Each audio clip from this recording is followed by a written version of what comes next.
Back to the topic, April. For the last 2 hours, what do you expect from the guy? Guys, seriously, you can have a wonderful time with your wife. Just saying. Hey, April, Just you hear me? Yeah, I can hear you. Jesus Christ. What reason do I have to doubt that the Earth is flat? If any? The fact that the moon doesn't really change its appearance at all, no matter where you go. It should signify based on basic optical knowledge of parallax and stuff. And not even parallax, just the fact that we understand how straight lines work at distances. Clearly the moon must be very far away, we're thousands of miles. Because when you see things even miles away, they don't. April, did you see ever in your life lake or body of water? Ever? Wait, yeah, but let's analyze this. I just asked you a question about the surface of the Earth, and you pointed to the moon and said the moon is doing this, thus the Earth must be curved. Yes, okay.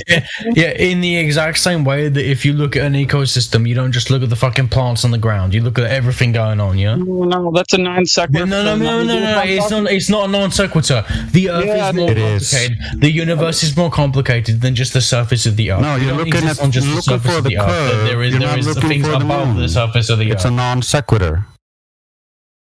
Yeah, you're looking for curvature of the surface, so that's where you want to look. Okay, this is how you guys tried to divert the conversation. Divert by talking about the exact thing we're talking about. Where you can just bring it into a constant circle about, can you find curvature of the Earth? No, I cannot find direct curvature of the Earth. I need to use stuff outside of the curvature of the Earth. No, you can't do that. You have to look at the curvature of the Earth. I can't use the direct curvature of the Earth. Oh, no, I need to use stuff outside of the curvature of the Earth. No, you cannot use things outside of the curvature of the Earth. Thank you for admitting at least that you cannot find the curvature of the Earth in your beginning of your list. Correctly, yes. I cannot use a ruler and show you the curvature of the Earth directly on the ground. I need to go above sea level. You could use lasers of different wavelengths if you wanted to try it. No, because you guys say, actually, the atmosphere and blah, blah, blah, blah, blah, blah. No, don't you know that lasers of different wavelengths refract at different rates? So you would see by the separation of the beams how much refraction is in the air? You don't know that? That's already been done, and y'all fucking said it wasn't true. Okay? It's already been done, and it shows that the Earth is flat. How high do you need to go to see the curvature, April? Many, many miles. How many miles? Huh? How many miles? I don't know. It depends. You are saying now... Sasha, it depends. How good are your eyes? What lenses are you using? What is the atmosphere like? I don't know. Yeah, and how high we need to go? I don't know. It depends. It depends of what? It depends on conditions. It depends. Approximately. Approximately, I don't know. I don't know the average the stats for this. What is the first height when you can start to see the curvature? I don't know. You don't know? I don't know. Yeah. Okay. I can Google it. Maybe it will give me an answer. Maybe it won't. I don't know. Oh, you think that everything is on Google? Yeah, pretty much. Yeah. Does Google saying also how it's curving in reality? Yeah, there were plenty of wiki pages on it. Yeah. Okay, absolutely. There are plenty of non-wiki pages on it. Okay, April. That means that you will Google and believe that what some people think about that lake, or you will believe that lake. Go to that lake and see yourself. Maybe it's not curving. Do I believe what lake? Yeah, because I can Google it and somebody can say, look, this lake, it's going up cylindrical, or whatever. It's spiraling, It's spiraling every 1 mile, and have waves like 30 meters waves. And I say, oh, fuck, let's see that. And I go to that lake, and that lake doesn't have like a wave, not even like 20 centimeters. Well, you understand that, they wouldn't say the lake has 30-meter waves. Every wave is different. They would say the biggest wave the lake ever had was 30 meters. That means lake, what is some big lake, it's curving for sure, because it must curve, because we are on spherical land. And if it's written on Google with that size, it must curve in reality, of course. And you don't need to check that because they are saying that.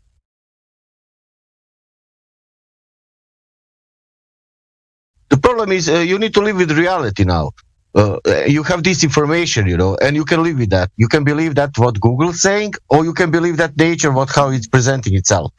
And that's on you now. It's not, nobody wants that you... Well, you guys don't even believe in nature. You guys don't even believe in evolution. No, I believe in nature. I believe that lake doesn't curve and the ocean doesn't curve. You believe in evolution? No, you don't. You don't believe what nature shows you.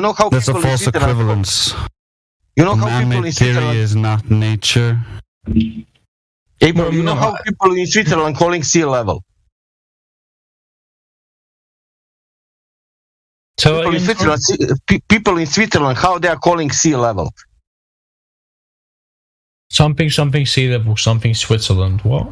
Yeah, how people in Switzerland saying for the sea level, how they call that? I don't know. They call sea level. What? Okay, and which sea level they are using for measuring mountains? I don't fucking know, dude. I don't know about Switzerland.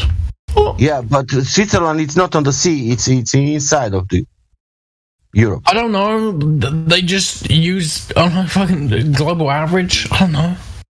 Global average. Maybe. I don't know. I told you I don't And know. what is telling you sea level? Is that maybe average called 0 point? I don't know. What is that in UK, that hills? You know what you have hills in Scotland? Is that elevation above the sea level? What? What? All around UK it's a sea level, not sea curve. Sea level is different at different elevations. Not different elevations, sorry, different not elevation, what the fuck's it called? Different. Yeah, no, I go to one hill. Wait a second. It's latitude. Listen, I'm in London, and I go to one hill, and then that hill is 100 meter. And now I go to Birmingham, and I go to another hill that is 200 meter hill, and I'm 200 meter above the sea level, also in Birmingham, and there was 100 meter in London above the sea level. But sea level is the same, it doesn't curve. And that land doesn't curve also. That's like asking Yo-Yo Smasher. That's like asking, why do you call yourself a mathematician? You don't know all the math in the world. Okay. I know what is sea level. Sea level is an average. But it's a level, We have tides all over the planet based on the of course, tides more or less, but on some distance, for example. Exactly. So this idea there's an exact sea level, it just isn't true. Yeah, but for example, you have the guy who made a photo distance, long distance photo. It's like 275 miles, And then he got some mountains there with elevations, above the sea level. Hey, what's going on, you guys?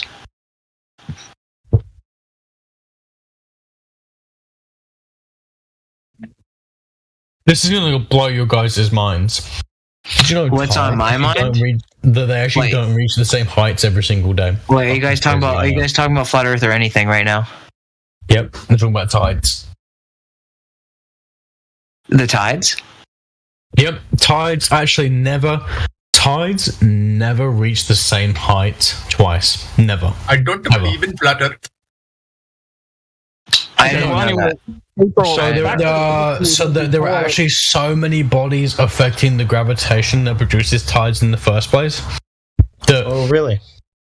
Yeah, you guys know about like how chaotic bodies work. This idea you have a system and small changes in the beginning affect big changes in the end. Stories. If you want to present I'm just going to something to support your belief system, then you're welcome to try to do so. It's just true. We are not here to listen to your nonsensical stories and your belief system and your rants. But nothing curves. That's the point. I like ranting. Well, that's not true because That is my booty's favorite thing to curved. do. What are you on about? So if gravity is affecting the oceans, right, then it must be curving, right? The ocean must be curving if it's being affected by gravity. Yes. No. Okay. It's Okay, here's yes the or thing. It depends on what you mean by curving. If you mean curving in reference to the surface, then no. If you mean curving in gravity doesn't cause curving in reference to the surface. So Because it's not causing the ocean to conform to a ball. You're not listening to what I'm saying. Did you know it's not I'm a getting some sphere, clarification it's a- on what you're saying. it's Hold on, pairs. whoever you are. So I'm just getting some clarification on what you're saying. So, for example, if the Earth was a perfect sphere, then Irrelevant. gravity. Irrelevant. I didn't ask about the shape of the sphere or whether it's perfect. or given not. the explanation I asked of about whether things. oceans are conforming to it, meaning that they would It's like curve talking to around its children. surface. See, meaning, this is why I educate people who are 18. okay, educate me then. I'm asking for you to do that. Do the oceans conform to the surface of a sphere, imperfect or otherwise? Doesn't matter. That's the question. Okay, go. The Earth isn't a sphere. Okay. So what? There's your answer. The Earth isn't a sphere, so your question Okay, so what is being it? valid. So what is it? The Earth is approximately an oblate spheroid. It's an oblate spheroid. So Approximately. okay, great. Approximately an oblate spheroid. So are oceans conforming to an approximate oblate spheroid? Yes. Yes, they are. Okay, so there should be observable, measurable curvature over the surface of an ocean then, since it's conforming to an oblate spheroid, which is a curved object, right? There isn't observable curvature over the surface Why not? How do you know it's there then? because the surface adheres to the approximate oblate spheroid. How do you know that if you don't observe it? Well, we can though. We Well, can how observe do the we know? effects. We don't directly observe Well, it. that's what I'm indirectly talking about. observe One it. of the effects of that oblate spheroid with gravity would be the curved oceans that we're talking about. But you say you don't observe those, so how do you know that they're there? We indirectly observe them for things like Why would we have to do that? Why can't we just directly observe them? can you directly observe every murder? No. Exactly. It's a false equivalence. It's not. It Okay, is. so how big is it? How big is your oblate spheroid?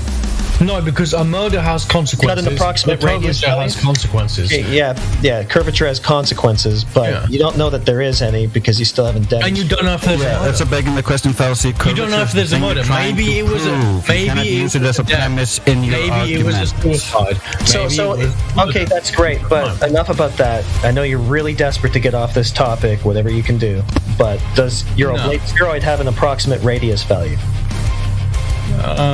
like roughly 4,000 miles. Roughly 4,000 miles. Okay, that's good enough to have. Okay, no problem. We should have a geometric horizon at roughly 1.2 miles times. Bearing in mind, guys, but bearing in mind, the radius actually changes Look, all the time. okay, I'll give you 4,600 miles. Do you think that'll cover any change? No, it's like 3,900 and something miles. Sure, I'm gonna go ahead and just give you 4,600. How about that?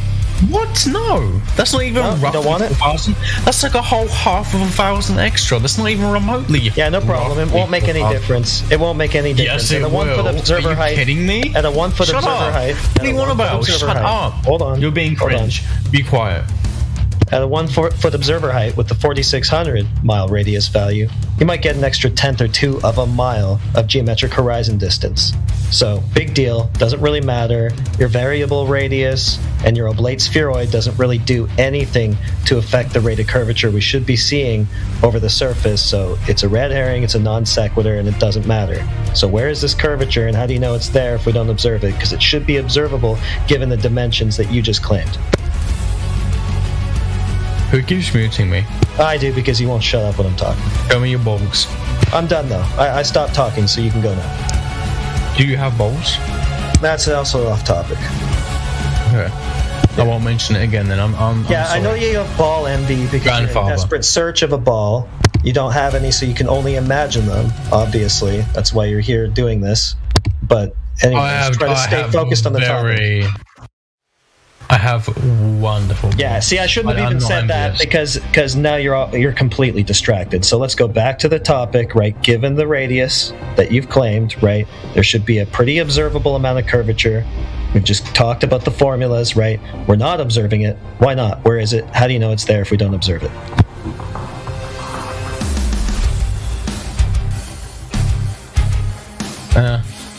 Will you let me speak the whole time? You won't mute me, okay? Yeah. Can you promise this? Okay, are you gonna No promises.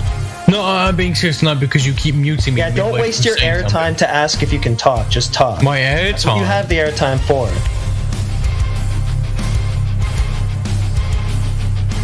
Okay, now you're going to waste it on not talking. So you're either going to not talk about the topic or you're not going to talk. Not a lot of glow proof to be found there. Mm-hmm.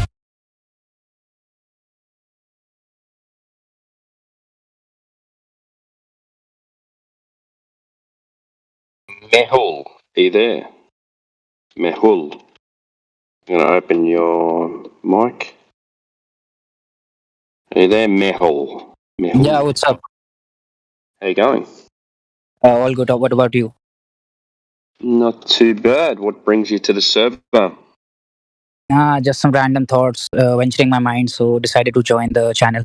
Do you want to elaborate on the random thoughts? Random thoughts are basically the debates that are actually happening over these flat earth societies. But I'm not convinced with either of the pieces, so these are my super random thoughts. Okay. So what are the arguments? What are the arguments?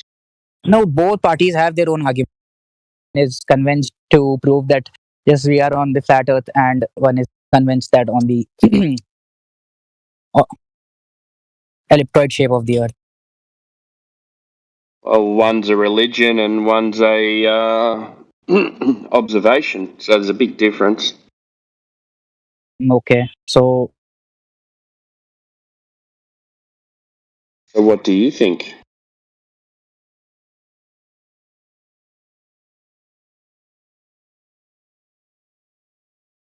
He didn't last long.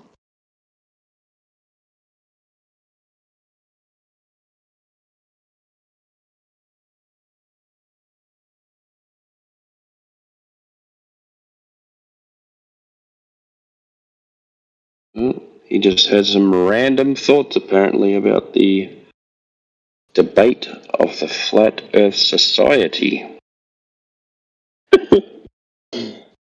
That's very strange. Well, thank you, Mehul. I'll play the bot again.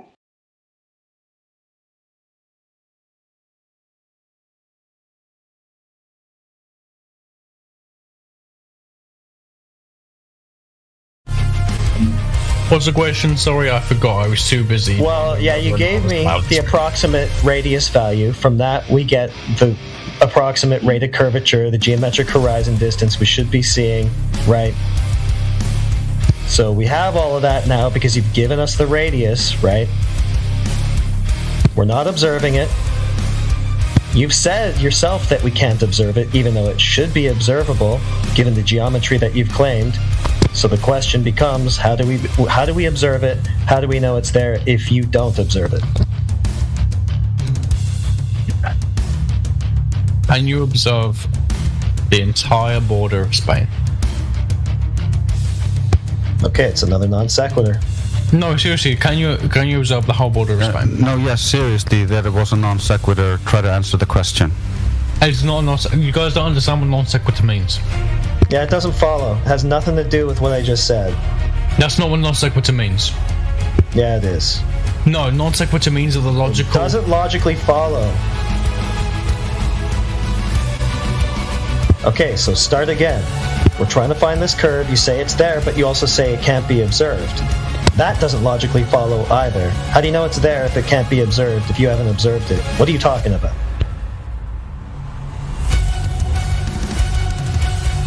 You guys already decided I was wrong before I even started speaking. You won't speak. You waste all your airtime saying stuff like this instead of telling us why you're right.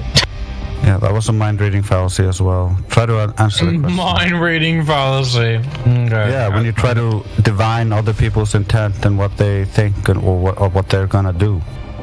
That's a fallacy. And the biggest amount of projection ever. Yeah. So how can you know? I can't even point. Oh my god! I can't even point out how there are things that are simply too large, too grand, that I can't show you them. They're not too laboratory.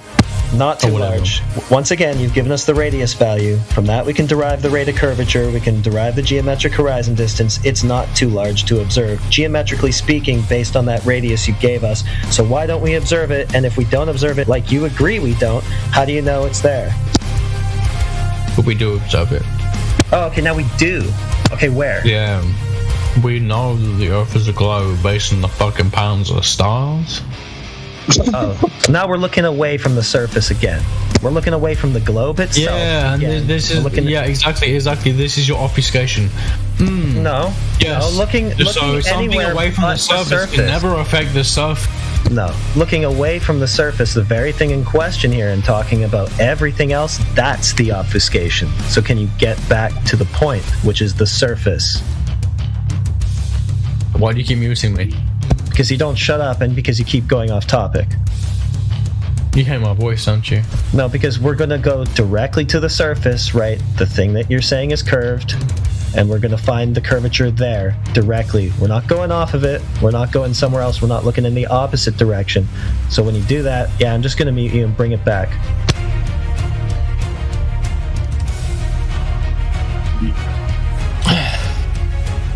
Yeah, we're not going to look in the wrong direction. We are going to look at the thing you are claiming by looking in the wrong direction.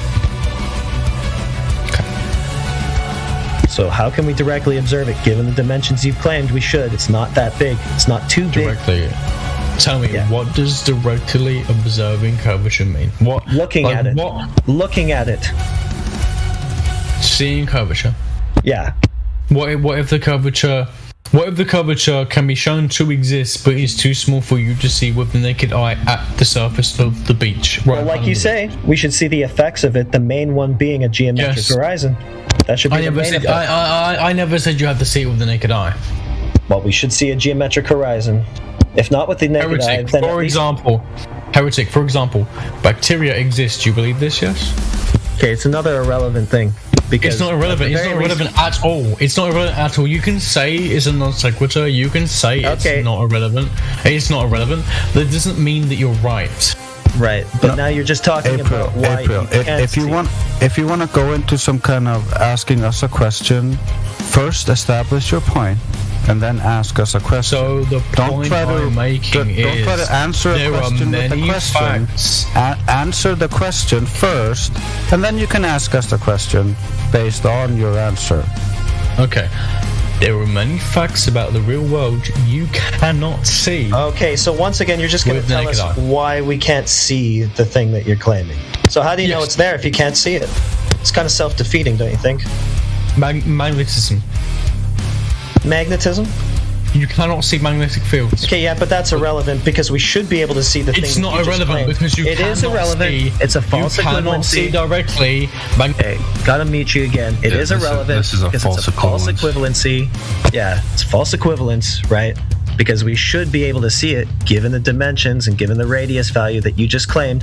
1.2 miles at a 1 foot height is not too far to see because as you can see, we have a picture of a horizon that's 10 times further than that, right? The camera can resolve that far, so we can see things that are further than that. It's a false equivalence. Try again. Just because the camera can see it, doesn't mean you can notice the curvature. Simple geometry. I'm very good at geometry, and I know that you don't know fully what geometry is. So. Okay. You know what? I literally get paid to teach people geometry. I know geometry. I know that you guys think you know geometry. You clearly don't, bro. I clearly do. Yeah, you're going off topic again. We should be able to resolve this horizon, given the telescope, the telephoto lens, good camera. We should be able to resolve this 1.2 mile horizon and confirm its existence. No problem. You can resolve it. Does that mean the human eye can distinguish it? No. That's irrelevant. The human eye looks through a camera. The human eye looks at a patch. The human eye looks at a picture that was taken with a zoom lens. That's irrelevant. We don't need to see it with our naked eye. We can use tools to resolve it.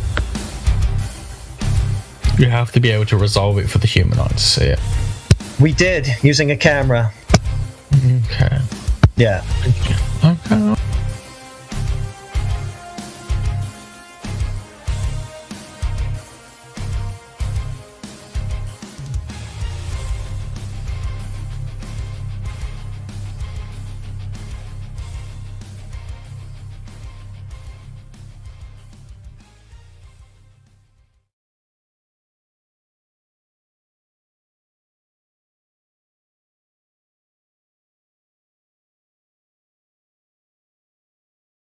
What a shit show, man. That guy is unbelievable.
Yeah, we have a new person here, Yellow Weasel.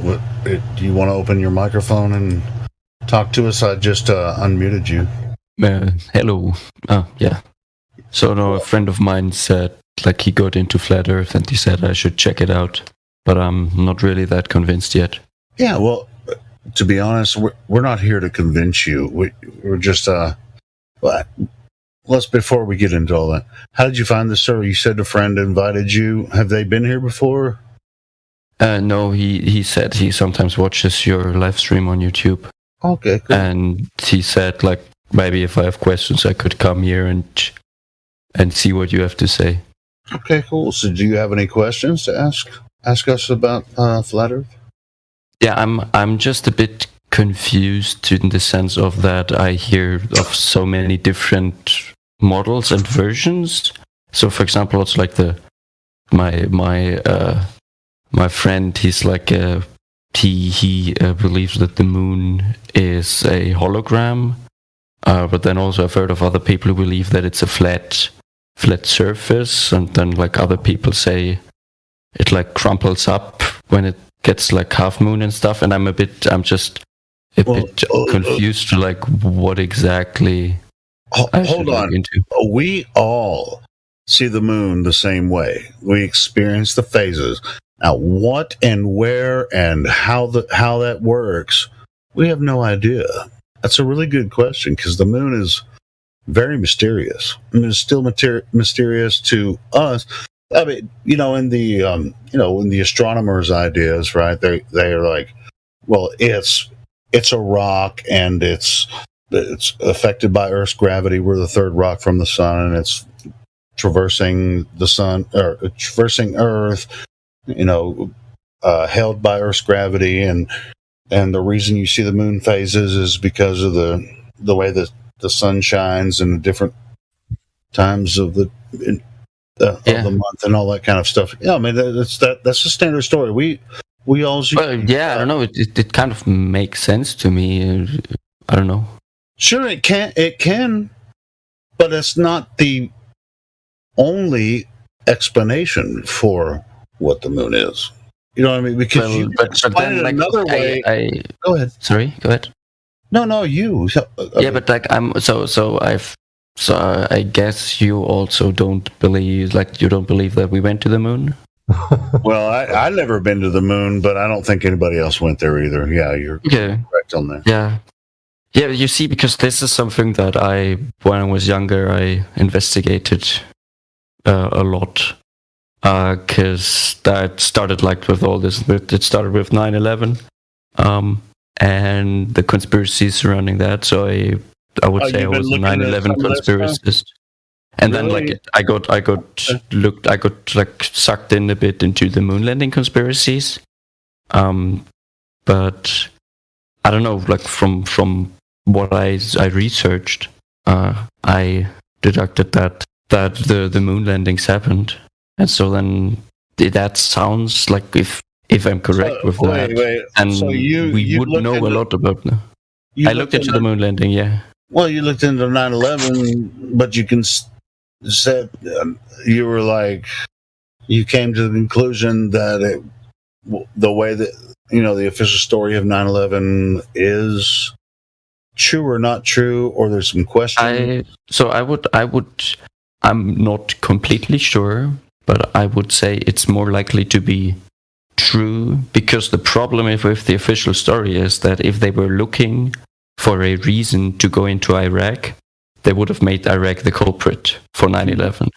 Yeah. And that just like sounds like very weird to me, and also like the way that the buildings collapsed is sounds expected. Looks expected. It sounds like you've done your work on that one. But you were questioning moon landing, and then you came to the conclusion, yeah, they probably did go. I'm really after sure looking that at some of the 9/11. Well, cool. I'm just saying so that, because that is like when it comes to, for example, the different ways that people think that the moon is, and that doesn't really compute with, like, I don't know, like if I'm quite sure I would say like 99.9% that the US landed a few astronauts on the moon multiple times. What makes you 100% sure about that? I said I'm not 100. I said 99.9. That's pretty close to 100. Come on. That's pretty close. You're completely right. The closest you can get to 100. Right. Yes. The thing is that at the time, it would have been more difficult to fake the moon landing than to actually do it. Oh, really? What makes you say that? So the kind of cameras you would need, the kind of, how you would call it, slow motion cameras didn't exist yet. The problem is you would have with the live transmissions. Cameras. Yeah, we didn't have slow motion cameras, but after you shot a video, you can replay it at a slower feed. But not if you shoot. That's the thing, you know. If you replay it with the lower feed, you can see it in the video that the feed rate has been lowered, because it's only been shot How can you see that? You can measure the difference between each picture, the time difference, and that means like how many pictures you have like per. You can measure the amount of pictures you see per minute, per second. Wait. To establish that, you need the original video, correct? Yeah, I mean, I'm wondering which pictures you're talking about specifically. Can you point me to the original film? Yeah, it was a roller. Yeah, with physical film rolled on it. Can you show me the original one? I don't have it in my possession, no. Yeah, NASA officially is saying that the original doesn't exist. Yeah, they don't have. I think they said some of it was lost. That's they destroyed. No, it wasn't lost. They destroyed it. Well, that was the technology to go, but to them. But as far as the pictures and images, I mean, you can go on NASA's website right now and look up the moon landing pictures from they had like chest cameras. They had a camera on the capsule, and these were certain types of cameras. But are you familiar with how they captured this footage? It was all analog film, and this is also the interesting part is that if you look at that's the thing, you know. I'm going by the difference in live transmission versus captured video that was recorded, and captured pictures. And if you look at the live transmission, there is not a single speck of dust, not a single weird blip, not a crack in the film like on it. And then when you look at the captured images, the original ones, then you see that you have influence of the radiation, you have dust on there, you have like standard analog picture problems. So that means that the live transmission couldn't have been recorded. The live transmission couldn't have been recorded beforehand. That with the technology of the time, it would have been nearly impossible. I would even argue impossible to have this. Or are you talking for yourself? I'm talking from myself. Sounds like you're reading a script. No, that's cool. I mean, check this out. Here's something to think about. Maybe something you haven't considered. Go ahead, man. Yeah. Check this out. I mean, we're, in the globe idea, we're in the solar system, third rock from the sun, right? The only reason that we're not burnt to a crisp on Earth is because of the atmosphere, right? In the heliocentric model. No, it's the magnetosphere, actually. Say that? That does most of the work. The magnetosphere. Okay, well... You know that the Earth, like that, when you have a compass, it can... Hold on. Yeah? Go ahead and explain that. So the magnetosphere, instead of the atmosphere, actually prevents most of the UV rays from frying. No, most of the high energy particles, which would over time destroy the atmosphere.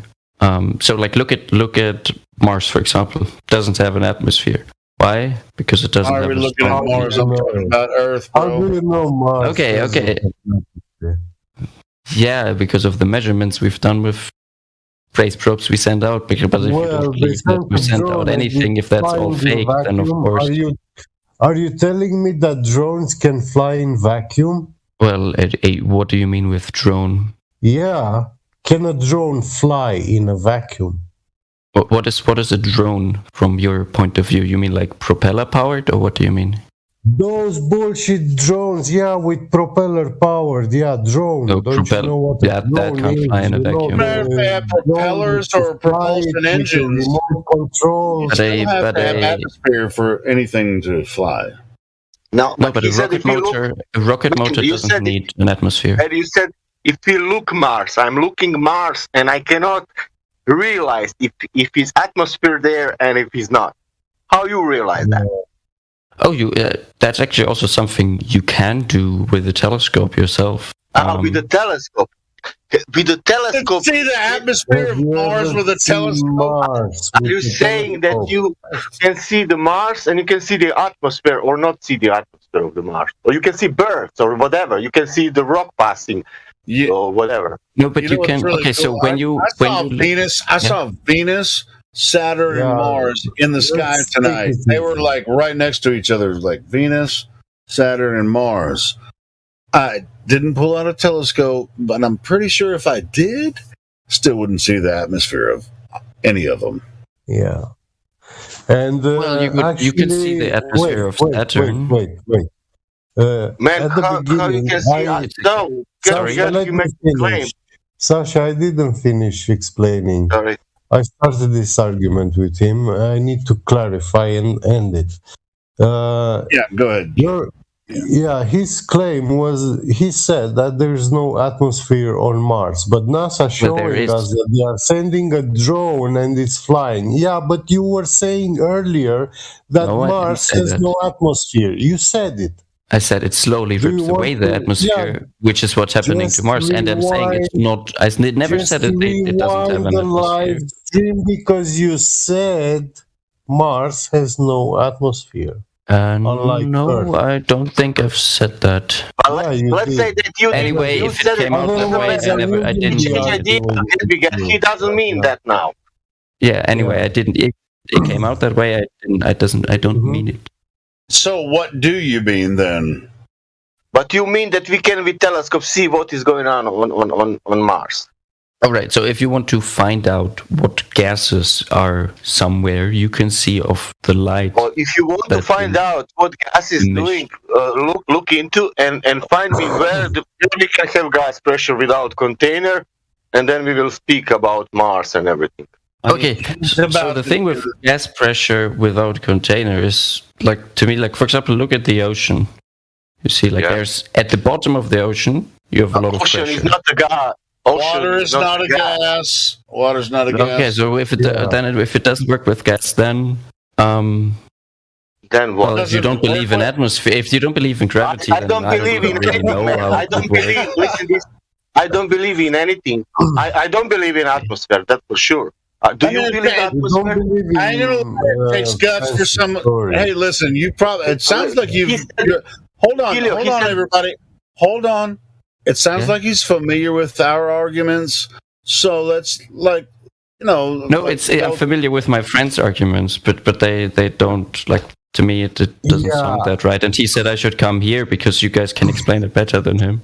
We also don't need to bombard you and question. Do you believe in atmosphere? Like in that we have an atmosphere around me now, or like that there is no atmosphere in space? Do you think that what we call what is around us it's atmosphere? Yes. Yes.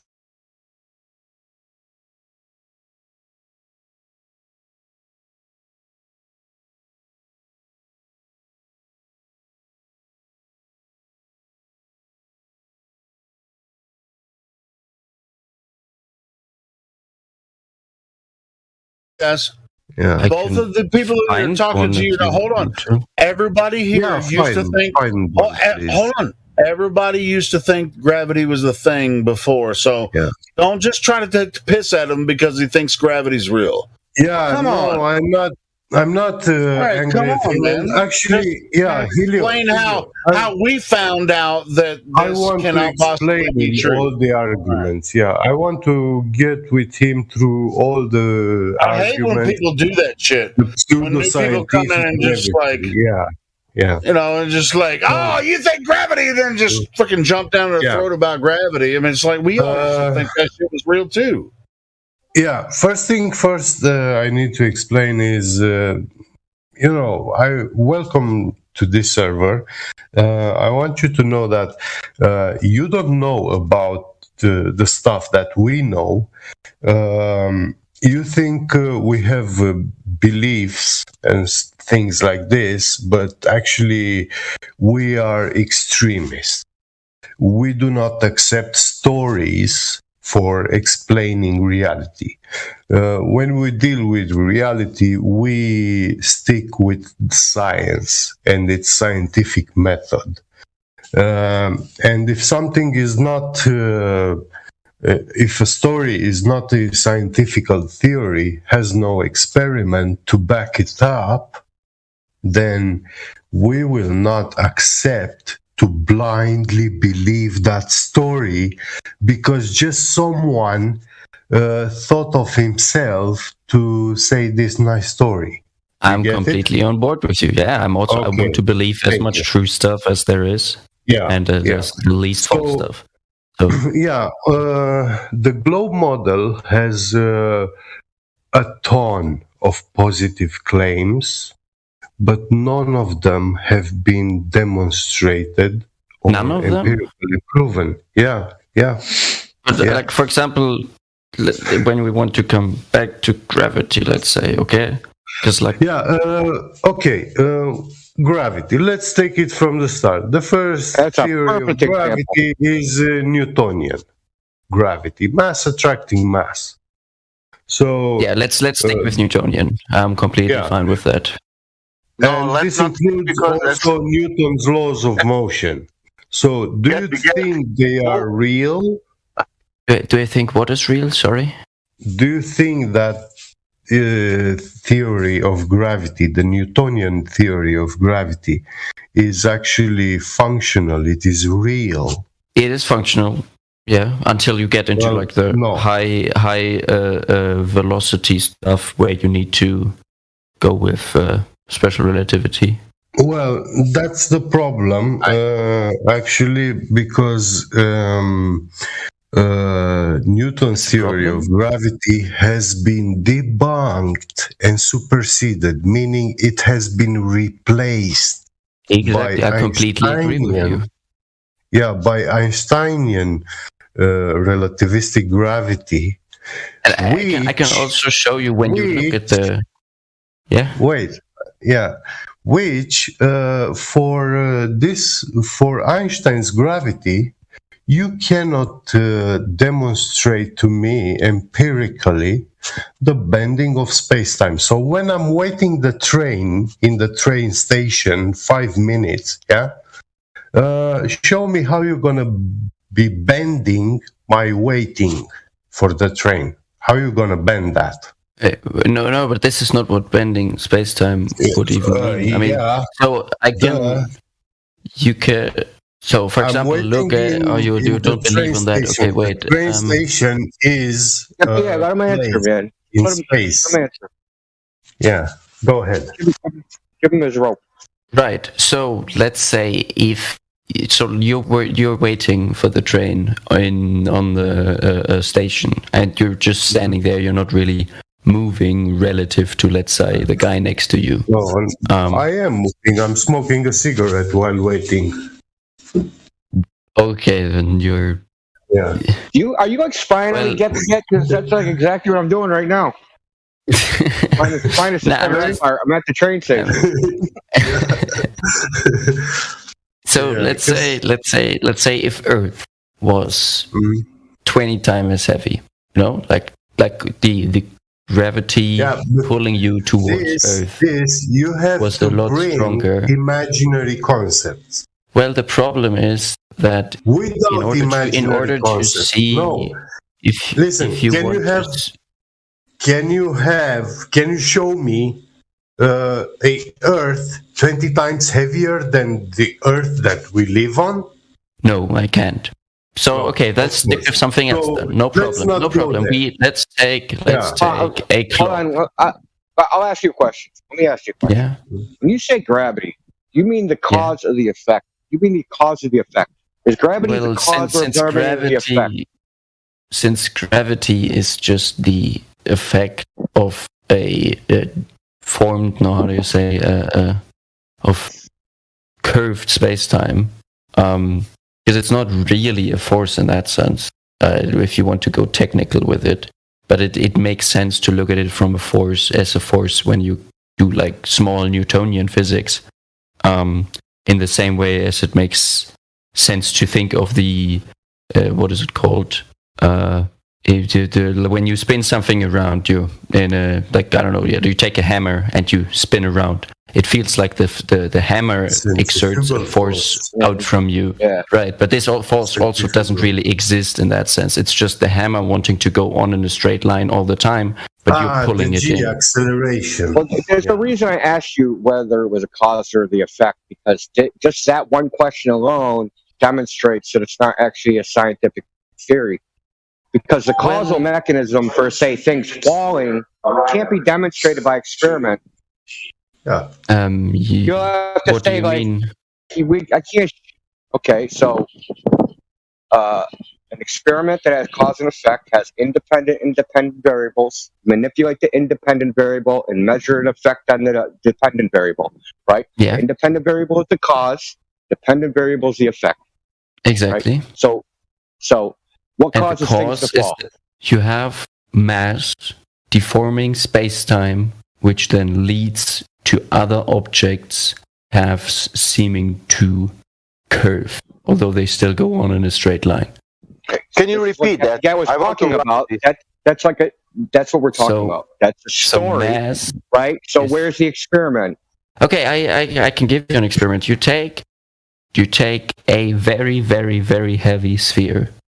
I don't know, let's take a 30 centimeter diameter lead sphere, and then you take a smaller sphere, or like another object, let's say a 1 centimeter diameter lead object.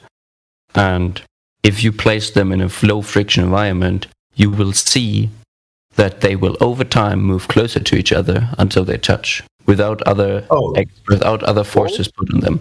Yeah, good example. Indio. I want to ask him a question. You actually have that experiment that you can show us. You can have that. I've done it. Yeah, at my university. You've done it. What exactly did you do? What? Yeah, what exactly did you do? Are you talking about the Cavendish? Is that what you're talking about? It's the Cavendish, yeah. It's the Cavendish. So I asked you what falls. There's nothing falling in the Cavendish experiment. Yes, there is. You have the small ball falling towards the big ball in the same way as the big ball is falling towards the small ball. Falling sideways. Well, it's all just a point of. I mean, it depends on the point of reference, doesn't it? If you think of yourself as the small ball, you would say I'm falling towards the big ball, wouldn't you? I don't know, like, what do you mean? Yeah, so we'll get into that. I think and I imagine. That's where I jump ship, because we don't want to think and we don't want to imagine.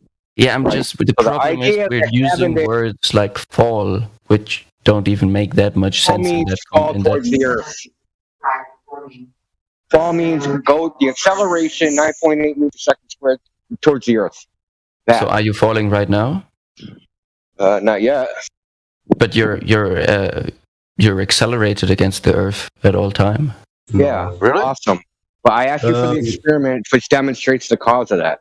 I didn't ask you for an experiment that demonstrates I gave you the Cavendish experiment that shows you that mass attracts mass. I want to break down what he said. So you're accelerating against the Earth. It sounds like his English is not his native language, right? No, it's not. No. Accelerating against the Earth, accelerating towards, like you're at all times. The Earth is pulling. Like you're being pulled. Earth is not pulling anyone. And I don't even think you did the Cavendish experiment really. because you didn't actually describe. Well, you take 2 balls and you have you take 2 big balls, 2 small balls. You have the small balls. Hey, everybody, let Indio do this, please. Okay, you have a laser, and you point it over a long distance, and you can see the movement until even both of the 2 balls touch each other. And that's actually not what happens. So you're actually describing it wrong. So what happens is the big ball and small balls go towards each other, and then they oscillate. And then you measure the speed of the oscillation, and then you infer big G from that. So you're not even describing the experiment right. They oscillate? What do you mean by oscillate? They oscillate because they're on a torsion. Wire, so they bounce back and forth.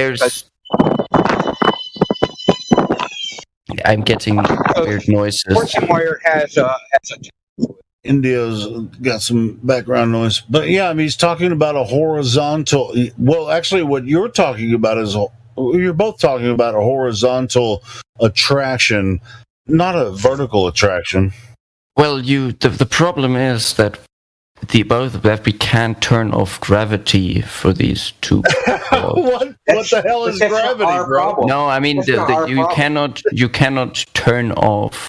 Like as long as we're in Earth's gravitational field. Weasel, you claim that you've been to university and that's where you came across this Cavendish so-called experiment. Do you know this experiment in depth? Have you studied it? Well, no, but we've at the end, not anymore. At the time, we've done the calculations on it. You mentioned we measured the gravitational constant. Listen, you mentioned that you were using lead balls. Lead is a metal, correct? Yeah, but that's not. Yeah, that doesn't work because. No, I need to know. What do you know about lead metal? What do you mean? What I know about lead metal? At the beginning of the experiment, you let both of them touch each other in order to equalize the electric. I'm talking about your knowledge about the lead metal. Well, I studied 2 semesters of metallurgy, and I can tell you. Okay. What do you mean? What do you mean the properties? Well, the lead. It has properties, electroconductivity, magnetic properties. It doesn't have. Lead doesn't have magnetic properties. Let's get what do you mean it doesn't have magnetic properties? Listen, base of lead itself. Lead is not ferromagnetic. You cannot magnetically polarize lead. So lead, the metal, is paramagnetic, correct? Yes. Yeah. It's not ferromagnetic, but it's paramagnetic if you have movement. No, I didn't say it's ferromagnetic. Stop. Okay. Yeah. Don't do that. Don't gallop. This is the claim. The lead metal is paramagnetic. I know very well what paramagnetism is. So you don't need to explain it to me like a kindergarten. But I'm assuming that you also know. Now, yes. What about the lead atom? What are the magnetic properties of the lead atom? What are the properties of the lead atom? Yeah, the magnetic properties of lead atom. None. Not true. The lead atom is diamagnetic. And when it forms a crystal, a metal, when you have more lead atoms, they crystallize into a metal, and that's when they are paramagnetic. This element, now wait, lead has two magnetic properties in the same time, and because of these opposite magnetic properties, the lead is always attracted to itself, to lead metal. So when you have tiny pieces of lead metal, they are attracted together. They conglomerate always. No, they will get attracted to to a other magnetic field, but not to itself, because that's why they're paramagnetic. No. Have you ever seen these gold diggers? They use this ladder, where you pour water, and sand, and the gold deposits on the bottom, and the water washes all the dirt and sand away, but the gold remains because it's heavier. When you do this with lead metals, when you do this with lead, you will find that lead not only deposits itself into those crevices, but it also conglomerates itself into one place, one blob, one pile together, because the lead metal is attracted to itself slightly, magnetically is slightly attracted to itself. So these are very well known magnetic properties of lead metal. If you say so, I'm certainly searching for information on that, because I'm not as well versed in that. These are the most expert physicians. Look in the live stream voice text channel. The biggest physicians. Excuse me? Dude, we post everything in the live stream voice text channel. It's the text channel right above the voice channel. Oh, I've never seen that one before. I think because before I wasn't allowed to talk, I couldn't see the text channel. Yeah, are you VC verified now? You got the role? No fucking idea. Wait, let me check. I'll give verified. it to you. I'm verified. I can see. Yeah, you can't see that channel unless you're VC verified, because people will come in and try to spam and porn and. I see. Because is that the channel you can see in the live stream? Yes. Okay. Yeah. Okay, I'll look into it. Anyway, let's not beat gravity to death, because the whole point is that, I mean, even mainstream science admits that there's problems with the theory of gravity. It's not one of the fundamental forces, like in the standard model of particle physics. It's admitted that there's a bunch of problems with it. People come in here like, hey, of course, yeah. I mean, there are like problems with everything, like more or less, like there is nothing concrete. No, not per with se everything. in science. There's no problem with boiling water. Well, there actually is. There is a lot of stuff that goes into how, when, and where water will boil differently. Listen, when you put water in a container and you add heat to it, it will boil. You will reach the boiling point by adding heat. So you have the cause and effect. 100 Celsius. The boiling not everywhere. Not of water. I lived at a place where water boiled. And in vacuum, the boiling point drops. Yes, we know. Exactly. So it's not. It's not always. I told you from the beginning. There is no problems in boiling water, like there are problems about gravity. And you said it's a bunch of variables. Yeah, boiling water is a bunch of variables, but we know all the variables, right? Yeah. So we know the cause. We know. I don't like. I don't know. I haven't researched into boiling water. Pressure, temperature, salinity. Yeah. Number of air bubbles are in it. There's a whole bunch of variables to determine its boiling point. Typically, we only deal with pressure and temperature. Yeah. But I don't know. Like I wouldn't be able to tell you that there isn't another thing that I don't know about that also influences it a little way. Like I don't know. I wouldn't know about that. Well, I can tell you. So let me tell you. Let me just go. I want to go back to the internet, kind of. So our point is, we base our view on experimentation, not things scientists say, not stories, not anything like that. I don't give a shit what someone else says. Yeah, exactly. Yeah, so I don't if you read a scientific paper, it'll have an abstract, it'll have the experiment, and it'll have their conclusion. I don't even care about their the abstract and the conclusion. I only care about what the experimental results. So we know that we cannot we don't have a viable independent variable for determining the causal mechanism for things falling. Because if I take, in the example you used, if I take a 100,000 kilogram lead ball and a 1 kilogram lead ball, and I drop them, the so-called cause, right? The mass has changed, but they're both falling at the same rate. So according to the scientific method, if you don't have a difference, a difference in aerodynamic forces of the balls, yes.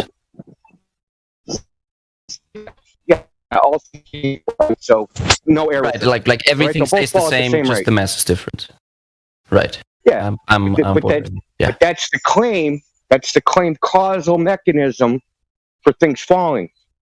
Mass attracting mass, right? That's the cause. But there's no experiment that demonstrates that. That's the problem. But I mean, a lot of people come in here with gravity. They think that Newtonian gravity predicts a bunch of particles will form a ball, but that's actually not even a prediction of the theory. So they've run this in simulation, and they can't get an ensemble of particles to actually form into a ball. So it's a common thing that people just say, oh, gravity, so gravity is as a consequence of gravity, things will form into a ball. That's not even true. Yeah. Can you because that would be interesting evidence. Can you? I'll post in the live stream voice text. So what they did is this is an astronomical journal. Tried to simulate like formation of asteroids. So they used Newtonian gravity. They couldn't get the shit to stop moving around. So then they added like what they call a stickiness factor, right? So basically, when the things would, it was like almost like a glue. When they would hit each other, when the particles would hit each other, they would partially stick and then bounce. And eventually formed into something. It wasn't a ball. It was a freaking egg. And this is cheating. Even with cheating, they couldn't get it to happen. But I'll post that in live stream voice text. Yeah, go ahead, man. Because I didn't know about that. Mm-hmm. Well, it's funny. It's just like something that they teach you in school, right? Right? Because it sounds good, right? Sounds good. Gravity will form things into balls. But no, who actually did the math to test that out? Is that a prediction of the theory? And it turns out it's not. Well, then, give me like 5 seconds. I think the so if you look at objects, let's say in the asteroid belt, but if you don't believe that there's an asteroid belt, then that doesn't count as evidence, so that doesn't work. Well, I can look at the sky, at the night sky, and make a fortune telling. That will be the same with looking at your hand and predicting your future. Yeah. Above bullshit, exactly. Well, we have to look up there and speculate as to what's going on. And there's a bunch of different theories competing for speculative power. Quote unquote, gravity, pulling stuff to a ball, electromagnetism, which I would go with, and other stuff like that. So it just depends on which theory you want to speculate with. But do we see this gravity thing pulling things into balls for a ball shape, say? Not really. We just look up there and infer and assume that that's what's going on. You have been listening to excerpts from the 24/7 Flat Earth Discord Live YouTube channel. If you would like to join the discussion, simply type in your address bar discord.gg/flatearth. Thanks so much for listening.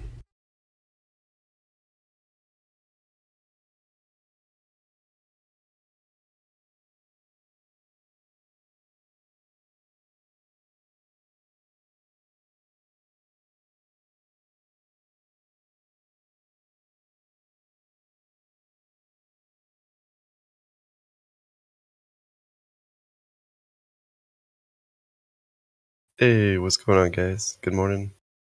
Thank you, Helio, for that wonderful outro. Always listening in to the 24/7 Flat Earth Discord 2.0.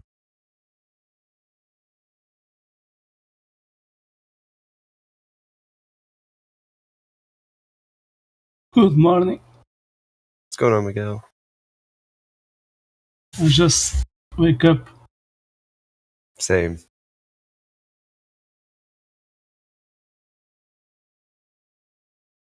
Yep, I'm here as well. Good morning, guys. Hope you're doing good. Morning, Jedi. Another day on Flat Earth. Go on, Chris.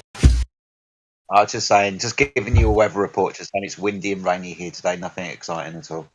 How you doing, Miguel? Good.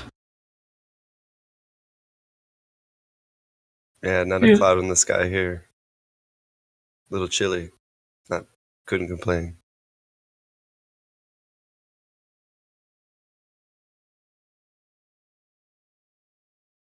Clearly, there's no clouds in the sky because the ball is spinning too fast.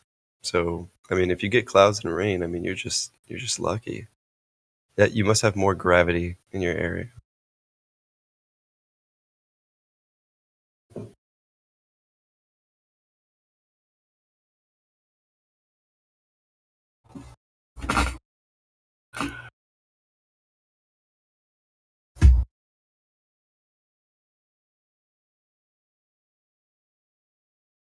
And then they will talk. They will say reference frame.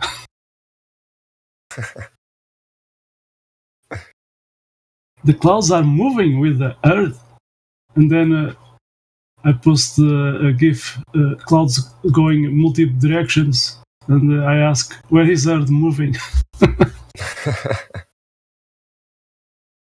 And it's funny because I used to think about that as a kid. You know, you'd watch the clouds and they'd go over and you'd be like, wow, that must be like the Earth moving. And then you quickly kind of realize, wait, you know, even as a kid, you were like, those are just, you know, obviously the shifting of clouds, because you would see like, you know, the higher clouds way up there, right? And you'd be like, whoa, those aren't moving and these are. So what's up with that, you know?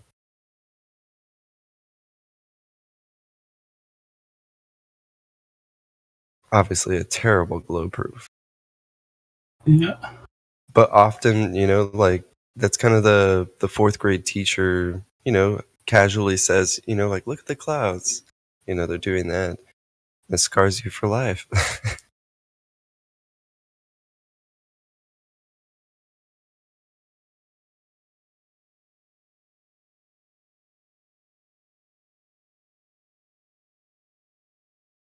I mean, same thing with this this inner core stuff, because it's something that I've noticed people really cling to, in terms of like, you know, volcanoes and magma, and, supposedly magnetism, even like, even though you mentioned to them, did you know at those claimed temperatures that metal actually loses its magnetism? So how is there magnet for this sort of core earthing? They're like, well, maybe they're wrong about that. But there's still magnetism. It's like, well, yeah, but you didn't need a geometry of a ball, excuse me, in order to get that. So again, it's really poking the holes at some of the stuff and being able to take a look back at it and go, it's not my information, but it is what was said to me. It's not my fault, but it is kind of my fault for continuing to believe in it. You know, so if you have a magnet, you know, half North Pole and you know, the other half South Pole, you know. So imagine this has a ball, you know, like the between cones, the core. So if that was the case, in this ball beyond the equator, you know, it shouldn't point it to the top of that North Pole ball. It should half ball, so it should pointing down to the Earth directly, you know. And the same beyond the equator, you know, far away. So it doesn't work, you know. If metals lose magnetism at some temperatures, you know. Mm-hmm. So yeah. Yeah, and I mean, it makes you wonder, okay, why isn't there like south compasses and north compasses? Like, you know, the manufacturer makes both, but they definitely make sure not to get them twisted, you know.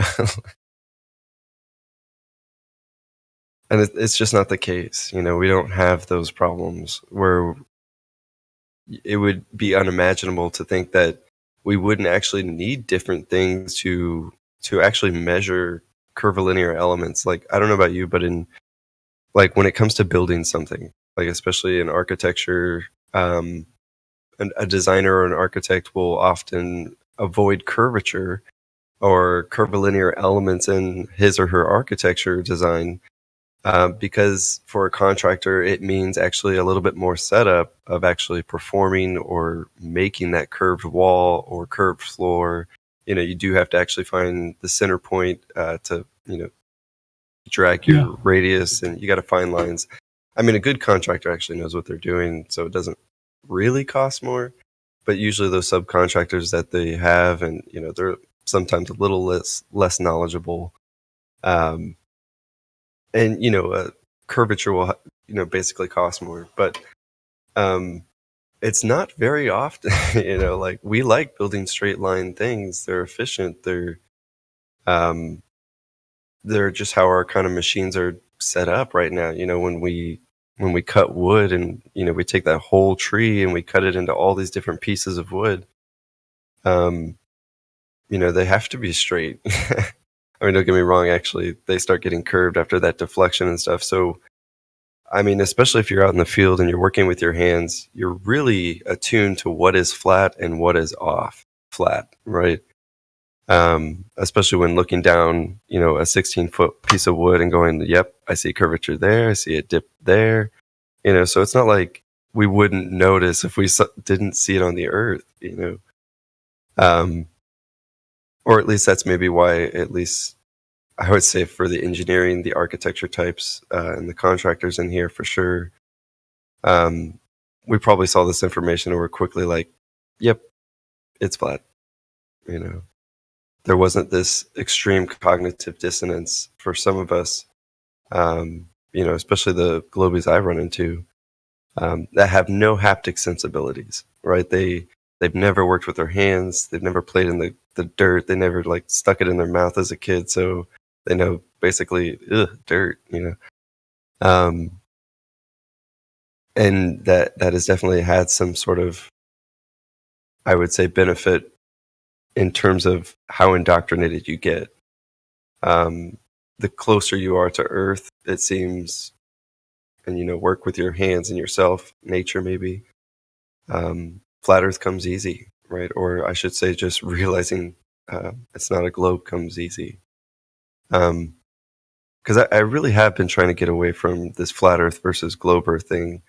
Maybe not so much here, because we already know, but especially in the real world with my family and stuff, it was like, oh, it's flat Earth. And I go, no, it's actually just Earth. And they're like, what? I'm like, you don't get it. Everybody got this globe lie. It's just the Earth, right? It never changed. It didn't magically warp into a ball and then come back to being flat. It's just been this way, Excuse me. Yeah, there's this new guy, Jesse Gordon. And he likes to use TED lights and so on, more things. Fish, how you call it? Fish Quato, fish tank. So right. And he was using. There was a time he was using a TED light when it was full raining. When there's more humidity in the air. Man, to this guy and a few of them, I did ask him to do this challenge, to use a water level. You can buy one. Let me see what level. You can buy one or make one. And I know this because I did. First time I saw this, this thing. Now you can buy one, but.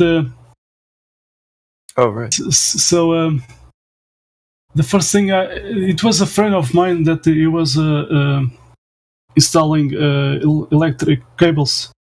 So there was a big wall, and so to find a perfect level between two spots, he did use this water level. So you can do this 1 mile, 2 miles, and it will not going curving down. So man, you gotta love water. Yeah, so always level in any given situation. So I did post this to him, let me see. I'm gonna post the text I did. It has this explanation of what is a water level, and until this day they don't give me anything, So they try to obfuscate, with other things, but they never did this to me. I wonder why.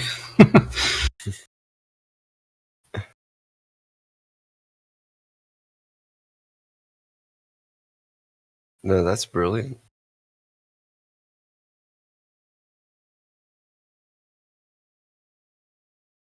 Yeah, because even like, if you had like a tube filled with water, it could go in any direction. It could even, as long as it didn't get twisted or clamped up, it would show the level of 2 points as soon as those two observers, held that up. Exactly, a long distance. And, you can do this and, even use then lasers, to point to, using these water levels between 2 posts and, and more posts. And, and you can use lasers too, and, I would like them to show me curvature. Yeah, with Jesse, he just seemed like this guy even from the beginning. Because I think I remember when he first came in, and he's been definitely at it for a while, here and there. But this guy's just like looking for a curve really hard, so he like makes something that would be curved. It's almost like a reverse engineering situation. But yeah, the recording yesterday, it was good to hear it all back again, because I was there too. But there's definitely something about hearing it back. That's always nice. Is I don't know if it is the same recording I did listen in the other day, but maybe it is. Even Quantum Erase did get into the live stream and talk to him a little. Yeah, it's a pretty long one. Yeah. So, but if you repair, the attitude of this guy is always denying, because he's using the same words. So when someone says something that is a fact, I think that was at that time that there was Indio 7 and the Mimius Aurelius. So when these guys say this works like this, and he just says but this blah blah blah blah, and even the word weld, and I think Quantum Erase did talk about, do you have some some problem? Because he's saying always the same time, you say something and he says but other story. He use a lot of buts. So he's on the always defense that globe idea, and not really searching to find out if there's any curvature or not. He's using he will get something to prove his assumption of this globe idea. Yeah, it's almost as if like they see any optical phenomenon and they're like, oh, Earth curve. Instead of like going, no, it's optical phenomena. I have something. Fact, we can replicate it, It's changing. Because see, that I don't think that's what they've understand this. It should be the same nearly all the time, like it you know what I mean? Like, you wouldn't see this horizon just going back and forth and back and forth, and due to just really all the other, of course, changing effects where they're not the same, such as all the air turbulence. Essentially, there's just no geometric horizon. Oh, someone's here. Excuse me. Okay. That was a magical fucking bell. I got transported away to a magical fantasy land by that. That was pretty cool. It was awesome. Built-in sound effects into my house. It's really, really cool, man. That's really cool. That's relaxing sound. I was kind of half distracted anyway, then this magical sound kind of transported me off. I got lost for a second. I see Brandon's joined us as well. Good afternoon, Brandon. How are you? Yeah, what's up? Yeah, good, man. Good to see you. I was just listening, and that's all. I don't know if I'm engaged. I'm just listening. No, you're fine, buddy. I just noticed that you jumped in, and I just wanted to welcome you in today. Conversation yesterday was really good. You jumped out, I think, for some reason, just as we were talking about Antarctica and stuff. So I don't know if you were. I don't know if you were addressing me or not. I didn't think you were, but if you were, I'm sorry. No, it's fine, buddy. I mean, you mentioned about Antarctica, and about 4 or 5 flat earthers decided to talk for the next 20 minutes about Antarctica and their thoughts and feelings about it. So if you felt like you weren't part of the conversation at that point, I kind of get it. I understand.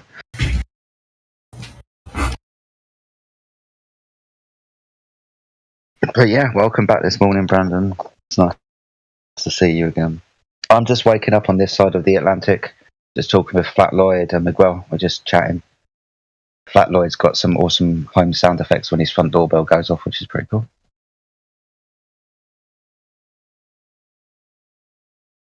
I want sound like that too.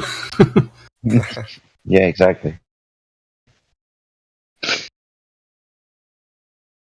So, Brandon, did you hear any of our answers regarding your question about Antarctica yesterday, mate? And did you think about those answers? And were you satisfied with them, or have you got any more questions?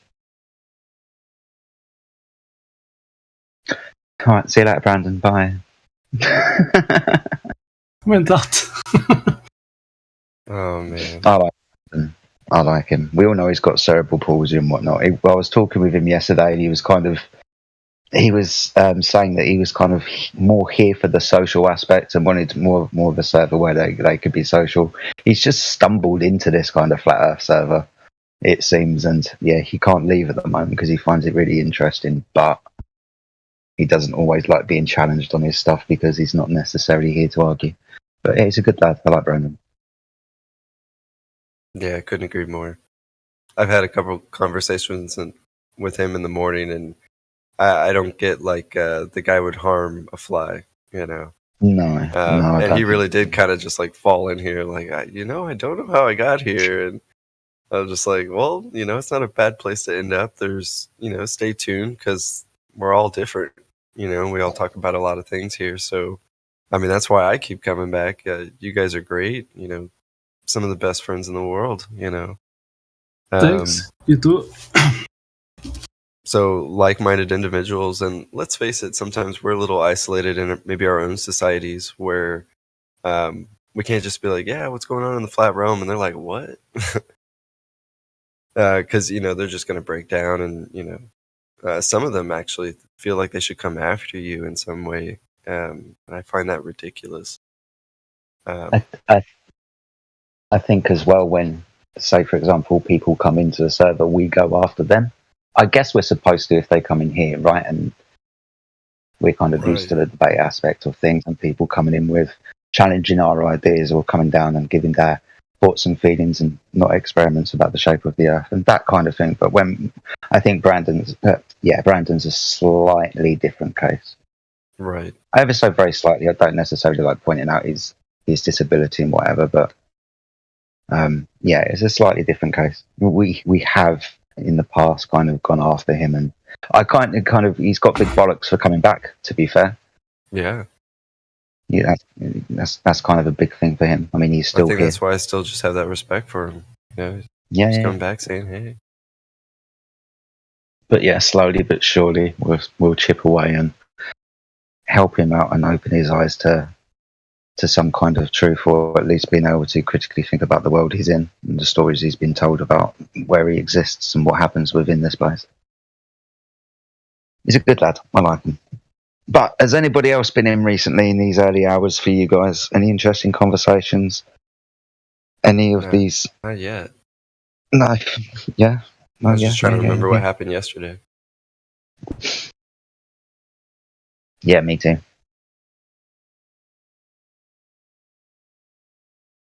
Yesterday was one hell of a busy day for me. Because there was one where I don't know if you were here when Jenna, she was like, "Listen up."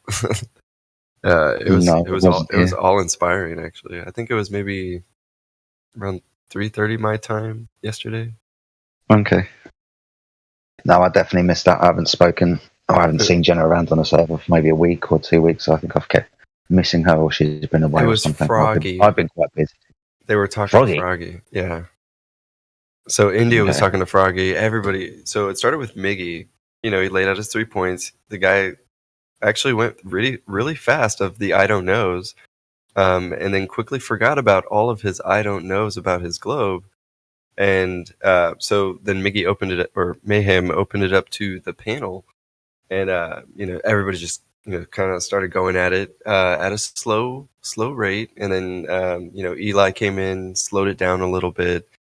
We thought we were kind of getting to the guy, right? Because he definitely seemed trolly at first, but he kept asking questions. He kept getting answers, but the obfuscation of these people. I think that's when they take it to the next level. They add all these trigger words. Then we got our Flat Earth panel, clearly triggered. And I would say, to everybody, and I know you've heard it before, but be patient. Like, there's a lot of hours in the day, and I know sometimes you're like, oh no, he's about to leave. Like, don't worry. Like, sometimes they do, sometimes they come back, like it's kind of the name of the game. So, but the energy was really good for this one yesterday.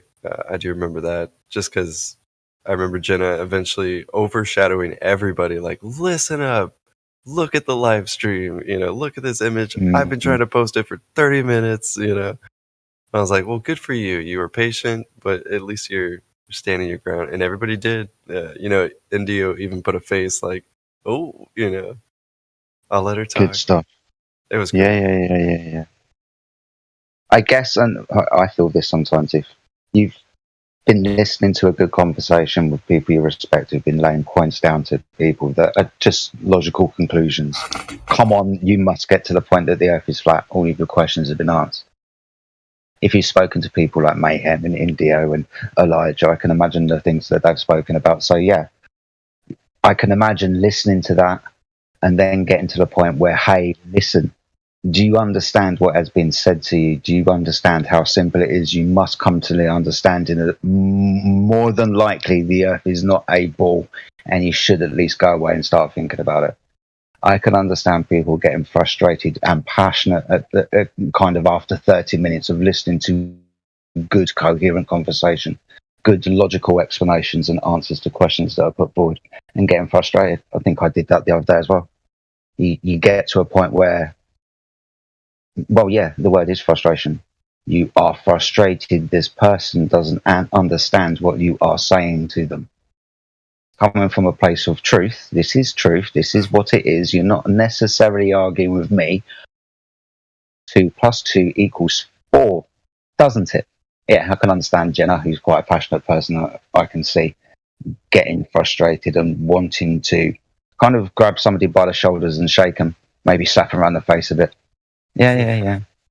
I definitely understand that. I feel that sometimes. The conversations, the more you take part in, you take different roles in them. Bystander and frustrated bystander is definitely one role that I played. Because you listen to people like Mayhem and Indio and Meme and people that have been around in the server for a while, or people that have come in, doesn't matter to be honest with you, come in and just say something that is coherently sensible, logical, thoughtful, and downright poignant to what's being said. Profound every time. You listen to those things. Yeah, exactly that.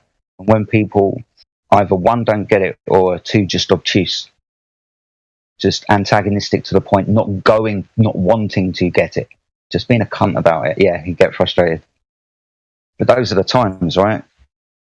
I guess where if your passion overboils, you lose a little bit of control, then it just demonstrates that how frustrating it is and how simple it is, and that frustration that boils up when somebody is coherently explaining something to you very, very simply and they don't get it. But talking to a brick wall, and eventually you're going to want to punch your way through the brick wall. We've definitely all been there, especially when talking even here to a Globie. And they're like, why are you getting so mad? Why, they start, and it's like, you even get more frustrated because you're like, no, like, why do you guys always do this? Or, suddenly I gotta go, Yeah. But I do think our passion does come from our care, deep down, our love for this topic. And really, as much as maybe we don't admit it, like, we want to help out humanity, because there was a time where I didn't tell anybody, because I'd lost so many friends when I first did. My family was hanging on by a thread, so I closed up real bad and was like, I got kind of sick to myself, keeping this truth to myself and not being open about it and talking, or even posting or talking to strangers about it. It definitely built up inside. So I would imagine, other people are experiencing that too, I'm sure, but some of it, the coping mechanism is like, it's just awful, the not-uhs and the way they treat people, just kind of like that. And maybe if they see it, maybe they'll change, but it is what it is. Yeah, a lot of people are in that position. When they have identities or ideas that go against the social norm, if you will. Like my family is really right wing. They see space travel as like the ultimate human achievement, brought only on because of God and government, mostly the Republican Party. So when I said that, hey, I'm a flat earther, what they really heard was I had just joined Antifa. Right. What's going on, Crit? Not too much, man. How you doing? Pretty good. You're exactly right, though. They hear something else. They hear a reflection of whatever their thought on reality is.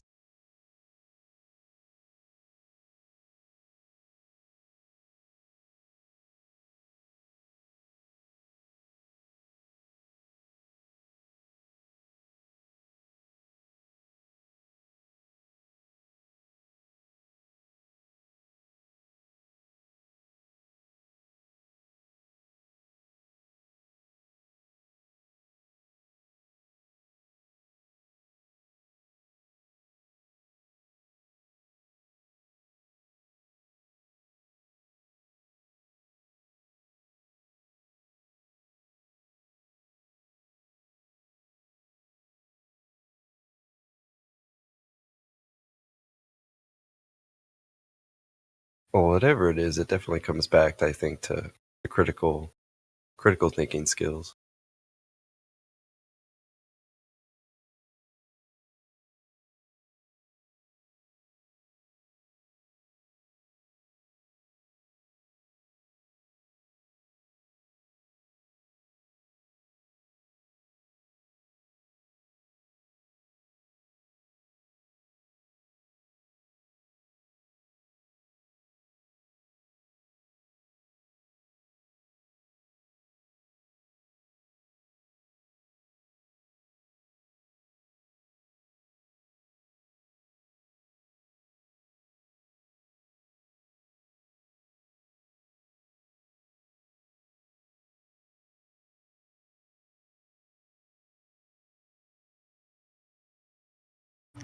How's it going, guys? How are you doing? Sound better. What's up, Eva? Me, you sound better. What's up, man? I'm doing pretty good. I just woke up. Nice. I probably sound better because I'm more sober and I'm not on a bunch of drugs that they have me on. The IV came out last night, so they don't have me on any IV drugs. I'm just on a regular, like, whatever the hell they gave me. it's one of those strong type Percocet things, something like that. But that's fine. Is it the boy or is it the girl? We don't identify gender anymore. I gotta. Okay. Yeah, you gotta keep with the times, man. Society. You can't be judgmental or a bigot. God forbid. No, I'd say it's an entire litter of rocks. There you go. That's even better. Yeah, I mean, I'm Professor Rockhill, so I guess I would have a litter of rocks.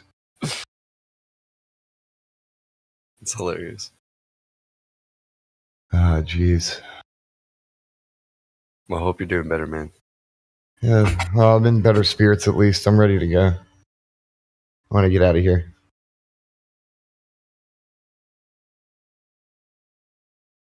I hope that y'all are all doing well.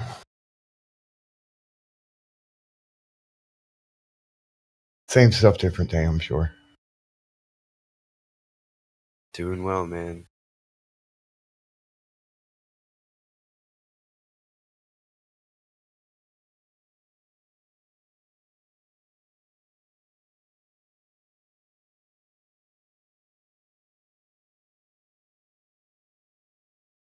Oh man, I forgot to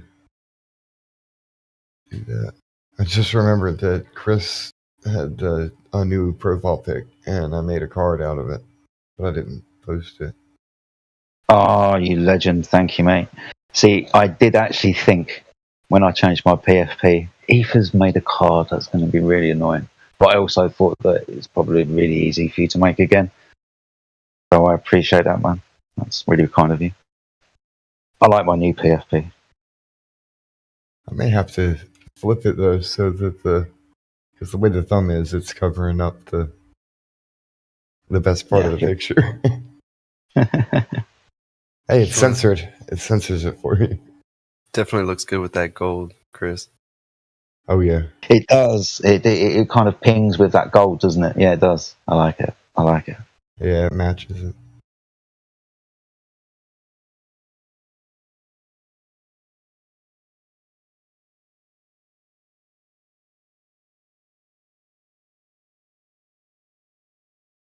I need to quit. I'm already looking for somebody else's profile pic to start making graphics, and like, what the hell's wrong with me? Well, now that you got Photoshop, I mean, what else are you supposed to do? Yeah, exactly. Which I haven't even had a chance to play with that yet, because I've been waiting to get settled and actually be comfortable and not, True. But I got it right. Like, I opened it up and then closed it. I was laughing really hard at that one you posted. It was like a Yu-Gi-Oh card, and it was a Black Swan trap card. Oh yeah, that was great. You can no longer use any of this. T-Dub gave me the original card for that, and I just shrunk it down and put it into the hand so that it could be played. Nice. Where is it? Let me see. Yeah, Black Swan card. I'll post that there. Yeah, it's a great original idea. I mean, we see a lot in this place. Hold on one You're second. part of other Discords too. You see so much stuff. That's a pretty dang original idea.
To be fair, my PFP does look good in that card.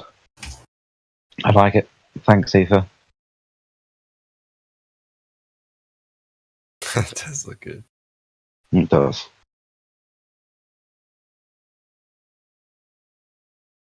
People jumping in. Good morning, AI. How are you? Good to see you.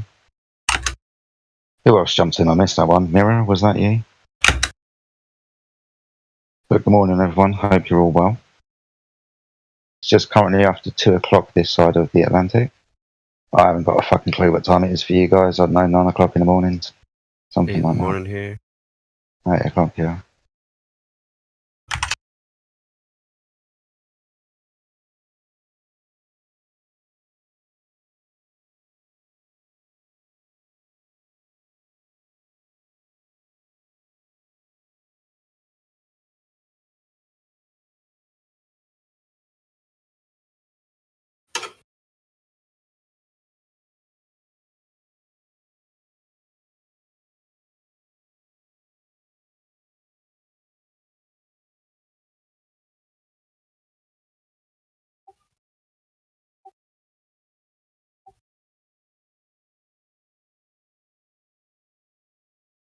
Being as you've made a Black Swan card, Ether, I was wondering whether you've made or could make a card with a bloody triangle on it.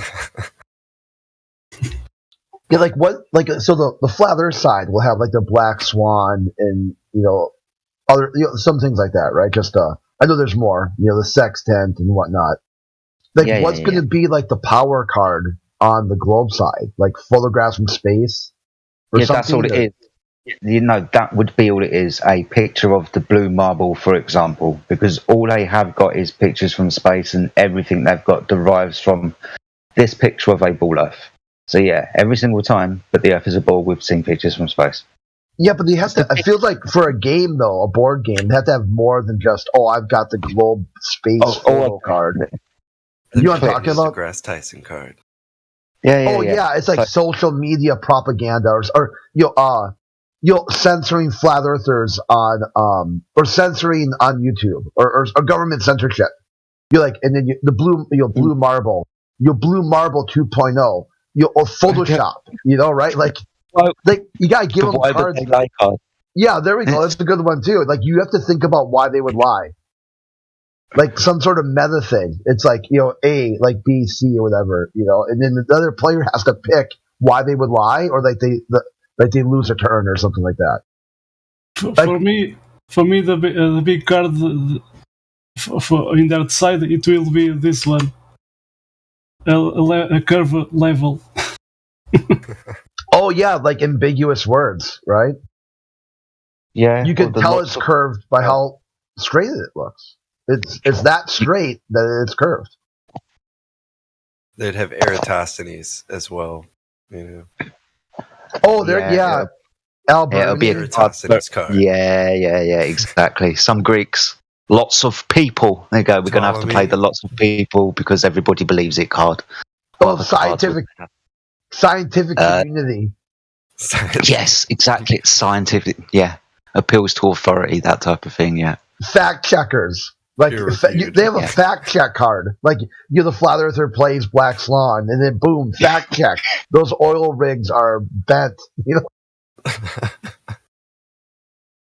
like, what the fuck, dude? Right? Like the oil rigs are only there for mile markers or whatever. Okay, bang. Why would they lie? Curved is level. But I mean, like, to make it more interactive, there has to be like a back and forth, right? If the flat Earth side is just that great, then it's going to be. I mean, it could be that way because the board game with Nixon, Watergate, the Nixon side is better. Like all the better cards, all the better conspiracy things. But the thing is that you you play a series of rounds where you're either the media or you're Nixon, and then there's a way of scoring the game to see how well people did, like how much progression that the story pushed, and there's varying degrees of success. Like in the real world, he had to resign, but in the board game, he can make it all the way to his second term, or he gets indicted. So there's a varying degrees of how well you defeat the Nixon player. Yeah, I like that structure. I mean, it's a great idea. Like, you could play as the flat earther, the glober, the media. Yeah, exactly. You could, the bystander, even if there's like a small deck of bystander, like, huh? Right? Like, you were unaffected by any of this. Yeah, it's like the ISS is 3,000 miles away. You're like, dude, what? You know, what's the bystander? It's like you can use a bystander to defeat, like both sides, but like for the most part, it'd be like everybody knows that the Earth is round, and now in the bystander card's like, Mars is the first planet. Well. Or like you have one where it's like prove the firmament, and then the bystander's like, Copernicus said the firmament. Reach out and touch the sky card. I like it. Oh, what an odd thing. That's exactly what they're talking about on Gems this morning. About how you just grab it, you can just reach out and feel the stars. I'm like, the fuck you can, like what? I'll give you they look close. Say, for example, when you're in an aeroplane, some people say that the stars look really close. It's almost like you could reach out and touch them. Doesn't mean that they are on the other side of the window, but the idea of actually being able to go up to the sky and touch these things. Why would we always be able to do this? Why is this a possibility for us? Do you know where the possibility comes from? Because they think that they can go to this place called space as a vacuum and fly around in it. So they think that obviously in the sky you can go as high as you want to and reach out and touch the stars, for example. Why would you think that you could do that? Does anybody know? Stupid, right? My teacher told me. Well, it's kind of akin to the question of I want a picture of the entirety of the flat Earth.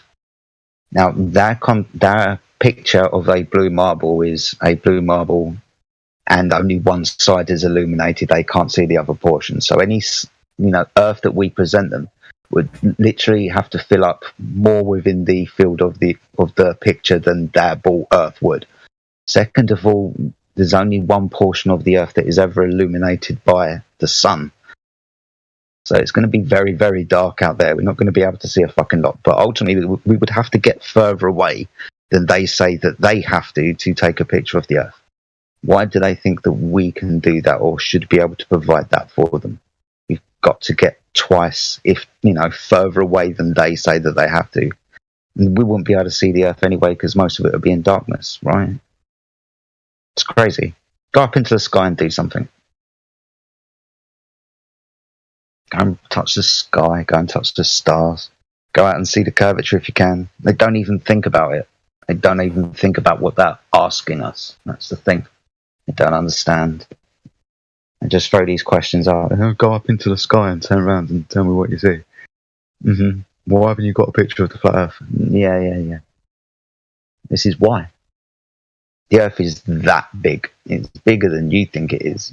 You've only ever seen the one side of a ball at any one time.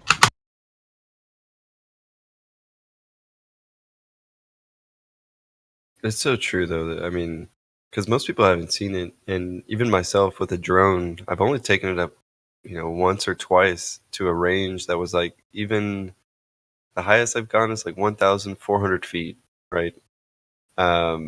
And it is incredibly flat, but even at that range, that was already knowing about the Earth, right?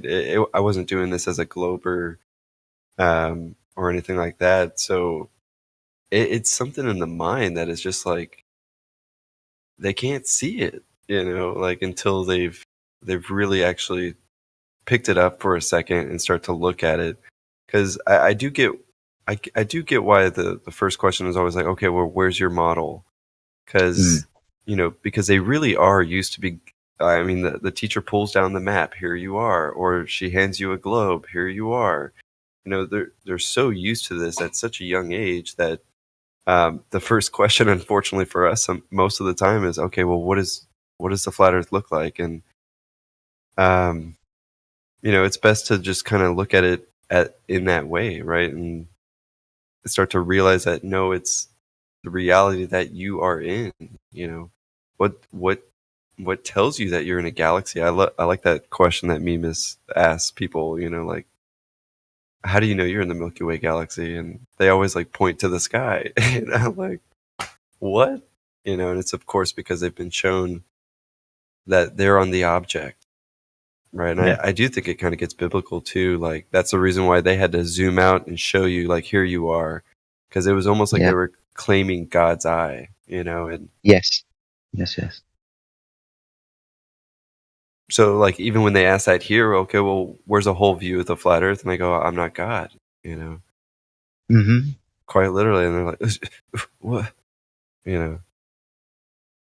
That's what they're, without realizing it, that's what they're asking us to provide them. They're asking us for a picture of the earth, the flat earth, because they have had this conceptual God's eye view of the earth as far away as you can get it from space, but they don't see it as God's point of view. They see God's point of view as outside of space. Right. But it's crazy. I've said this a few times, that I think I said this yesterday to a gentleman I was speaking with as well, that when you come to the understanding that the earth is flat, there are questions that you now cannot answer. What the sun is, what the moon is, what Mars is, what space is, what is up in the sky. You can't answer these questions. You can only stand on the floor and point. So it is interesting when people stand on the floor and point and just repeat a story that they've been told. We're in the Milky Way because of that dense cluster of stars, quote unquote, that's over there. Yeah, that's part of the Milky Way, and we're in it because of a picture from space that we've been told, or a conceptualized model based on things in the sky going around, this bright thing in the sky that goes across our sky every day. So it's interesting, not so much, well, it's interesting the lies that we repeat without realizing that they're lies, or the knowledge that we repeat without realizing that it's not actually knowledge. It's a falsehood, right? It's not true. You can't stand on the floor and tell me what Mars is without ever going to Mars. Right. The idea that they have gone to Mars, now that's the trick, right? They can go there. They've been to space. They have the International Space Station. They won the space race, quote unquote. They've been to the moon. They can tell us what these things are. So when we stand on the floor, when we talk to these people, they just repeat the story that they've been told, and it's always the same thing. The earth being a spinning ball is only something that we've been told. It's not something that we experience in our everyday lives, right? We don't see curvature. We don't observe any motion or effects to the earth, let alone feel it. The earth doesn't look like or act like it's fucking moving. We understand what would happen on a spinning object. If water was attached to it, the water wouldn't be attached to it. So the earth doesn't look like what they tell us it is. Every single kind of evidence that they give us is us pointing to the sky or repeating a story, or them lying to us about the sky and giving us pictures and stories about it. Maybe a reason why we can't see a boat. Maybe a reason why we can't feel any motion or shouldn't feel motion. Maybe some maths. But ultimately a picture from space. Ultimately a lie from a place that can't exist. That's why gas pressure without a container is so fucking important, because if you take the vacuum of space away from them, you take, I don't know, 90% of all of their stories away from them. Yep. Straight away. That's one of my favorite things you say, man. What happens to gas? It's not in a container. If you take the lid off of a container that has gas in it, what happens? What happens, Chris? F's off. Fucks off. It'll fuck off. I love when you say that, though. It's hilarious. Too, yeah. I'd say this is a good way to bring this conversation around, because that was that phrase, gas is going to fuck off, is me basically getting frustrated with someone, because I had explained this 5-10 times very, very simply, because it's a simple argument, right? And I got frustrated. So yeah, that's where that phrase comes from. And then you accidentally said something hilarious that's true. Yeah. That's awesome. I love how the inside jokes form here so organically. They really do. Yeah, it's just natural. It's the natural order of things because it comes from love. That's somewhere. Miguel, Sorry, carry. Oh, go ahead, Chris. No, carry on, please, mate. I can hold my thought. You're good. I was just gonna say, Miguel, I've got a copy of this picture without the text on it, but I'll have to do it horizontal so that it fits on the card. Because if I do the text, it'll be pixely, but it would, and I should be able to get the image up there. Though I'll do that right now. Awesome. Okay. And I'm working on something else. I'll show you in the. Hold on, new from Visible. I'm gonna put it in the locker room. I didn't post it. This is something. What the heck? Literally just copied it, and it didn't copy it when I hit Control-C. Okay, there we go. Try again. All right, this is a work in progress. It's in the locker room, guys. I gotta add some text down on the bottom to explain what it is. But I want to make a physical card of these. Who made that icon of the black swan? The actual emoji? If we know. The emoji. Yeah, I'm not sure. You have to look into the server settings to see who added it.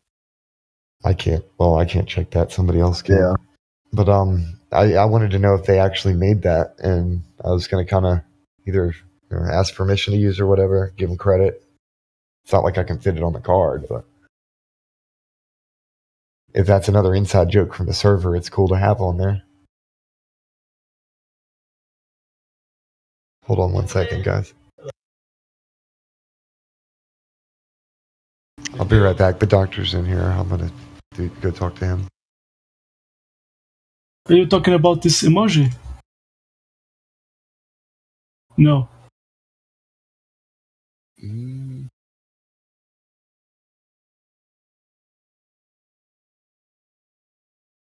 That's what I was thinking of.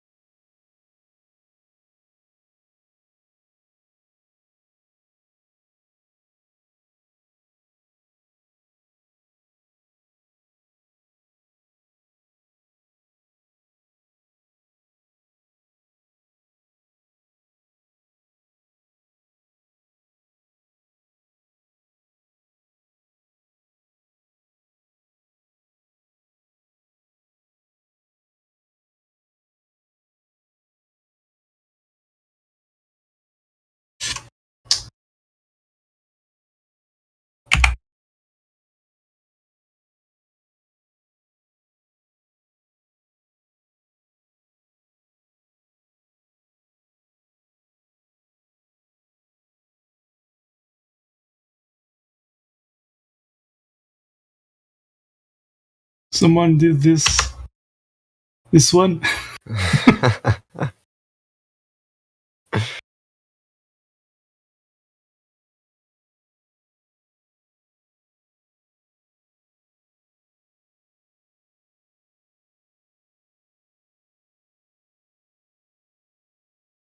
Yeah, you gotta love the creativity of the server.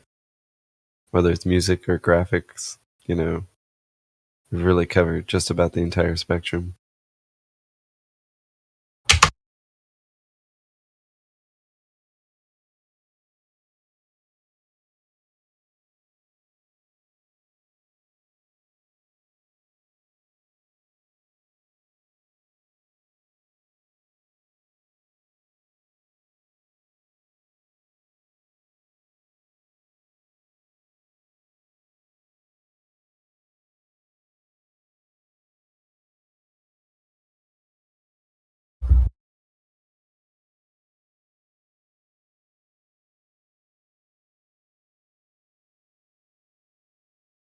But yeah, hopefully it's an eventful day with plenty of fresh globies coming in, asking questions.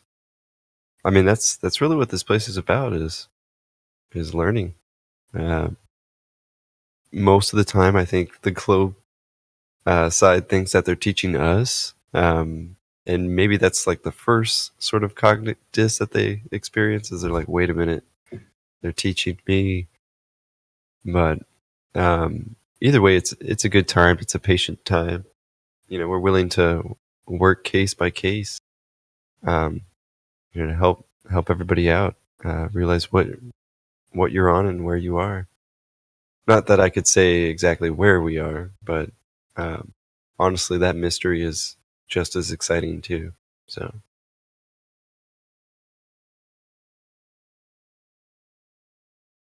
But yeah, like April Tool, you can come back. Froggy,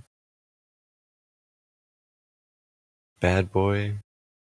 There's only so many Globers I can like actually remember. They eventually just kind of turn into Globy, but.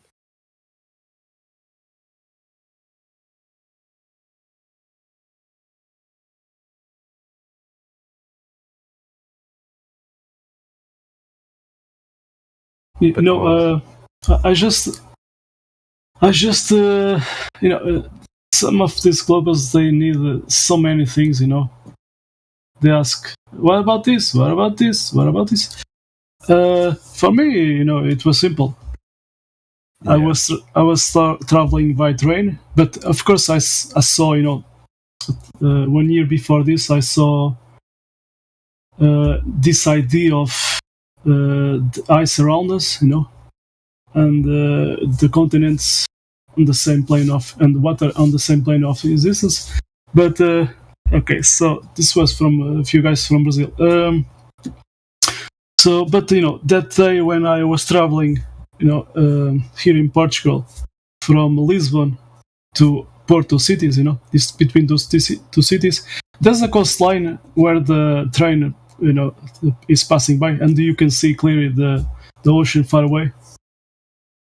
So at that time, because when you see a photo or you see something in the television, you don't see it like perfectly when you are watching it with your own eyes, the ocean.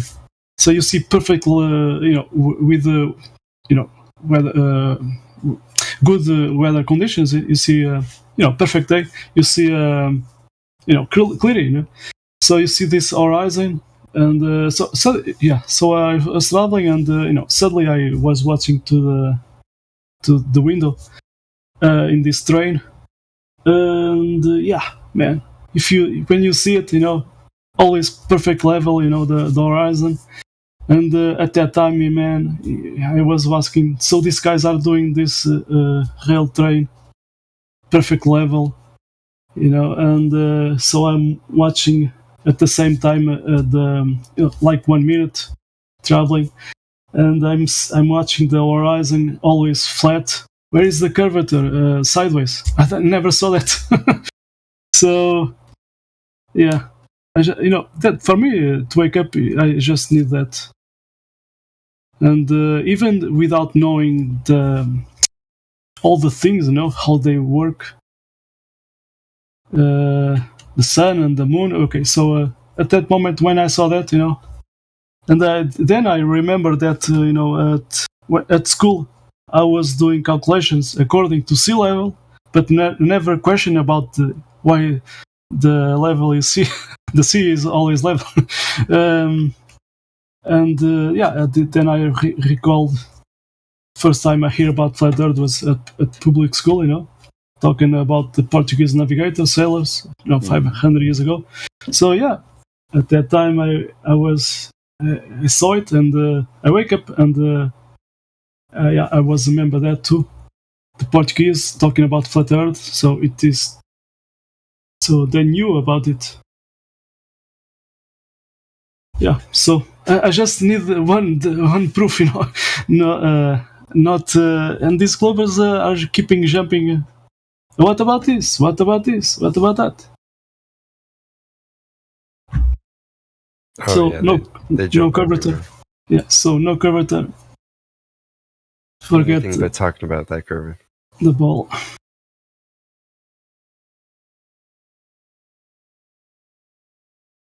But then they just say, look at the sky.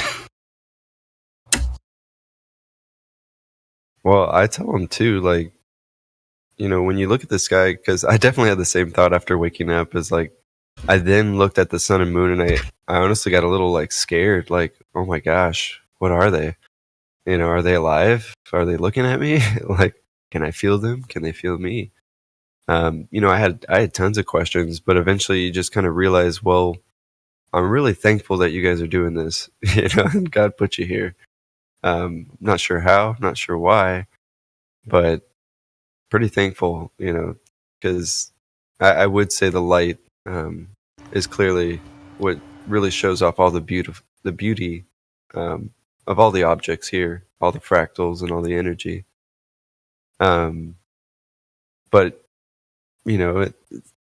when somebody actually says like, okay, well, why is this guy this? Because I've gotten to this conversation with my dad because he knows, I've told him just about everything about this, but he's still on the fence, right? And he's definitely a smart man because you are, so he's going to ponder things. But yeah, I've explained it to him so many times to where even he's realized me being on this server, I'm so much more confident in this information now, So he saw the change in the development as you become more confident and intelligent and like, logical fallacies. Yes, in all of it. It's up. These places, especially this one, it's upgraded people's intelligence. It doesn't matter if you believe in a ball or the plane. It's upgraded your intelligence just being here. And if it critical thinking. Yep. And if it didn't, you weren't paying attention and you spiraled and left. Because for everybody else, it did. It upgraded all of their intelligence, regardless of their worldview. Agreed. No, but what I was saying is like, I Sorry explained to interrupt to him. you, man. I'll digress. No, I was just explaining to him like, the sky is like a clock, and I don't know how this clock is made. Honestly, it's like if I looked at a real Swiss clock and I look at all the gears, I open it up and I see that they're all moving, some are moving a little faster, some are moving a little slower, but it actually makes, for some reason, of course, the minute hand and the hour hand do what they do, in the sequence that they do. And if I were to look at it, if I were to get really, really small and look at this clock and put it on the ceiling, I'd be able to count, the number of gears for this gear, and I'd be able to count the number of gears for this gear, and I could realize that, it's going to be this time, exactly this time, in the future, or it was in the past. I could do these calculations, but it wouldn't mean that I understood the clock in any way, or in fact even write about those posts or predictions either. So like, I don't know, it's still a big question mark in many cases. But that's the sky. When it comes to the ground, it measures flat. And there's even wonderful topography that we, of course, measure in planar formats, to say the least. So, case closed.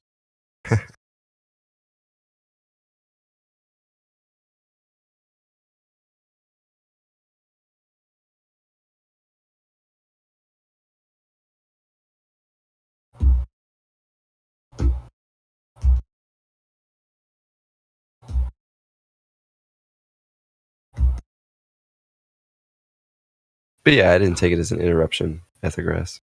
I honestly just feeling dead air until, we have some contestants.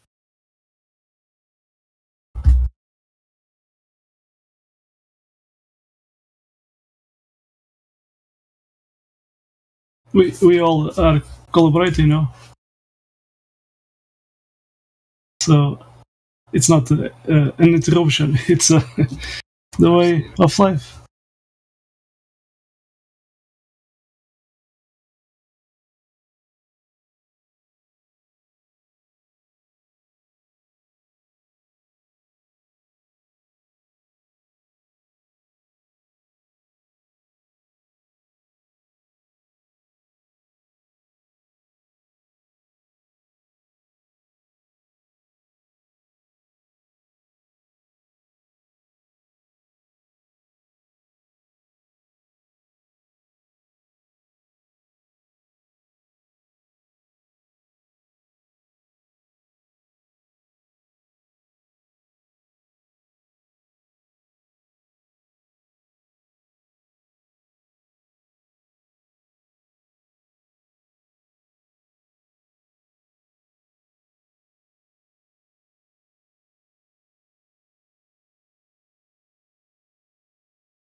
Did we ever find out what happened with the Artemis mission?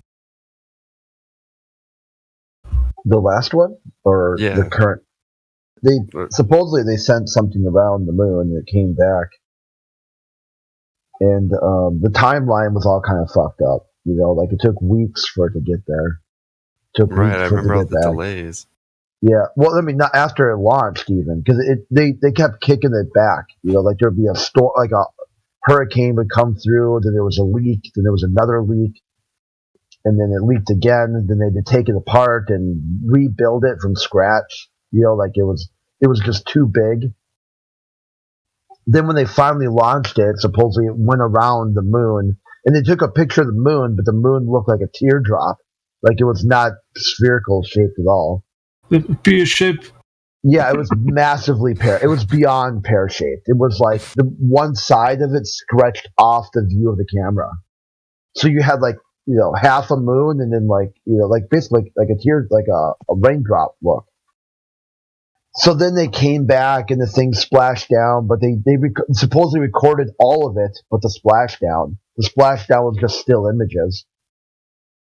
Then it stood there for a while, and then they talked about how they don't have enough spacesuits, and they need like another gazillion dollars to develop a spacesuit. Then people are like, what the hell? Why do you need spacesuits? And then they did like a social media campaign about how this number of spacesuits have been destroyed, this number got wet, you know, this number was parted out for this number, this one's only a training suit, so they're down to not enough suits to do a mission. So then they did like a catwalk, you know, a fashion show to raise money or something. And then they just randomly announced the next astronauts who could do a flyby. And one of them's a Canadian. One of them has never been an astronaut before. One of them is a woman who was on the ISS for a year or something. And then just some dude they brought out of retirement because reasons. And then they did like they rolled them out as if they ran across the game show, the floor, like they're like the coolest thing ever, you know, like with their hands up in the air and everything. And then the director at NASA talked about God a whole bunch and about, you know, how this is great and everything, and they're going to win the space race again, you know, 50 years later. And then they kicked the date back. So now it's going to be like 2025 or something. It was November 2024, and now it's like March 2025. Dude, they're having problems with what launch window they're going to pick. Isn't that interesting that they use a form of moving the goalposts as part of their entire lore? Yeah, and they added in. It's like, oh, because of, you know, optimal launching conditions. Yeah. You can, you know, like, if you can, like, seriously, like, you need to have this perfect launch, and they make it seem like, oh, it's super easy, right? You know, orbital mechanics is just that easy. I'm like, well, explain to me what the optimal launch conditions are. This here, though. Sorry, go ahead. Yeah, finish. I was gonna say, like, as a globalist, like, you think that optimal launching conditions is a thing. Okay, walk me through that thing. Yeah, there should certainly be at least one day out of an entire year where you get your optimal conditions so you can do yourself, so you don't have to like put it off for years and years and years. Yeah, like somehow they just can't go. They just take off and then you fly to the moon. Just you maneuver the spacecraft how you want to maneuver it. Wouldn't there be an optimal time of day as well? Yeah. Yeah, so all of it. We know that. Yeah, because the Earth is going in a direction, right? So if we say 6 o'clock in the morning, the rocket will be traveling the same direction that the Earth would be. 6 o'clock in the evening, you would have separation, the Earth and the rocket going in separate directions. So wouldn't it be easier to take off like 6 o'clock in the evening? I was just about to mention AI Ardent with this because it connects into everything we're saying. And I think he was mentioning something yesterday and then he left. And I'm like, damn it. I was going to ask him something. Oh, well. It's okay. I'm sorry for interrupting you, Chris. But you're right. You're absolutely right. It would be a perfect point. Hey, a person's here. I haven't seen you in a while. What's up, man? Yeah, I haven't seen him in a minute. Well, not much, dude. Just about to start getting ready for work. Yeah. What you been up to? Same stuff, different day. Yeah. I've been at the hospital for the kidney stone stuff again. Oh, jeez. Yeah. So. That's no fun, dude. You gonna keep one and make a necklace out of it? I have enough to make like a pearl necklace out of them. Oh hell yeah, dude! You gonna polish them? Yeah, I put them in a rock tumbler. Fucking savage. That actually would be hilarious to do. Just straight up represent, like, yeah, here you go. I wear my crown of thorns. No, but it's okay. I'm doing okay now. I'm doing well. I'm fine. They took care of me, and this too shall pass. I'm good. Yeah, dude. Absolutely. That fucking sucks, though. That's no fun by far. And you know how long I've been dealing with this crap, so. Mm-hmm. But yeah. So back to, I don't want to talk about myself. I was just trying to actually see how you were doing, honestly. So it's like, how things been, man? I hope it all's well with you. Yeah, I mean, things could be worse, but no, for the most part, they're good. No, well, I don't know, man. Yesterday, I probably had one of the more annoying days that I've ever had. Shit just pissed me off so bad. Yeah. You know, man, corporate greed, and then that's everywhere. Yeah. Also, you know, to benefit people that want to push a broom for the same amount as somebody, you know, like a machine operator. Those people can cause a workplace to go from, you know, a free workplace to just fucking communism. Ooh, and I'm trying to it finally got settled. I kind of split the middle because where I work, there's you know, certain people in each department, and since we were, you what? Sorry, hold on. So you'd say it's compartmentalized? What do you mean? Like, I was kind of making a joke reference to NASA being compartmentalized, but then getting back onto what you were saying. It's because we're in a flat Earth discussion. But yeah. But no worries. I get it. Okay, yeah, my bad. But back to what you were saying. Yeah. You're saying there's different compartments in the company that you work for, or departments. Yeah, and like I've managed 2 of the departments, and also worked in both departments, and work in a different department. I kind of have my fingers in a few different areas there, but it's because like when I go to work, I spend my fucking time working, and I really love my job. I really love doing what I do. Yeah. And obviously I'm trying to, you know, kind of set my life up so any way that I can make money, I'm more than happy putting in extra effort. But then you have people that do maybe not even as much in their own job that you also do, and then complaining that you get paid more than them. And it's like, buddy, it's like fuck, dude. Like, and so I was trying to describe this to them, because they're like, well, you know, it's not fair because of this. And I was like, look, dude, all these people, you know, they have all agreed that this is okay for me to do. Like, this is more than fine. So, you know, what you're about to do is going to not benefit the company. Not only that, but not benefit these people. Not only that, but not benefit me or you. Nobody's going to win besides the people that aren't willing to actually do their job and, you know, kind of push themselves. Yeah. Like, this is only benefiting those people. I would say knowing your own worth goes both ways. So you can't expect to get more than you're worth either. Like, one should have respect for themselves, yes, and know your own worth, get paid the wages you deserve. But if you don't deserve something, you have to also know your own worth and accept what you deserve, too.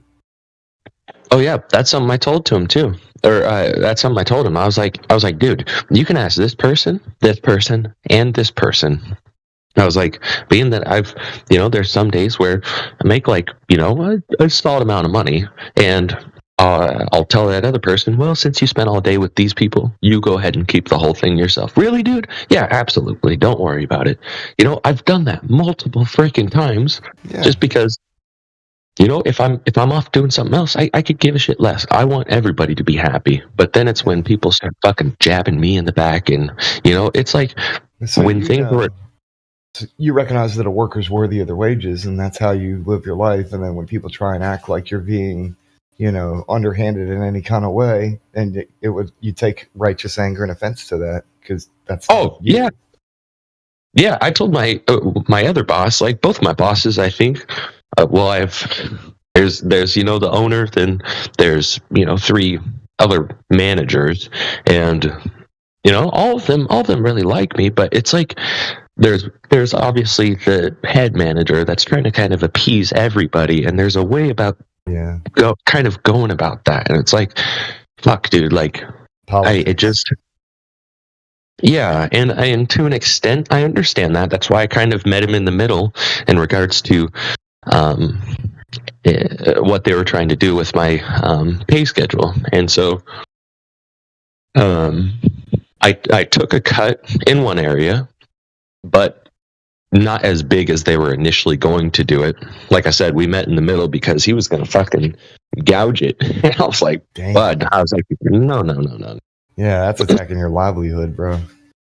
Yeah. And then not only that, but was holding me to expectations, right? In expectations that are more than each of those people in each departments, right? Like, let's say these people are in charge of sweeping 100 floors in that department. The other department's in charge of cooking 100 pots of food. The way he set it up was essentially, even though I'm working both things, essentially I would have to do more than both of those people to get paid a little bit less than both of them, because technically, working both of them, I make more than those people. Do you get what I mean? And that's not fair to somebody that puts in extra effort.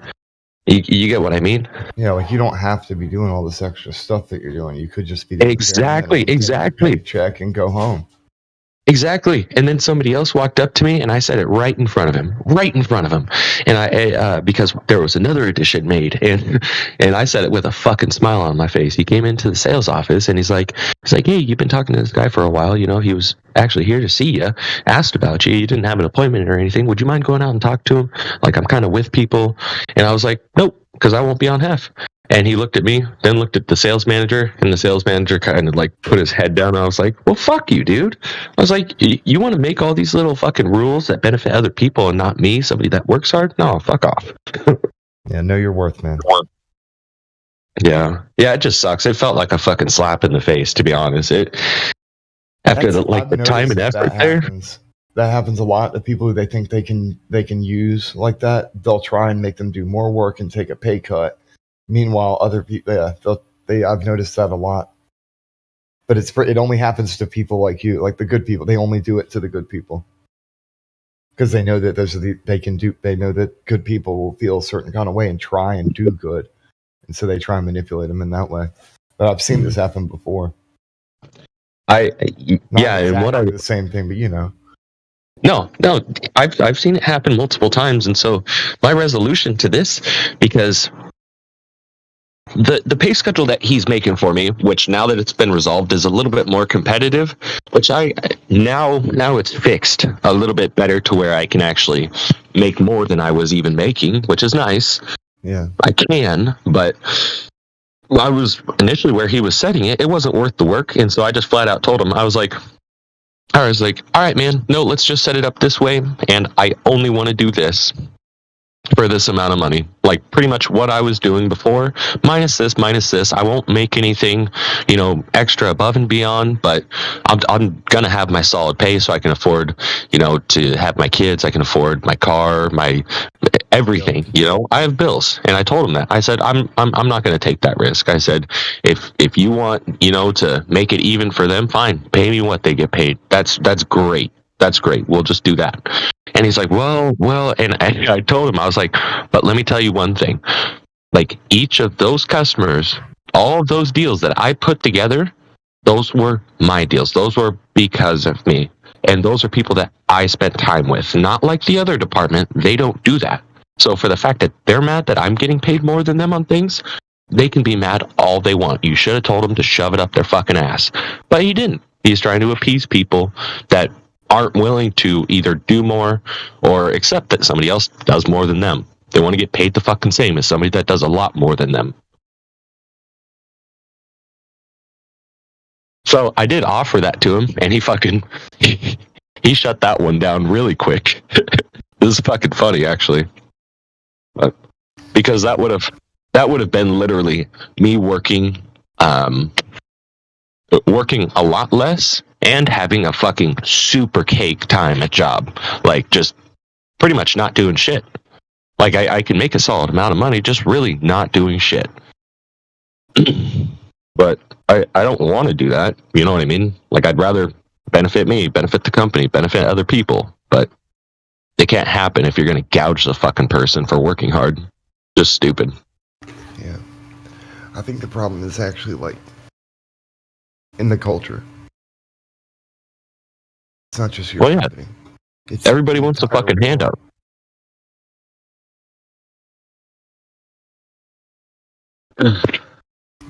One second, man. I'm listening though, but I'll be right back.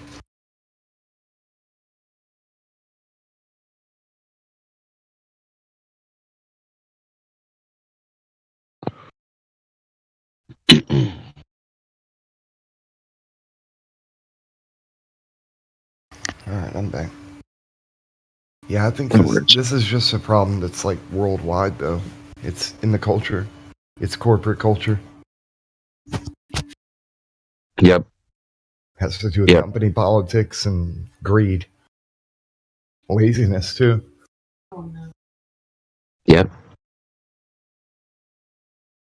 Yeah, so, like, I kind of saw his point, but at the same time, he really didn't understand mine. And he kept telling me that I don't understand his point. And I'm like, buddy, like, fuck. Like, we're not seeing eye to eye on this. I guess people, these girls, they were complaining because I get paid, hourly for also doing an hourly job as well as commission, and commission is supposed to be no hourly, and so commission-based people, right? For sales, they don't make an hourly, and they don't make anything until they've exceeded their hourly, and so essentially I have a base pay because I also work a different department. Do you get what I mean? And that one has its benefits, so I get paid from corporate for doing that position, which none of them have anything to fucking do with. That doesn't even come from the store. That comes from corporate. It's like, bro, like, and I'm one of the top people in the freaking nation for doing that. And I'm like, don't I do a good job? So why are we cutting my hourly for doing a good job there and multitasking while also, making sales and revenue there? Why is that a problem? Well, because you made more than most of the people here, and I'm like, buddy, like, I'm working two different fucking positions right here. Like, that's why. If they want to work two different positions, they can. What's that? Now that you've stood up for yourself, there's going to be a couple changes that they have to make in order to be able to keep you around, or they're going to lose one of their best employees. And so I believe that it's going to work out, and it'll be all right. It's just going to take a minute for them to adjust mentally to what's going on. Yeah. It'll be okay, man. Everything works out eventually, sooner or later. And people like you don't quit, you persevere. Yeah, the only problem is that I have kids that are in this city. I have one of my exes that was talking about moving to a different city, which moving to that one, I could apply at that other place that is also over there. But, I mean, I know for a fact that if I made the same offer of what I do at this dealership and put it over there, they would offer me at least an $8 an hour raise. At least. Just starting. Boom. And that comes with guarantees. That comes with stuff that nobody else can offer. Like, it's hard to explain, dude. But like, in a dealership, there's multiple departments. You know. So I want to continue talking to you, but also I was just thinking that we've been talking about this for a while, and it's kind of not the subject of the server, even though it's important to me and you. It's not. I don't know if I was going to say, do you want to like chat like in a private call, or? Oh no, I to be honest, I gotta hop in the shower and get ready. But no, it was good talking to you, man. We'll definitely catch up a different time. Today's my Friday, so if I have time later, I'll shoot you a call. Yeah, sure. Yeah, when you have more time later, we'll chat. Because I don't want you to talk about more personal stuff and dox yourself on the live stream or anything, man. Oh, I'm not gonna dox myself. Yeah. Well, yeah, or you know what I mean, though. But I love you, bro. I hope you too, man. Yeah, you as well. Yeah. Stay blessed, man. So you're about to head out now, anyway? Yeah. No, I'm gonna hit a shower and get some coffee. All right, man. Well, I'll see you around. All right, buddy. Later. Yep. Peace.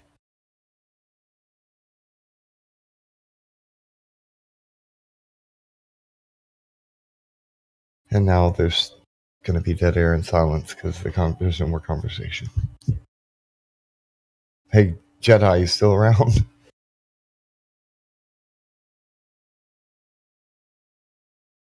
Yeah, man. I'm still here. Hey, man. How you doing? Sorry. I was miles away. You were just noise in the background to me, mate. I do apologise when you guys were talking, so it's all I have no idea what you were. We were talking about it was like between life situations and the actual corporate greed type stuff that's really a culture around the world. But there's a lot of, it was getting more towards personal life type stuff, and so I decided to end the conversation and offer to talk to him in like a private chat later.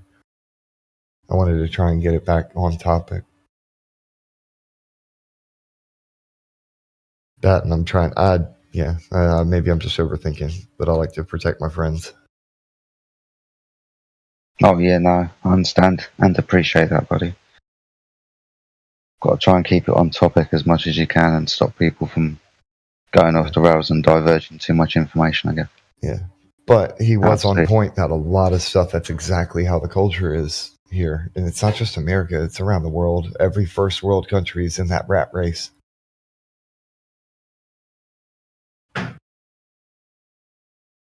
At the moment, mate, I'm looking for jobs, so I understand about getting back into the rat race and not wanting to be in it. Yeah, and it's not about the work. Like, it's great to work, but it's about knowing your value too, and that goes both ways. Yeah, like knowing how much worth, but also not expecting more than you're worth either. For people who they don't have so much experience and they want to get paid, they basically want to do nothing and get paid a lot, and that's what he was talking about. Is they're trying to switch things up where he does a lot of work, gets paid less. Other people don't do as much work, get paid more, kind of thing. Like that's the situation they're trying to impose. And yeah, that's around the world. They're trying to do that everywhere. You got a bunch of lazy-minded people who don't know how to do anything, and they want to sit on the wagon while the people who do know how to do stuff pull everything.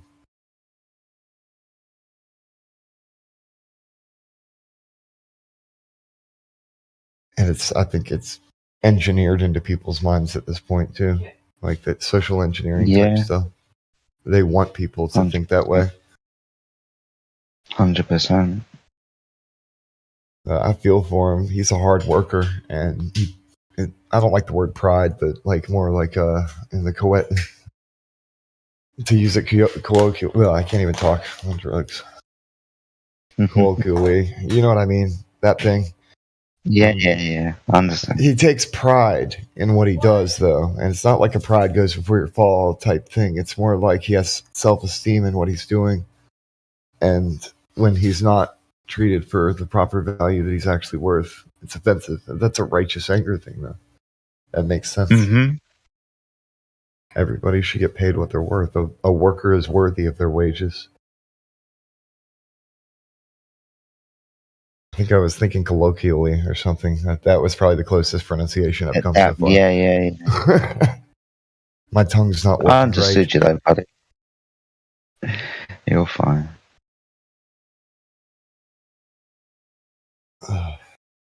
Anybody who's been watching the past couple episodes knows why. So this Black Swan card, I need some good data. I posted it in the locker room, and I need to put some good data on there, but I only have so much space, so I have to get straight to the point with what I put on here. And like I have like the paragraph symbol, and then 3 section symbols, and then the bottom symbol is the currency symbol, which to me that I want to put the most valuable line on the bottom line. Let's get down to the bottom line, kind of thing. Where's the horizon? Yeah, that would be. That's the question I'll put. Yeah. You have to understand why this is important.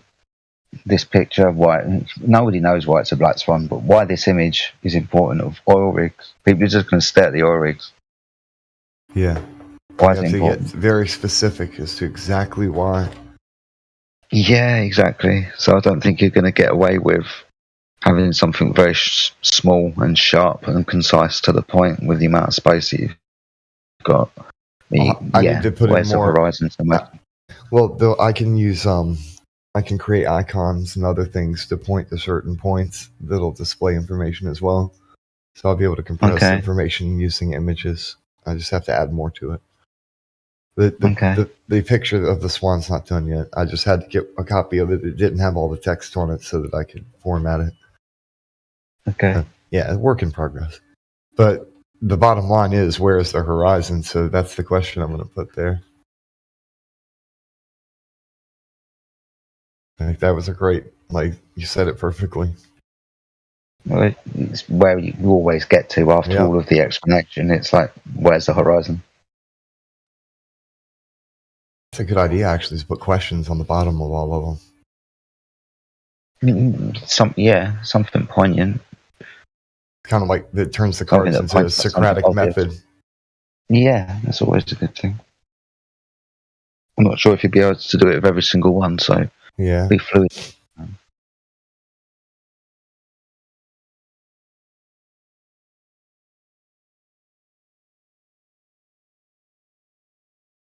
Yeah, I'll have to find a way to articulate it where it's straight to the point, and those who know what words mean will be able to read it and understand it perfectly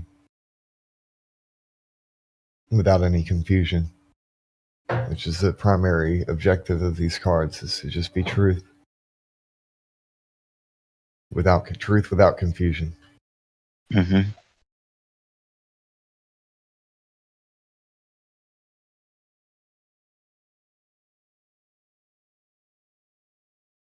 But yeah, the actual physical versions of the cards I'm going to spend a lot more time working on than I do with the little card emoji things that I make, because these are a bit more important. They're not just some meme. I want to have physical versions of these.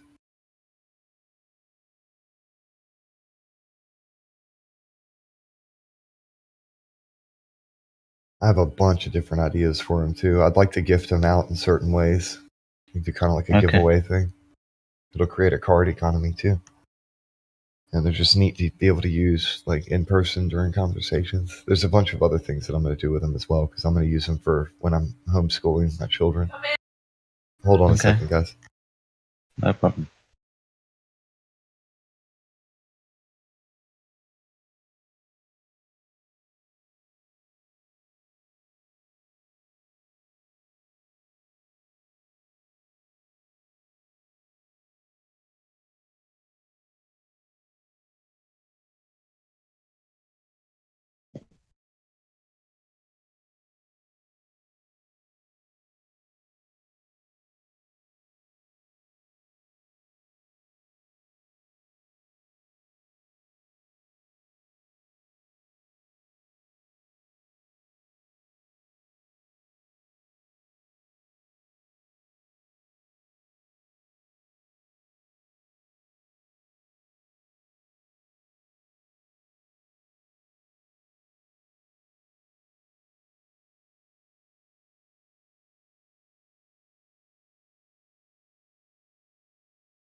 Alright, I'm back. Oh, hold on.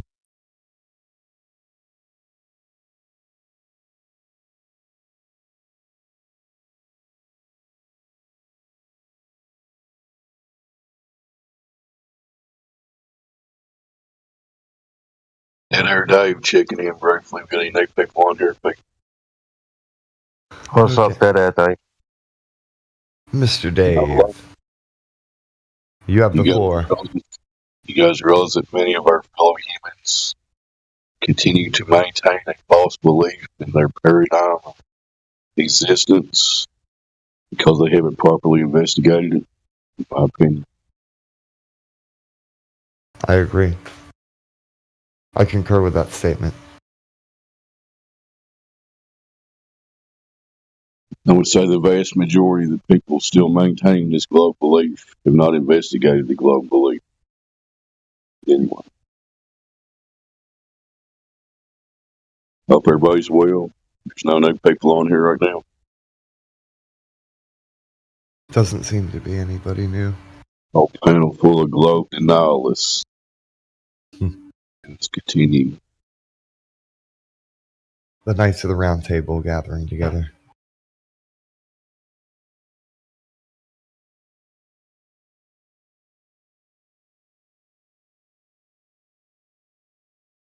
The irony of this subject just strikes me often as this belief that everybody has. They think it's so founded in reality, and it couldn't be more than the polar opposite. There's nothing empirical about anything globe. Nothing, Seals. Nothing. Nothing. As you said, it's a belief. It makes them happy. And it makes them unhappy when somebody questions their belief.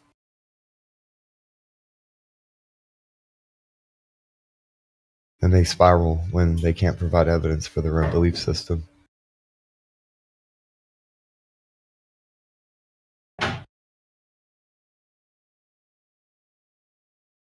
That's why, that's like you said, if they would research and study, they'd know, but they won't even look.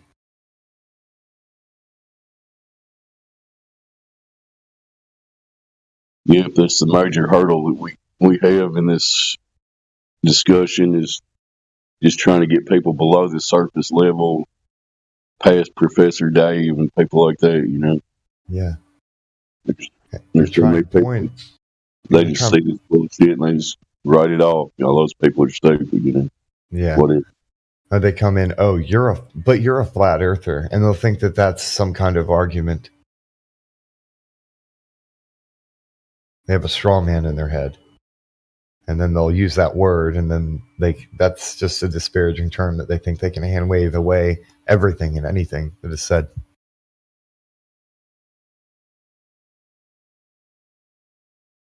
Meanwhile, they don't know their own model. They don't know their own lore at all, most of them. They just believe and claim that everybody's stupid if they don't believe.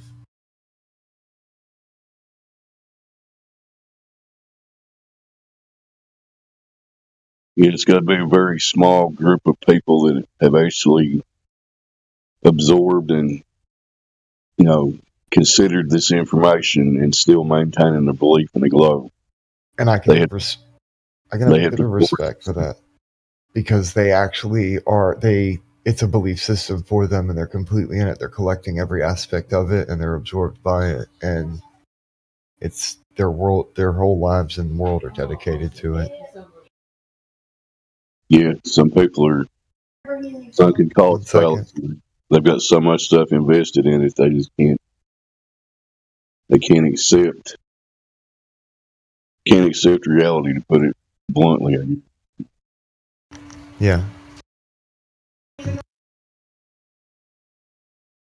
But they can't accept what is observable and evident and provable. They want the fantasy.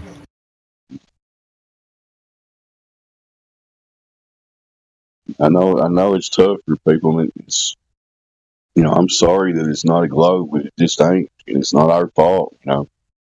We're just trying to accept reality as it's presenting itself. Nothing about reality is telling me or anybody it's a globe. You have to force yourself to think what men told you about this globe.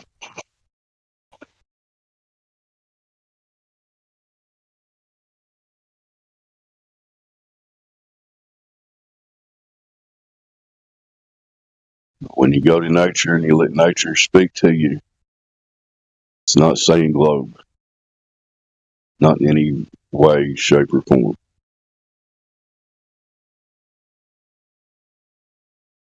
So if there's anyone listening on YouTube, maybe you just stumbled across this subject. Maybe you think it's the stupidest thing you ever heard. So did most of us. Come in here and discuss. We'd like to share information with you and hopefully stimulate your own critical thinking skills. That's what we're here for. We're not trying to convince anybody of anything. Yeah. Just think for yourself is all we're trying to do. Yeah. Well, that's the number one thing. We don't want anybody to just take on any one of our worldviews or beliefs. That's ridiculous. We want people to go research on their own, do their own measurements, run their own experiments, come up with your own theories, form a hypothesis, test it, and prove what you can. That's the whole point of all this. Think for yourself, critically. Exactly. Well said.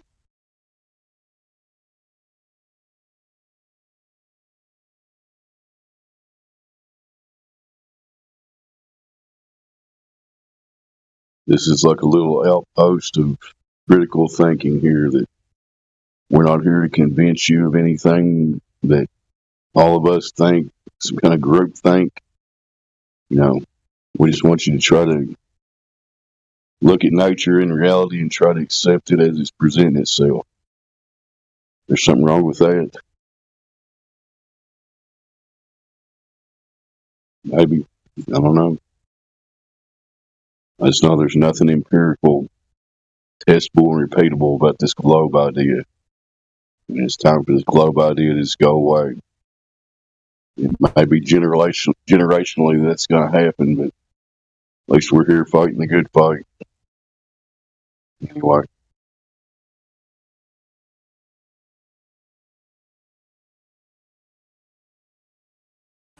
I've noticed that a vast majority of the people who come in here to try and argue for the globe, they can't get through a conversation without using the word imagine.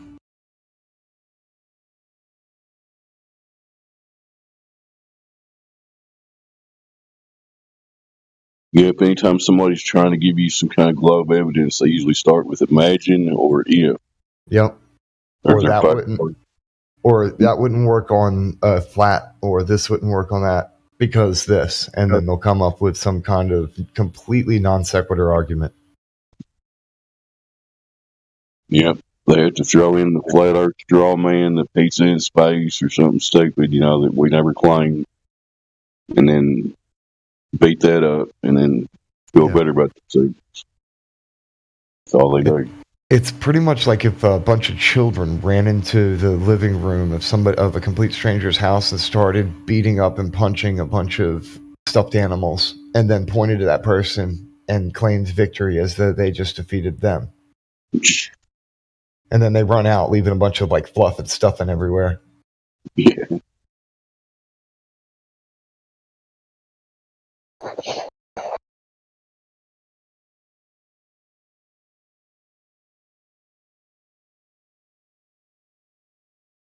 I can't think of a better subtopic or subject than this one that gets down to the deep roots of basic human psychology, and there's so many different aspects to that, but you either accept reality or you don't. What it comes down to. A lot of people just don't want to accept it. They can't make themselves accept it.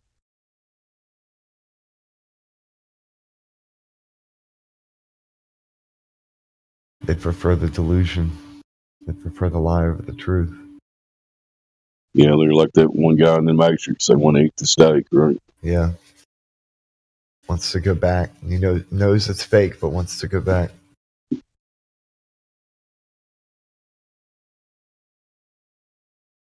I believe, the way I see it, and this is part belief. There's believers, non-believers, and unbelievers. If you don't know something, you can't believe in it, so you can't be made happy by it. And if you do, then you believe in it. And if you're an unbeliever, then it's the opposite of that. It makes you unhappy to believe that whatever it may be. But when it comes to the actual truth, the unbelievers of the truth, they know the truth. Some of them they're dark-minded on purpose, and they use it for evil on purpose. They're like the antithesis to what we're doing here. The sophist surfers that come flying in just to mess things up and cause division.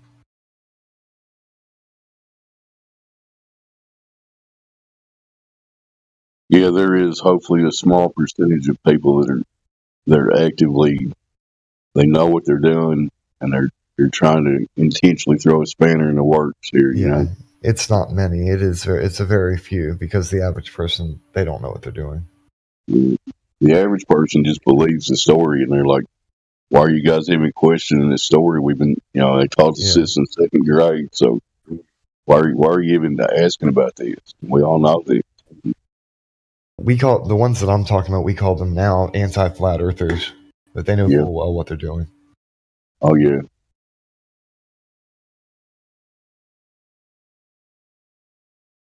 And at that point, there's no excuse for what they're doing either. That's one reason why a lot of the guys here, they'll have a zero tolerance for certain people. They know who they are. They know what they're about. And they're going to call them out on it every time they see them. I guess when you look at the big picture of the spectrum of human nature, that hopefully that's a small percentage of people, but the people that have actually absorbed this information and are still actively fighting it. It's very small, because there's so few that even look at it to begin with. Right. And then most just kind of hand wave it away and walk away from it, so they still don't know about it.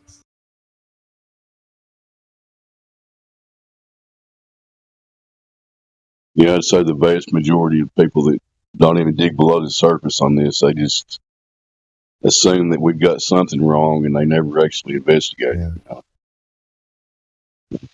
It's weird to me, because entertainment seems to be the priority of most people.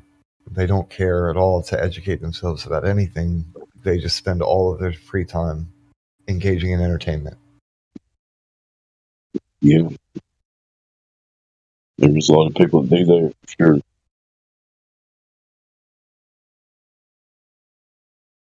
I'm going to start reading I haven't been paying attention to the live streams and voice. I need to start reading this stuff. Still waking up right now.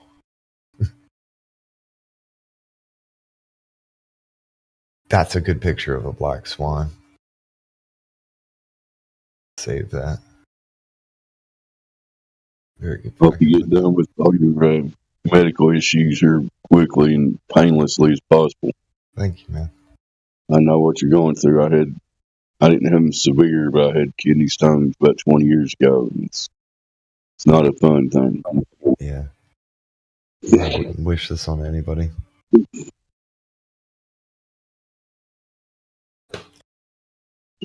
But it is what it is. And as Helio would say, it do what it do. Yeah. Everything happens for reasons, they say, right? Yep. I love this picture. C7 states. That's an excellent picture. I'm going to save that one as well. Oh, I've been there. Lookout Mountain in Tennessee. Yeah. That's the one you're talking about? Yeah. Yep. You have a viewing platform. I think it's a couple 100 feet above sea level, but you can see 7 states. So how does that work on a globe? They're all being refracted, right? All 7 states are being refracted up. Yeah. So how does that work?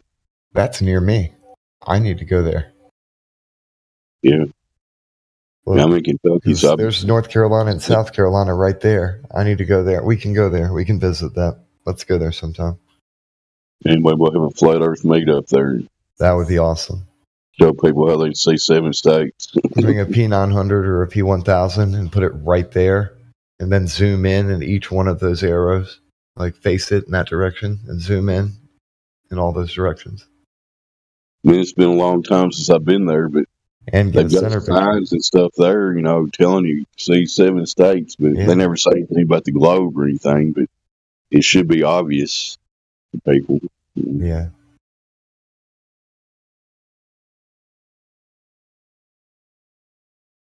They can't wrap their minds around their own worldview is the weird thing. Not enough people get to that point of, taking the stories they've been told and actually applying it to reality and see if it matches. Yeah. It doesn't work out for you if you actually get to that point in the investigation. What really disturbs me is there's a percentage of people out there. We had to deal with one of them yesterday, and all they'll do is just laugh and laugh and laugh and laugh. This person didn't join the VC. All they did was use ad homs, strawmans, and just talk crap. And they didn't read anything that anyone said. They just responded with negativity over and over and over. Yeah, I know what you mean. Like, I didn't hear all of it. That one guy on Voice, I think Froggy or whatever, he wasn't even listening to anything anybody was saying.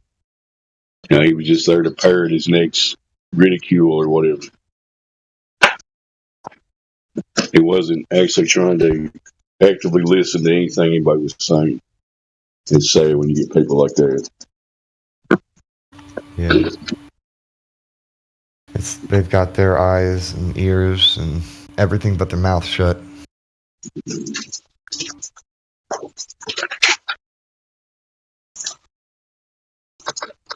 And the only thing their mouth can do is regurgitate the story they've been told, and there's no way it could be wrong, right? And it's not even a good version of the story they've been told. It's like their imaginary version of an imaginary version of the story they've been told.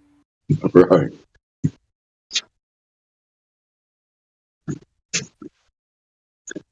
And then that's like you to imagine. So you can make up your own story and then go tell that to somebody else, I guess.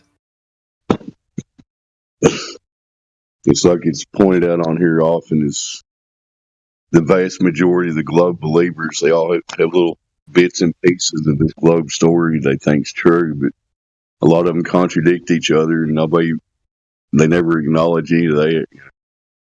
They just know it's a story, so it must be true. They're sending rockets into space, so what's wrong with you guys?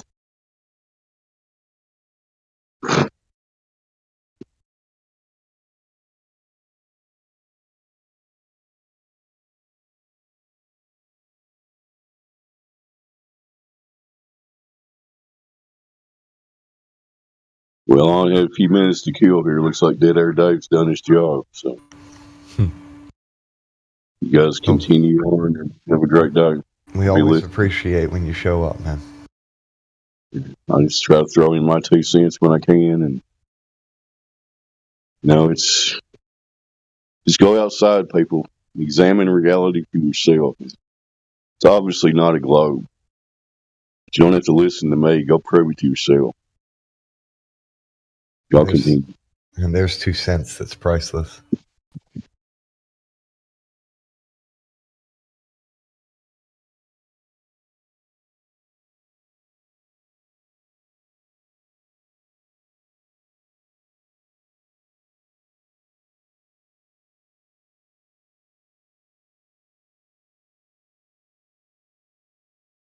I'll be right back in a moment. I'm going to mute my mic so that I can eat a little bit. I don't want to be chewing in the microphone.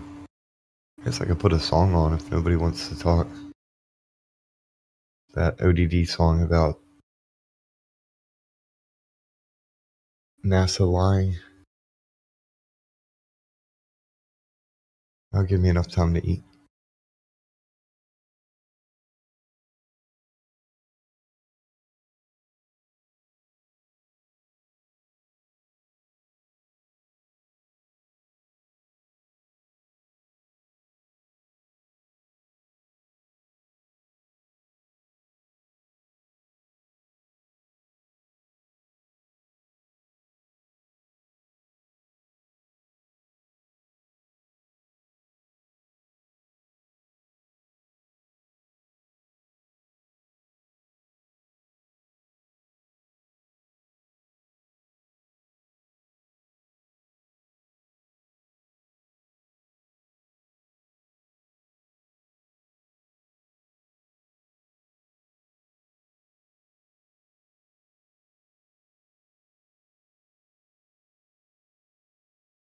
24/7 Flat Earth Discord. Go get VC verified.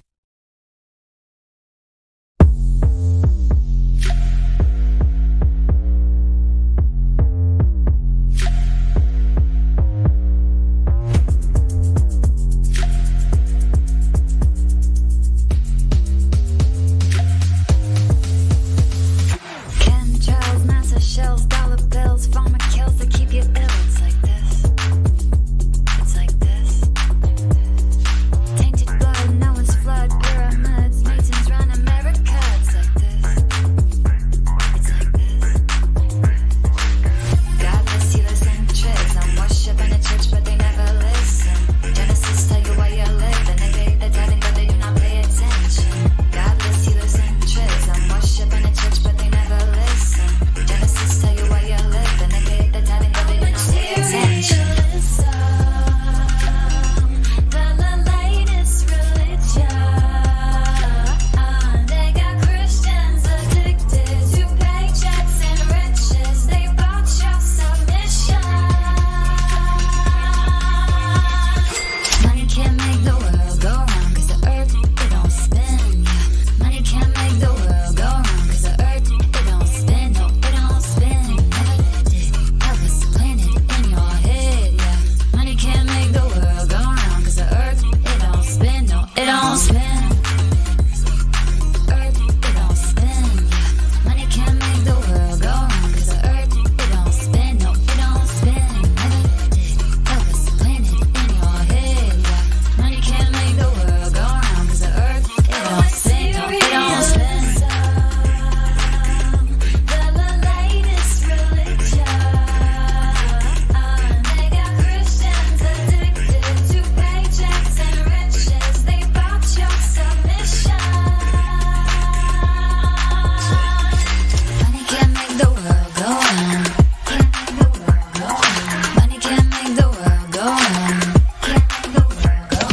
Money can't make the world go round, 'cause the earth, it don't spin. Money can't make the world go round, 'cause the earth, it don't spin. No, it don't spin.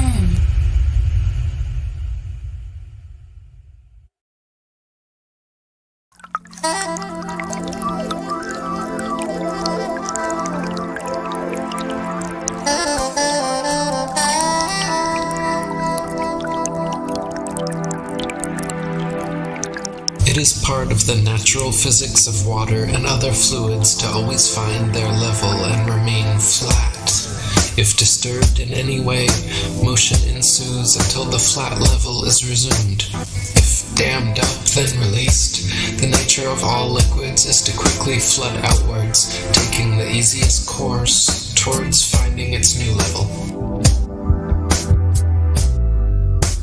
If the Earth is an extended flat plane, then this fundamental physical property of fluids finding and remaining level is consistent with experience and common sense.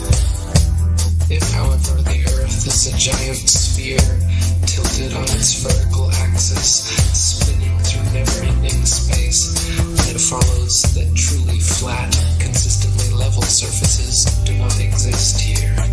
There are rivers which flow east, west, north, and south. That is, rivers are flowing in all directions over the Earth's surface. Now, if the Earth were a globe, some of these rivers would be flowing uphill, and others down.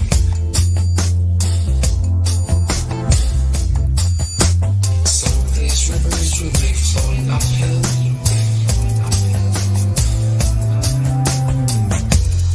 Others down. Rivers do not flow uphill. If the Earth were a globe, rolling and dashing through space at the rate of 100 miles in 5 seconds of time, the waters of seas and oceans could not, by any known law, be kept on its surface.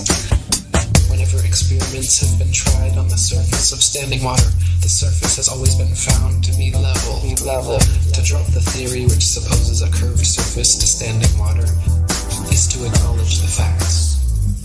If the Earth were a globe, the surface of all standing water would be convex. This is an experimental proof that the Earth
afraid right now. Got the heads in the clouds with a mask on the face like a clown. What they gonna say right now, right now? Oh, you wanna be awake right now, right now? Well, you better get real brave right now. Put your knees on the ground, gotta pray to the king with a crown. I have to tell you that we're living deep in the matrix.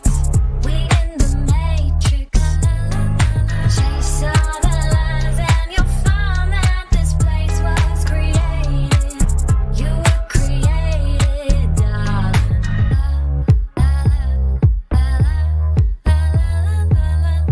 What they gonna say right now? What they gonna say right now? You about to have a panic attack real quick. Like, sorry, the earth's flat, it's fact, no trick. Just look at the proof and the true measurements. Cause I've been winning arguments against the best physicists. But this, don't know what it is. Lately I've been going around in circles, but I do not for the spin. Oh, this, don't know what it is. But you gotta keep it like a secret, you can't even tell your friends. And if you tell them, they say, how could it be? Don't mean nothing to me, they're gonna pick up and leave. And if you tell them, they say, how could it be? Don't mean nothing to me, they're gonna fall back asleep.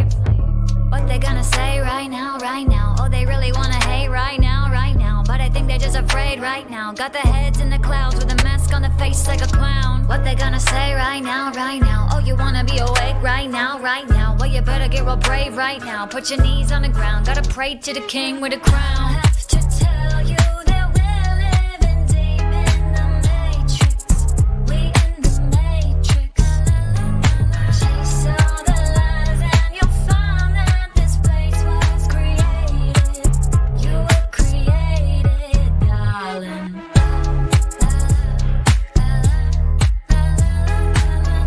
What they gonna say right now? What they gonna say right now?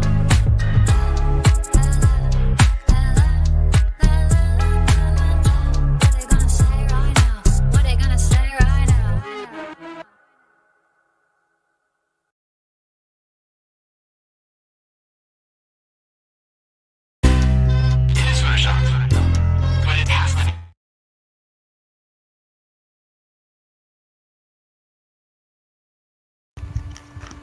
Hey guys, I'm back.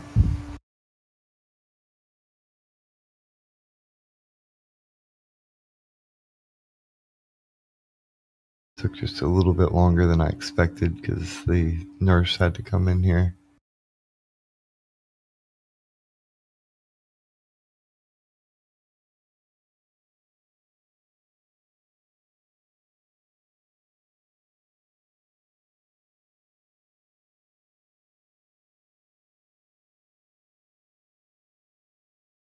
Thanks for those links, man. I'll check those out later. I think I'm sending them to my wife now, and we're gonna read. He sent me a bunch of links. I'm gonna send them to you.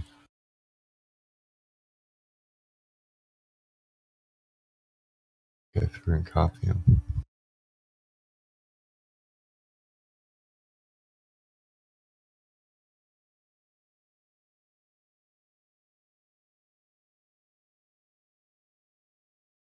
I reckon I shouldn't have turned the music off. I just figured that I would and see if anybody wanted to chat.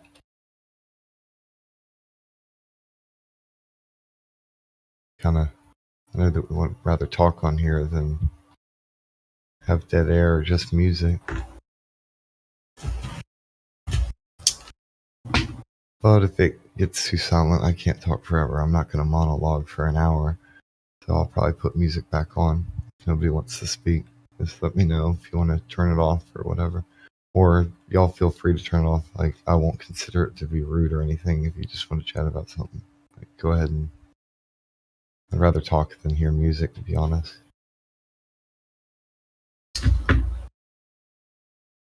I'm almost done sending these, Miguel. I wish the best Hold on. recovery to There you. we go. I had to switch to my headset. I had it on my speakers. I was saying I wish you the best recovery to you. Yeah, thanks, man. I appreciate it. You know, 20 years ago or more, I had kidney stones, and I at that time I had this book, this natural book. Ways to to be better, to improve, to be. So I did a restriction diet like 1 month. So, but then I changed my what I was eating, So I never had that again. Yeah, I definitely have to change up a lot of things because that's what's happening. The kidneys filter the blood, so whatever's going into my blood needs to be changed so that my kidneys aren't filtering a bunch of rocks out of it, like forming crystallized crap.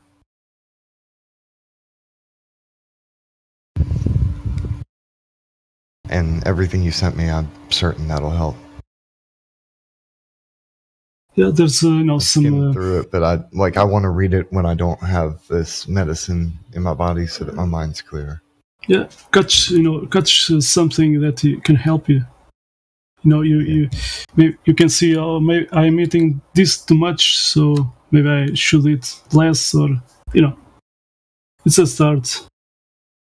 There's a lot of things, they don't teach this at school, Yeah. how to eat well. They don't teach you how to be healthy. Yeah. And it's weird, actually. Why don't they give medical advice for how to be healthy in school? Like they'll tell you about like certain things, but then that's like some kindergarten level stuff or middle school, and then they stop. Those they like this to be this way, because it's a business, sell drugs, medicines. And we can't talk too much about that. Yeah, I think we should. exactly. We're getting real close to the edge. Yeah, but it's I hate it, man. it's what. Can we talk in a VC later, bro? Yeah. But it's just amending. It's just what is happening, and there's a like they say, lies in the news, truths in the movies. So there's one movie, 007, one of the last ones, Yeah. and this bad guy is doing a meeting in this huge table, and they are talking about this, it's they are showing to us what it's happening behind,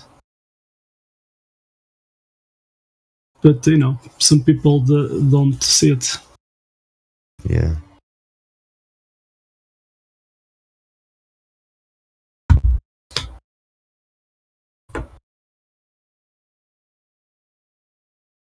And there's a lot of doctors,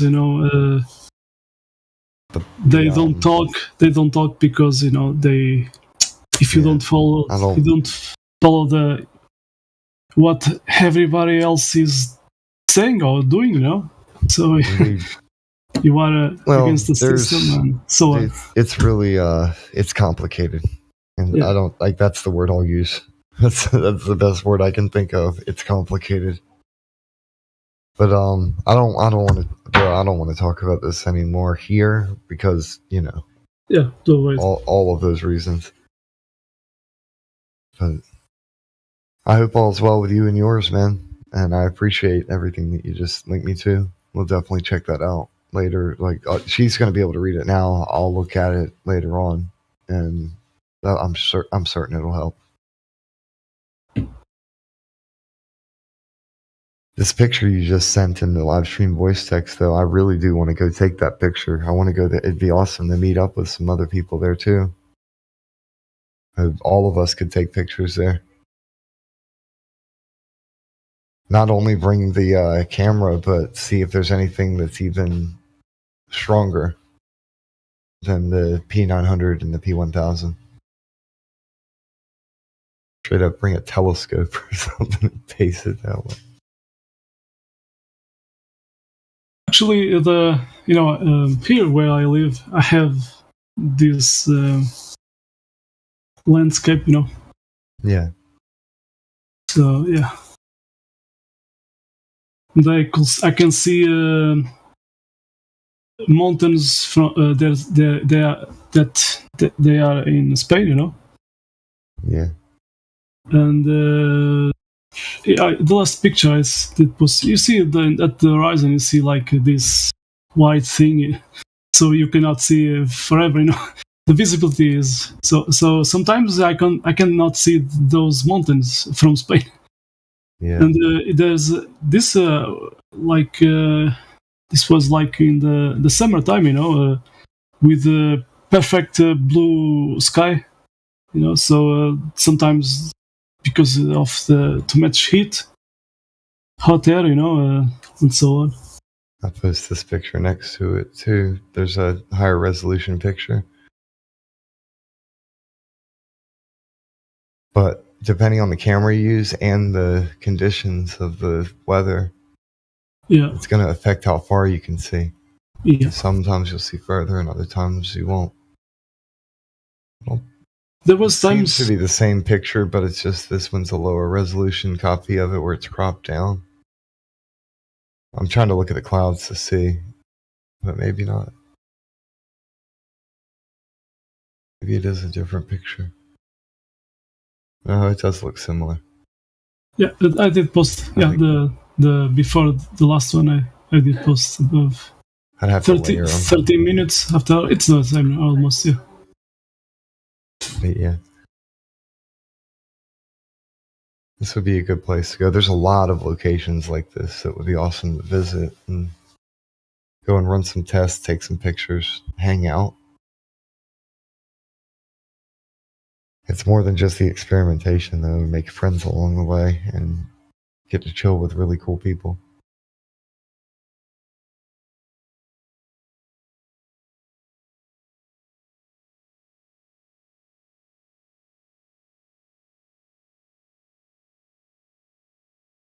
Yeah.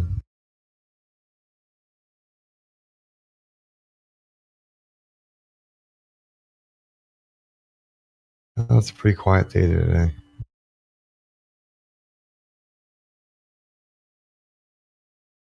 For being 11 o'clock in the morning. Well, I guess it's a Wednesday.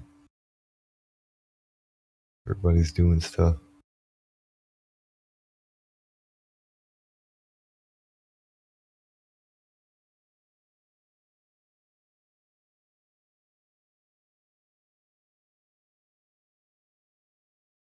Sometimes, when you have a view like this landscape, and there's a commercial airplane flying like from left to right or right to left, you see it perfect line in the sky. But when they are going forward or at back of us, you see the lines of perspective. So it is interesting.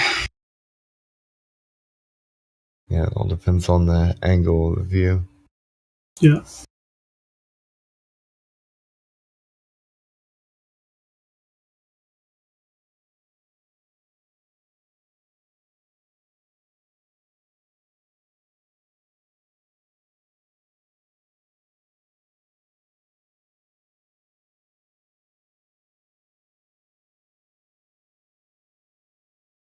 Huh.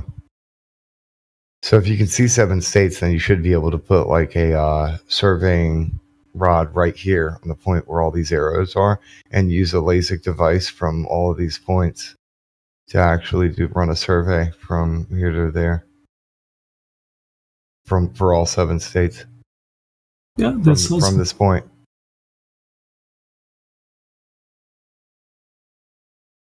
All the way as far as you could see. Yeah, interesting. That would be really cool to do. I don't know, like the whole, there's a lot of variables involved with that, a whole bunch of stuff. But just the fact that, I'll get a picture of what I'm talking about, actually. There are these guys from Spain. They did use lasers, on the, I'm not talking on water, but, from mountains to mountains. So let me see if I found the video. It is in Spanish, but maybe there's some English captations, maybe.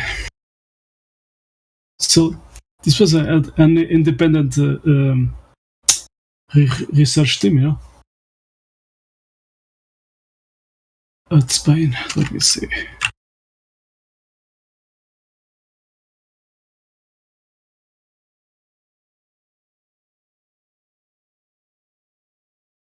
I don't know.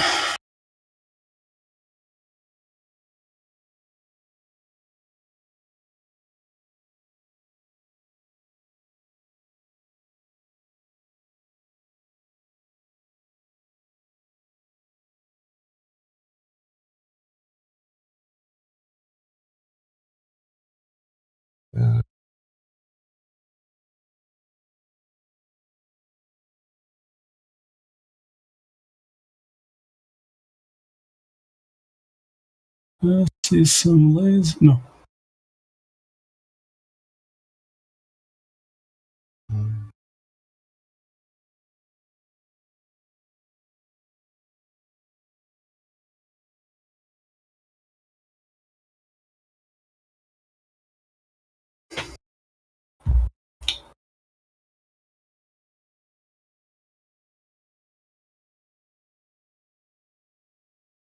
Well, this is the channel, the YouTube channel. Yeah. There's a lot of videos there.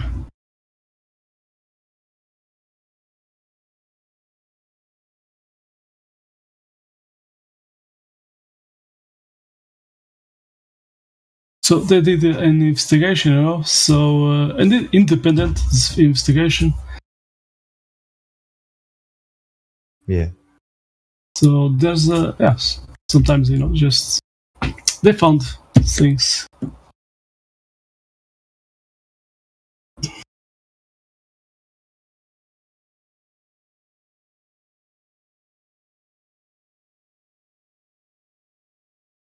So what is interesting, these guys at Spain, people at America, people at Brazil, and they are finding the flatness on water and doing observations, using lasers, etc.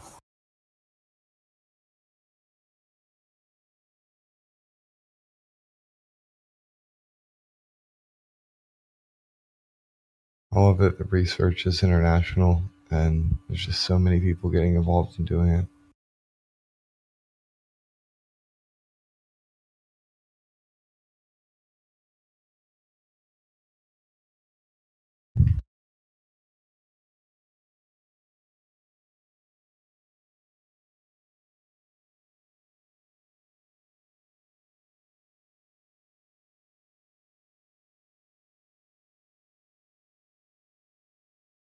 They have other things there, but it is interesting what they found out until this day.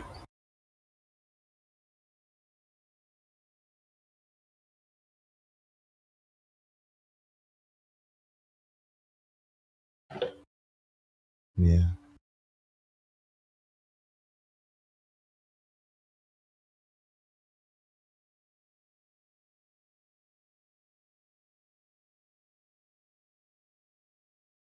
Some of them you can select CC, to put some captations, and then you go to settings on the real settings, and translate automatically and select English. Yeah.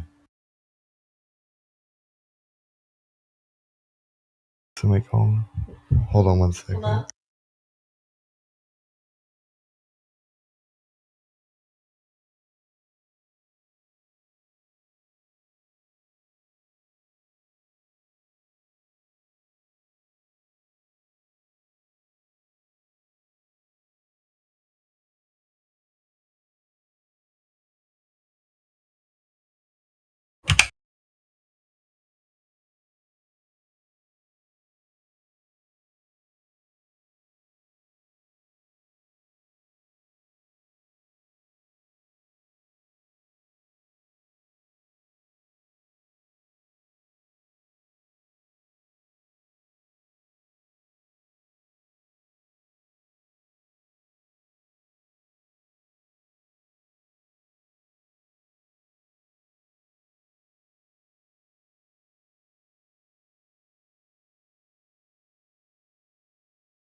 So,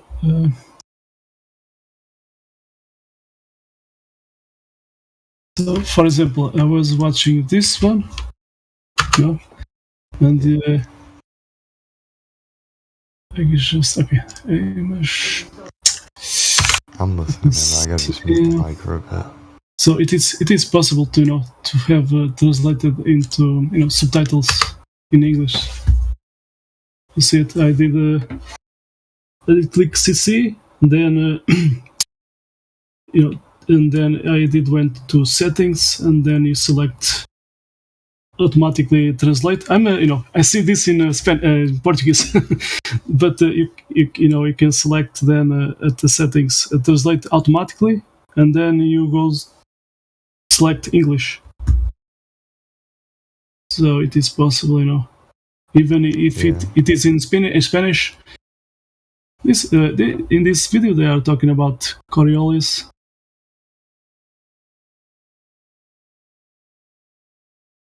There are others.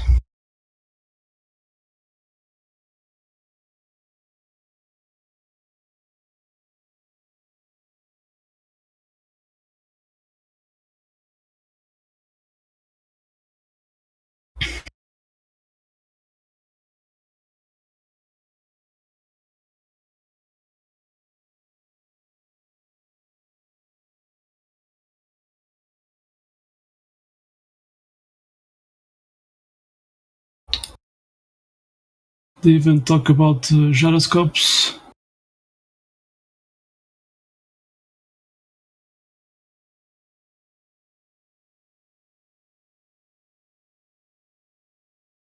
In this one.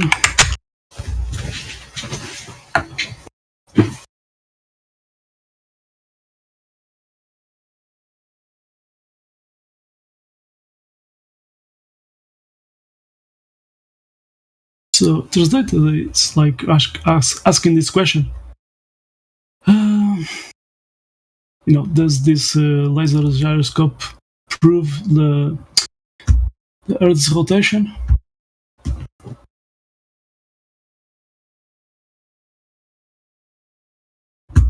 And so on. So they are debunking the globe idea.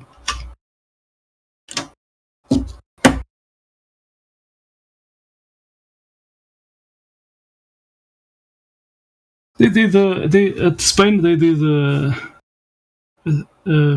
flat conference. At Brazil they did one too.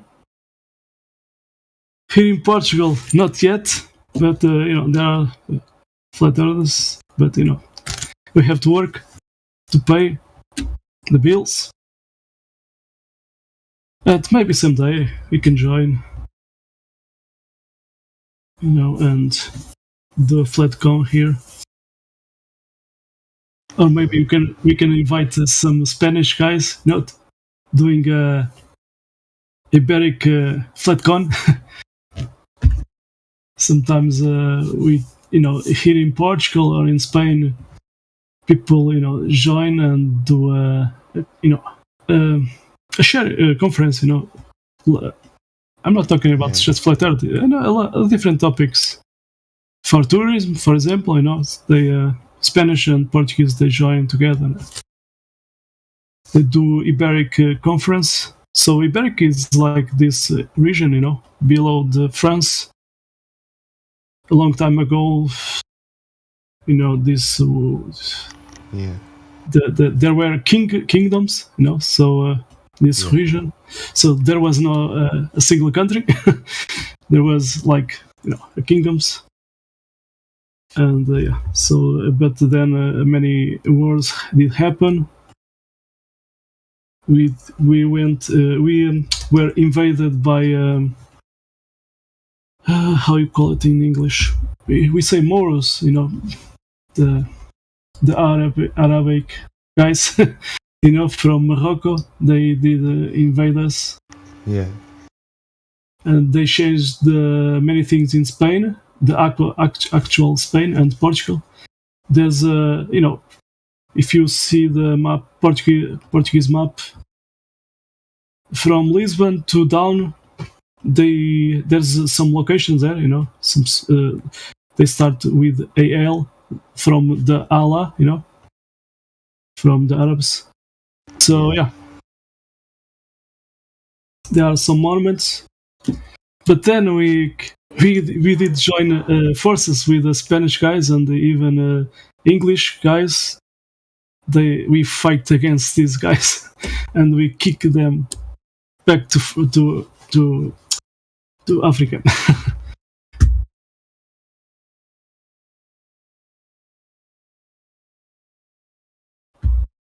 Some information, some videos. I think you can find the history of Spain or Portugal.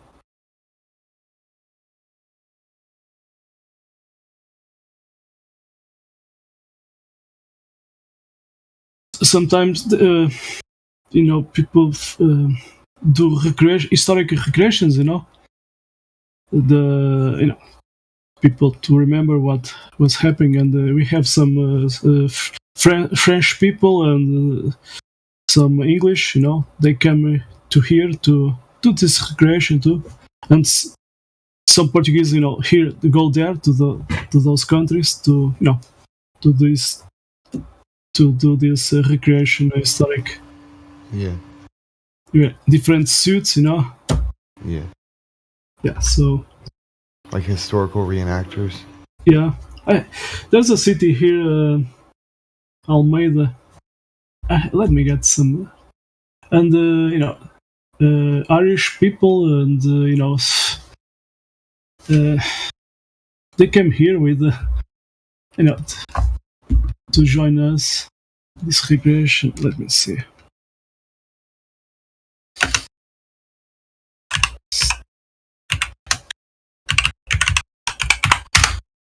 Let me see if I found some English. Yeah, okay, I have this one.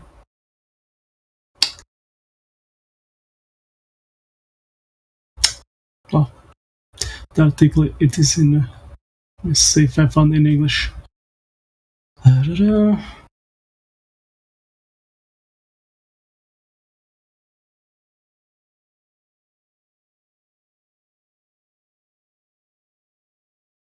this one.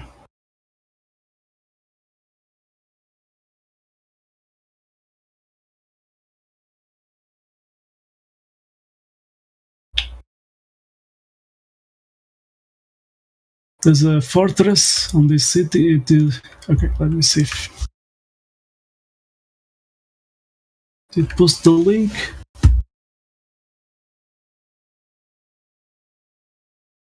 Yeah, so you can see like this fortress from above is like a star, something like that. Yeah, it is in English, so yeah, you will understand. This is not a big city, it's a city today, but it's like a village, in terms of size. And beyond this, it's Spain. So this one is there were some castles, in the between Spain and Portugal to protect, so the borders. Yeah, so it is interesting. Yeah.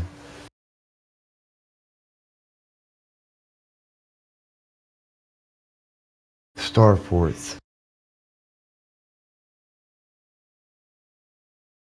That's what this looks like, is what they call star forts, the star-shaped locations that are fortified. Yeah.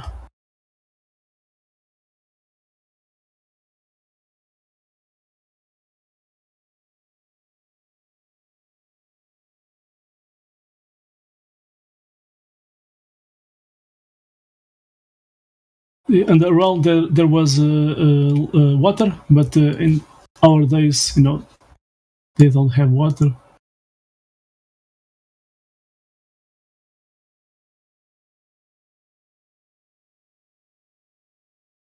Maybe it's more easy to maintain, less maintenance.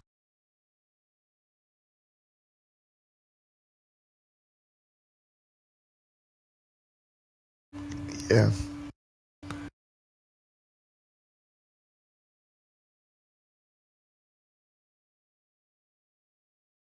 Yeah, it's but this picture from above, it has a fisheye lens, so you see a little bit in the the corners, top, like a curve, but it's like these drones are using these GoPros and etc. Yeah, of course they're going to. But there are pictures from the ground, and you can see, the landscapes,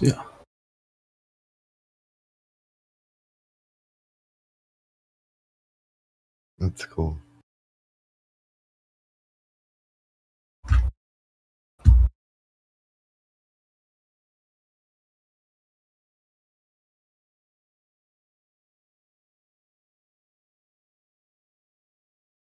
At the bottom of that website is more, world locations. Interesting too.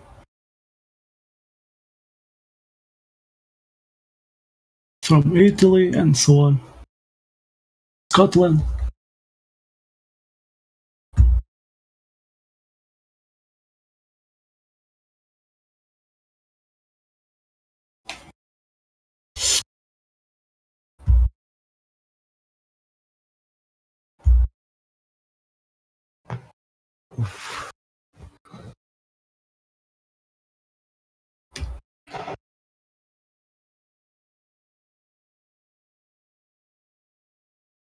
Alright. I'm still here, man. I'm just kind of moving some things around.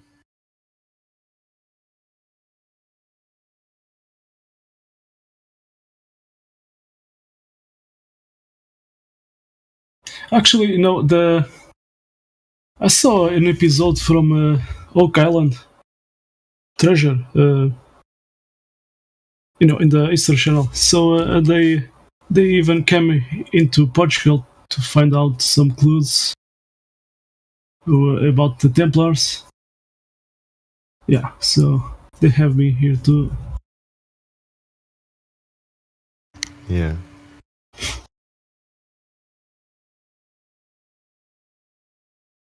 There is a path of rocks, like a little road in the Oak Island, So they saw, when they came here, they saw that in the same formation here in Portugal. So yeah, it's interesting, That's an interesting rabbit hole to go down, is research. It's the Knights Templar stuff.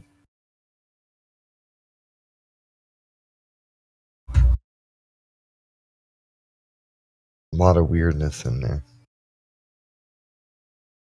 This site talks about old historic village, in Portugal. So it has some information there too. Yeah. Check that out.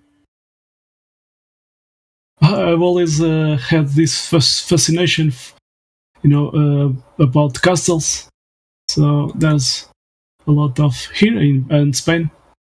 Yeah.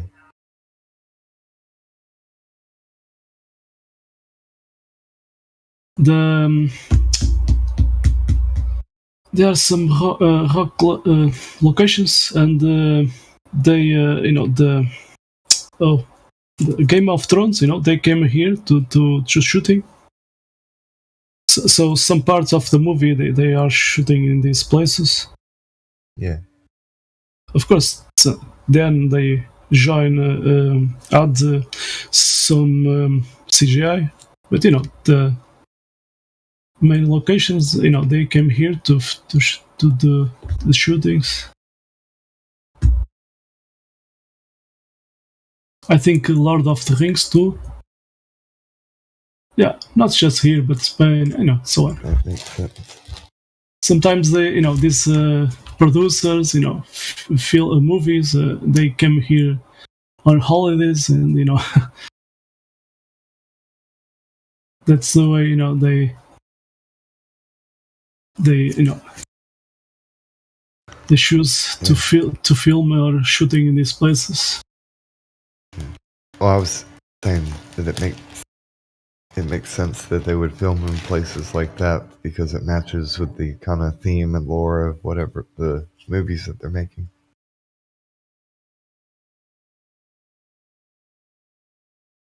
But Trinity's right, a lot of these places, they look creepy. Like some of these castles. Yeah. Just weird. Different times. So, sometimes they do this how you call it? Recreation historic, and they sell things, products of those times, and they use these suits, from those times. And I did ask to one of these guys how they toothbrush, So he said at that time they use some stick, of some plant or tree, the little stick, and they didn't have a brush tooth, I think is how you say. So they use a stick, a wood stick, from this tree, or to clean the tooth. So they did care about this to be healthy, at that time too.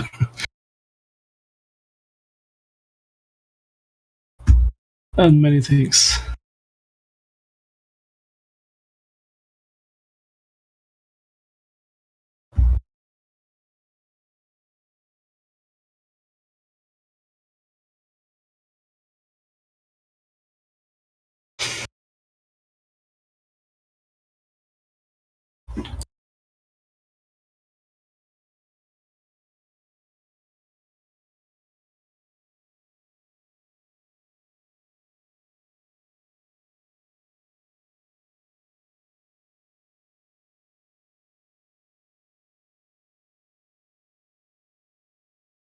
So there's a zone here at the north more.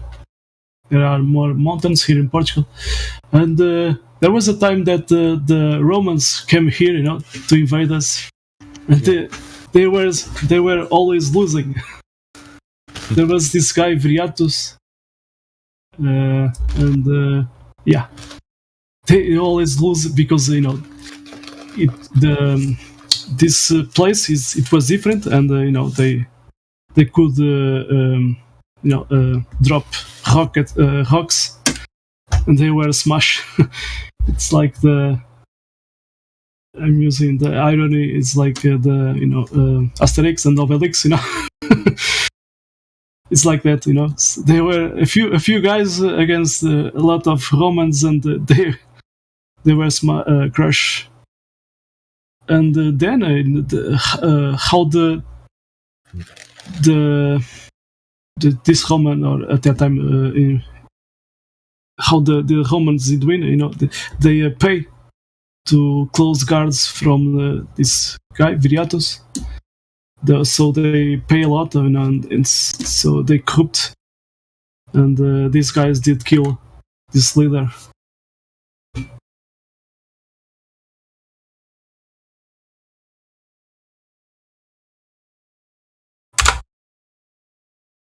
So there's this information a little. I think there's a video at you. Viriatus. So it's Latin.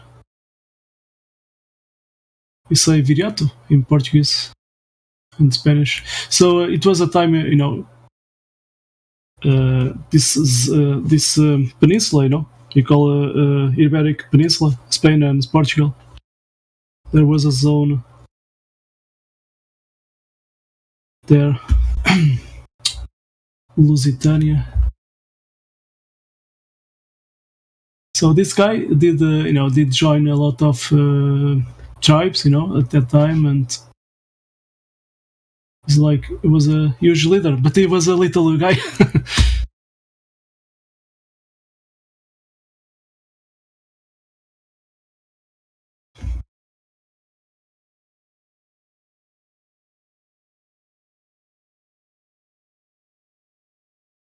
He did die at year 139 BC.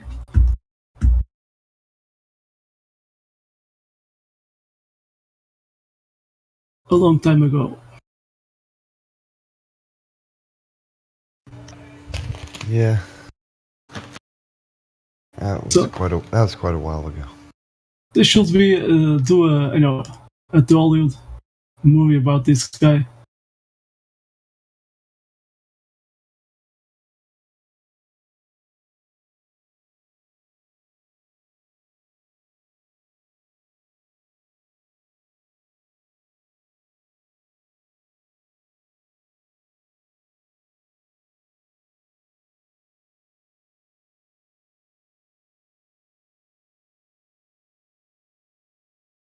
There's this video. It is in English. Oh, it's actually it's from the History Channel. Talking about this guy.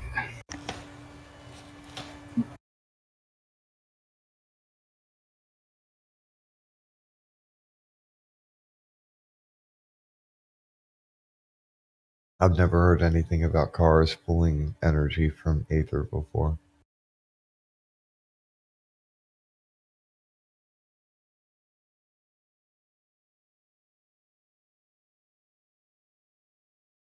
I remember something about Tesla. He had a car of that time, maybe a Ford. I don't know, an old one, and they had this car, and it was automatic. It has no fuel. So I don't know what technology he was using, but yeah, something. He was collecting energy from what was around, there. Yeah. I mean, I saw a bit of stuff about them speculating about buildings being powered using stuff like in the Tartaria stuff. That's what he's making reference to, is the Tartaria stuff. Because the previous post, like Liquid, well, he's right here. Liquids had said something about the Tartaria and Mudflood things. I'm not, sometimes I go there. About cars. Well, no, sometimes, like it's in the live stream voice text. Yeah, sometimes I go there, but I'm not into deep in those things. I have seen, but I don't have an opinion.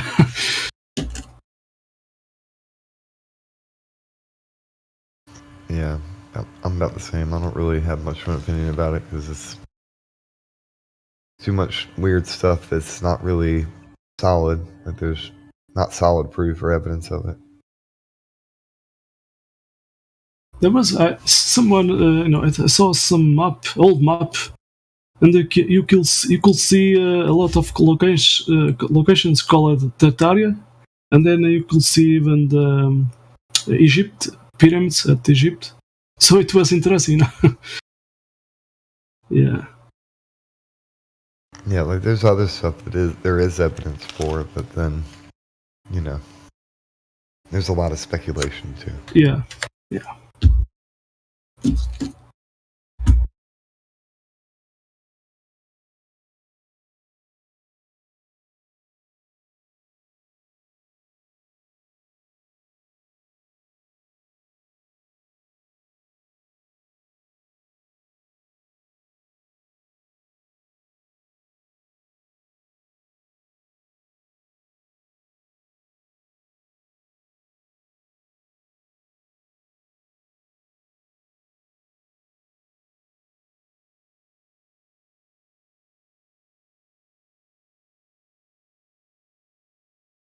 There's this one.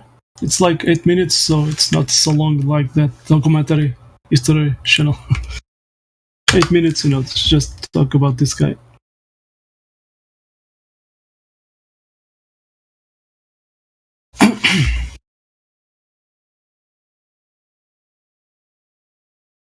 They did a Gladiator movie, awesome. But if they did something like this, the guy, it was like the Asterix and the Obelix against the Romans.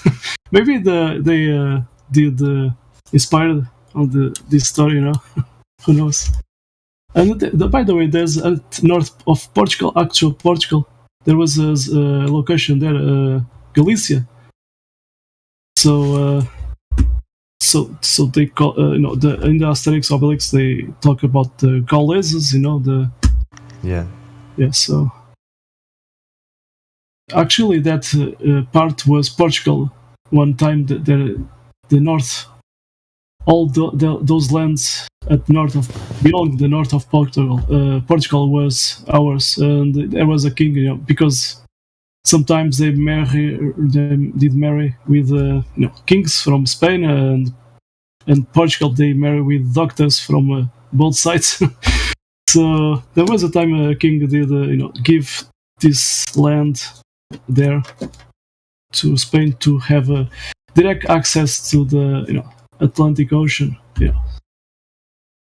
Well, it was one of the main reasons.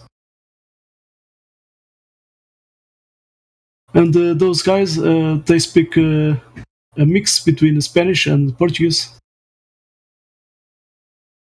So yeah. And a lot of Portuguese go there.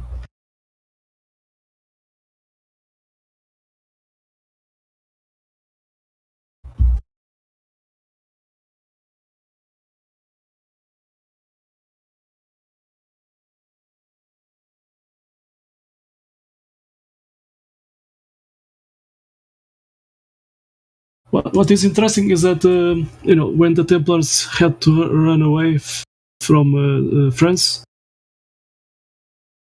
some of them they came into Spain and Portugal, and they hide. In Portugal, they hide in a military order. They call it the Christ's Order, And in these sail ships, let me see, there's a cross there, and it's more a Templar. This guy did him, but it was more a Templar.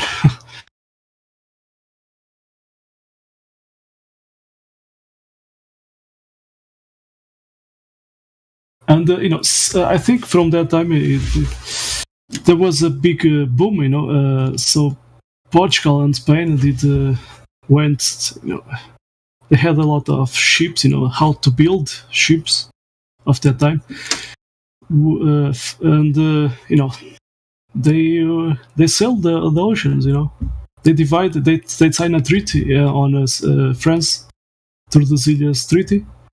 They divide the world. You can go to discovery this way, and we are going to that way. Yeah. They call it discoveries, but before that, the Vikings and so on, they already discovered America. There's a movie, Pathfinder, and it says at the beginning, this text 400 years before Columbus. So it talks about the Vikings going to America, discover America.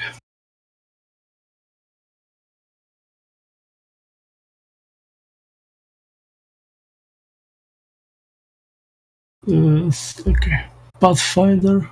Let me see.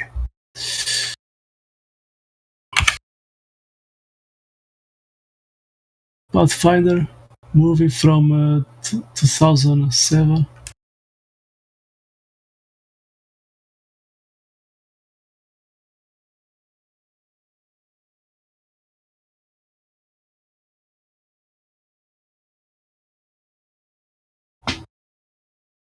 That one.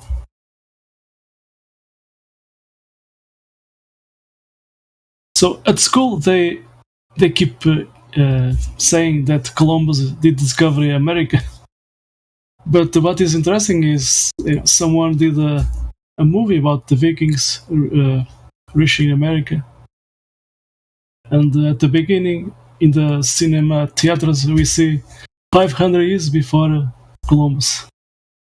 And they keep, selling this idea of Columbus discovering America at the school. in our days.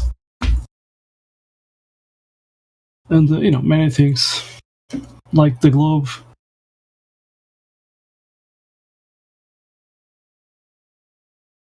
But people or kids, they ask this question: why the people at the bottom, they don't fall down?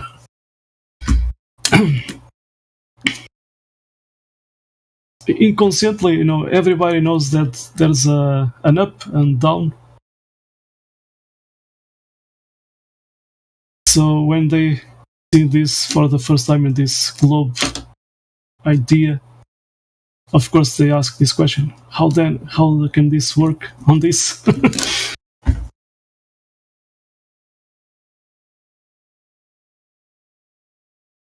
But then they just sell this fairy tale story, the gravity, and people buy it, and they ask they don't ask anymore. They just believe it, and people they have to pass the tests. It makes them happy. Yeah, and then they like to think about it. And then you have to, after the college, the university or whatever, you have to go work and do your normal life. Normal between quotes. Sustain your family. Yeah. Most of what people know about space is sci-fi that they watch on TV. That's the part that makes them happy. And they like that it's sci-fi because they think it's based off of reality. So that makes it science fiction. Yeah. If you take the reality part out, it's just fiction. They don't like that. Yeah, it's all CGI. I think I saw some guy, talking about these documentaries, space, and there was Neil deGrasse Tyson there, and I don't know if it was Gerard from Geranism. I don't remember, but it was the first time, he was a huge fan of these documentaries, and suddenly he did, he wake up and he realized it's all CGI animation. Yeah.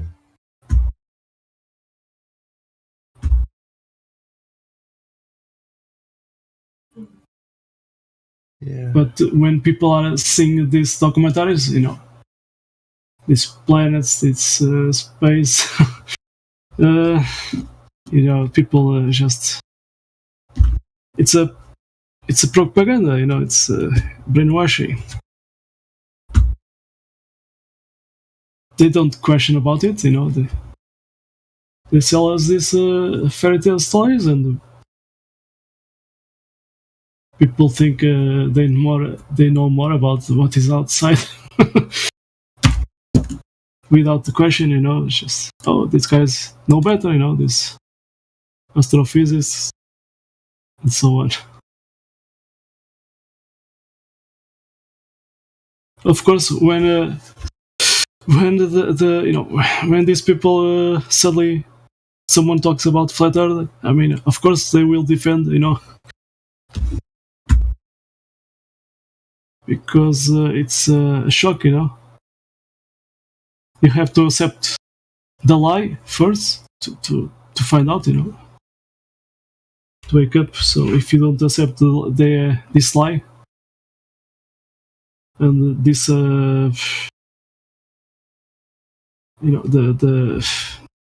because we can think, it's impossible that all the people are in this lie, but one is it doesn't take too much people to control us. So why don't they control the textbooks at school?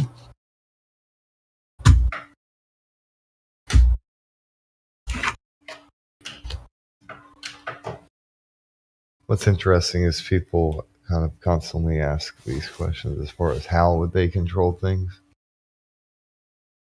And why would they? And then yet they'll ignore the obvious duality that's going on with the education system, where there's obviously two different lines of think. Like for America, for example, you get the left and right side of things, and both want certain things to be taught just based off of their general worldviews. That has nothing even to do with any of these greater things that we speak of. And so when you see them do that commonly, like obviously they'll do it on a larger scale and level as well. And these little pieces that they do commonly, that's where it all adds up in the end. The grand sum of all of it.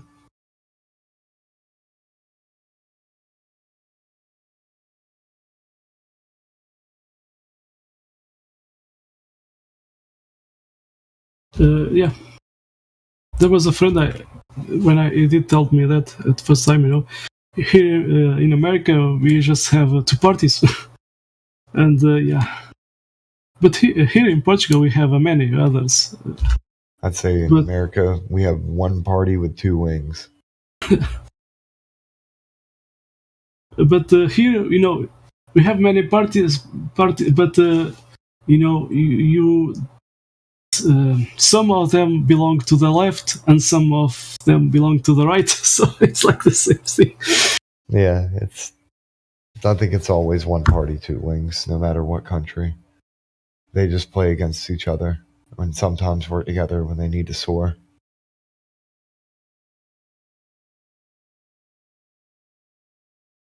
And then they play people against each other so that they can maintain control, like switching this and that, depending on what year it is and what they need to do. They work against each other. I'm not saying they're friends or anything, but they're frenemies. They have to work in the same workplaces and be civil. And there are agendas that do overlap where they will agree on things too, so obviously, because we're all in the same world.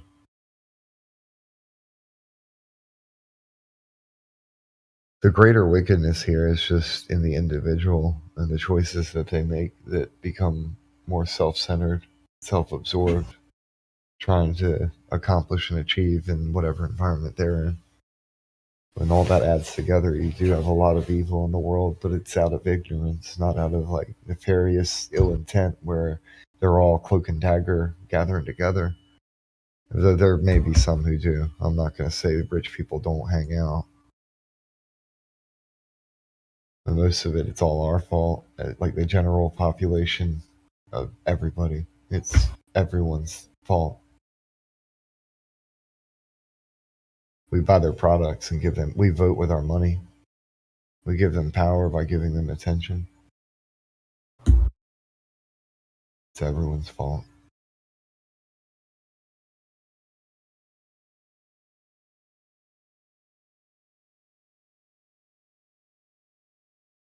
I'm happy to see so many people here, though, that they're walking away from it. They don't want to be a part of that system or anything to do with any of it. Hold on 1 second, guys.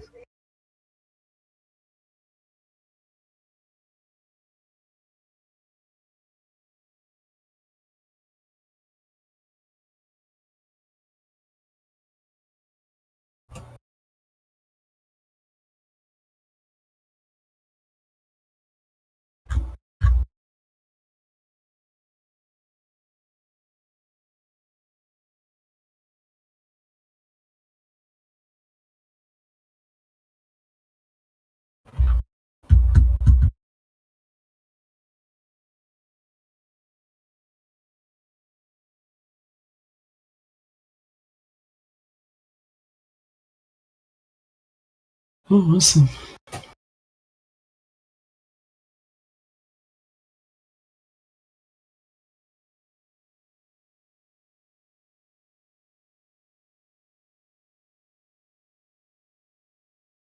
Actually, the sheepdog legend, let me see,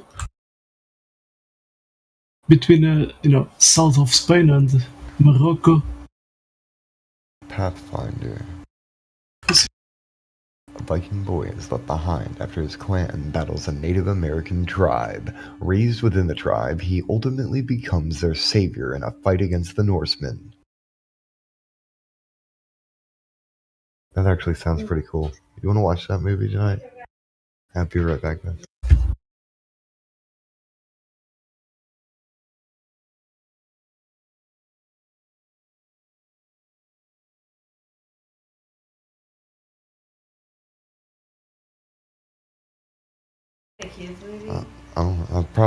I've probably already seen it though, and I think it would be cool to watch it again.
Oh yeah, okay.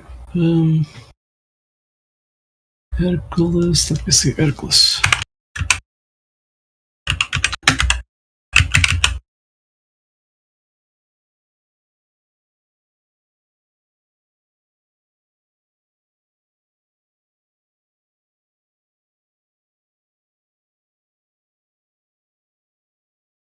It's interesting because the pillars of Hercules, they say it was like a statue between Spain and Morocco.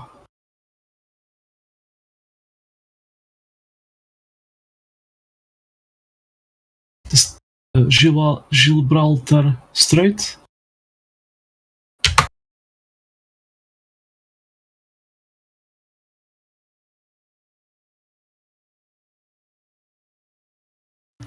Alright, I'm back.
It stays flat.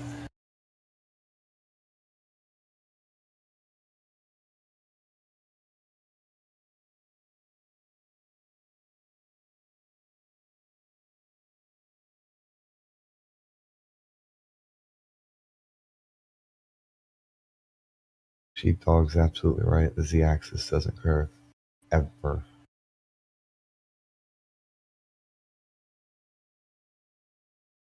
That's the thing. The x-axis reaches so far. The z-axis of it, like, according to or whatever, you only have so much distance, but then you have that x-axis that's much, much wider. Yeah, due to the distance. Exactly. It's still no curve. No curve on the. Yeah, but that's the thing, though. Is this even the? I thought that was. I thought where the z is supposed to be the y-axis and the up and down is supposed to be the z-axis. So when I was traveling by train, in this coastline of Portugal, I was watching the ocean far away, through the window, and man, it was perfect, level, flat at the horizon. And that time when I don't see in this, I'm just confused. In this left to left or to right, this axis, when you don't see curve.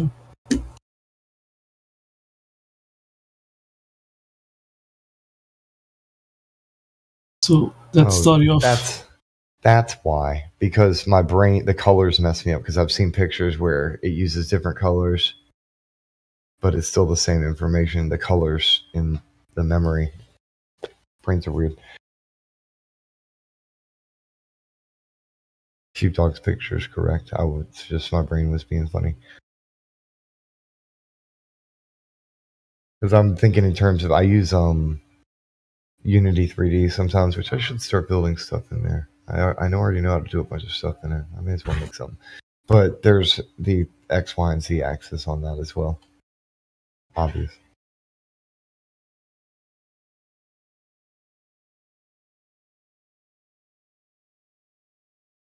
Oh yeah, that's true because of the way that perspective works, the way cameras work, the way that our eyes work. But it doesn't drop over distance, no matter how far. It's a very distinct difference between a circle and a drop.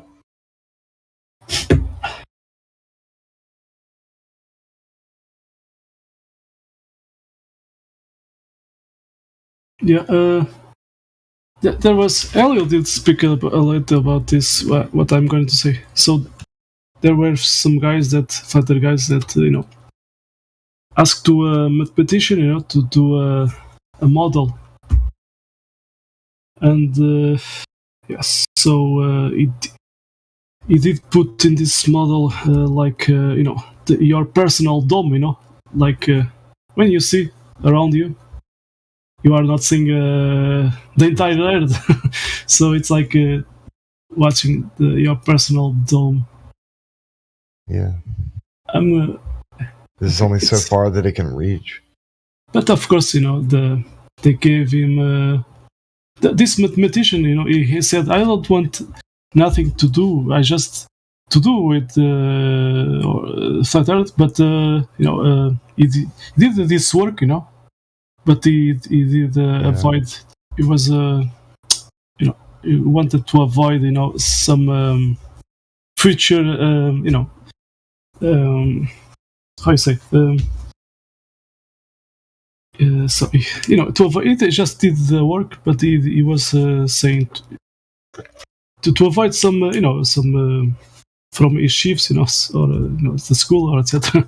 I don't know, but to avoid some he didn't want to be reprimanded or something. Yeah. Hold on a second, man. There's somebody coming in. So, but he did work with what these guys gave to him,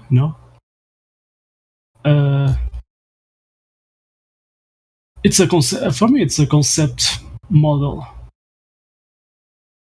But and he did use parallax, because we don't know where is we can see the sun, but triangulate it's not easy, so we did use a parallax. Let me see if I get that information. So let's see.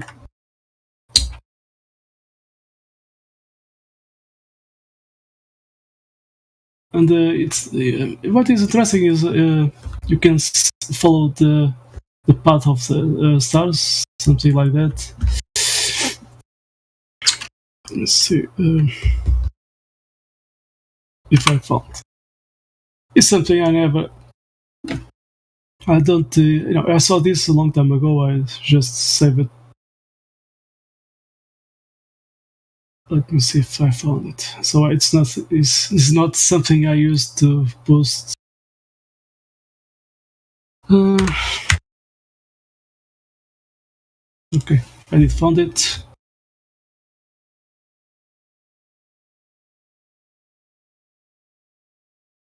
There was this video. I don't know if it is available. Oh, it is available. So there's a little video talking about that, and there's some information. Website.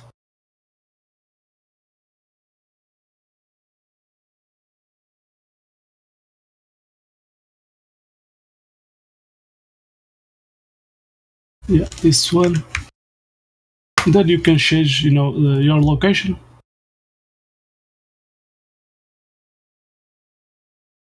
Anyway, Elio Septic did post this too a long time ago. So it is interesting. Just follow the stars, and you can change the time, day of the year, observer latitude, longitude. Yeah, it is interesting.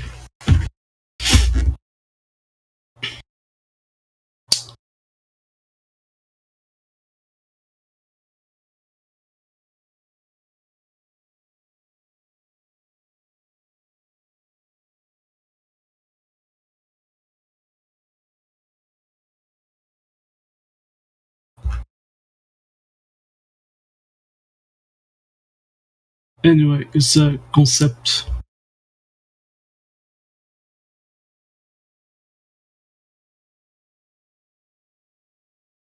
We don't know the distance.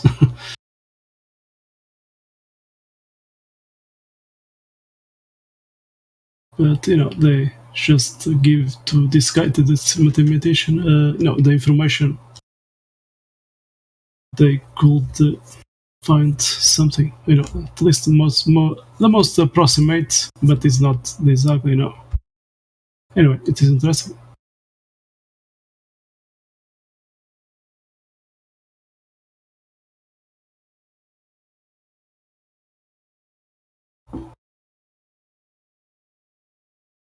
There are some guys from Brazil. Man, it has been past like 2-3 years. They will release a documentary talking about anomaly of the, how you say in English, anomaly of the stars. Maybe something like that. But they have to travel to some different countries and do observations, following the path of the sun and so on, and so it takes time and money.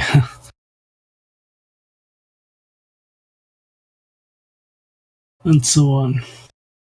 They have been talking to Flat Earth guys. Let's see what they found. Maybe they can figure out, this time lapse from the star trades.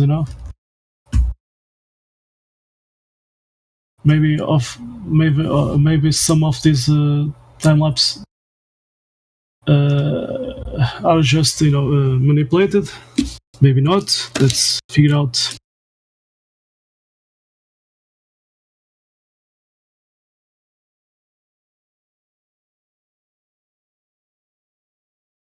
The Brazilian FlatCon, there was a guy there that was saying, "You are seeing this?"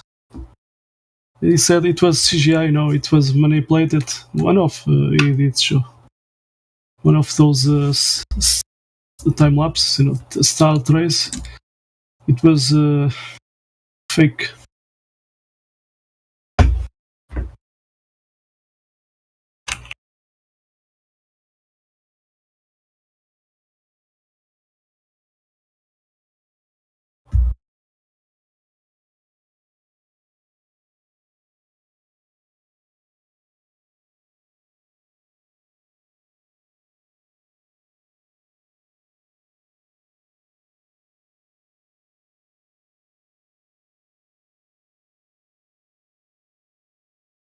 Well, thanks for that, Sheepdog Legend.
Alright, well, they're about to release me. So I'm gonna go ahead and start collecting my stuff and get ready to get out of here. I'll hit y'all up in a little while. Okay, see you. Yeah, man. Stay blessed. See you. Thank you too.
Hello? Hello, welcome. Afternoon. Are you guys related? Friends? LVA and Centauros?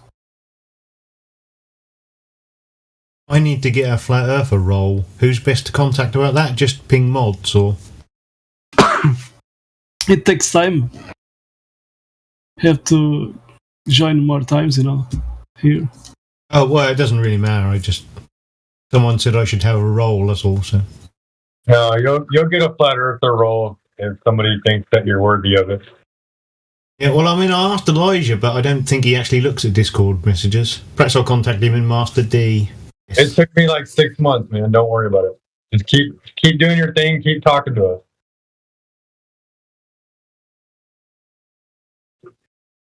Well, I'm just here to listen to see if any new people come in, really. I'm not up for debate, really. Here to me. Where are you cut out there? I said, you're new to me. How long you been here? Oh, I'm mostly over at FED. Oh, yeah? When their server got cleared, my account got stopped for 4 months, and I've only just been able to get back on. Okay. Well, how long have you been downloading the desktop app? So they have root access to your PC if you do that, and they blocked me by media access code on my network card, which they've obviously unbanned now for some reason. How long you been a Flat Earther? About almost a year. Okay. What brought you to Flat Earth? Oh, it's just on my list of things to look into.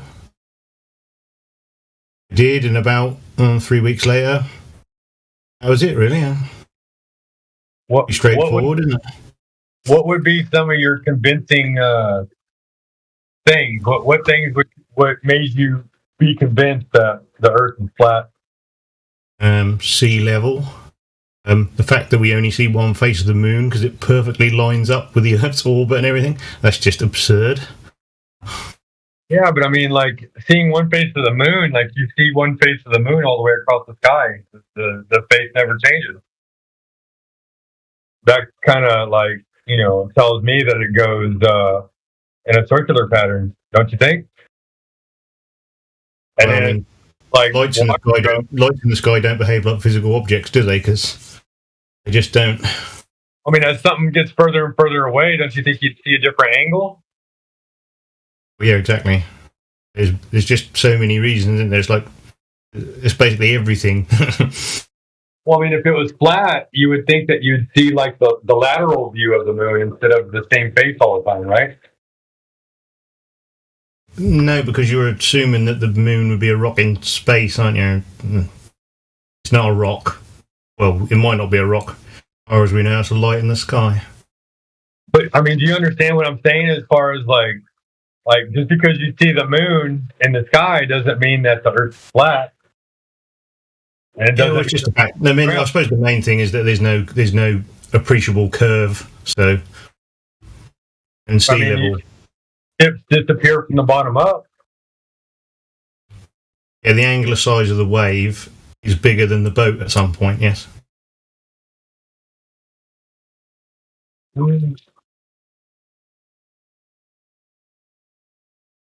I don't know. What else? What else do you think makes the Earth flat? Well, when you look into how they claim things, you just see that they just ignore perspective.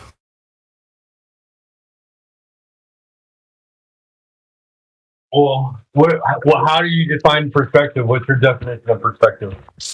Imitation of the observer. Yeah, but how does it work within the window of your view? Can you rephrase? Did you say rephrase? Yeah. Don't really get the question, to be honest. Well, when you look at a picture, everything seems to converge, right? Isn't that what perspective is? like as things get further and further away, they converge off into the distance and create like a narrowing of a window. A vanishing point, but it's angular though, isn't it? It's not curved. I mean, it's angular, but it even looks like, things curve because they converge. They dip down, they dip up. Well, any merging would be due to the limits of your eye, wouldn't it? Because you do have a convex lens on your eyes, so I suppose there's going to be a slight smudging.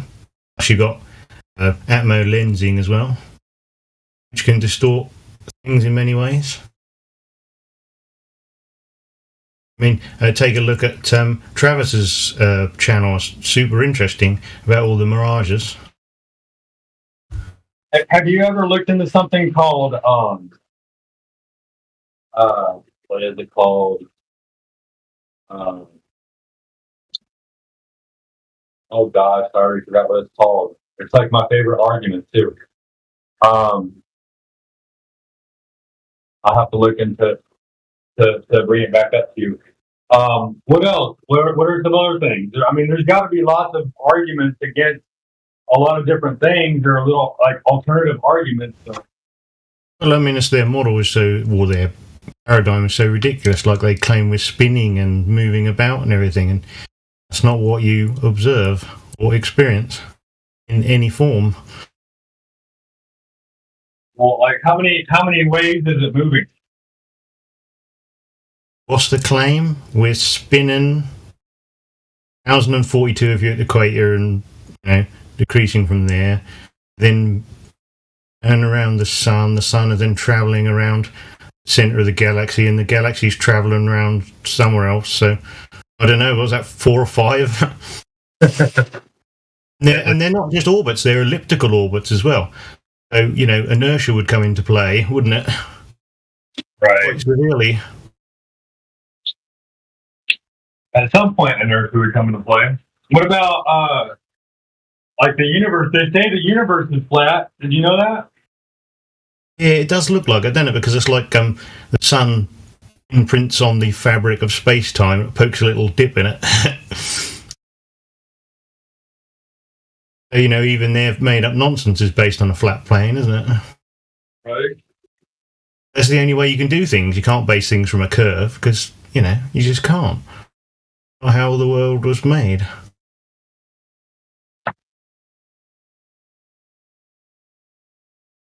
What else? What's the circumference of the Earth? Well, you could only work that out if you assumed the horizon was Earth curve and calculate the radius, but they've never observed or measured the radius, have they? Because they say it's refracted, which means they could have never measured the R value to get their refraction index, which is not refraction, because Snell's law requires 2 media. They just made that up. What's the circumference of the Earth on the globe model? Was it 27,000 something? I can't really remember. I try to delete nonsense as I go, otherwise I get too full up. I can't give you that one because you're a little bit more off than you probably should be, but I mean you're close. It's worth knowing. Like if you're gonna make an argument for flat Earth, you have to know the globe model. Doesn't the globe model say 3959? None of the ballers know their own model, though. Anyway, I wouldn't call it a model because you'll get QE and they don't have a model. They might be trying to pretend it's a scientific model, which I imagine would involve many scientific theories and natural laws, all of which they don't have or follow at any point. Yeah, no, I mean, it's important. You got to know the globe model to argue it. Because what you'll find out is when you're arguing globers, they all believe something different about the globe model. There's no consensus on it because the idea has to fit in their head. We don't need a model because we don't know what the fuck's going on. We just know that their model is wrong. We falsified their model. The burden of proof is on them, not on us.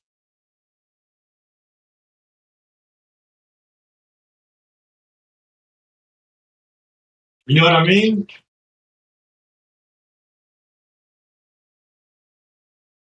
Were you asking something? Well, I'm not making a claim. I'm just saying the Earth is flat. Huh? No, it's not about making a claim that it's flat. It's about falsifying their claim. You understand what I'm saying? Like, you'll get a flat Earth roll, but you gotta show knowledge. And it's not our claim. People are like, oh, I want the flat Earther roll. No, it's not like that, man. You have to know how to falsify the globe before you can get that flat Earther roll. I mean, it's really for everybody else, because when they see I haven't got a roll, they get all excited and think they might actually meet a genuine glober for once. I'm a flat Earther, dude, and they're not. It's okay. They don't. You're gonna get that. I must have in the beginning, dude. I was on the fence for like 6 months, and the reason why I was on the fence was because, so the thing with on the fence is I'm not on the fence. They're on the fence about me. Is what it boils down to. So what they're saying is like, this dude says he's a flat earther. I believe he's a flat earther, but he's not ready to represent this server yet, right? And so I had to show that I understood the geometry of the globe. I had to show that I understood certain aspects of the physics of reality. I had to be able to hold myself in an argument against other globers, whether they're brand new or whether they're seasoned. Quite a high bar considering you're a sheepdog. I probably will get my gold if I can hold my own against one of these seasoned globers and make them speechless. And it's coming. It's going to come. Yeah, I don't know if you can make Ruhif speechless. I spoke to him on Saturday, and he's like he always is. I mean, it takes time, bro. It takes time because honestly, and that conversation is on tape, by the way. That's on Refracted Philosophy Saturday show. So I didn't really try to combat him because I know he's a liar, so there's no real point. No, but you got to remember, you're not arguing to convince that person of anything. You're arguing for that person that's listening, that wants to know the truth, and they're wondering why you're here. Yeah, well, I accept it's educational, possibly, but, well, no, there's a fine line with Ruhif. Yeah.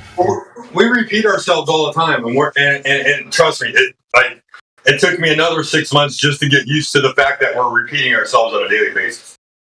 But we're not here to come up with new shit all the fucking time. We're here to educate that new person who's never heard of this. Why are all these flat earthers here? What's the big fucking deal? They're crazy, right? Flat Earth Society is bullshit. Oh no, this isn't Flat Earth Society. I just joined them actually. Yeah, no, and you're gonna and you'll get there, man. You'll go through the process. Honestly, if it were me, I would give you on the fence just as a stepping stone for you, so that way you feel like you're making headway in all of this. But I wouldn't be ready to give you Flat Earth myself because you don't know the globe model. You need to be able to argue against these motherfuckers. If you're going to get Flat Earther, you're going to be representing us. And why do I need to know the circumference of them begging the question? Because the circumference gives the radius. The radius, two radiuses give an arc. The arc gives you the curvature ratio of Earth. They don't have a radius. Huh? They don't have a radius. Say that exists. It only exists in the maps below surface level. But the globe model says there's a radius. You have to know that shit right offhand, dude. And I'd ask them where they got it from. Doesn't matter, dude. You need to know what their radius is for them. That's the whole point. They don't know their model. You're supposed to know it better than them. The claim is 3959, but it changes based on the weather. Well, what is that number 3959? How about that question? What do you mean? Why is that number 3959? Why is that number that number? Why did they pick that number for the radius? It's approximation of elevation angles from Polaris. Nope. That calculated from that to make their globe. It was built from a flat plane. Nope. This is the frustrating thing about this channel. You got people who shoot friendly people in the face over here. It's really aggravating. LVA Paul's not a flat earther. What world am I living in? Hold on. Do what? Say that again. It's frustrating. You're arguing for a radius, and LVA Paul's saying there is no such thing.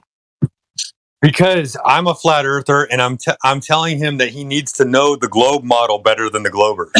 What globe model? He's already asked you that. He's already said that there is no globe model. There is a globe model. It's the one that everybody believes in. Show it to me. Motherfucker, dude. Try that with QE and see how far you get. QE would agree with me. There is a globe model. No, there isn't. They don't have a model. QE would agree with me. I bet you $100. We'll wait and we can ask him. Now, whether or not that globe model is factual is a different story. But they have a model. And the whole point of their model is that they have an explanation for everything, and we don't have an explanation for everything, and it pisses them the fuck off. So they come in here fucking screaming to high heavens, you guys are a bunch of fucking idiots. Y'all don't know anything. Y'all don't even have a model. Your flat earth model sucks. It's like, bro, that's not how it works in here. You're sitting there saying I'm shooting you in the foot. You need to know what the globe says, dude. I'm telling you right now. I'm not going to give it to you. I'm not going to give you flat earth. I'm going to recommend that you don't get flat earth. Just because you're sitting here arguing with me about what I'm telling you you need to know as a normal flat earther, you need to know the globe model better than them. That's why QE is such a badass on his arguments, because he knows what they're going to fucking say before they say it. So go get QE. Go get QE and have him come in here and talk to me. I bet you he'll agree with me. Well, he's not really at my beck and call, but I've asked him in Skype, and we'll see what he's around. Say, I want you to ask him this. As a flat earther, is it important for me to know the globe model? No, I'm asking if they have a model and whether he'd agree with you. They do have a model. It's just a fucked up model. It's false. But they have a model. Like a conceptual model. Yeah, I suppose so. Have a model with a radius of 24,901 miles all the way around. They have a model with an average radius, not a radius, an average radius of 3958.8, which is 3959. The polar radius is supposed to be, 3950? And then the equatorial radius is supposed to be 3963. Come on, you're supposed to know this shit, dude. But what's the rate of spin of the way the model was made, it has to be a perfect spin. 1,039 miles per hour. That's the rate of the spin of the Earth. What is the rate of how fast it orbits around the sun? 66,600 miles per hour. You're supposed to know this shit so that way when they fucking come up to you, screaming at you, telling you that you're a fucking piece of shit flat earther and you don't know shit, well then you ask them, well, what does your globe say? And I don't know. Let me Google it real quick. You're supposed to know it without even Googling it, dude. So don't come in here yelling at me saying, oh, there's not this, there's not that. I don't need to hear that. I'm a flat earther, dude. I fucking know that there's no fucking model. But they have their... very hostile for no reason, so I'll just leave, I guess. They have their model. You need to know it. You need to know their talking points, why they argue the way they argue. You need to know how to defeat them. You need to know why their arguments are non sequitur. Why their arguments are fallacious in every fucking aspect. I mean, as much as I would agree, Sheepdog, he did actually give a lot of information that I would say that a flat earther would give. Right, just because a rookie's a rookie. Yeah, but like for instance, I came into this place not knowing the exact numbers either. I'm just saying I wouldn't scare people away. Just because I have heard him before. I know you kind of mentioned I haven't seen you before. He did come in maybe a couple of days ago, saying he was a flat earther too, and didn't really get a chance to talk very much because I think there was actually a lot of people talking at the time. Sure. So he hasn't really gotten to give his spiel yet, and I think he just kind of did, right? I just push him to be better, man. I don't want him to sit there and think that this is the end. Like, this is only the beginning of learning everything. No, yeah, of course. But I mean, like the patronizing, like, nope, every time he says something, I would say we're here to teach too, like even flat earthers, right? And that's why we kind of rank up the way we do. It's really just kind of a symbol. I don't really say too much, but let me ask you this: were you here when he came in here saying that he wants the flat earther role? Yeah. Like, to me, like he it almost felt like he was kind of demanding it, man. And I'm right on board with Miggy when he says, like, it doesn't just get handed out. Like, you got to earn it. No, of course, absolutely. But he actually just asked, how to acquire that, and he was basically asking for mod. Right now, if he was just a person that just randomly came in and started like really demanding it, yeah, I get it. But I mean, I have seen him before. That's why I was just kind of like, whoa, it's okay. I like the passion, though. I definitely agree with that. We should know it, and but what's even better is that he was actually kind of asking questions that you would ask a Glober, like, well, what is that radius? Because then it's really obvious to know when somebody just has never even looked at it in Google, right? We get a lot of those globies here, and you can spot them out pretty easily. But, I was just saying, like... I would have been a lot more sympathetic had he, like, said, well, I don't know what the globe radius is. Let me look it up real quick. Like, I mean, just be genuine in your conversation. You're not fighting me. Don't fight me. If you want to fight me, like, you're gonna stand against me, and you're gonna be like, no. Like, I mean, anybody can say that the everything about the globe is wrong and the Earth is flat, and I mean, the talking points are out there. Everybody knows the talking points, and like, I'm just trying to pry deeper into his talking points. Like, what makes you understand why the Earth is flat? That's the only reason why I was pushing at it. I want him to dig deeper into reality, and like, I mean, I was there, dude. I was there. Honestly, like I said, I would give him the on the fence role, like I had back when I was claiming to be a flat earther in the beginning, because people were like, "Oh man, yeah, no, like, he sounds genuine," and I do believe that.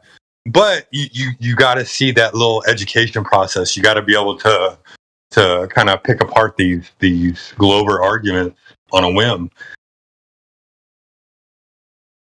That's the only reason why I was fighting for it, Lloyd. I agree. I was just giving my 2 cents based on knowing him previously. Right. No, and I've never talked to him. I've seen him in here before. I've never talked to him. And so he sounded very genuine when he first started out. But then, like, he starts, telling me that I'm wrong, and QE would say this, and like, I mean, right. I love QE. QE can come in here and yell at me all day long about what I said, but he's going to agree with me. Like, we should know their model better than them. Yeah, no, but I've even heard him go like, "What model?" Like, Well, they have a model. That's the thing. What model? They have a model. We don't have a model. We have several different ideas that could be construed as models, but I mean, like, not one flat earther can agree on a model. Whereas on a globe, every glober agrees with what NASA tells them. So they have a model. They don't. Yeah, just not a scientific one. Yeah, it's almost a common misconception because they point to a globe, but they don't have a model. Sheepdog. Morning, everybody. They do not have a model. Good morning. Yeah, there's a lot of things that QE says that are provocative, and people don't understand because we have been brought up to think that there is a model. but there isn't. There's a lot of things about what he says. Let me see.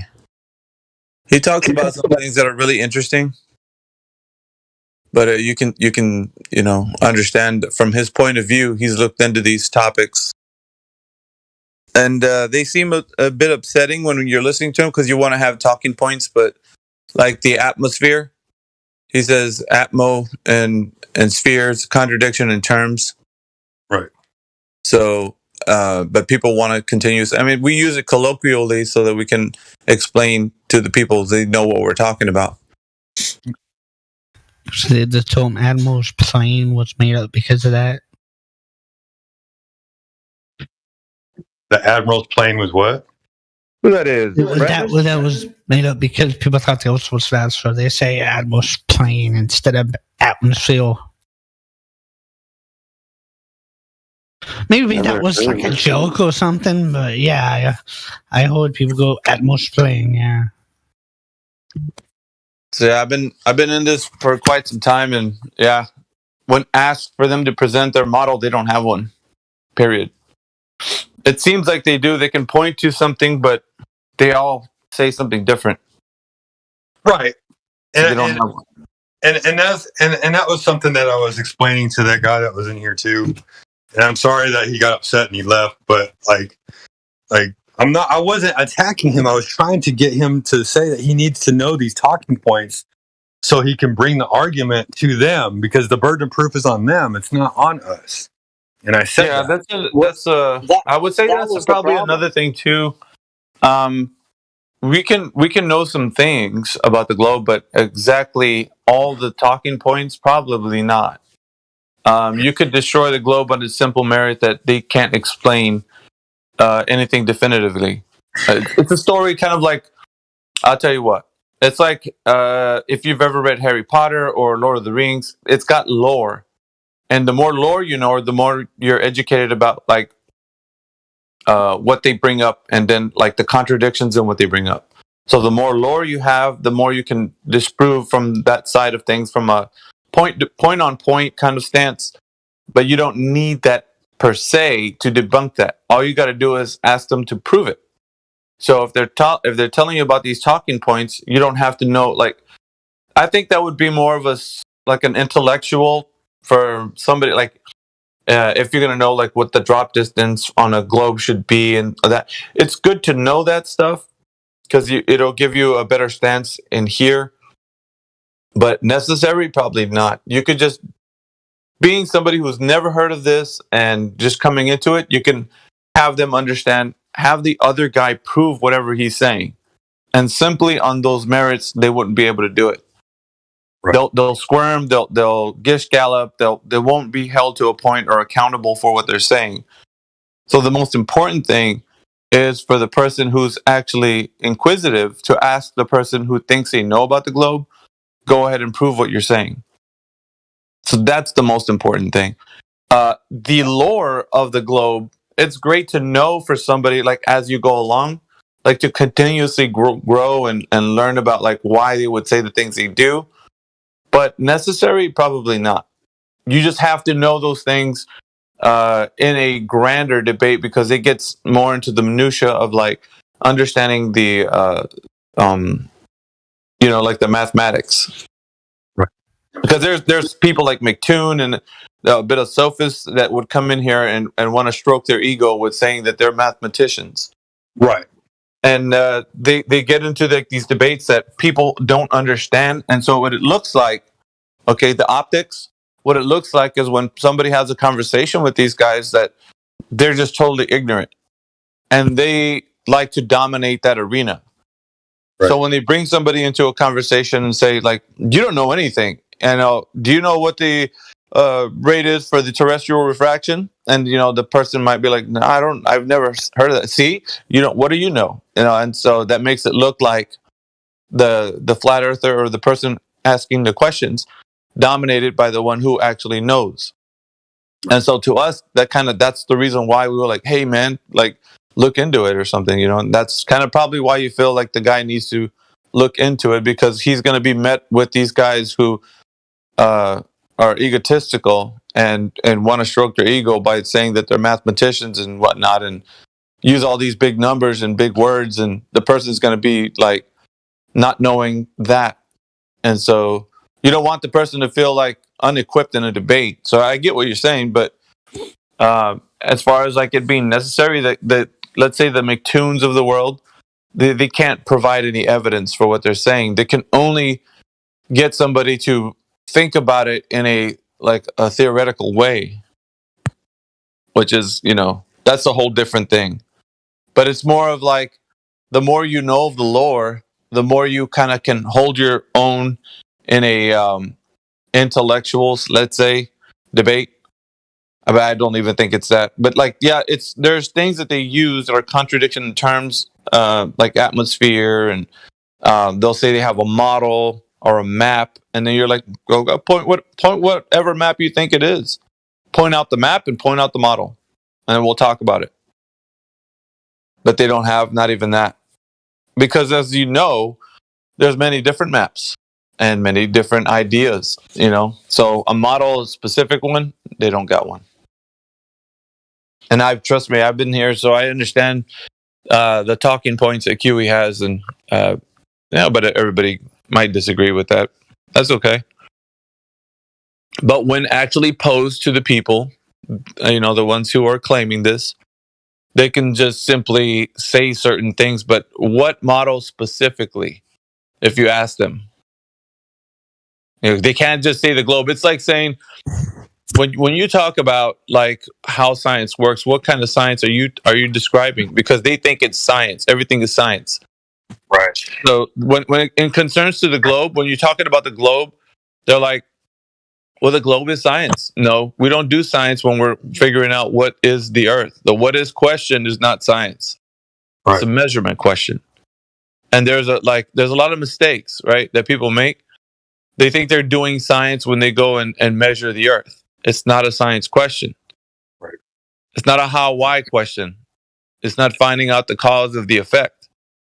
And so we can't go at it using science. We go at it using a measurement, which is, you don't need science. So when you discover the cause of the effect of a natural phenomenon, however, then you will apply the scientific method. And so you will be doing science at that point.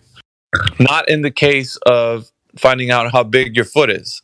You're not doing science. You're just measuring your foot. Yeah. So, yeah, I can see where you're coming from. It's basically, you just want somebody to be more equipped in this arena. But if you teach a babe, about this, somebody brand new, and those are the ones I call babes. Yeah. The babes coming into this, like, they don't know that they could be land-based with these McToon sophist guys, but what they will never, nothing will ever happen to them if they use the two words "prove it" to the other guy. And I know it seems a bit redundant, but there is no empirical evidence on the globe side. Right. Like, nothing they can provide evidence for. Like, definitely not drop over distance with curvature. Definitely not the axial rotation, and definitely not the vacuum of space. Right. So these things are conjured up theories, and the guys think that they know what they're saying, and bless their heart, they try to explain it. But I always educate the people in here. So long as you're able to understand these talking points and then bring it to the forefront of like the conversation, they can't get you on Coriolis. They can't get you on gravity. They can't get you on any derivative topic that they want to bring you to. Foucault's pendulum, or they try to talk about different things. And I want to say this real quick to the person or people that were like saying that. And I know you were just kind of like being the buffer, Lloyd. So I'm not necessarily talking to you because I know you've been here a while and you've seen it. But like even Miggy has held my feet to the fire, man. As far as like questioning me and what I know versus what I believe, and really getting down to the root in my soul of what's going on in my reality and what do I know. And so, like, if you really want to be here, and you want to stay here, you're going to stay here. You're not going to let somebody getting, holding a flame up to you, make you walk out. Like I come back, and even so, if you hold me to the fire again, Miggy, like it's not gonna turn me away. The only way I'm gonna be turned away is if y'all ban me. That's the only way I'm gonna ever leave this place. I love this place. I was talking to a few of the people yesterday, and I was telling them, and you always hear this coming out of my mouth. This is like an academy.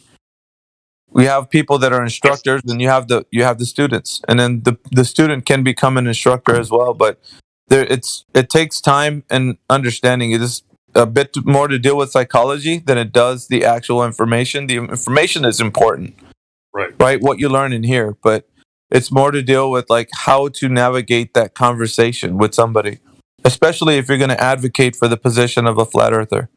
Yeah, and once you do, you're able to hold your own, and you can take a different route. Like the route that somebody might want to take is a more intellectual one. That's great. You can know more of the lore of the globe. And here's the thing with that, though. You're going to have to constantly be shifting and learning because their information constantly changes. So you're going to have to be kept up to date with all their new information. And what I'd say with that is we had a conversation when I first came into this. There was information that they didn't know, that the atmosphere extends past beyond the moon. That was one of them. And this is like what their side is saying. And when you ask them the question, okay, so if the Earth is spinning, is it slowing down? Is it staying the same? Or is it speeding up? They don't know these things, like as far as the specifics of the lore. So the specifics of the lore, they don't know. So if it's an oblate spheroid, how oblate is it? What model of the oblate spheroid are they using? So they don't know these specifics, right? These regular globers who are like pseudo intellects, they think they know more, or they'll harp on a point, or using a sextant, we can travel. And it's like they don't realize that they can be, exposed on those points.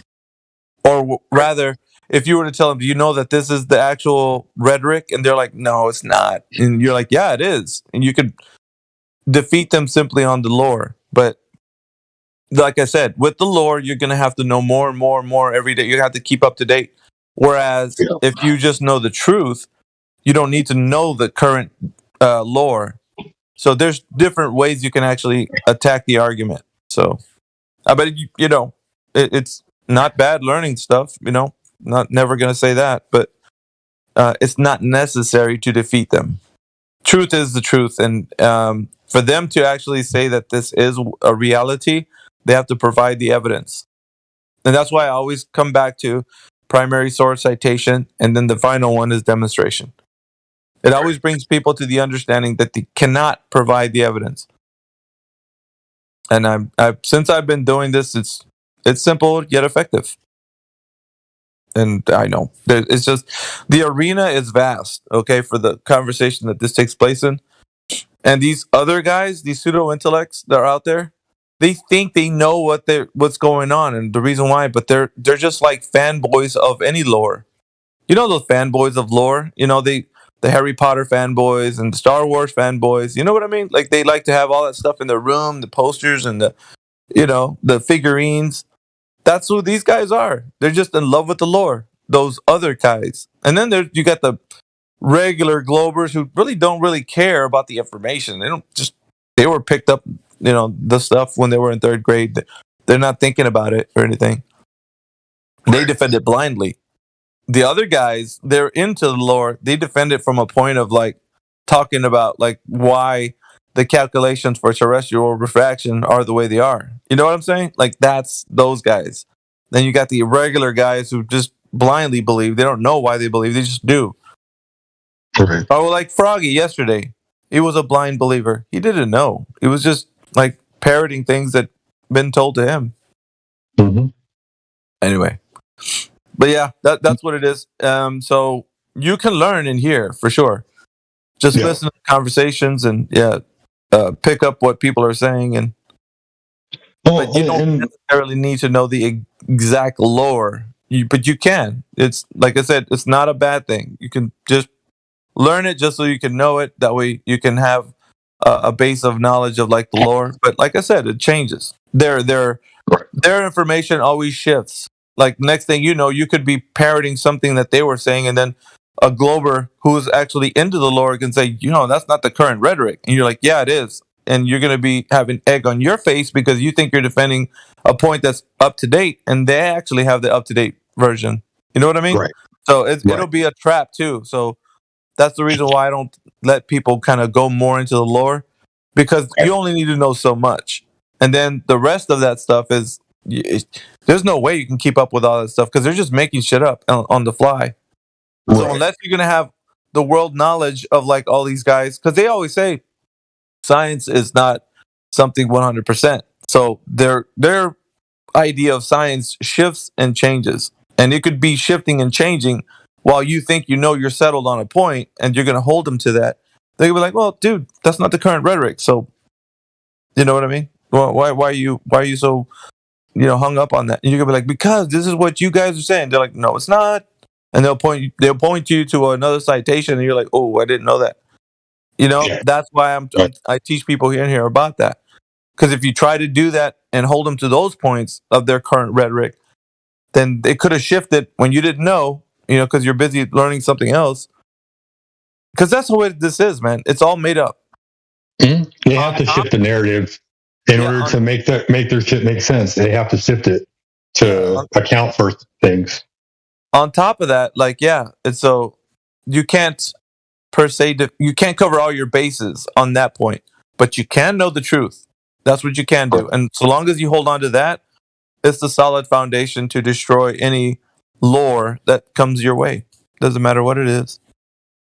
Well, and then this whole topic, I don't know if you heard Miggy. I know you're always listening. This whole topic started because whoever it was, I don't even remember his name now, and I've seen him before. And I hope he comes back in because I hope he talks to people and talks to us. He's like, I need the flat earther role so people stop thinking I'm new. And I'm like, okay, well then let's talk about it. He said that in here? Yeah, he's like, I need it. And I'm like, well, you haven't even been here for a month. He's like, I've been on other servers. I'm like, yeah, but like if you're going to represent this server, man, you got to know some things. You got to be knowledgeable. I get what you're saying. Like I was saying, Sheepdog, I understand where you're coming from. So it wasn't a place of like, I know. Because like here's the thing: once you're in here a while, people know each other. Like I'll start getting to know the reason why you're in here, and so it's almost like we have to be very cautious in the server. So because of the we get LARPers, let's say people who pretend to be flat earthers, and then when they get the role, they abuse it. They'll say like yesterday, I was at work, and percentage. You remember percentage? Yeah, he's one. I would say he's one of the guys that they claim to be flat earthers or on the you give them on the fence, and then they abuse it. They'll be in here, and all of a sudden with a group of people, they'll be saying like, "Well, I'm just saying the Earth could be concave." Like they'll have a conversation like what, and you're just like, "How is this guy?" And you look at their tags, and they were given the flat Earth role, and you're just like, "Oh no, this is not good," because what happens is when they're sitting in here and they got a tag like that, everybody else thinks that, they're thinking exactly like you. Earth is flat and stationary. There's no reason to deny that. But then when you look at somebody like that, it's like they're abusing the fact that they've got a role that's supposedly in this forum. It means that the person understands that there is no way that the Earth could be curving in any way. And then yet they're talking about it in a way that it can be. And that's upsetting, right? Because it's like, now you got people in question about like, is it really flat? Because I don't know. Like, and so, it's kind of like we had a lady. She was in there. Teal.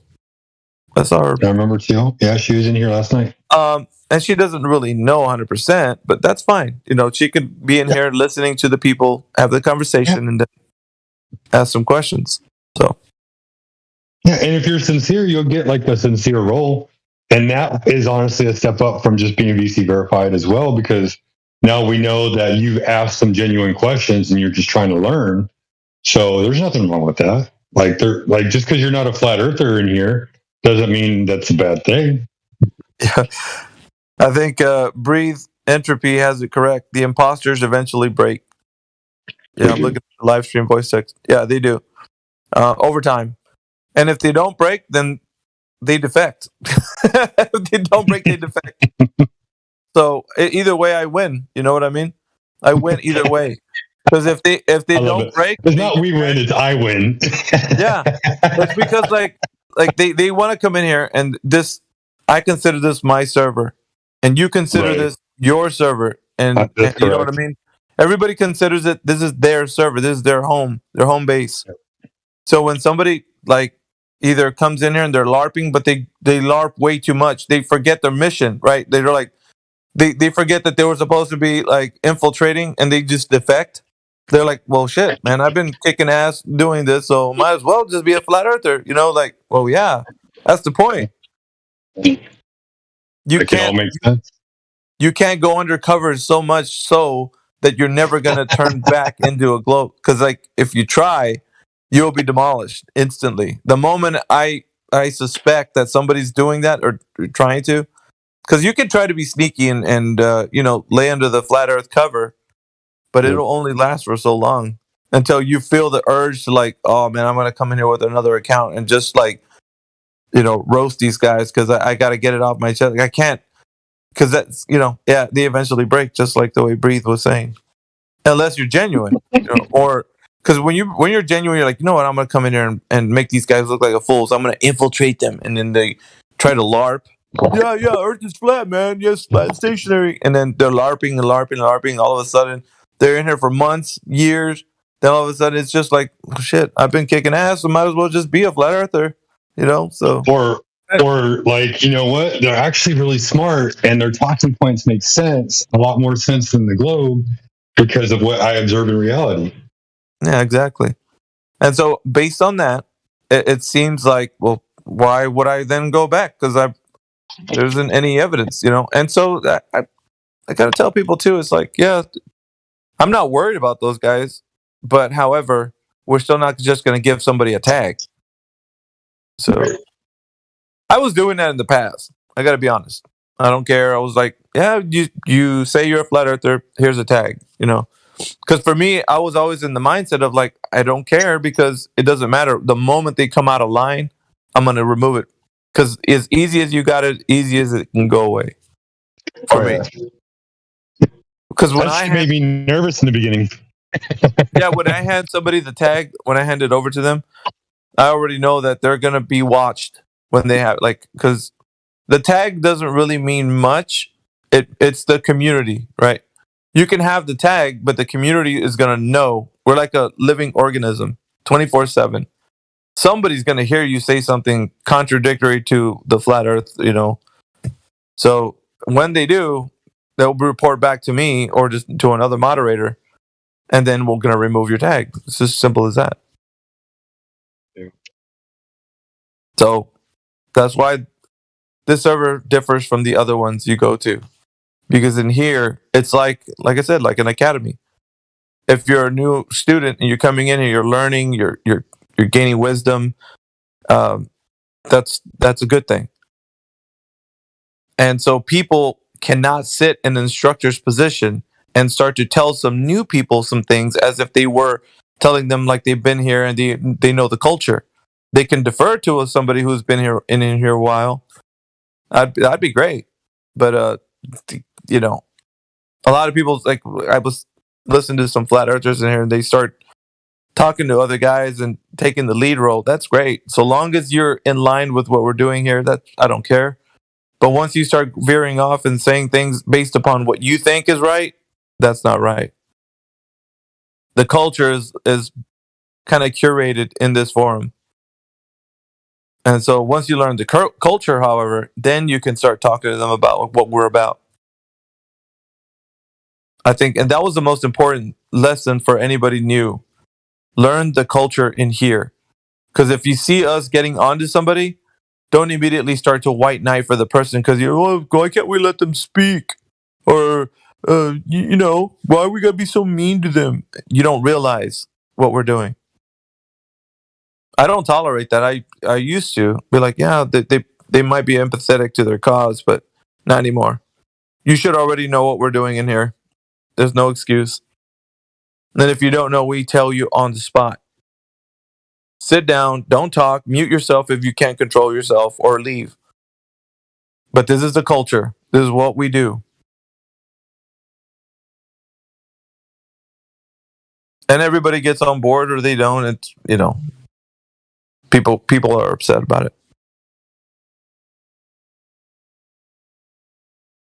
At any rate, the Earth's not a globe. What's up, Flat Lloyd? Breathe, what's going on, man? Hold it down in chat. Hey, I do want to say this. How many times, Miggy? How many times? Breaking up a little bit. You're breaking up, bro. Of course I am. And now I heard you say, "Of course I am." Look, that's the only thing I heard.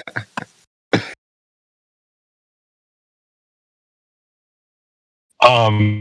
No, how many times have I like white knighted or tried to step into a conversation? You're like, sheepdog, I'm not done. Sheepdog, mute yourself. Yeah, many times. And like, listen, it's not uncommon. That's what I mean. It's people do that because we have a tendency to think this is a normal conversation. And based on that, we want to see how it unfolds naturally. But it doesn't happen naturally. It never does. Because what I try to teach people in this server is that when we have this conversation, it's an unnatural thing. The person who feels like they learned some information or taught or told something, they think that the bias that they have is correct. So when so everybody in here who knows what's going to happen next, like myself, because it's psychological, right? There's going to be two things. The person who says, you know what, I just want truth. That person, it's going to be a little bit easier for them to get to it. But for the person that says, yeah, I want to know what truth is. What is it? I already know that's not the guy that's going to receive it well. Because they seem a bit more arrogant about like, yeah, tell me what you got. Therefore, I can rebut you and show you how wrong you are. So it's in the demeanor of the person. So once you know this, you know the type of person, how they're going to receive what you're going to tell them. And they're not going to receive it well. They're going to spiral. They're going to probably be upset, what you're doing. And they're just going to go all over the place.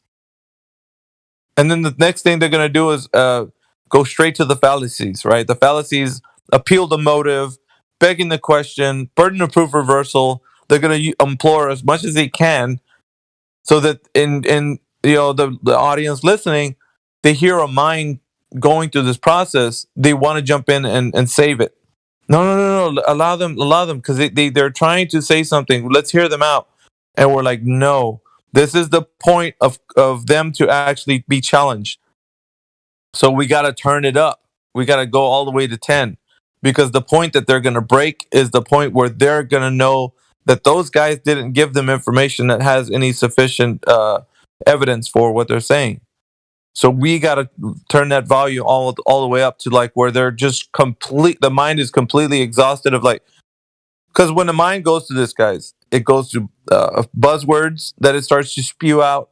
What about gravity? What about Coriolis? What about the sun? What about and then you hear that, you're like, oh, let me help this poor dude out. No, let him go through that. He needs to, you know what I mean? That's the point where he's starting to like his mind can't, focus. So the one who's actually telling them will actually say, no, let's go right back to the point. The one we're talking about. Let's go right back to it. Let's not talk about these other things. And they're throwing buzzwords because they know people in here are like, oh, yeah. I want to talk. Can I say one thing? Can I just say one thing? Just one thing. I just want to say one thing. And they talk about something else, derailing the conversation and taking them to a different point. The mind understands this. It knows that it can get rescued if somebody else in here will save them. So they can swing off that point into another one. It's happened many, many, many, many, many times in here. And I've examined this. No. So therefore, not at all. Therefore, I know that the next thing that needs to happen is if you're listening to this conversation, you need to allow this person to try to figure out how it's possible that he doesn't have an answer. And then he needs, well, can I ask you a question? No, you can't ask me a question. You're going to have to wait until you figure out that you don't have an answer. So, and this is important, right? This is the part where the white knights become white knights. This is the part where the empathy starts to come in, and the people are like, "Oh, let this guy kind of just ask his." No, shut up, sit down. Like you're not, if you're not going to help this guy, then don't interrupt. So we are very strict about this point. But it doesn't seem to work over well because sometimes people feel like they want to help the drowning victim. You know what I mean?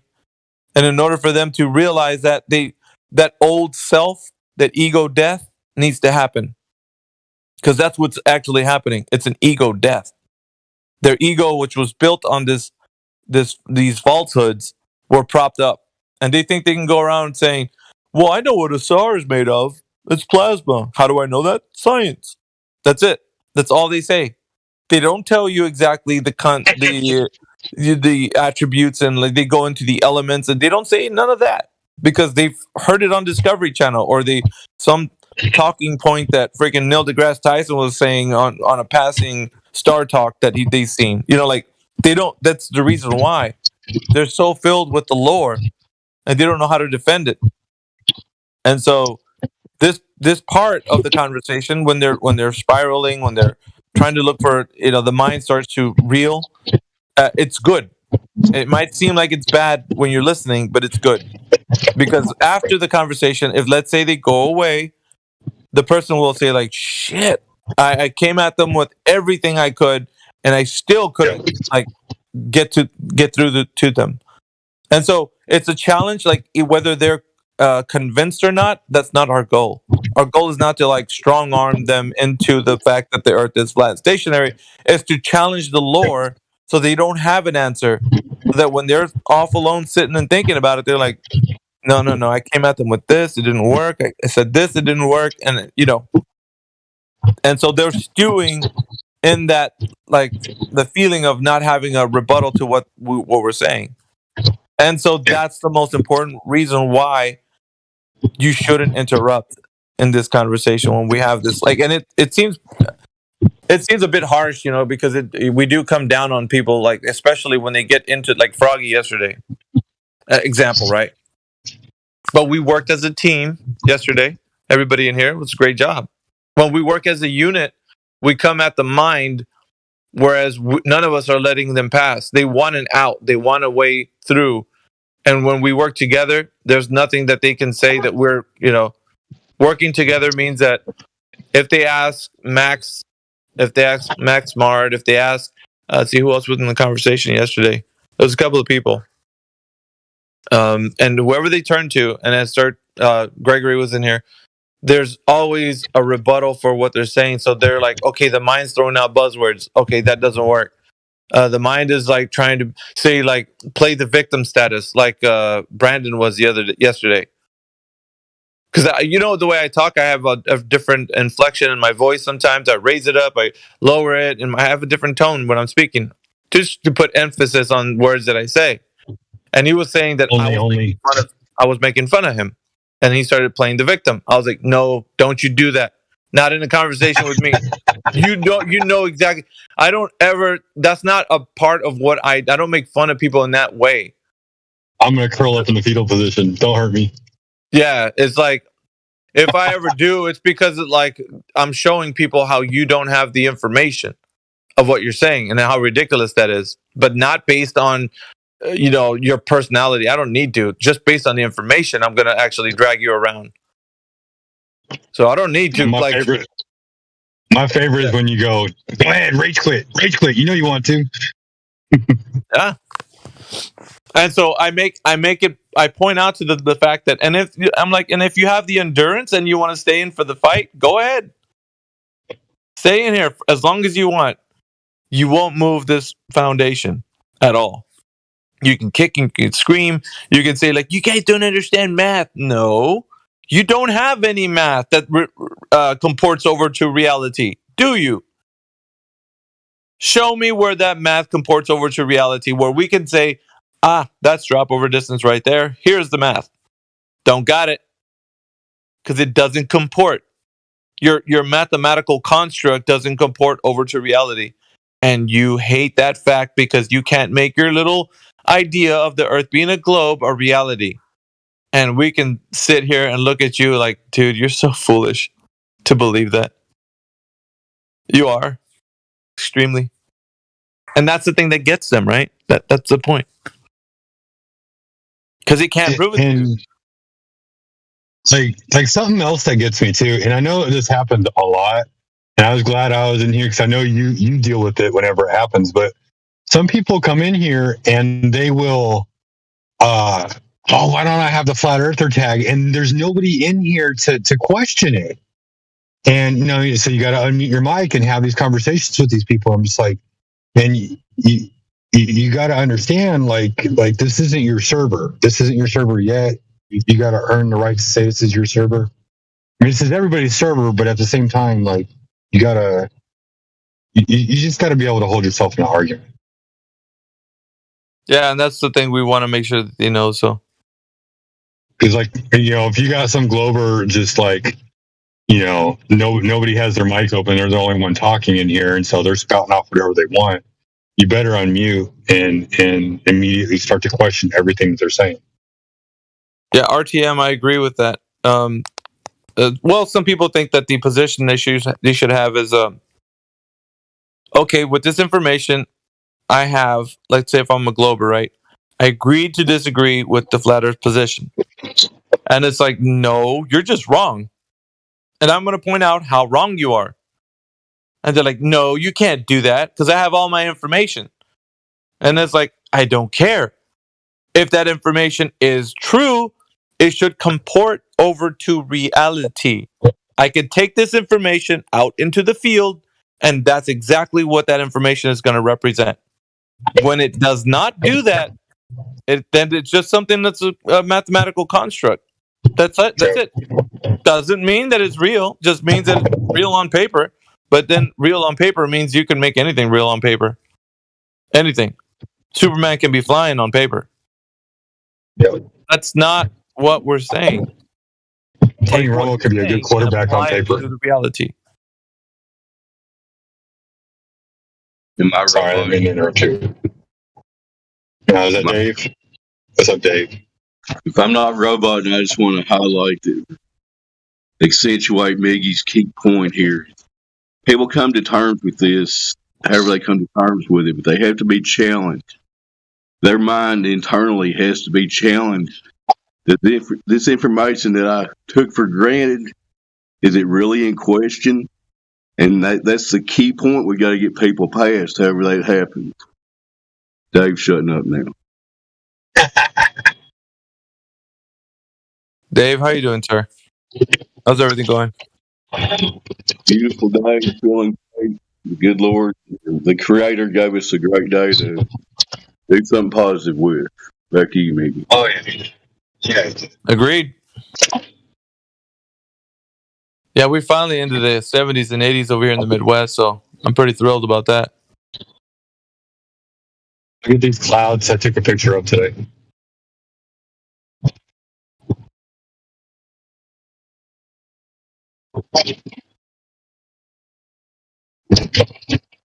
Yeah. Central Coast. RTM, Central Coast. All right.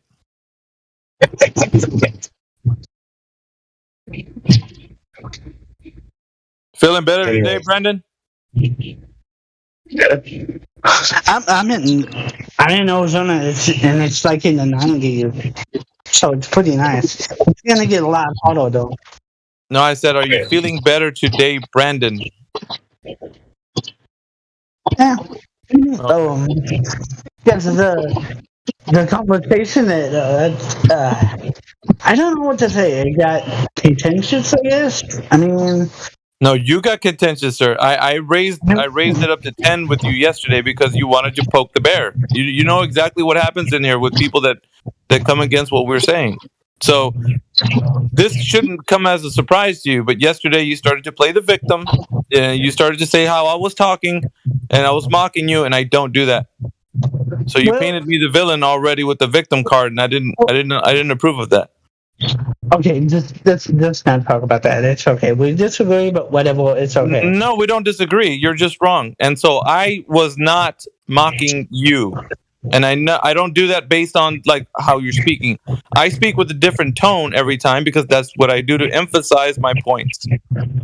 What you said was and then you changed your voice to say what I said. Was I mimicking you though? Is that not mocking? You said that. Was I mimicking you though? Was I mimicking you though? You mentioned me. Was I mimicking you though? I think you were because you assumed I was mimicking you. You assumed you were saying what I was saying, and but you're assuming, Brandon. You're assuming that I'm mimicking you, and if I use a different inflection in my voice, does it mean I'm mimicking you? It could mean that I'm just stressing a point. But saying what I said is mimicking. No, that's incorrect. Mimicking you would be that I start talking like the way you're talking specifically, and I wasn't doing that. I was using my different inflections in my voice to emphasize the point. And you made an accusation that I was mimicking you, and you played the victim. And you wanted everybody to focus on that, and that is wrong. Is repeating what somebody else says mimicking? Repeating, no. Mimicking them is as acting like or taking their voice on and then acting like them. That's mimicking. If I mimic you, I'm trying to talk like you and act like you. But if I'm using a different inflection in my voice that's different than yours, I'm not mimicking you. Oh, okay. Understand it. Thanks. All right. Well, let's get past it then. At any rate, I was going to agree with Graham. It's kind of like a compliment. If Iggy's engaging with you, man, take it as a compliment because he finds some kind of intelligence to have a conversation with. Don't sit there and think that he's mocking you. Here's the thing, though. Brandon's fully aware of that, and he has the conversation anyway. So, and I'd say this to anybody: if you're able to have the conversation, then have it. But if you feel like you're gonna go into a status where you're making somebody out to be a villain like that, then that's different. Because I've been called many names in here because people don't like the information. Did I say you were a villain? Did I say you were a bad person? I'm talking about other people now, Brandon. Oh. So when other people actually do this in here, and they'll call me whatever names, they want to make it seem like I'm harsh or mean, or because the information they can't reconcile it. They can't reconcile the information. So then they come up with like the ad homs and all that. But we do it too, although it's more apropos to the conversation. It's appropriate to be doing it when it's done. No, I don't think you're a bad person. Let's just say that, because if you're confused about that, I don't think you're a bad person. It was a misunderstanding on my part. I'm sorry. No, we got past that already. I mean, that confusion was settled, but I'm just stating that for the audience because this does happen more often than not. So if you're in this conversation, and if you are on the flat Earth side, let's say, and you're having a conversation with somebody, you could be. This is not uncommon, is what I mean. It's not uncommon for this to happen. So other people may be malicious, but for the audience, I am not. I don't know. I never said that you were that. But okay, that was just for the audience, though. That wasn't for you. You're pretty passive aggressive, though, Brandon. Like you'll sidestep something and do a counter strike equally, if not more provoking. Okay, that one time I did. I admit it. That one time that was passive aggressive, but I don't usually do that. And it'll be like boxing where there's like no elbows, but she'll throw an elbow, dude. I've seen you argue.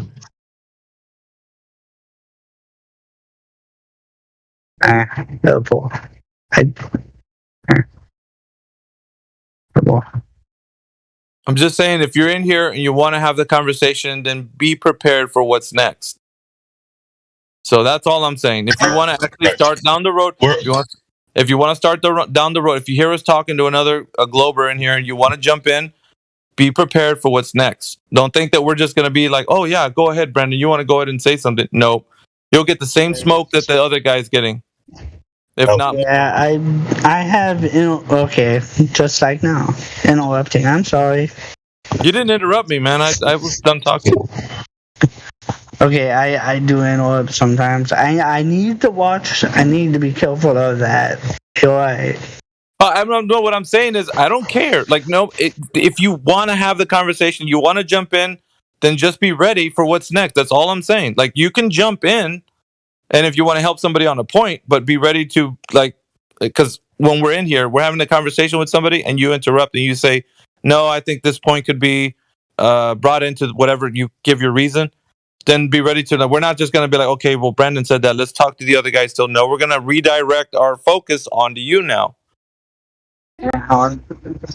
But like I said, like you can. No, you don't. Whatever, dude. But I'm saying you don't have to. You want to jump in? Go ahead. Well, I should be careful, actually. It's you're having a conversation with somebody else. I mean, it's an etiquette thing now. Well, that's on you, man. Like I can't tell you. It is an open forum. Like, I can't tell a flat earther or a globe earther like not to speak in. If you want to jump in, you're gonna have to just take part in it. But don't forget that you will be held accountable, just like everybody else, like you or anyone else. It doesn't matter who it is. You can another glober could jump in, but the thing is, they're going to realize that once they do, they're going to be now the attention or the focus could be shifted onto them. So that's all I'm saying. There's more people that are even more slick than that, though. Brandon, they'll get into the DMs of these like newbie globers that come in here and argue, and they'll start giving them information in the DMs, like ask this question.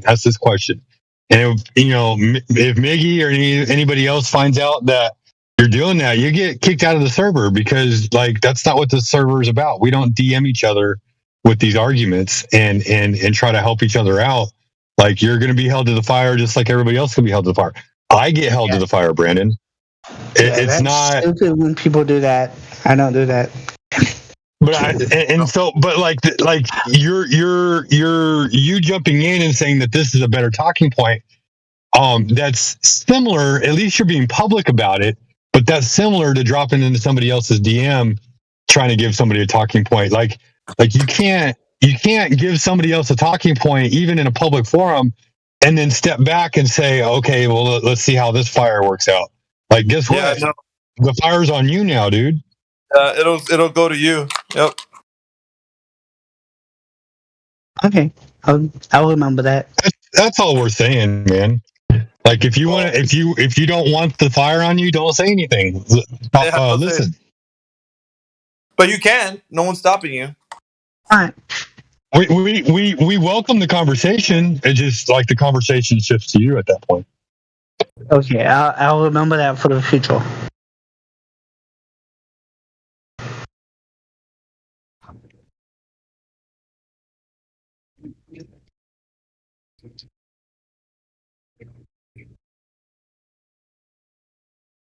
Anyway, I'm boot shopping now, so apologize if I'm not able to continue having conversations, but I will try to jump in if I can.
Mic check. Anybody talking?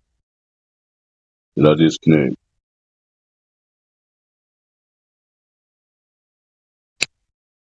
We're here. I'm in Cavender's looking for boots and clothes. All right, this is Dead Air Dave to Fill the Dead Air. If you're listening to us talk, come in and have a conversation about the shape of the earth. You may discover things you're not aware of. That's all I got.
Okay, everybody here has the right to remain silent. You all have the ability. If somebody got something to say.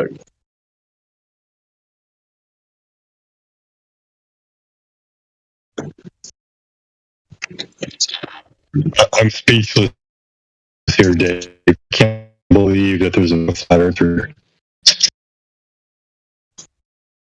I just don't know. I'm working. Let me do a shout out to the audience that might be listening.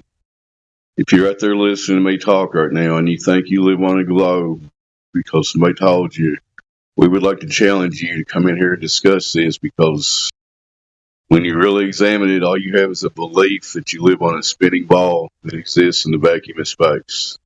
And we can point that out with factual information, verifiable, repeatable information. So come in here and discuss, because the only way to maintain a belief that you live on a spinning ball in space is to continue to believe it. You can empirically prove it.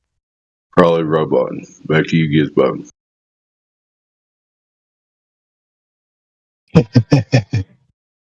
I'm just I'm looking for a playlist for me to play. I was thinking about playing my normal playlist that I play. I know it's not like actual talking, like actual conversation here, but it kind of breaks up the monotony of that. So I'm gonna go ahead and play the playlist. If somebody wants to stop it, they can. Yeah, right before you play anything on the bot, I want to challenge anybody out there that is thinking about clicking that link and coming here and discuss with us. You know, if you can have a civil discussion and be honest, you'll be fine in here. So come on in. All right, back to you, Gizbo. Or Sheepdog. What do you want to be called? Yeah. It don't matter, man. I mean, I know. So Sheepdog is my LLC. Okay. Play whatever he's gonna play. I mean, you all know me as Gizbo, so it's whatever. I'm fine with that. But what I was gonna say is I'm gonna play the bot. If somebody comes in here and opens their microphone, I will stop the bot from listening. I'm here in a public place, so I can't really talk a whole lot. But I will stop the bot and let somebody come in here and talk to them, or I'll try to talk to them if I can. You're roboting a little bit there, so you'll stop the bot. Don't stop the bot. Gizbo, stop the bot. You will stop the bot if somebody wants to talk. All right. Yes. Yes. You know, we partnered with Google, for example. If you Google climate change, you will, at the top of your search, you will get all kinds of UN resources. We started this partnership when we were shocked to see that when we Googled climate change, we were getting incredibly distorted information right at the top. So we're becoming much more proactive. You know, we own the science, and we think that the world, you know, should know it, and the platforms themselves also do. But again, it's a huge challenge that I think all sectors of society need to be very active in.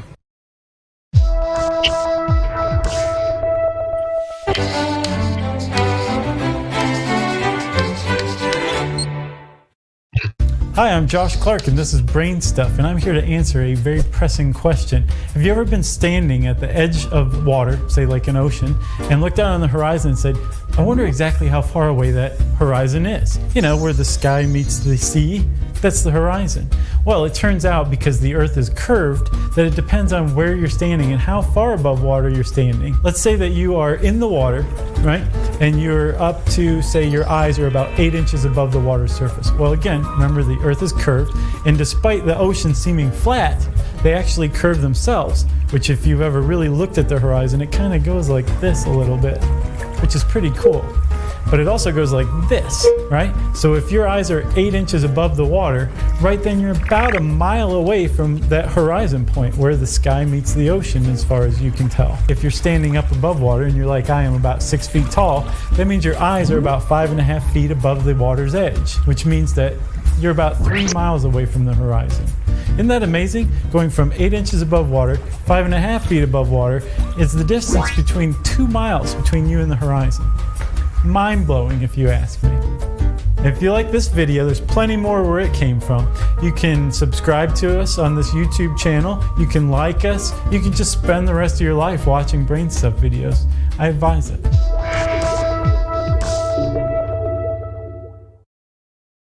Hello. I'm going to do a super fast presentation on how curve calculators work. So to start off, this is not how they work. There is not a curve path. They're not calculating this curve path of light around the globe. No, they're not. What they're doing is they're expanding this globe, flattening it, and then calculating as if there's straight rays of light. And I'm going to demonstrate this real easy. So I'm going to use this example, the example of the world long distance photograph. It is 443 kilometers from Peak Fenestrel to Peak Gaspard. The viewer height is 2,880 meters. So if you notice here, this says effective radius. What does this mean? This effective radius means they multiply this value, so-called actual radius, begging the question, radius, because this is the thing they're trying to prove.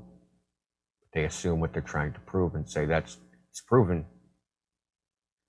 Anyhow, so they take this actual radius, multiply it by 76R, this made up value, literally made up, because in the literature the value is actually, this is 0.66 if you turn it to decimal. The actual value quoted in the literature is 0.13. So this is even wrong, and even the 0.13 is wrong.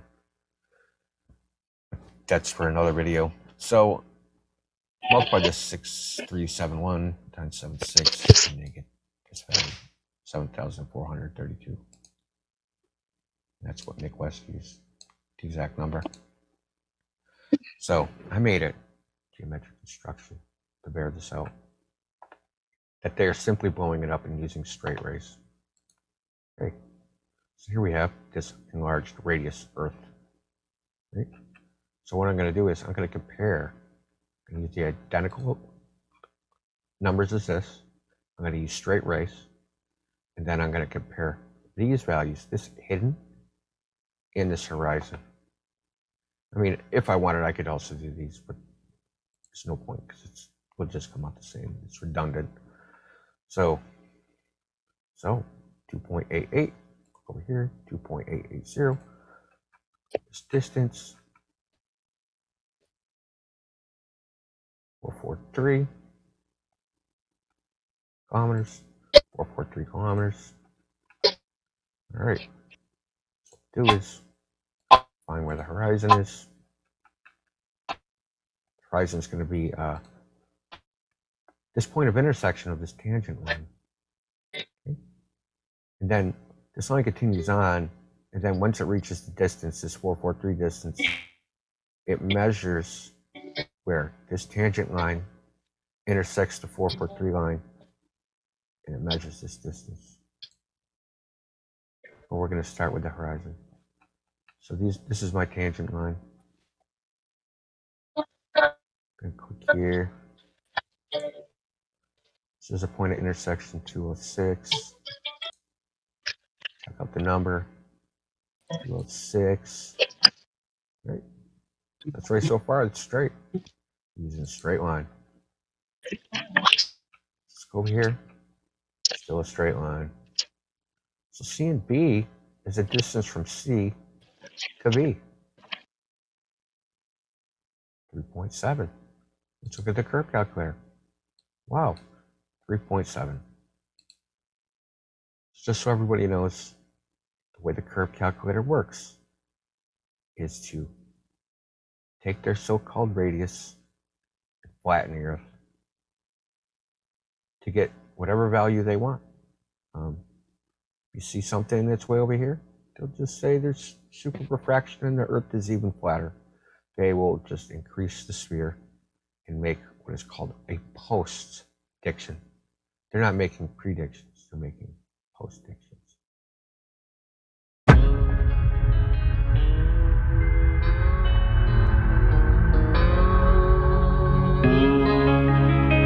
And there he never been seen by a human being. Since late 2014, one of the biggest things I've heard, if the Earth is flat, why don't you find the edge and fall off? Why don't you make up an expedition and gather people and go find the edge and take a picture of the edge? Well, my response is, can you fall off the edge of a lake, a pond, an ocean?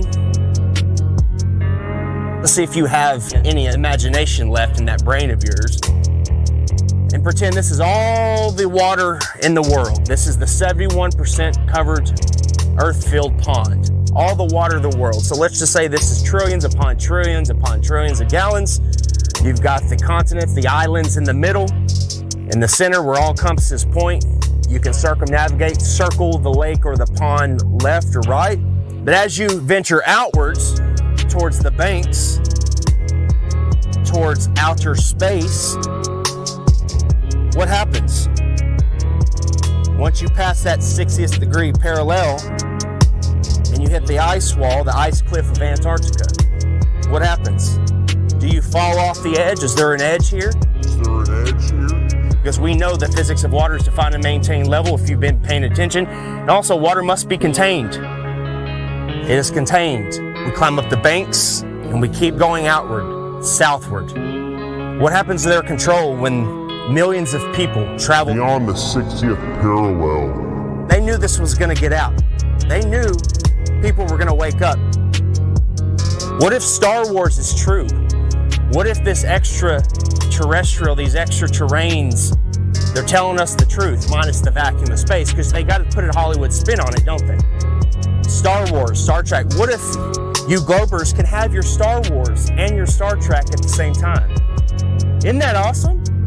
How does that make you feel? The timeline goes as follows. So in 1955, Operation Deep Freeze starts. And when Admiral Richard Byrd gets back, he comes on live television and tells us he found more land, the size of North America. They quickly start NASA. And President Eisenhower calls over the Nazi traitors in Operation Paperclip to start the upper space mind control program. Don't look out there. Look up here. Look, everybody. We're going to the moon. Then, in 1959, 12 nations started the Antarctic Treaty, followed by 42 more nations where they have decided you or I cannot travel or explore any part of Antarctica south or past the 60th parallel without military clearance, without the aid of a guided tour. Do you really think that this is just a coincidence? More. Imagine they find more land. Imagine there is more land out there. More to explore, more to reside, more resources. You think they tell you and I about it? Most fucking Americans don't really like flat earthers. They like planets and spaceships and stuff like gravity too. Most fucking Americans believe they're NASA and they're JAXA and ESA and some dude named Musk. Most fucking Americans don't like to worry about the spinning because they say it does it so slow. Most fucking Americans have an education and think the globe's real because they took science and got a B. Most fucking Americans love their sticks and their shadows and their well holes and their gyros. No. Most fucking Americans don't like to launch rockets without using fisheye lenses to make the flat earth round. Cause don't it make a fly like Earth? And that's all I got, man. How do you like it? Hey, far out, man. Yeah, that's a good song, man. Well, I wrote my own one while I was listening to you sing yours. You want to hear it? Oh, yeah, man. That sounds pretty awesome, man. Let's hear it. Yeah, man. It's kind of like a protest tune. All right, man. Here we go. Globers! Globers! Hey, you like that, man? Oh, yeah, man. That's pretty far out, man.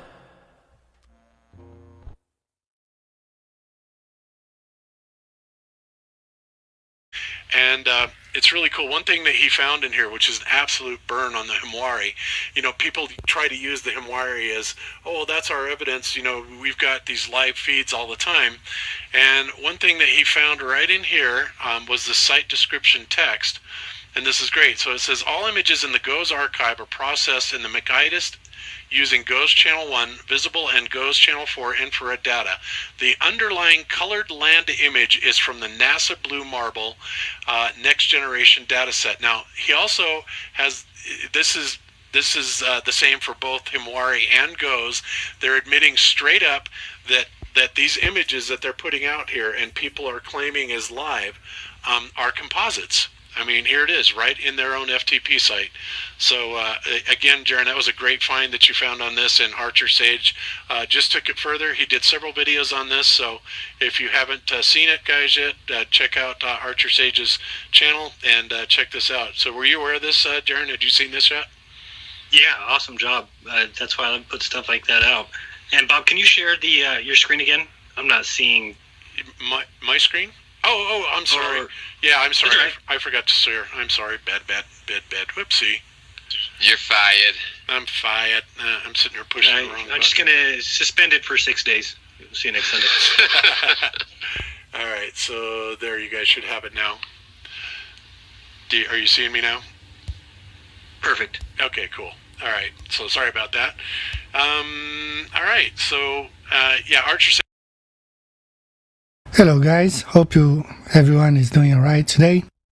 We're here to talk about these 7 impossible commercial flights that prove Earth is not a globe.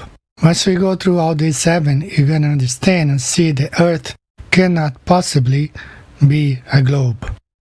They can make it some of the flights if they use some of these aircrafts, which are known as ER, Extended Range Aircrafts, where they add extra fuel tanks to make these aircrafts to have a greater autonomy. It's known that several aircrafts in the world, especially presidential aircrafts, one LATAM mechanic from South America said that it's possible that this technology is used on the flight Sydney to Santiago, where the aircrafts are equipped extra fuel tanks. Let's go ahead and get started with our countdown, starting from number 7. Last time I was on, because I was on my phone. Number 7. Commercial flights from Argentina to India flying over Africa with a stopover anywhere below the equator. Now, one thing that you will never see is one flight from Buenos Aires or anywhere in South America, Montevideo, São Paulo, towards New Delhi in India with a stopover in Africa. Especially if it's below the equator. You're never gonna see anything like that, or even in north of Africa, you're not gonna see. What you will find are flights like this one, where from Argentina you have to stop in Europe. So a flight from Argentina to India can only happen with a stopover in Europe. Why not anywhere in Africa? You won't see any flights stopping there from South America because it's not possible. The only way that you can fly from Argentina to India is through Europe. You will find stopover in Amsterdam, and just like is explained here on the Flat Earth map, this is the way that you fly from Argentina, South America to India. You can only stop in Europe. There's no way you can understand, looking at the Flat Earth map, that this flight cannot really stop in Africa. Let's go to the next one. Direct commercial flights from Wellington, New Zealand to Johannesburg in South Africa. If you look at the globe, in theory, the distance between Wellington and Johannesburg is 7,305 miles, much less than the distance from Sydney to Los Angeles. But when you look at the Flat Earth map, you can understand why this flight cannot happen on a globe, because the distance is much greater. I have found this one from Wellington, stops in Brisbane, Australia, and then Doha in the Middle East, and then to Johannesburg. You can also find stopover in Hong Kong and one via Dubai. If you look at the flat Earth map, you can understand why they offer these stopovers either in Dubai, Doha, or Hong Kong from Wellington, because Earth is flat. There's no other way on the globe. Looking back here, you see how the flight would have to go up above the equator and then down again to South Africa. But if you look at the flat Earth map, you can easily understand why this flight will cross the equator 2 times, because it's going from a farther distance from Wellington to Johannesburg. Let's go to the next one. Direct commercial flights between Sydney, Australia to Lima, Peru. Now this is one flight that I really would like to see. The distance between the two cities, 7,948 miles in theory, but if you look at the flights, the Qantas flies from Sydney to Houston, it's much closer. Since there were many Australians stuck in Peru amid COVID-19 outbreak, and it shows that there are many people willing to travel to Peru from Australia. Then you think there are many people who travel there actually, and there should be a flight from Sydney to Lima, Peru, but since Earth is not a globe, it's not possible because the distance is much greater. Just look here on the globe. This flight from Sydney has to stop in Los Angeles and then go to Lima, Peru. And why not a straight flight from Sydney to Lima, since the distance is about the same from Sydney to Los Angeles, but it's impossible because Earth is not a globe. And this is how this flight really works. From Sydney, it has to stop in Los Angeles because Earth is flat. There's no other way. Crosses the equator to Los Angeles and then crosses again to Lima, Peru. Earth is flat, and here's one more proof. Let's go to the next one. Direct commercial flights between Auckland, New Zealand to Lima, Peru. So if you think the distance between Sydney to Lima is too big, so why not fly from Auckland to Lima, Peru? Why not a direct flight, since the distance is only 6,687 miles in theory? Machu Picchu in Peru is one of the new 7 wonders of the world. There would be plenty of people from Auckland, from New Zealand, or coming from Sydney, Australia, with a stopover in Auckland to catch this flight to Machu Picchu. 6,687 miles. That would take it 13 hours, 12 hours, and it would be an easy flight on the globe if that was possible. Let's now compare here on the globe one more time. This is how it would look like on the globe, but since Earth is not a globe, there's no way these flights can take place. These flights can only happen on a flat Earth. From Auckland, they would have to work like this, from Auckland through Los Angeles and then Lima, Peru. That's how they fly now, because it's not possible to fly a straight flight from Auckland to Peru. The distance much bigger than the theory of 6,687 miles. Let's go to the next one. Direct commercial flights between Wellington, New Zealand to Lima, Peru. For those who think that Auckland to Lima is still a big of a distance, why not Wellington, which from Wellington to Lima, Peru, in theory, it's only 6,577 miles. Aussies could fly over, stop over in Wellington, and catch the flight to Lima, to Peru. So here, on the image, you can see how this flight would look like on the globe. But since Earth is not a globe and it's impossible to fly straight from Wellington to Lima, Peru, the only option is fly a stopover in Los Angeles. And looking at the flat Earth map, you can understand why the distance between Wellington to Lima, Peru is much greater than 6,577 miles. It's an impossible flight, and it can only happen with a stopover in Los Angeles because Earth is flat. Earth is not a spinning ball. Let's go to the next one. Direct commercial flights between Montevideo in Uruguay to Perth in Australia. The distance 7,784 miles in theory, much less than the distance between Sydney and Houston. They do fly. Qantas has a flight to Houston or Dallas, which is over 8,000 miles. So this flight should be possible if Earth were a spinning ball, just like the flights from Buenos Aires to Perth. That should be possible if Earth was a ball, but since Earth is not a ball, these flights can only happen either through Europe or with a stopover in Houston and Los Angeles and Sydney and then to Perth.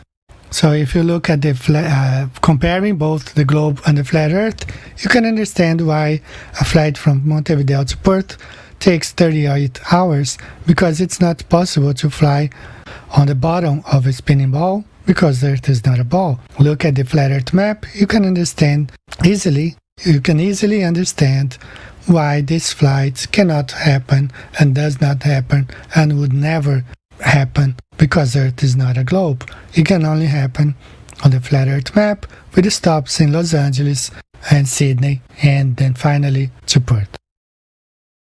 And let's move to our last one. Direct commercial flights between Auckland, New Zealand to Mexico City. The distance in theory is only 6,803 miles in theory. Mexico has a lot of things to offer. It's one top tourist destination in the world. Many people from all over travel to Mexico to visit the ruins, the Aztec ruins, all the ancient cultures there. And Australians have to fly to Los Angeles as well as the Kiwis. They also have to fly to Los Angeles and then go to Mexico. Why not a direct flight from New Zealand to Mexico City? Well, the answer is simple. Earth is not a ball, so there's no way one can fly from Auckland straight to Mexico City. Even though the distance would be just over 6,000 miles on the globe, it never happens. It won't happen ever, because Earth is not a globe. Quick look here on the flat Earth map. You can understand why a flight, people from Auckland, people from New Zealand, Australia, and they all have to fly to Los Angeles and then go to Mexico City. So here are 7 impossible commercial flights that prove Earth is not a globe. It's in your face. The evidences are out there. If you don't want to see it, you can close your eyes, but Earth is flat, and denying it, you don't benefit anything to that. Why would you just trust these people who are trying to kill you right now? So guys, this is all for today. Thank you for watching. I hope I'll see you next time. I don't know, things are getting crazy day by day, but take care. See you next time. Bye bye.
Antarctic terrorist Jarl Andøy. Hello. Tromsø, Oslo, Norway. The Dagbladet.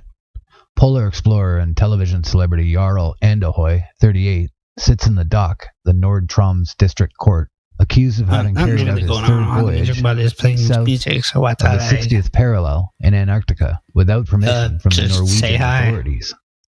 He is also accused of having sailed without insurance, so the provisions of the Antarctic Treaty requires. The expedition took place a year ago, where, among others, comedian Anne-Kat Herland, 43, and rock guitarist Peter Barley, 50, was on the journey. The voyage constitutes television program Berserk in Pioneer Waters, which premieres on TV Norge tonight. There's an advanced sentence. Andøy believes the charges against him are baseless. He points out that the sailboat is registered in Russia and claims to have acquired permission from the Argentine authorities before the expedition started. He never sought permission in Norway because he believes an application by him will never be merited by the Norwegian authorities. He felt prejudged by the Polar Institute of Foreign Affairs. Ever since 2011, I have been treated as terrorist in Antarctica by the Foreign Ministry and the Norwegian Polar Institute. They've stolen equipment, withheld information, and tried to stop my expeditions, says Andøy. He believes everything started 5 years ago when he went on an expedition aboard Antarctic yacht Berserk with a crew of 4. The aim was to celebrate the 100-year anniversary of Roald Amundsen's trip to the South Pole. The expedition ended dramatically when the sailboat disappeared during a storm in the Ross Sea. Andøy was even on land, along with 18-year-old Samuel Massey at the time. Comrades Robert PCP, who is 34, Tom Gizel Bellica, 36, and South African Leonard J. Banks, 32, were never found. Andøy was fined 25,000 kroners after the expedition. He endorsed this writ. In 2012, he returned to Antarctica to find out what had happened to his friends. Again, Andøy was fined for having traveled to Antarctica without licenses and insurance. Foreign Affairs and the Norwegian Polar Institute have opposed and tried to stop me. They still do. The entire input on this matter was that I had permission to sail, something I had said, Andøy said, adding, "It will be exciting to see where they are now. This is a tragedy for me and other relatives who have lost shipmates and sons in Antarctica. The essential question is if there was an accident that was just swept under the carpet." Foreign Ministry rejects accusations of the Arctic explorer. Andøy's claims fall on absurdity. Beyond this, we do not want from the ministry's side to comment on an ongoing trial, says Pressevakt at UD Astrid Sale to Dagbladet, the newspaper. The head of section at the Norwegian Polar Institute, Birgit Njastad, testified in a criminal case against Andøy. She told Dagbladet that she did not want to comment beyond what was said in court.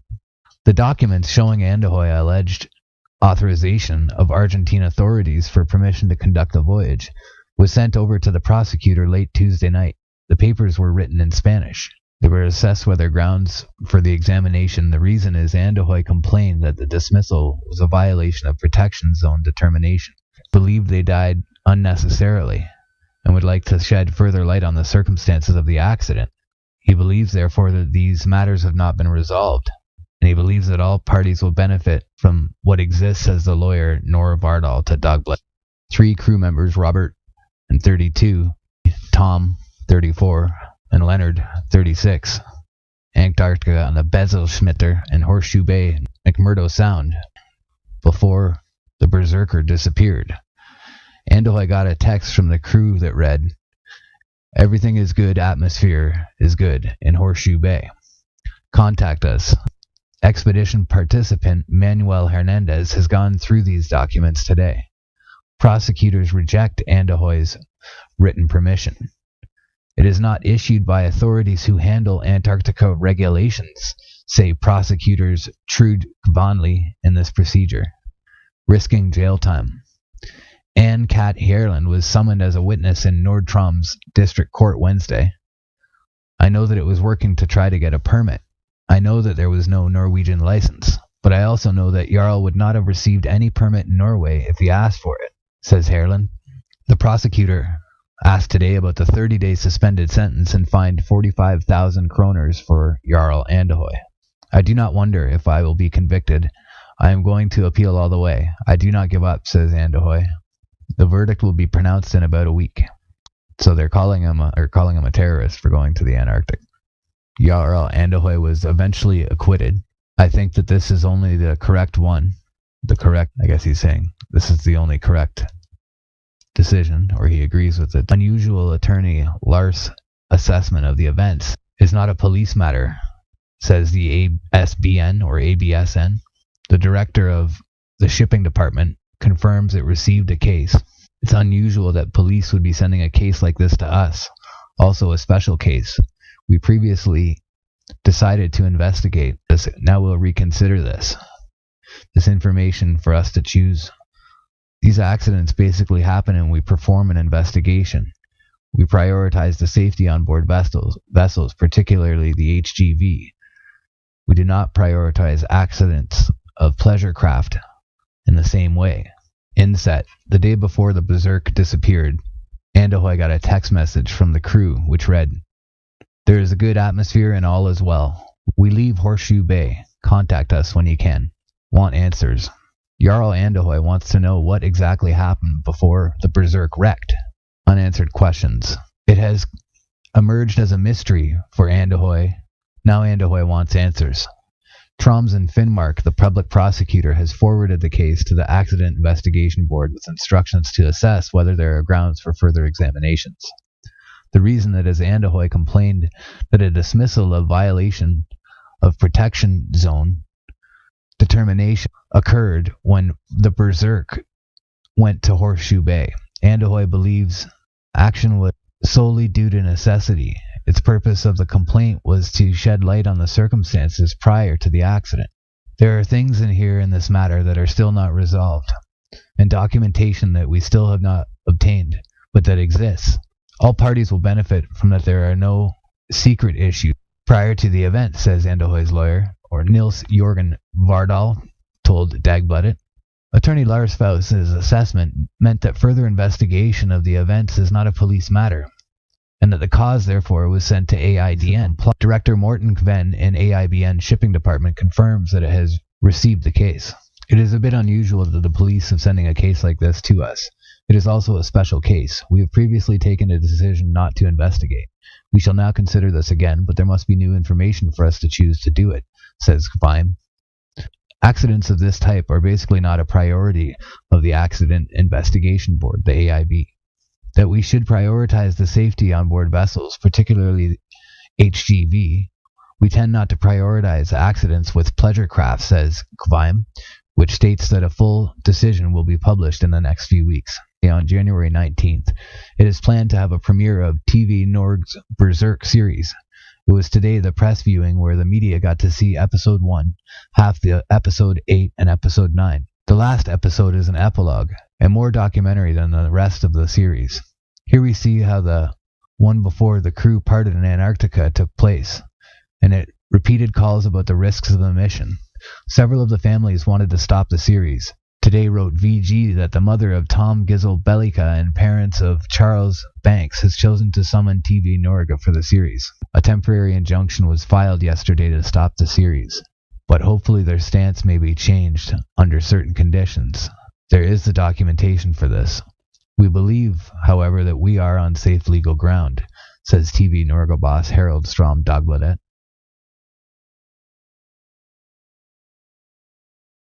So human beings who live on the globe spinning in space with curved water and with these type of satellites, I seriously do not understand you. Why are you so hypocrite? You're such hypocrites and you're anti-scientific and you're anti-reality.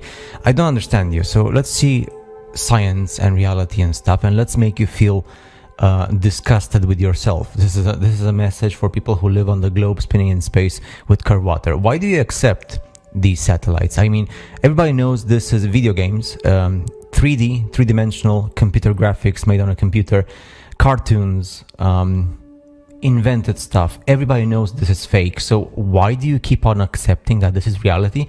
I'm going to show you the reality right now, which is going to make short circuit. This is what you say is reality.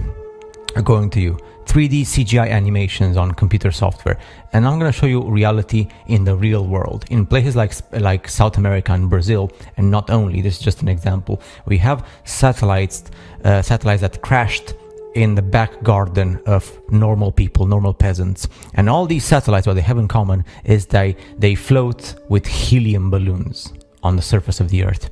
Helium balloons because they float, because the density of helium is less than the density of air.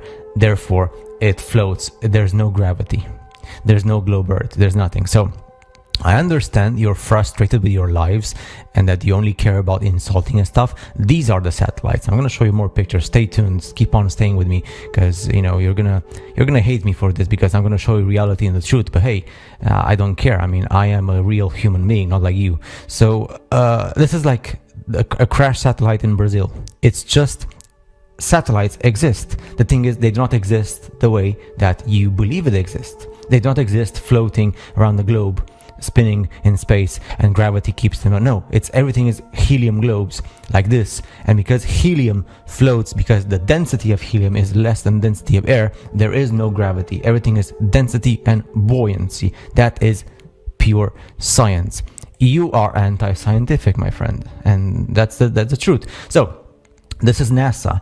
This is official NASA footage. This is not something like a stupid flat earther in the basement of his mother, like you say, is doing. This is original footage from NASA, pure science. This is what NASA does when they're sending, since the 1950s, after the Second World War, they're sending the satellites in space, above the earth, what we call space, with floating helium balloons. There is no such thing as what you see in cartoons and movies. This is what happens in real life. So do you tell me, is real life and reality inferior in your brain compared to what you want to believe? This is like footage from the 1950s. Back in the day, in the 1950s, because the world was so primitive, the only way to launch helium balloons up in the air was from aircraft, like aircraft carriers, because they were so huge and big and gigantic. They had to be in the middle of the ocean. And I believe they had to be in the middle of the ocean as well, because it was away from the public eye, so nobody would have actually had the camera or like the capacity to actually follow the army or the navy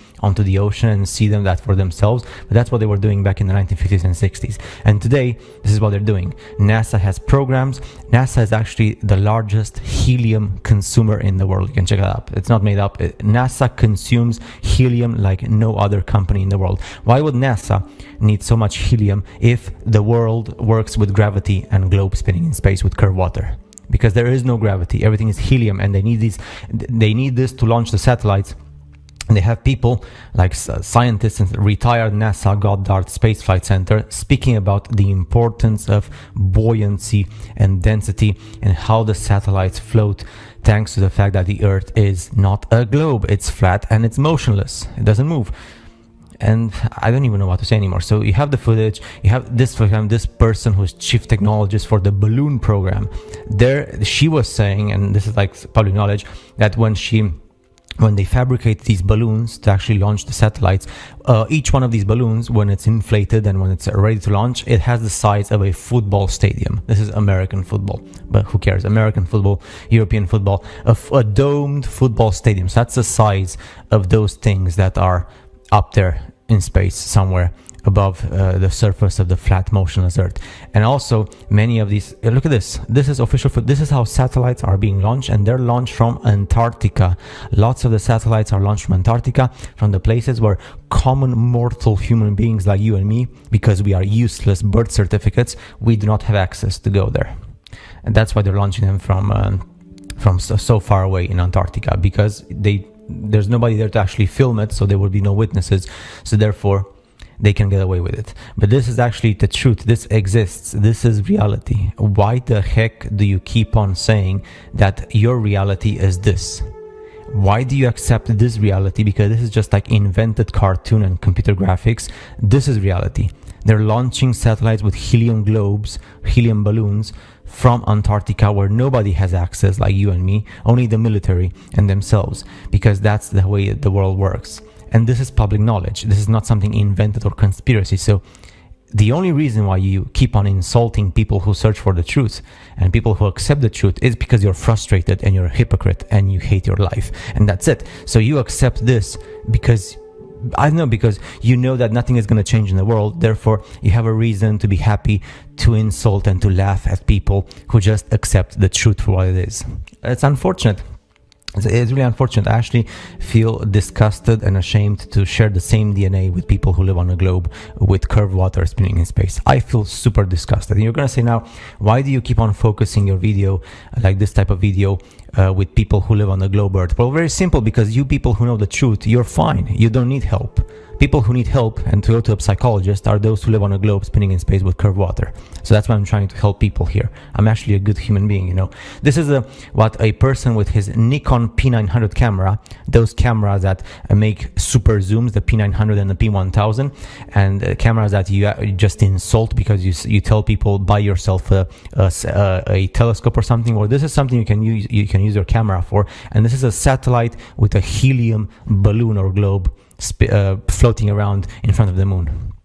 And that's it. That's what you see with 83 times zoom. That's the P900, and the P1000 has 120. And by the way, everywhere you look right now, they're out of stock. Probably there's a reason why these cameras are out of stock, in my opinion. Anyway, so yeah, it's very simple. And this was seen in The Simpsons. It's not like The Simpsons tells you the future. It's more like in The Simpsons, they're actually telling you the truth, because that's the way that politics and the world works. They're showing it to you in cartoons, in The Simpsons and stuff. They're showing you reality, and this is reality. From Antarctica, from the North Pole, which is not actually the North Pole, it's just a central part of this crater, because we do not have access there. It's forbidden. So that's how they launch the satellites. Buoyancy, density, there is no gravity. The only reason why you keep on insulting people that speak the truth, it's because I would say something right now, but I'm not going to say it because probably YouTube is not going to like it. So anyway, that's it, the whole thing. I didn't do anything bad. I'm just showing you reality versus invented cartoons and 3D CGI and video games. I love video games. I love cartoons. I love 3D CGI. But when it comes to the truth, when it comes to actually understand how the world works and what's reality, this is reality. This is not reality. And what else? What else here? And was the other satellite here? And this is not reality. This is fake. This is just animation. Reality is this. On the moon, reality is what you see in Antarctica when they launch satellites with helium balloons, because helium floats and the Earth does not move. There is no spinning, there is no curvature, there is no gravity. NASA knows this. Of course, they have their own program for the public, because that's the whole part of the whole system and the whole process, right? But the videos exist, the documentaries exist, science exists. If you go in front of a judge right now, and you want to prove these things, the judge is going to give you, the person who actually speaks the truth, the right to actually go out clean, because a judge has to respect the truth if you have the materials. And these are the materials, and this is science, and this is irrefutable science. And this is something that I know. It's just I am ashamed of the human race, of 99% of the human race, because it's so simple. It's just a matter of like sitting your ass or your butt on a chair for like an hour to actually understand this with your human intellect, and then you're just going to realize, okay, I was lied all my life. I feel frustrated and I feel like a piece of crap, but who cares? At least I know the truth, right? That's the big thing that people don't want to do. They don't want to sit on their asses and just understand with their human intellect. Oh, it's easier to just insult flat earthers because, you know, that's a norm. That's simple. What can you do, right? So I'm hoping that at least one of the people who actually lives on his fantasy globe Earth spinning in space, they're gonna actually watch my video, and they're just gonna actually sit down for a second or for a minute or for a day and just think. Use your human intellect. Don't be like a monkey, because monkeys don't think. They just eat bananas and they have sex in the jungle. Just think for a bit, and probably you're gonna realize the truth. And I don't care if it's frustrating for you or if you're gonna go crazy or something. That's your problem. Hey, the truth is the truth, and if you cannot handle it, then that's your problem, my friend. So, and that's it. I'll see you guys in the next one.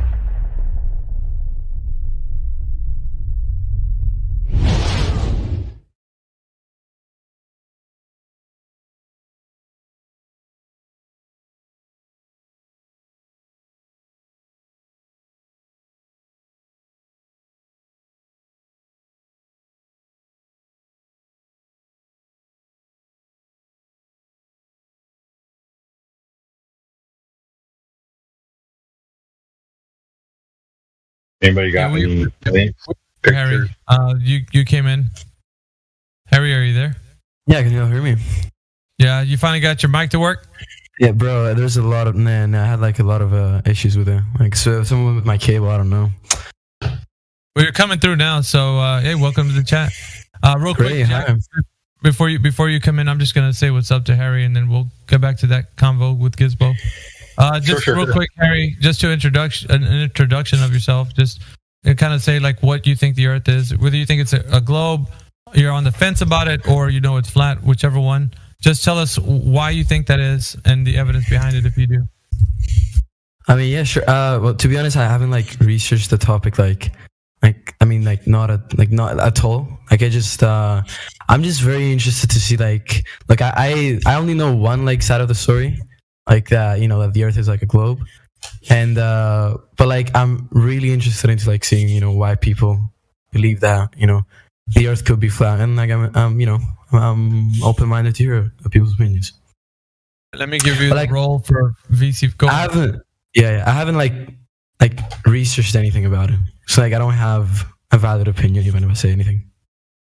Yeah, no problem, man. If you want to ask any questions, you're welcome to do so. We have a lot of information at the bottom of this Discord. Tons of like videos and articles and just different things, but you can look at stuff there, or you can contribute in a conversation. If something interests you and you want to jump in, just wait for a break in the conversation and jump in, you know. Yeah, for sure. I mean, now that I have the chance, I mean, if you guys are finished with the questions, I'd like to ask something. Yeah, let's let Gizbo. I don't know, Gizbo, if you wanted to finish your point. Well, I just wanted to get his whoever, I don't even know who I was talking to. It's me. It's me, man. Who is it? What's your name? Jacques. Yeah, it's me, man. So, like, what are your thoughts on that? As far as like, you know, like there's got to be an arc, a certain degree of arc going around the ball at all times, right? Yeah. So like a curvature. Right. So they came up with this formula, right, to help identify the curvature, and part of that formula, you know, they give the average height of the viewer being like 5'8", 5'10", or whatever. And, you know, they'll say that the horizon, the apparent horizon, or the physical horizon is at 2.8 miles or 3 miles or something like that. That's as far out as you can see. After that, everything starts to begin to curve. And based on that, you know, you get this formula, this weird formula, 8 inches per mile squared, right? And 8 inches per mile squared doesn't seem very big, right? Yeah. Like if you go 8 inches times 1 mile squared, you get 8 inches. You do 2 miles, well, that's 2 miles squared. It's 4 times 8 inches, that's 32. Well, now you're up almost to 3 feet of drop. Just in 2 miles. I understand. So, you know, you get to 100 miles. 100 miles, it's like 1.2 miles of drop, dude. Yeah. Right? I mean, we don't have any. There's people that have infrared images that see beyond 100 miles. But, I mean, just taking into perspective, people dropping a camera down at 12 inches above the ground, you get this other formula, 1.225 miles times the square root of the observer's height. Well, if you're 1 foot off the ground, square root of 1 is 1. The furthest we should be able to see is 1.225 miles. And there's people out there that have a video, they video record objects 10 miles away. Well, the object is 9 miles away, but the horizon is beyond 9 miles. So, you know, you do the math. So, like the horizon, we're seeing 8 miles past what we should be able to see. So, like the horizon is there like a visibility range that humans can see through it? So, according to the globe model, the horizon is a physical object because it's the curvature of the Earth. And we come into play with a little bit of perspective. If you've ever taken an art class, you'd understand this a lot better, but it's a thing called perspective, and like the way lenses work and how we view things, there's a narrowing that goes off into the distance, and everything comes down into a focal point.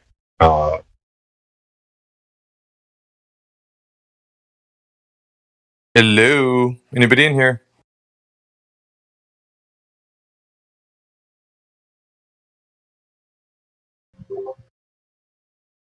Yeah, I'm in here. What's up, bro? What up, God Rockin'? Just checking. Not much. Just hanging out. Just got here. Just kind of checking to see what's going on. See if there's anybody here that wants to talk about the shape of the Earth or really anything. I guess I'm just hanging out at home, just on Discord, seeing what's up, brother. Yeah, the bot was playing. I think Sheepdog left it playing on one of the clips that he comes out in. But yeah, if anybody's in here, if you have any questions, if you're on YouTube listening to this, whatever the recording was, whichever one that one was, and if you have any questions, come in here and ask us. We'll give you some direct answers. But also, if there's anything you want to ask to anybody on the panel, as everybody here has different characters, so maybe there's somebody you've heard in here you want to talk to, go and do that. Yeah, come on in, guys. If you can hear us, if you're on YouTube watching the live stream or whatever, and you're curious, just come on over, say hi. It's not no big deal. We won't be mean. We won't be none of that kind of good crazy stuff. We just want to have conversation with people about the shape of the Earth, and just kind of get to know people. So, yeah. Come on over, have a good time. Get to know some people. I was looking at the chat. It looks like we have somebody that's brand new, it seems. Natalie's at the... Yeah. I see. So, Natalie, are you there?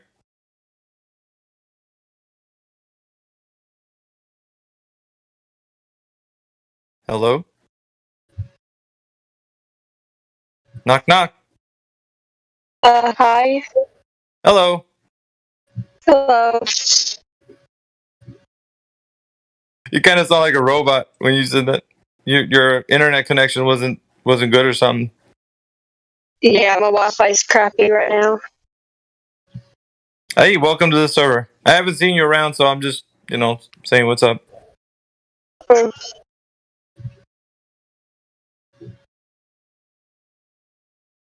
Yeah, at any rate, if you have any questions or something, I don't know. Sounds like you're in troubles. Hello, Mickey. You hear me? Okay. Who's that? The Fifth House. Oh, Fifth House. What's going on, man? Not much, man. It's really good to talk to you. I've been listening to the YouTube stream for over a year. Finally decided to join up the Discord there about a week ago. So, I just really appreciate what you're doing here in this Discord, and you yourself particularly. I've heard you probably more than anyone else over the last year on the YouTube stream. But so thanks for everything. Yeah, we do. Here, yeah. We do what we can, Fifth House. But unfortunately, there's much more work to be done, and there's many more people that need to be helping out with this situation. So. I encourage anybody that's listening right now, especially yourself, that have taken the time to listen to this, live stream. We want to encourage others to not be afraid, and at some point, you can jump on the mic and come on in here and have a conversation with us. But you never know until you try, right? You just got to get out, put yourself out there, because I think, what happens, Fifth House, is the world makes us feel like we can't express who we are or be unapologetically ourselves. So we have to kind of stay in our shell a bit until we start to understand it's okay to talk. So yeah, I'm completely new to Discord. I'm not used to kind of talking, in this kind of format. I don't even talk, on video games online or anything like that. So I'm usually on text and discussion forums or whatever like that. So that's So I just said, I felt like, I've been listening to you so long, I should, make an effort to just join in and, see where it goes. And yeah. No, I appreciate it. Thank you very much. I do receive that. And I feel that if there's anything that I've done to encourage you to be a better version of yourself, as far as like this conversation, then I think my job, I'm not looking for converting anyone into the flat earth, but I want to challenge everyone so that they can, if the conversion ever happens, it'll happen on their own time and possibly when they think about the topic and so on. So that's really all I care about.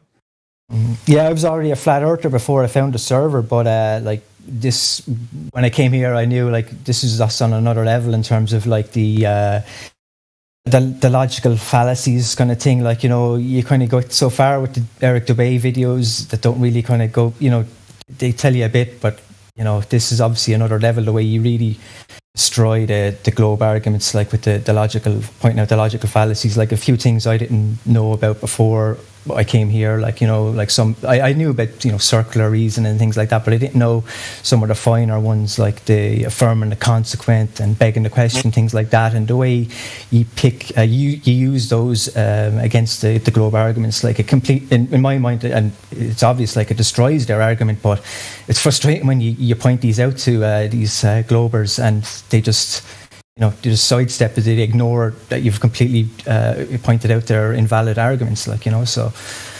Well, we've grown up with these, ideas or theories, and so there's almost like a hierarchy to how we view people in this world, right? Like there's a pecking order.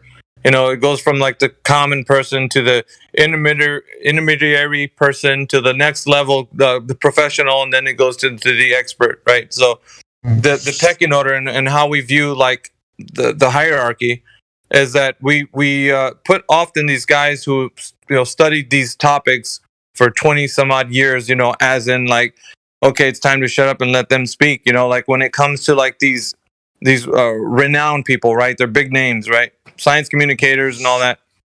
So when we are listening to this information and then we hear people on the internet having a discussion about it, we're like, but what do they know versus these other guys who are well respected by millions of people? And so like to us, it seems daunting, right? The even entertain the fact that we could even have a discussion in this arena. Like, who are we, right? Like, so I'm about the little guy, like all of us who are just the commoners, like everyone else. Because I pride myself in to say that I'm not somebody in academia. I didn't graduate. Like I wasn't.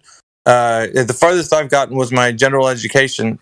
So I dropped out at 11th grade. But I don't think the hallmark of intelligence is through the lens of academia. I really don't. I think that is giving a different perspective to people on what they understand, what intelligence is, and they benchmark it with the IQ test and so on. And I don't agree with that. I don't think that's what it is. Well, remembering facts and figures, yeah, I don't think that's necessarily intelligence. Just remembering things. Yeah. So like, and Fifth House, I know it must have took you some time before you felt comfortable enough to get onto this conversation, but like. I feel like now that you're here and you're a part of this, you can also see that these guys who prop themselves up as knowledgeable, they don't have an answer. And I've exposed them every single time. And you know what? I almost like bring your best champion. Bring the guy who you think is the cosmologist, the astrophysicist. Bring him right here and let's see if he can withstand the onslaught of truth. Because when it comes to truth, either it stands out, comports over to reality, or it does not. So their mathematics and all their figures and theories and ideas and assertions, if they don't stand up to what we can actually verify in reality, then it's really just imaginations of men. That's it. And that's all it will ever be. And people like to stroke their ego and say, well, I'm a mathematician. What are you? Like I've graduated with a P. You see how I'm talking with a different inflection, Brandon? This is what I... Are you making fun of those people? What I'm doing is I'm exemplifying the fact that when I act this way, I'm portraying a fact of a guy snobbing his nose up to us, the commoner, the rest of the world. Are you making fun of that, though? Because they don't need to be arrogant. These guys, they have a very arrogant sense of coming in here and using their credentials as a way to belittle the people who just want to know about like information, as in how does this verify. And so they'll thumb their nose up to us, every single one of them, right? And so what we do here is hold them accountable for what they do. That's why, Brandon. And you don't understand that because you've always been looking up to these guys who thumb their nose down at you, and you're like, well, of course they're going to be that way. That's how they have to be. No, they don't. And see, when we bring them down to this arena, we take them down a peg or two, and then they start to realize, well, how can I speak to these guys? I have to communicate with them in some way. So these professional science communicators, because we had Mick West in here.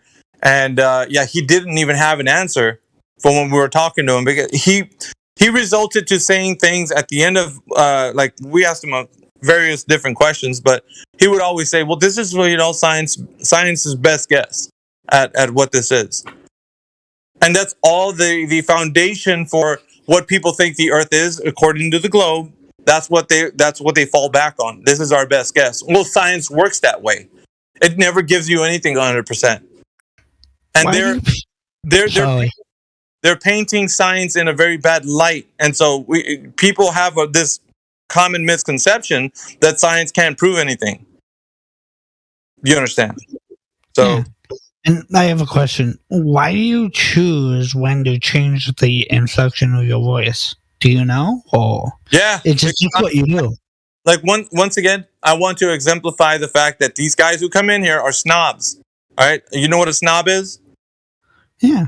Okay, that's why I choose that, and if I want to do that, I can do that, because I'm just showing to the audience, like, when they do come in here and they're touting their knowledge, they're very arrogant. They're snobbing them. They're thumbing their nose up to us, like as if we can't comprehend what they're saying. And when they try to mystify us with their mathematical jazz hands, they try to make it sound so complicated that the rest of us, like, that haven't went through what they've went through with their mathematical courses, couldn't possibly comprehend such complexity. So it's a retaliation. Say again? Sorry about that. I said, so it's kind of a retaliation? No, it's kind of showing them that they don't have a stance to be doing that. They're just like us.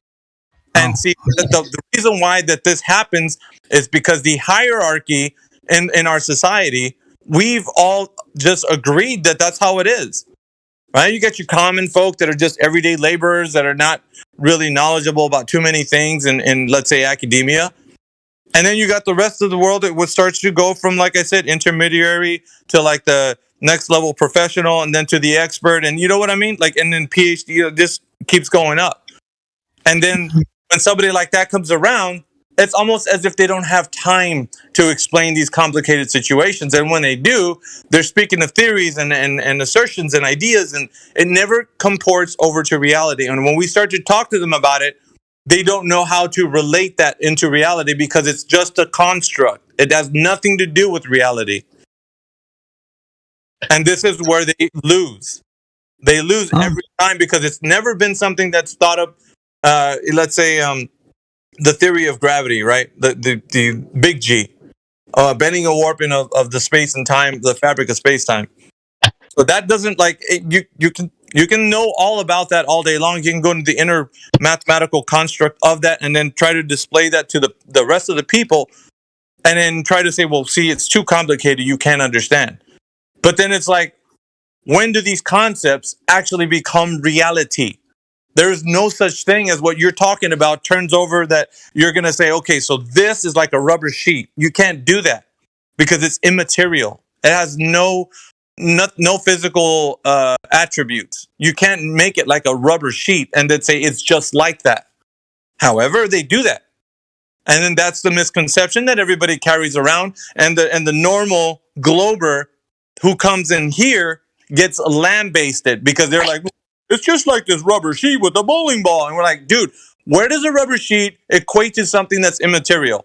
Where? And they're like, Harvard trick.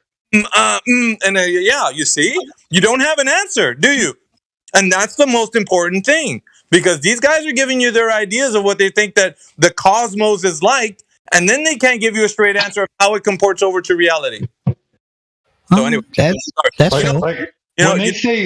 Fifth House, and I'm saying this because I have this passion, right, for being able to convey message, because like we're all people on a quest to find the truth, right? Every single. But it's just good communication, Mickey. The way you talk, it's using inflection is just basic communication. It's oratory, like, you know, it's rhetoric. Whatever you want to call it. Like it's. We've been past that for a while, haven't we? We what, Brandon? Yeah, we already talked about the inflection thing, and I'm good with it. No, I'm not even like you're just a part of the reason why I have to explain. He's communicating to everybody out there listening too. Yeah, if anybody, you're not the only one in here, Brandon, by the way. And you're just speaking authoritatively as well. There's nothing wrong with that.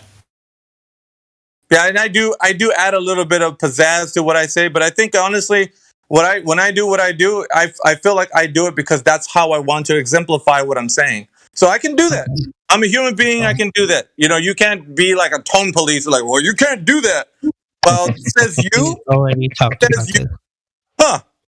Yeah, you can get a little idea of what you want to police me on, and you can run away to another server because I'm going to keep doing it in here. Tough cookies. We already talked about this. I already said I'm good, all right? He's talking to everybody, not just you. Brandon. Oh my God. Dang it. I'm sorry. Your example. He's using your example. He's using your example, Brandon, for other people to learn from. It's not just you. We agree that you've gotten past the whole inflection part, but okay. Like remember, you know, something I wanted to bring up yesterday about gravity, when you were talking about gravity and the fabric of gravity, and how like you have like a trampoline, and you put a bowling ball on a trampoline and it sinks in, you know, and that's the bending and warping of space time. And I understand that whole thing, but here's my thing: like, if gravity is the effect, like, show me the cause, like manipulate it, double what gravity does, make it double the value, or take it away completely, manipulate that shit and show me that that's the cause of why things are falling. Well, it gets deeper than that, but Fifth House, right? Yeah, do you have anything to add? No, I mean, that's just are you talking to me or Brandon? Yeah, Sheepdog. I was talking to Fifth House. Fifth House was trying to, or you Fifth House. Yeah, I was also just going to say, like you're kind of broadcasting to an audience as well. Like Brandon might be just forgetting that, like, you know, and that's the way your talk is like you're addressing an audience like you were speaking on a radio show or whatever. And I don't realize that sometimes. It's difficult sometimes, spatially aware when you're new to the forum. But this forum is live streaming 24/7. We have an audience of YouTube listeners, and sometimes sitting there and they don't understand. So to clarify, I will sometimes go over a point, even with you in here, and it will seem like I'm speaking to you, but I'm actually speaking to everyone. So I'll use an example, such as the one that was created yesterday, and then I will use, and then, like, sorry that you don't like that, but that's just the way it is. I'm going to keep doing that. Because a lot of times people don't understand, and they'll see things that we do in here as, they'll look at it one way. But it's really a valuable lesson for all of us, right? And so that's why, you know, having as much experience as I've had in these conversations, I know kind of the thought process behind why somebody would feel the way they do hear us. Yeah. So it's difficult. But yeah, so now to address Sheepdog, you know, he's talking about something super important, right? Because we're always discussing how what they're saying. Does it have any? What's the implications of it in reality? How can we view what they're saying and then say, okay, I take what you're saying, and be able to start working on anything that you say in what we do in reality? How is this practical? How can I use this and manipulate anything what you're saying to then change that and to see if that isn't the case for the effect? Well, and this has been kind of like one of the long-standing discussions in here as to, like, how is it possible that we're going to have a discussion with somebody about something immaterial like space and time, and then talk about it as a fabric? Because this is a super theoretical. It's like you can't ever get more theoretical than these concepts, right? What is space? What is time? And then to describe them in a manner that can actually turn them into, instead of concepts, but a way that we can speak about reality and like the fabric of, the things that are everything's existing in.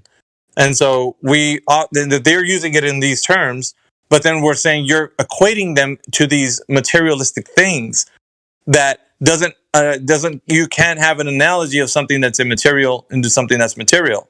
It just doesn't follow.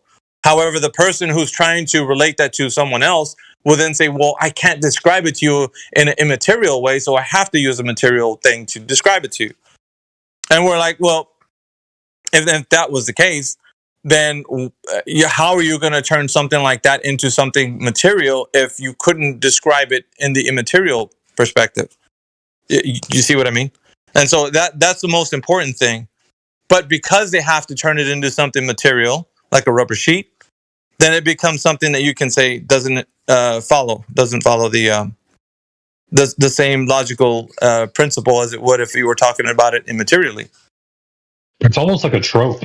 Yeah, you guys know what I'm saying? Or I mean, if there's anything I said that you guys are getting lost in, Am I wrong, Miggy? It's almost like a trope. It's like you're trying to tell somebody to describe a trope, and then so like you can't. So you're gonna like you're gonna use these like physical objects that have nothing to do with the word in discussion to describe something that is completely unrelated. Correct. And such is the case for the Earth's movement. We have these analogies. Well, it's like a car. It's like a bus. It's like a truck. It's like a train. Imagine a train on the smooth tracks. You wouldn't feel the motion if you were on that train, right?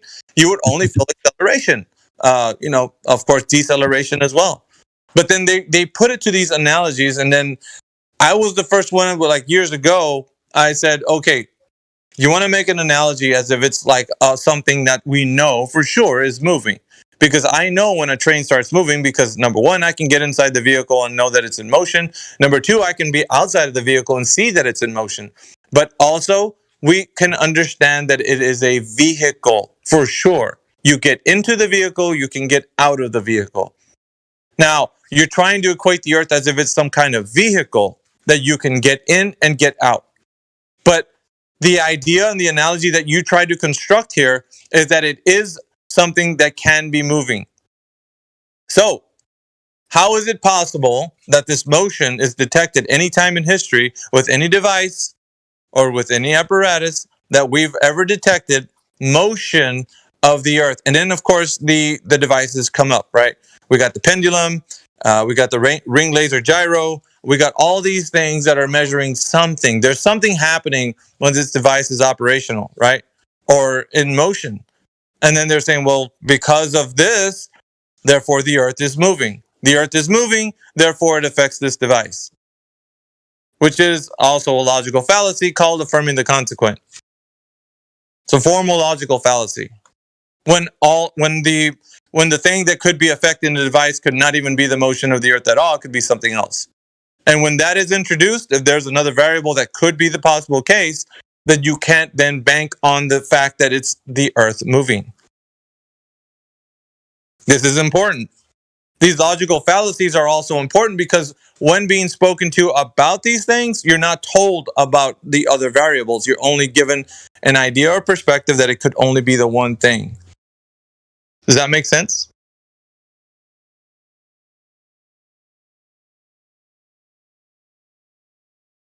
It makes sense to me. I don't know if anybody else is still listening. I think Brandon left. Oh, yeah, Brandon has a bit of struggle sometimes there, but that's okay. Well, I've had my discussions with him. So far as I understand, he knows that we've gotten past the tone policing. This morning anyway, because I wanted to make sure that he understood. I just don't like being painted in that light. I use the inflections in my voice that I do because that's just how I am. It's proper communication, because that's why people get mad in text messaging, because they don't get to hear the inflection of people's voices to see if they're joking or not. No, that's the most important too, right? Because when you have conversations with people and they don't know the tone in your voice, how are they going to know the tone in your text? Because they're not going to know that. So they don't know if you're kidding or not. Right. Anyway, Fifth House, thank you for chiming in, and you were sitting at least for a year listening to us, and now you're a part of this every day. Pretty much like hours a day, some days, like, or most days, usually, like, it's kind of addictive listening in. The argument, you know what I mean? Yeah. I ain't gonna lie. It's juicy sometimes in here, so. Well, like I said, if I said anything that made any sense that you could use in a discussion with somebody, and it helped you any time, like, I feel like I've done my job. Like, that's the only thing that I just want to reach out to the people and talk to them in a way like, you know what, this whole pecking order, this hierarchy, it's a facade. You don't have to like rely on that to be the way that you have to. Well, it's really difficult. We can't get in an arena with like Neil deGrasse or Bill Nye or Michelle Fowler or Mick West, or it's just too daunting. Like, they would have so much information. Like, we don't have to think like that. We can say, you know what? Let's have a talk with them, see what they got to say. And then when Mick West. Go on. Yeah, go on. So that Mick West debate you had a good few years ago, I think it's on like an Apple podcast or something. That was one of the first things I found of the 24/7, and like that was a big eye opener as well. Like seeing him just getting destroyed, it was good. But like he's the supposedly chief debunker or whatever, science guy, and he's getting destroyed by all your arguments, like for 3 hours straight or whatever it was. So that's great. I'm just. It brings me joy, let's say, that it's not like it feels almost sometimes like a thankless job. Like you're doing it because you're not looking for the praise. You're just looking for, your fellow man, right? Your fellow man is the most important thing. You want for people to realize we're all of us are the same. We all have good, we all have bad. We all, have good days, we have bad days. Like, we're all the same. Like, for them to put themselves up, and the reason why I use the inflection in my voice when I speak about them, it's because they feel like with their accolades, they feel that they can thumb their nose up to us. And how dare they? They're just like us. But they don't understand that, because the hierarchy that the society has built has, like, that's how you're supposed to look at somebody. Like, they're pillars of knowledge. And so when you come to them, it's like, oh man, like, this is going to be like, I don't even know how to speak to these guys because their knowledge is vast. And it's like, if they were truly that knowledgeable, they would make you feel welcome and comfortable, and like, you could ask any question and it wouldn't feel like daunting. And I'm not saying that everyone is like that, but what I would say is the majority of them that have the 3-letter acronym behind their name, or, they have some sort of credentials, would then be that way. Because it's like, when you start to ask those questions, they're like, well, you just don't understand. It's too complicated for you, as in belittling your intelligence or making you feel like you don't know what's going on. When you're very, curious about the topic. And so that's why I said, like, I've never liked the bully mentality, but at the same time, I feel like these guys, they're just like, I'm going to say it's just like a special breed. So I want to be like a voice for the little guy, like, because people that are just, everyday people, like, we're not so invested in like these things of the lore, which makes the globe Earth, like the infinite cosmos, and you know what I mean, like the whole minutia of like the lore. We're not tied into that. So what happens is, when you do get in an arena with those guys, they're stroking their ego and their intellect, and they're flexing it on you, and you're just like, well, I don't know any of that, and they're like, well, see. That's the thing. You didn't know, and now you know. It's like, so what? Like, well, how does that make sense in practical reality? When are we going to travel to the nearest neighboring exoplanet that I could land and start a new life there? Like, that's just, it's, I'm sorry for the lack of better words, it's mental masturbation. That's what it is. Some people whacking up on the lore. It's like, so what, dude?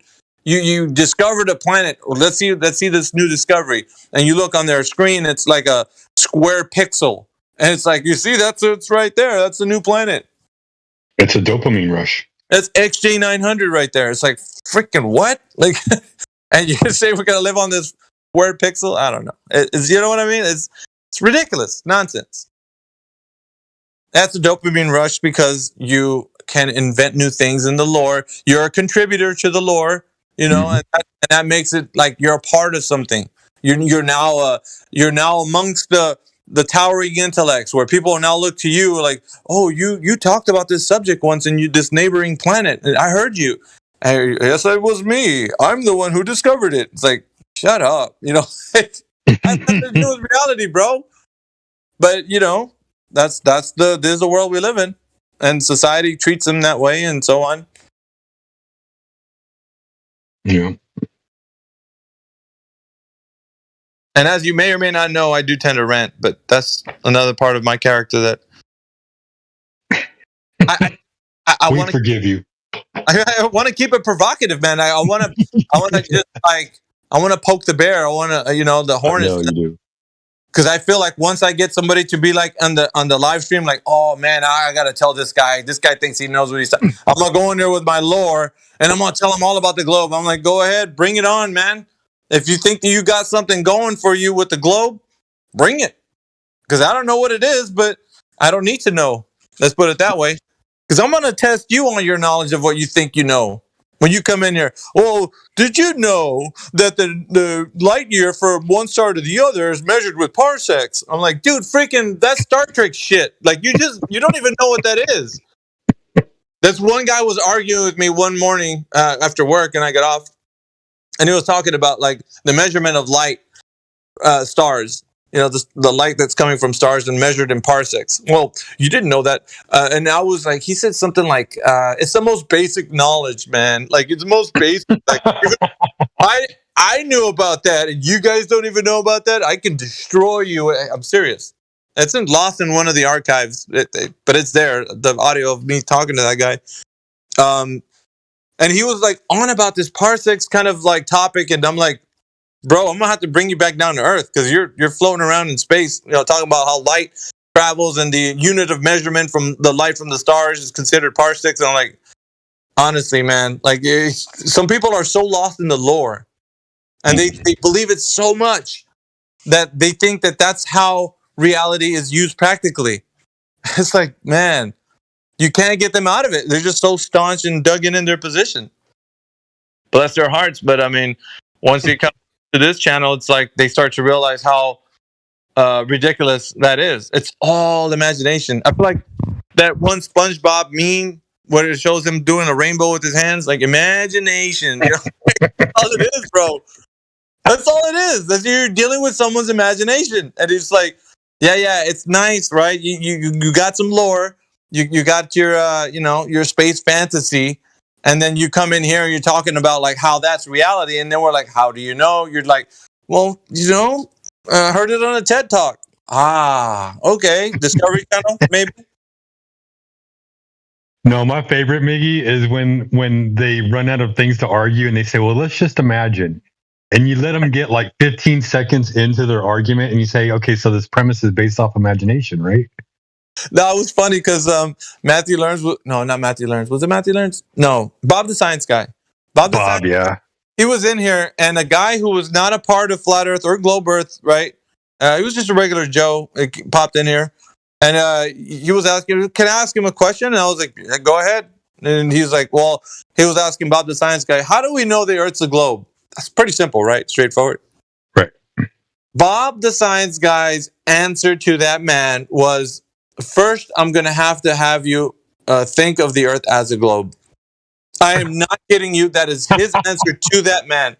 And the guy was like, why? He's like, why can't you just tell me how it's a globe? He's like, because first you have to think about it as it's a globe. He kept repeating that. Right. And I was just laughing in the background. And they couldn't hear me, but my own self. I was just like, this is going to be fun, man. Because like, how is he going to explain to this guy who doesn't side with Flat Earth or Globe Earth? Just want to know. How can you explain that to you? Because he even told me, dude, I'm not a flat earther. I'm not a globe earther. I just want to know how you're telling us that it's a globe. And he was pretty genuine because I found out after, before and after the conversation, we've been talking about it. So he didn't really side with anything we were saying here, but he was just asking Bob, just an honest question. And Bob just kept telling him, you have to think about the Earth. He was like, dude, he's like, okay, all right. I'll think of the Earth as a globe. Now, how is it a globe? Like he just said that just so, and Bob was like, as if he was like, he got the most ultimate like relaxed, like, he said he's thinking of it. Okay, now let's have a conversation. I'm like, dude, you have to preface your conversation with thinking of the Earth as a globe. How stupid is that? You can't tell somebody how it's a globe. You have to tell them to think of the Earth as a globe. That's ridiculous, man. That's really ridiculous. Like that you have to go to those lengths to get somebody to understand that the geometric shape that you're standing on is a freaking globe. You have to tell them to think of it like one. Yep. Why can't you just tell them to measure it? That would be the easiest way. Then you can know. Everybody can know. You showed them the method. Boom. Voila. There it is. It's a globe. Just measure. It's like, my foot, it fits in a size 11 shoe. But you have to imagine right now in your mind, like you don't have to imagine. You can just measure my foot. It's a size 11. There you go. Size 11. You measured it. There it is. There it is. Like there's no, we don't have to think about these things. It's just like what it is. But more often than not, we deal with the issue that these guys have to take us into their imagination fantasy realm. And then thereon we can, once you start going into this realm, then we can have a conversation, right? Imagine the ever expanding infinite cosmos with black holes and dark matter and, quasars and all kinds of shit. And then you're like, okay, all right. And then you're like, okay, now that you're there, right, let's talk about how you can travel from that planet to this one. It's like, whatever. But that's how they get you. You have to first use your imagination in order for you to kind of picture what they want to tell you. Crazy, huh? Oh, that's the best, man.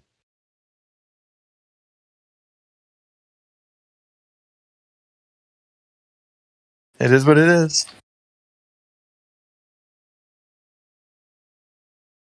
No, you do a good job of holding your tongue too. Like I see you in here, and like unless somebody says your name, like you typically will like just let it run, unless it's getting out of control. But yeah, you know my style, man. I'm kind of let us grow. Yep, I have to because like if you guys don't get your reps in, what's the point?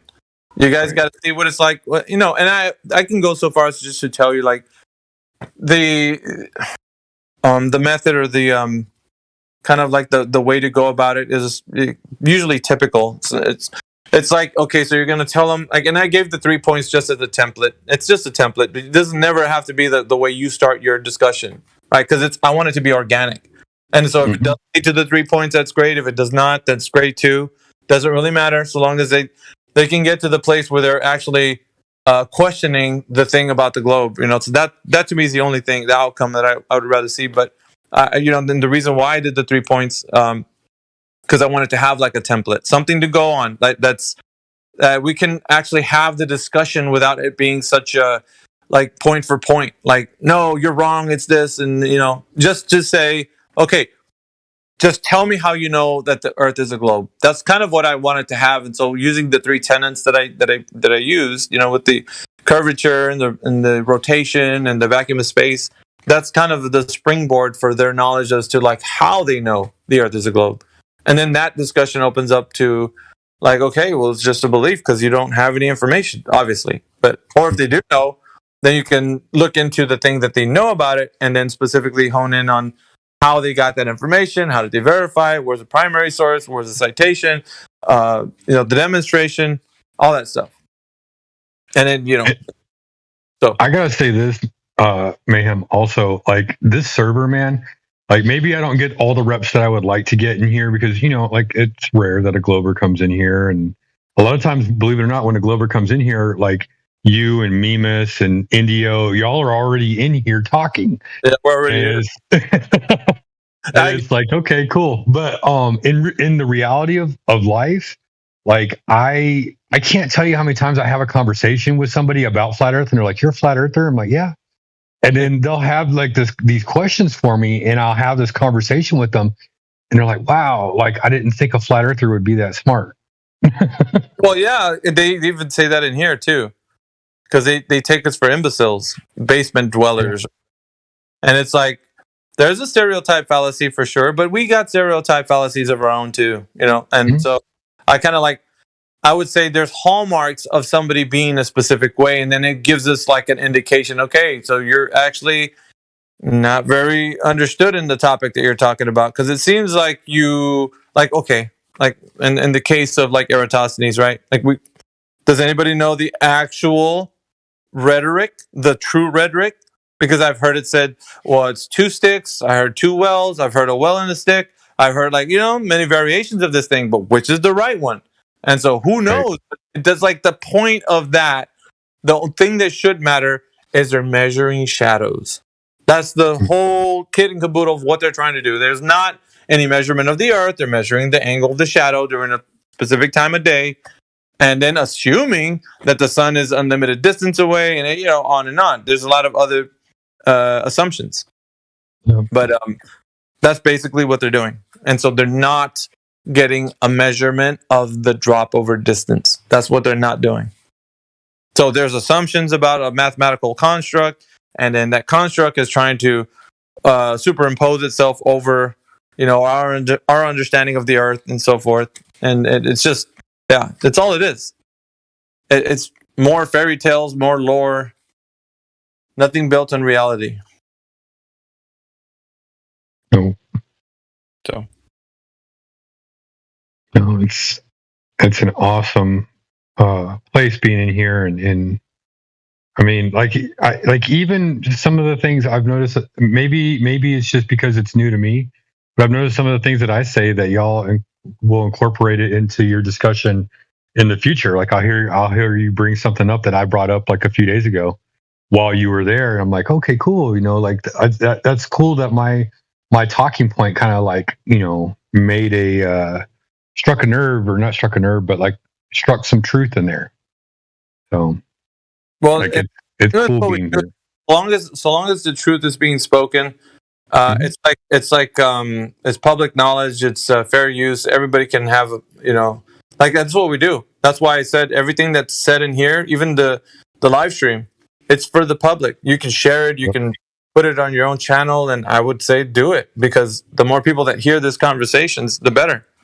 So, and then, of course, if somebody's talking about the 3 points somewhere, it always makes me smile, because it's like, damn, dude, I worked hard at like getting people to understand that this method is unfailing. It is like locked down, the hardest thing for any of these Globers to actually go through, if they're being honest, right? If they're intellectually honest, it is the most difficult thing for them to actually. I have not heard not one person who considers themselves to be an intellectual to be able to thwart the effort of those 3 questions. There isn't, not one so far. So I'd like to see someone try, let's say. We want you here. The benefit of the doubt, though. Yeah, I'm going to tell them, like, hey, pull Google up, phone a friend, whatever you want to do. Like, I want to give you the best shot you can possible, because what I know is that you're not going to be able to come out of this like knowing for sure that the Earth is a globe. Total line. I mean, you could even get DMs from whoever. Zanuck, Kosho, it's never going to work. And those guys failed many, many times. They don't have the answers. That's what I was saying, like with the Dave McKeegan character that he's putting out these videos. Well, he's a new kid on the block, but he's gaining a lot of views, and like people should know why. Because people don't want to be wrong about this thing. So they want to listen to somebody who's going to help them understand. Please, somebody out there. These flat earthers are destroying us. Somebody tell us how the Earth's a globe. Anyone. And Dave McKeegan puts on his cape and I'll save you. You know, like he comes with his videos. But if he ever understood that if he set foot in this server, he would be utterly destroyed. Like he would be so like badly destroyed that he wouldn't know how to face his public. You know, hi Dave. I'm serious. He would not. I agree. Hi, Dave. Come say hi, Dave. If you guys know who Dave McKeegan is, bring him in here. Like, see if he can have a discussion, and let's see if his little debunking videos will stand up to scrutiny. Guarantee you they won't. Like, I'll put my stamp of approval. He will fail in here. I'm already saying that just based on the merit that he has no understanding of what we talk about. So he paints us flat earthers in a specific light, and just like Dave Farina and the rest of the clowns who put out their videos and they try to debunk what we're saying, you can't debunk truth. There's no debunking the truth. You're either going to reject it or you're going to adhere to it. That's the only options you got. But you're not going to debunk it. And tell him I said that.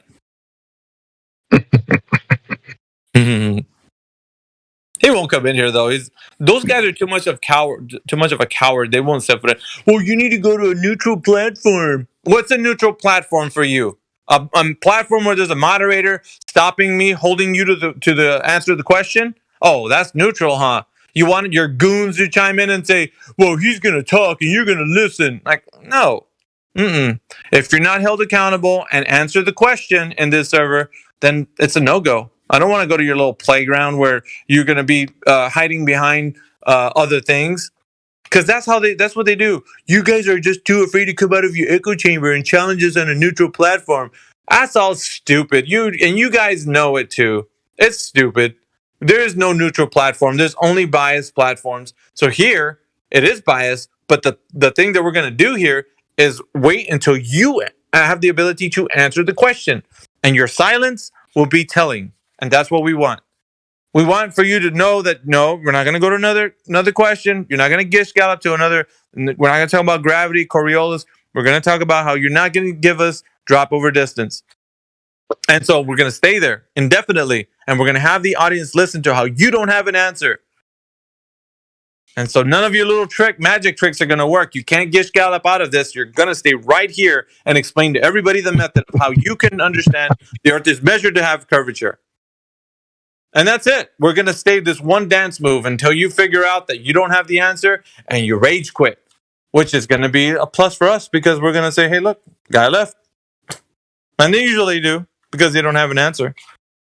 But that's the beauty of it, man. That's showing you that these towering intellects, in quotations, they're not really, they're just regular people who don't know reality themselves.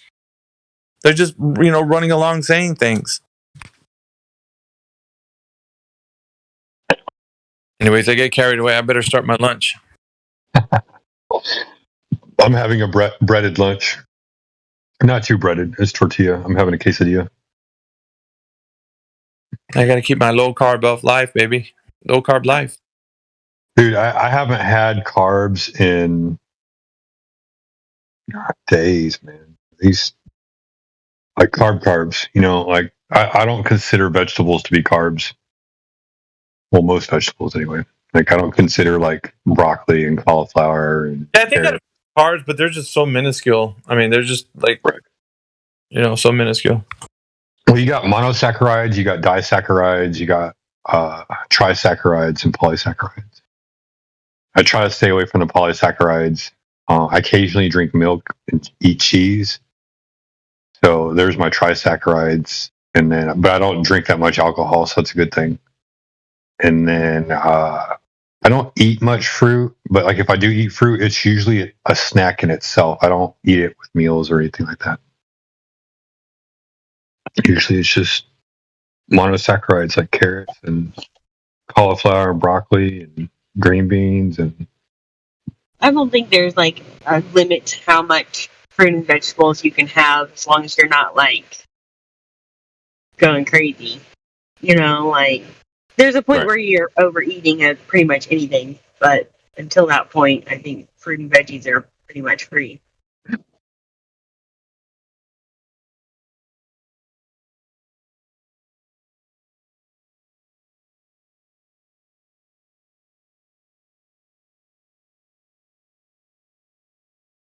It's hard to give up carbs, but at least you don't feel tired in the middle of the day. That's true. I try to minimize them as much as possible. Yeah, me too. That's about where I am with sugar too. Try to cut it out where you can. Like, I bought these 8-calorie egg wraps, so I don't have to make my food with bread.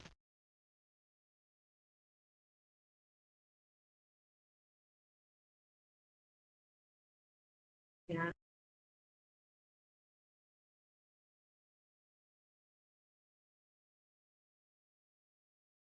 Who's that talking? I don't recognize your voice. Pumpkin. Oh, hey, Pumpkin. Hey. Hey, did you see my new tattoos? No. I'll put them in the live stream.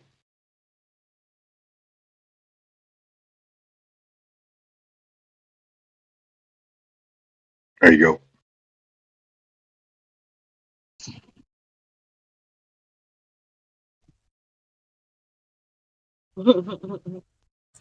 Holy moly! Is that God rocking? Yeah, it looked nice. I appreciate it, man. I had no idea you were such a radical. Dude, I'm the radical. Right on. Reminds me of when I was like 35 years old. Well, I mean, that was only 2 years ago, dude. So, you know, it's all right. Yeah, that was 40 years ago for me, brother. I'm going to be like you, dude. I'm going to be like 60, 65, still doing my job. Right on. Yeah, I'll have to get with you sometime in a private room and kind of tell you a few old war stories. I think you'll like them. Yeah. Yeah. Anyway, you guys continue on the war here. I got some stuff I got to go do for a few, but I'll be back probably by now.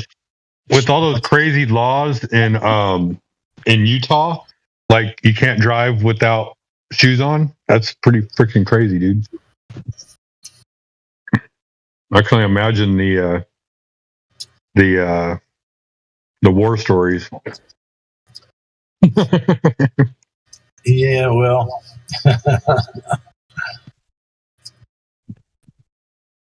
Anyway, have a good day. Be safe. Yeah, you too, man. Thanks. I'll catch you guys. I'll catch up with you guys in about an hour or two. All right. All right.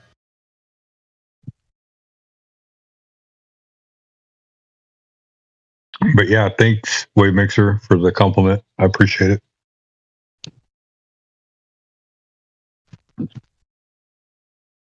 It reminds me too much of the occult.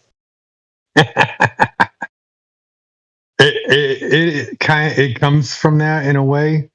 So Comes from it in a way. In what way does it not? in my understanding, in like the Old Norse and everything like that, like in general, they were good family oriented people. Now they went after people who weren't like them. Like they didn't care, you know, if you weren't them, then they attacked you, kind of thing. Well, they were probably. If you were a good person, they took care of you. They didn't like. They didn't prey on the weak, kind of like the Greeks. The Greeks didn't prey on the weak either.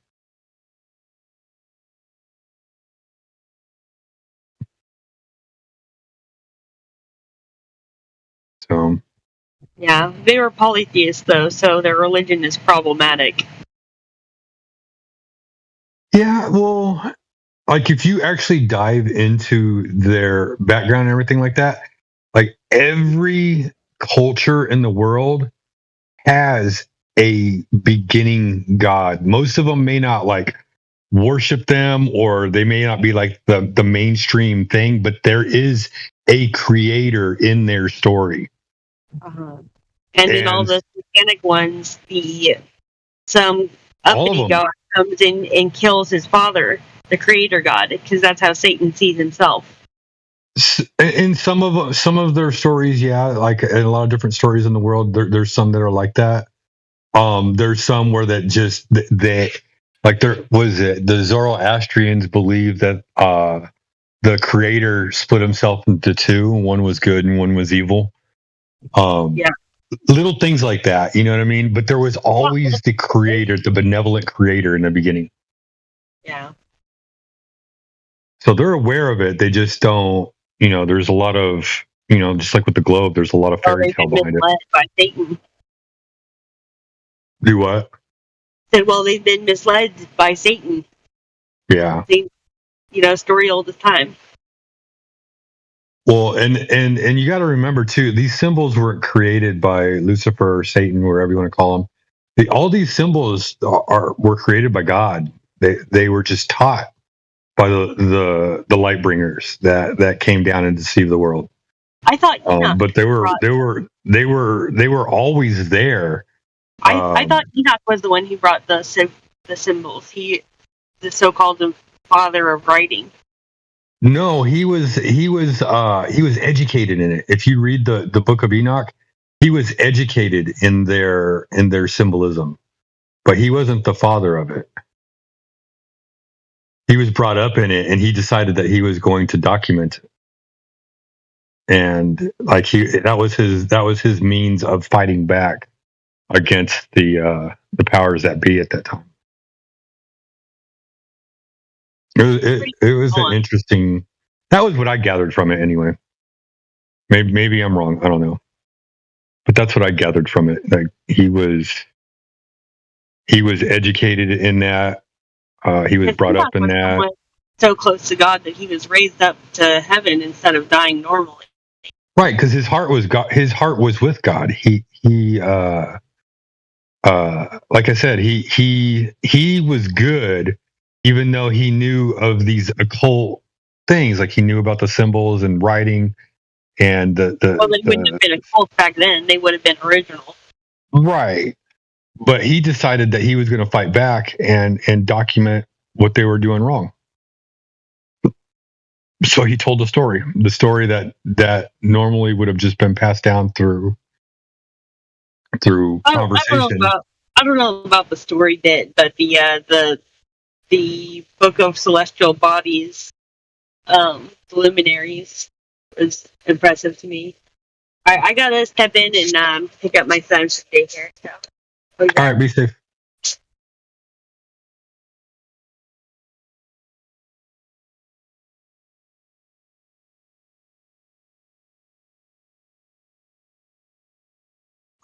So Wave Mixer, I don't know. Are you listening, Wave Mixer? Can you hear me with my voice?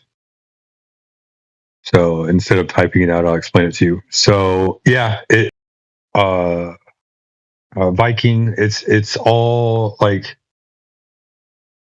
it's a long story. Like I did a lot of research, and it was what led me to Flat Earth was, like what did all the, why are all the mythologies so popular amongst like what some call the elitists and things like that? Because you'd see the symbolism there, and you what happened to me was I was learning like all of these different cultures and all of their deities and their beliefs and everything like that, and I realized stories are all the same. The symbolism is all the same. The stories are all the same. Somebody taught them the same things. Now they all had different names for everything, but the images were the same. And so that's when I discovered Enoch, and I'm like, oh my gosh, like they're all fallen angels. And I learned through that like the symbols themselves aren't bad. It's how you use them. It's just like money. Money is not a bad thing. Money is not the root of evil. The love of money is the root of evil. The love of power, the power that, like, if you're going around and manipulating the people around you, and you're not rewarding them for the things that they do, but you're using it in a way to hinder other people from their own growth, that's a bad thing.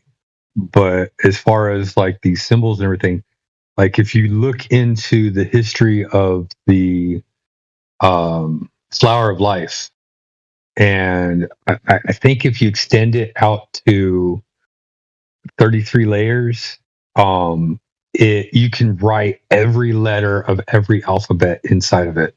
Like the lines in there create the alphabets. It's an amazing thing. And so I kind of theorized that, that's how language came to be, at least the written portion of it came to be. As far as the sounds go, I'm not good on that. Aethergrust might have a little more understanding on that. but the symbols are from God. It's just a matter of, how they were taught and how are they used. But again, my observation of it, some people look at me like, "Oh, you're pagan," and I've given up on that. Like I think there's good people in this world and there's bad people in this world, and when you invoke religion into it, then you then start to, I don't know, you categorize yourself, you separate yourself from everybody else, and we're not supposed to be separated. We're only supposed to be separated from evil, just not from differences. There's a difference between differences and evil. So, but I'm waffling now. So anyway, the arrow is a symbol for Tammuz. It means warrior. He's the warrior god. But it's a symbol for warrior. It's pointing to the left, but like if I have my arm hanging down, it's pointing up, and it's supposed to mean like an upright person. The wheel looking thing with all the symbols all the way around it, those are the 8 directions on Earth: north, northeast, east, southeast, south, southwest, west, northwest. The 8 general directions. And so it's a compass. It's another symbol for like knowing your path or knowing your way. And then on the other, on the inside of my arm, there's a rune for protection. And I'll go ahead and just drop the symbol in there. It's a binding protection rune. It's a means of keeping negative energy away from you and things like that. So basically, the 3 tattoos, when you combine them together, it's the protected warrior knowing his path. And that's the story behind my tattoos. The protected warrior knowing his path. And people can say, "Oh, you're pagan." I don't even consider myself a Christian. I consider myself a servant of God. So when you say, "Oh, you're a Christian," no, I'm just a servant, man. Trying to do the best that I can, and I love it with all my heart.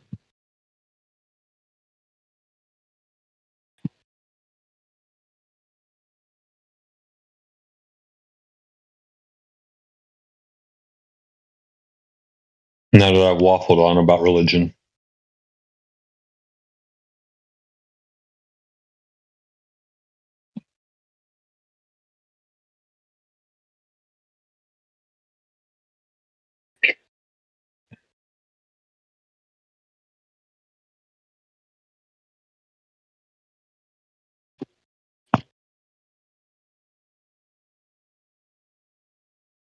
Any flat earthers out there in YouTube land, come on in here. There's like 9 people in Cogdis right now talking. And they're all flat earthers. I don't know why they're in Cogdis.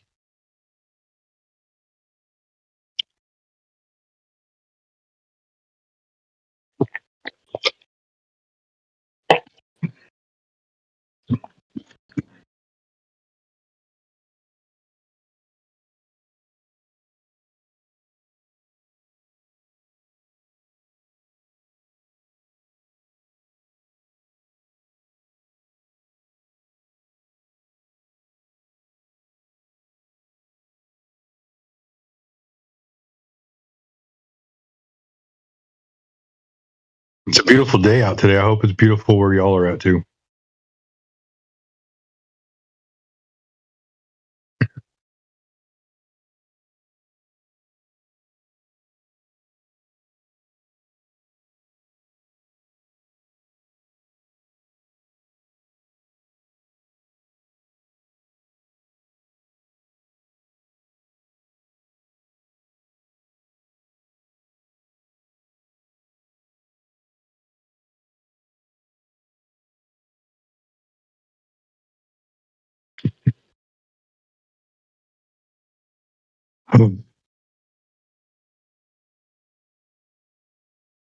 Oh, looks like the bot is broken.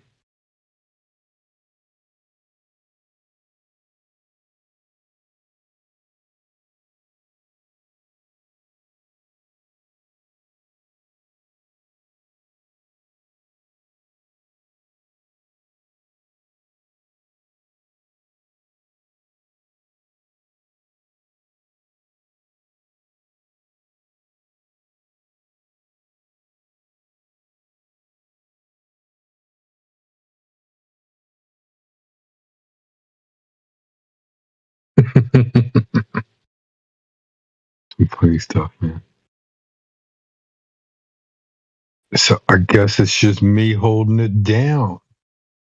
Let's see what's going on in the live stream voice text. Oh, Wave Mixer, the picture right above what you posted, that's a protection rune. It's a binding protection rune. It's supposed to protect you from negative energy. Kind of seal you in a little bit, keep you keep you safe as you walk your path. So that one's on the inside of my forearm.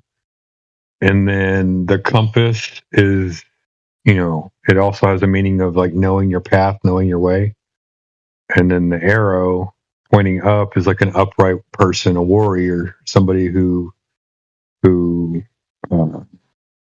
has something to fight for. And so if you put the three tattoos together, it means the protected warrior knowing his path.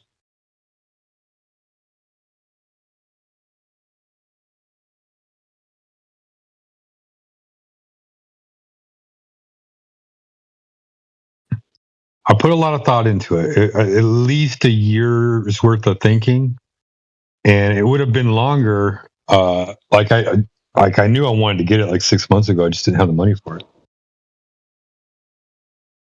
So,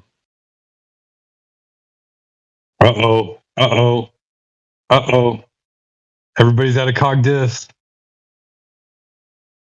It's over. Cog dis. They took me to cog dis. He said his phone was about to die, and I just equaled that to his argument is dead. I saw that. We need to take argument. We need to take the cog dis tag off of him, though. Hello, Governor. That way he can come back in here. What are you guys up to? Piranhas, man. You guys are piranhas. We can't take care of the shit show that's going on. Are you guys up to so good? Starting trouble in your neighborhood? You're probably getting in one little fight. I'm get scared. Like them piranhas in a Shark Tank, dude. What's up, dudes? Not much. Oh. I'm gonna have to. Isn't that adorable, Jenna? Take that off and put on.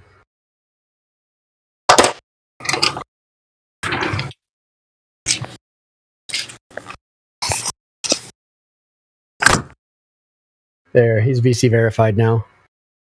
And hopefully they can get the bot sorted out today. Yeah, bot's been wonky, hasn't it? Didn't it been lately? Yeah, I wonder if there was some update. Probably. Some conflict now. Well, it comes up with a MongoDB 4.0.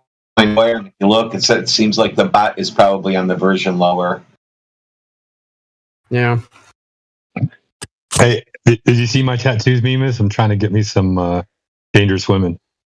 Oh, no, let me see them. Scroll up a little bit.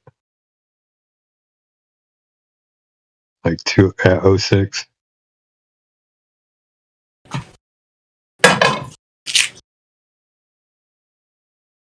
Oh, symbol for chaos, the eightfold path.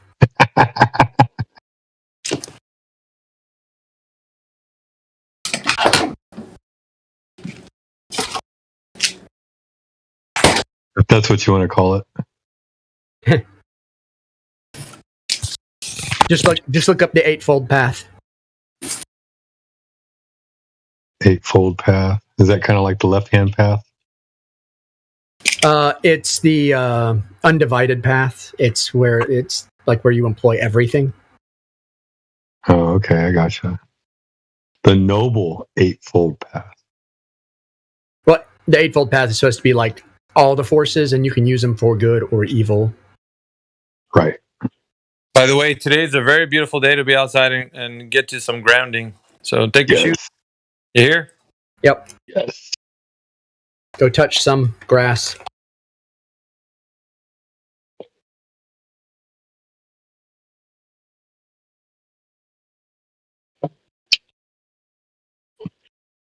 Dude, I was itching to get into some shorts and flip-flops. I started because my wife doesn't work, but like maybe 5 blocks away from where we live. And yeah, I was just walking around. It's like, man, I miss living in Texas because Texas usually we don't get this like seasonal weather type where you're inside your house for the majority of the season, the year. 6-7 months inside, like, ugh. Oh man, it's been unseasonably cold here. Down here in Georgia, of all places. Oh wow. I mean, it's been getting down to 50 every night for like a week and a half. It's really unusual for here. But I'm not assigning any meaning to it. Climate change? Yeah, climate change. I know a guy who says it.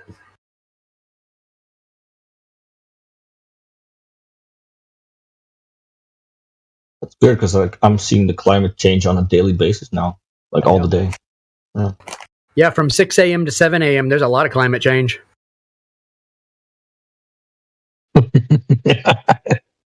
Bunch of Thunberg clones in here, huh?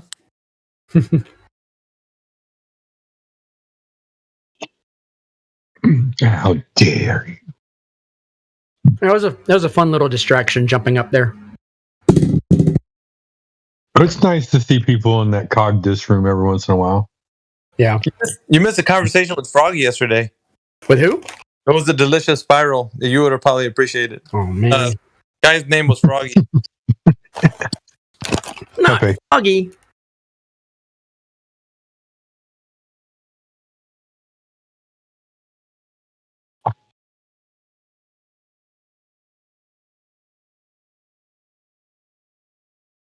Nobody wants to come talk to me.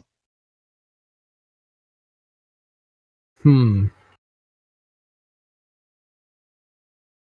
not enticing.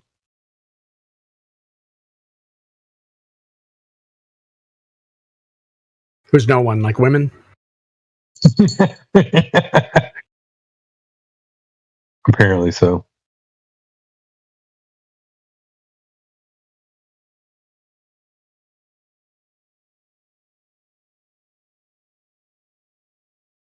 Yeah, I'm gonna have to mute up here in a minute. I gotta go and get my lawn mowed.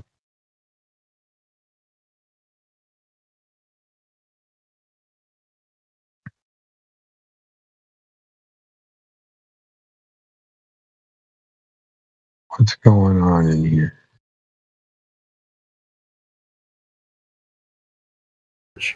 I'm gonna be back. I'm gonna be back later, though. I just saw that Cogdis had some action, so but I'll be back later. All right. All right, y'all. Later.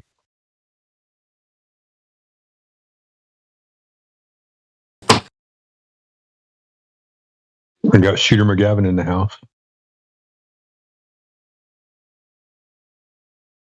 Trying to get this Be Vigilant guy back in here from the lobby.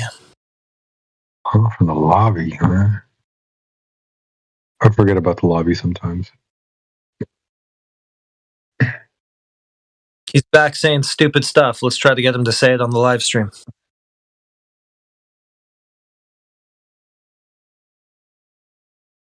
Be vigilant. He is coming back.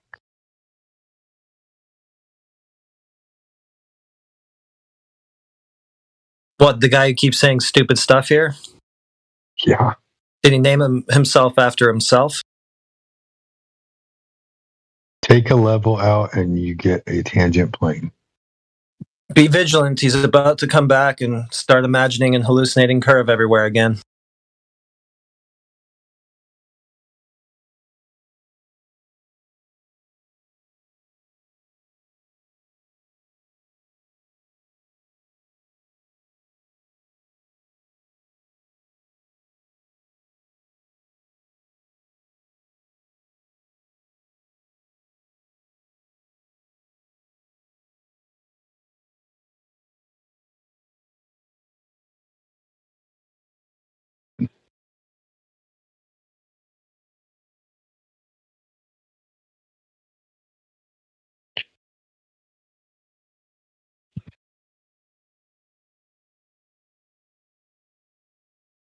It's so cute when they think they have an argument. Little rascals. Well, now his argument is he doesn't need a curve for a tangent because you can have tangents on flat planes too. So I guess he's just arguing for flat Earth now. Not sure. Yeah, he's arguing for us now. That's nice. I like for him to be doing that in the live stream. Though that would make it even more comical and recordable. He says nobody wants me in the live stream. I'm not welcome there. I do. I'll roll out the red carpet. Tell him to come on in. Bring him on in here. Why, I just invited him because no one wants him here? Is that why two of us just invited him? Yeah, point out the contradiction there, Heretic. So people invite you to a place you say you're not invited. How does that work? Well, refraction, right?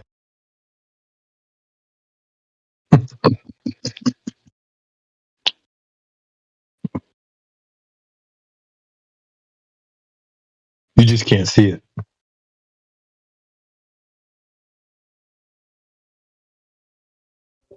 Right, that's how you know it's there. Of course.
Ooh, a moderated debate. He wants a moderated debate. Time to get his candy ass in here. He wants to have a conversation. To be fair, I think the debate would have to be moderated because they always get very emotional. So. Yeah. Yeah, that's it. Freaking. Oh.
I want to talk about celestial navigation.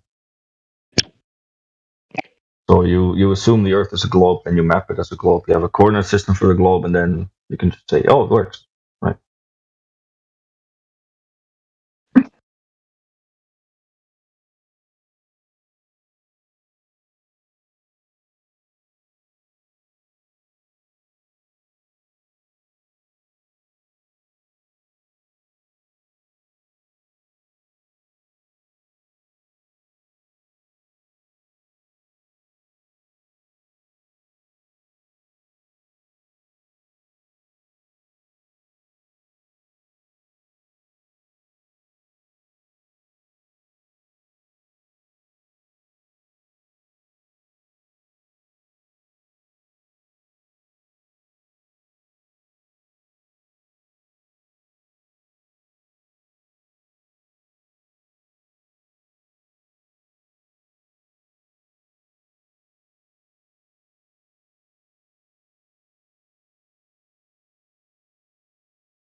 Be vigilant. He says he's joining.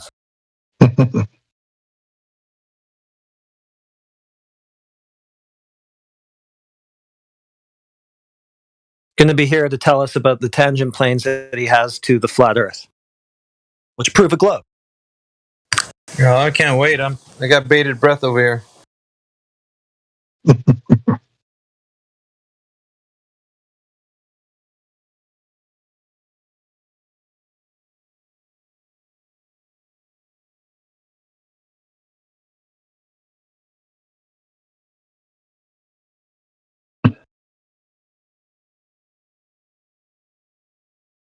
We can only hope that he brings that same energy he has in the text in here. This is the guy you in India were talking to the other day. The Yeshua Saves guy. Oh, it's that guy. Yeah.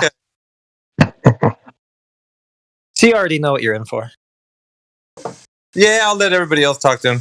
I better go with that guy. I didn't know who it was. It's that guy? Okay. Well, his experience of that was, I don't know if I can listen to people yelling for an hour while I sit and listen most of the time. Which unless you're talking to him, maybe you're not doing a lot of yelling usually. So no. Maybe it's the inflection of your voice. It's the inflection.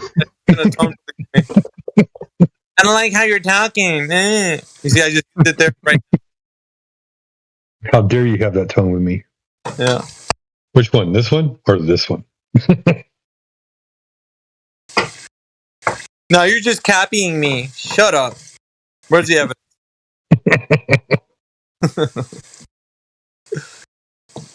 I like this job. It's not even a job. It's a hobby. It's a passion.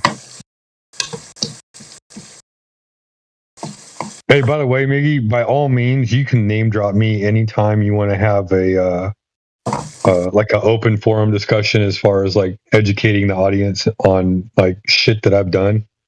I don't mind. You know, like my plan is always to grow and be better than who I was yesterday. So yeah, I use anybody that's ever come in contact with some disturbance in the conversation. I'll use anyone and everyone that has ever done that. Usually the people that know the culture, they don't ever do that because it's like we're all the same. We're all, doing the same thing. It's the ones who don't experience the culture. When they come in here, they're just like shocked and awed and don't know what's going on. So they're like, well, can you let him speak one time? He doesn't know what he's like. Shut up. You sit down. Have a seat. We're talking to this guy right now. Relax. Enjoy the show. Don't heckle. You'll get your turn. Yeah. And you know what the weird thing is, though, Martot? Like, we really, when you let them actually deal with those guys, they start turning into us automatically without us having to curate that. Like, that. Well, you see? That's. And they're like, oh, this guy frustrates me. I'm like, yeah, I know. That's the reason why we do the things we do. But you didn't realize that when you were, someone looking at the argument, like listening on the outside. But now you're in the inside, and it does matter, right? Okay. You get our point. What's that? Everybody's like, I think I have a better way to do this. Let me at him. And you're like, okay, go ahead. And they're like, well, so if I don't like the way you're talking. You're like, dude, shut up. You see?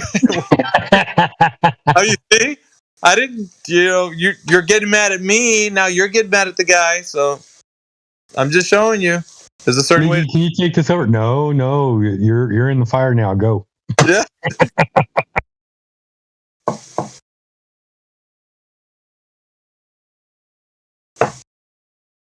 I wonder why he doesn't want to come in here now. I guess because he knows that we're in here. Like he said 5 minutes. Oh, he said 5 minutes. Okay. Give me 5 minutes and I'll join. But he's lied about everything else, so chances it's been 5 minutes though. It's like the weather. I just kept begging. I said, "Come on, be vigilant. We want to talk with you." Oh, name. It's not you. Yeshua Saves anymore. Okay. He's got the picture. It says Yeshua Saves. Oh, it's still same image. All right.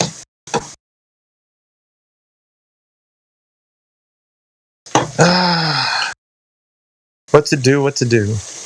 I just I don't know, man.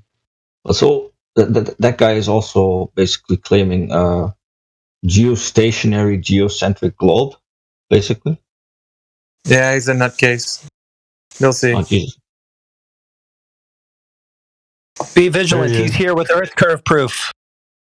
Yeah. Ah, okay. Does he have? That he's got tangent VC? to show. Yeah. Be vigilant. A man of his word. Yeah. Finally, of one of his words at least. Or that. Well, sir, you have 2 moderators in the chat at the moment, so hopefully we can keep any yelling to a minimum. Okay. I'll mute myself. So, you want a tangent? No, I want a curve for the tangent. Okay, I'll give you a tangent for the curve and the flat. How about that? No, give me the curve for the tangent. That doesn't make any sense. Yes, it does. Everybody else is Get a following. curve for a Not tangent. slow. You would have to Well, do you a need tangent to a curve, not the other way around. To have a tangent point on a curve, right? Yeah, sure.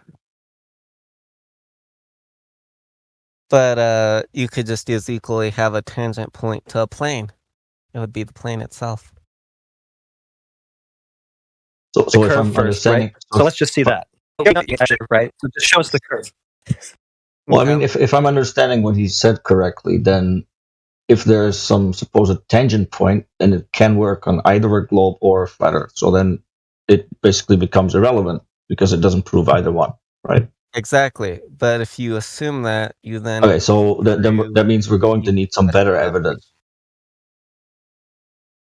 Well, I mean, that's kind of it. He just told us right now that he can't even show us the curve, which is the core premise of his whole ideology. So what's left? Be vigilant. I'll let you assume that for now.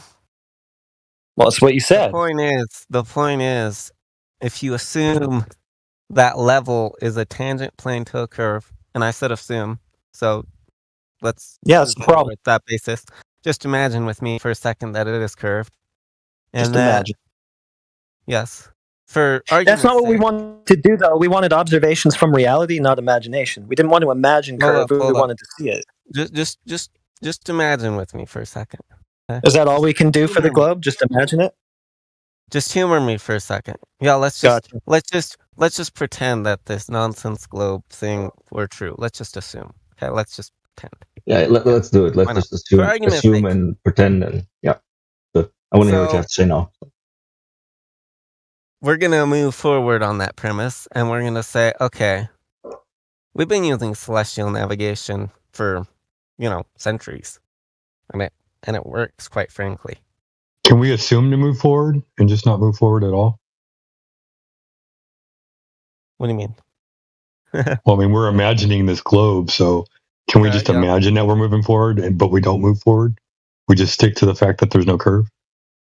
No. Let's just, for argument's sake, look. If we assume that it's globe and there's a contradiction, then either one, there was an assumption made that was wrong, or two, the contradiction disproves the globe. Okay, so let's just Okay, There so is a for example, there is a contradiction. If we have, like, say, if the Earth is a globe and then we have a horizon's distance that doesn't match, then we would have to question the assumption by the same logic, right?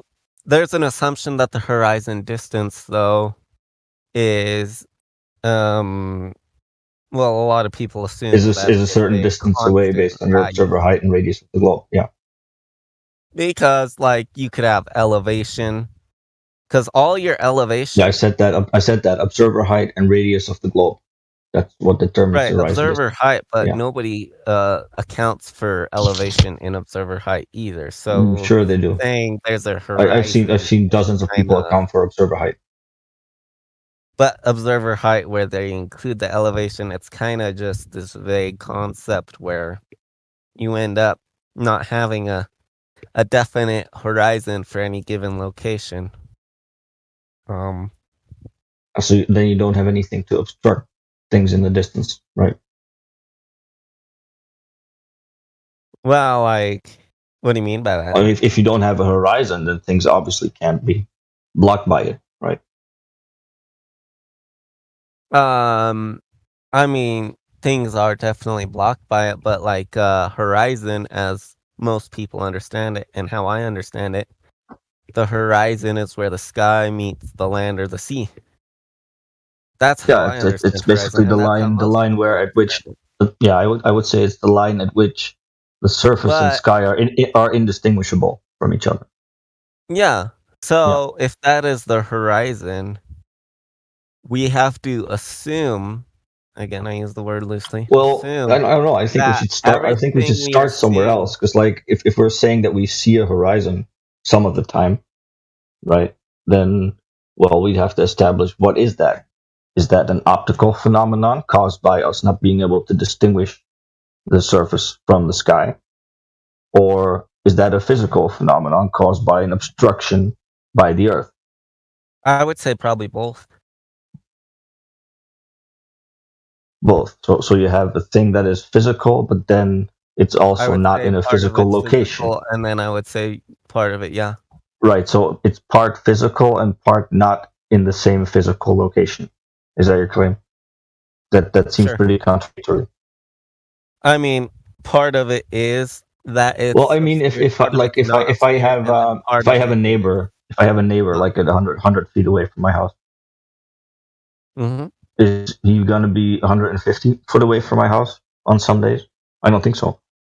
Right? I mean, you could walk away. But his house won't be, right? Unless he has to pick up and build and remove the entire house. Like, okay, he could do that. Right. But so- then I would be able to see, hey, he moved his house. I could go over and measure, hey, he moved it 250 meters. That's great. Yeah, okay. I can expand my garden. Awesome. So, but the point, right, is that you can measure that. Yeah, and Okay, therefore it's physical, right? And now if you're claiming that the thing is physical, but not in the same physical location, I that's a said problem. both. So part of it And is that, you said both, but physical, that's a and problem part because of they're it is optical. yeah, but that's mutually exclusive though, right? And then you can't use one For to prove the argument's other. sake, you could assume only optical if you wanted, but I think it would miss some of the value. Why do we have to Are you- assume anything? Are you like what? Everything, we must assume something. I must assume that you exist right now. I can't prove you exist. You could just be a simulation, but that'd be illogical of me. So Can you I at least assume that you demonstrate that I'm here existing? No, not really. No, I couldn't. Okay, so this demonstrate it. conversation isn't a demonstration of me existing. No, I believe you exist fully. I'm fully convinced you exist. Okay, but that's because I'm I here can't talking to prove you. it. So that's the demonstration of my existence, right? So do you have a similar How do I know demonstration you're for the not a existence? simulation? Do you have a similar demonstration for the existence of your geometric tangent point horizon, aka Earth curve? The fact that I can just pull it out of thin air using a level. Simple as that. You're just gonna pull the geometric horizon out of thin air. We all know that level is unique, and by definition, a tangent point must be unique. Now, it might not be the quote unquote exact tangent depending on where you're standing, because again, the Earth's lumpy, but it's a pretty good average. That's why we call it level. It's an average, you know. So that was a whole long way of not answering. What was the question? Where's the Can you curve? show us the geometric Earth curve tangent point horizon that you came in here talking about? That depends On? on if you can disprove it. I think it depends on if it exists or not. So if it does, you should be able to show it to us. Can you? Not with 100% certainty, no. Okay. But the same words could be said of flat. I'm just being honest. Yeah, the same can be said. You can go ahead and say whatever you want, And but we it'd can be actually obvious. demonstrate flat level water, right? On the other hand, right, you can't actually demonstrate your claim, of a geometric tangent point Earth curve horizon, right? So you just saying the same thing as us would just be you saying things, whereas what we Okay, say is but actually think demonstrated. about this: a droplet of water on a quote unquote flat surface makes like a bubble. Okay. What if So a what drop of water, density, therefore, what density is not stopping that from flattening more than what it is? Becoming, okay. let's say, So you're, molecularly flat. so a question about water drops, right? And this means that the Earth is a ball? No.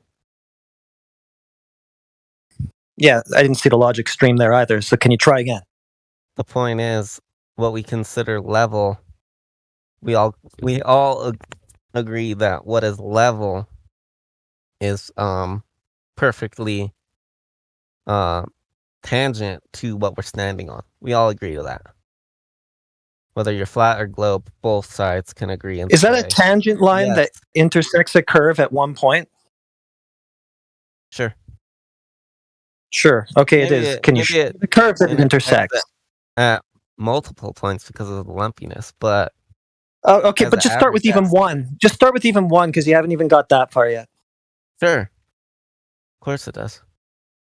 Okay, of course. Well, can we see it? Tangent is a concept. It's not a physical thing. Okay, now it's conceptual. It's not in physical reality. Yes. Well, you're gonna have a tough time showing us that. Okay, you're gonna have a tough time showing us that. Convince me that what you call down is down. Convince me.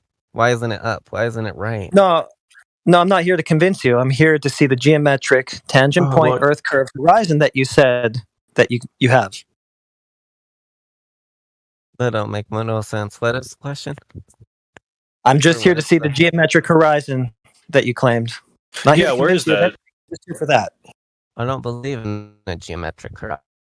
They're slumpy. What do you believe in? A physical horizon? Okay, the Earth's lumpy. Is water too lumpy for you to look out over it and see this geometric horizon?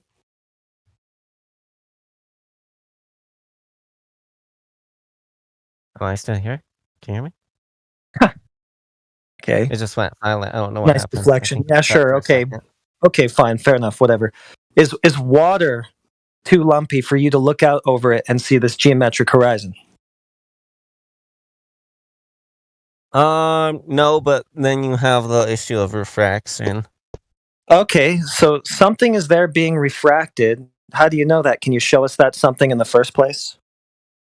Sure. Drop a penny in a dish of water. I'm going to drop a penny in a dish of water, and then I'm going to see the geometric horizon that you just said is refracted. Start with the basics. Light refracting off that penny. Well, yeah, the basics is the thing that you just said is refracted, the geometric horizon. Now, how do you know that if you don't see it in the first place and therefore have to claim it's refracted? There's another problem because, like, what you're claiming is not giving evidence for what we're observing anyway, right? Because even if you want to say that refraction is happening, which is therefore changing the angle that light rays travel, right? Then sides agree. all that would do is make things appear higher or lower to an observer, which is kind of exactly what happens, right? Anytime you have a mirage or anything, because like things are inverted, you see mirroring, things upside down, it's floating in the air, things are displaced up and down. You can see this very well in like time-lapse footage. But what doesn't happen is that a physical obstruction moves around and appears behind, in front of things that it's obstructing, right? Because that can't happen. There's like literally no demonstration of such a thing. Of course you can. Well, how? Where? Show me a demonstration where that happens. Where you have the equivalent of there's a dude behind a wall, you can only see his head, and then you do something to the light, and now I can see the entirety of the dude and the walls behind him. Show me how something like that happens, please. Of course you can. Yeah, okay, so show me. How does that I don't work? remember what year it was. But basically, Just post the a link. optical Post a link for it. illusion of the year showed. Yeah, can you post a link for it instead of giving me a story? Thanks. I'll find it. And then I'll send it to you. Who was this again? I'm sorry. Martoth. Okay. I'll send it to you later. Whenever I can remember what year Yeah, it that's was, cool. and Because like it's weird because there's a hill not too far from my house. I call it a hill. It's more of a hump, but there's a bunch of like houses behind that. I've never been able to see those houses, like no matter the day, or the conditions, or the weather, or whatever. So yeah, I hear you. I want to know why I'm not seeing the thing that you're claiming is possible. I mean, first off, we're not dealing with water, which is far more refractive than air. But Oh, so hold on. So you're saying the light rays are actually traveling through the water? Are you saying the light rays are actually traveling through the water when you're looking out in the distance? some of them would be. Because what Hence they're why claiming is water that the will light is traveling through the air, and the air has a varying density, optical density, blah blah blah, and therefore they change their direction. I mean, otherwise, water wouldn't have the color blue. I mean, you know what I mean? But it doesn't have a color blue. Because it's clear. Water's clear. If it would just not have a color. Yeah, the water is reflecting the sky. The sky's blue. Water is reflective, Yeah, but right? then you have to ask why the sky is blue. No, that doesn't have anything to do with the water. Because God loves the infantry. I'm kidding.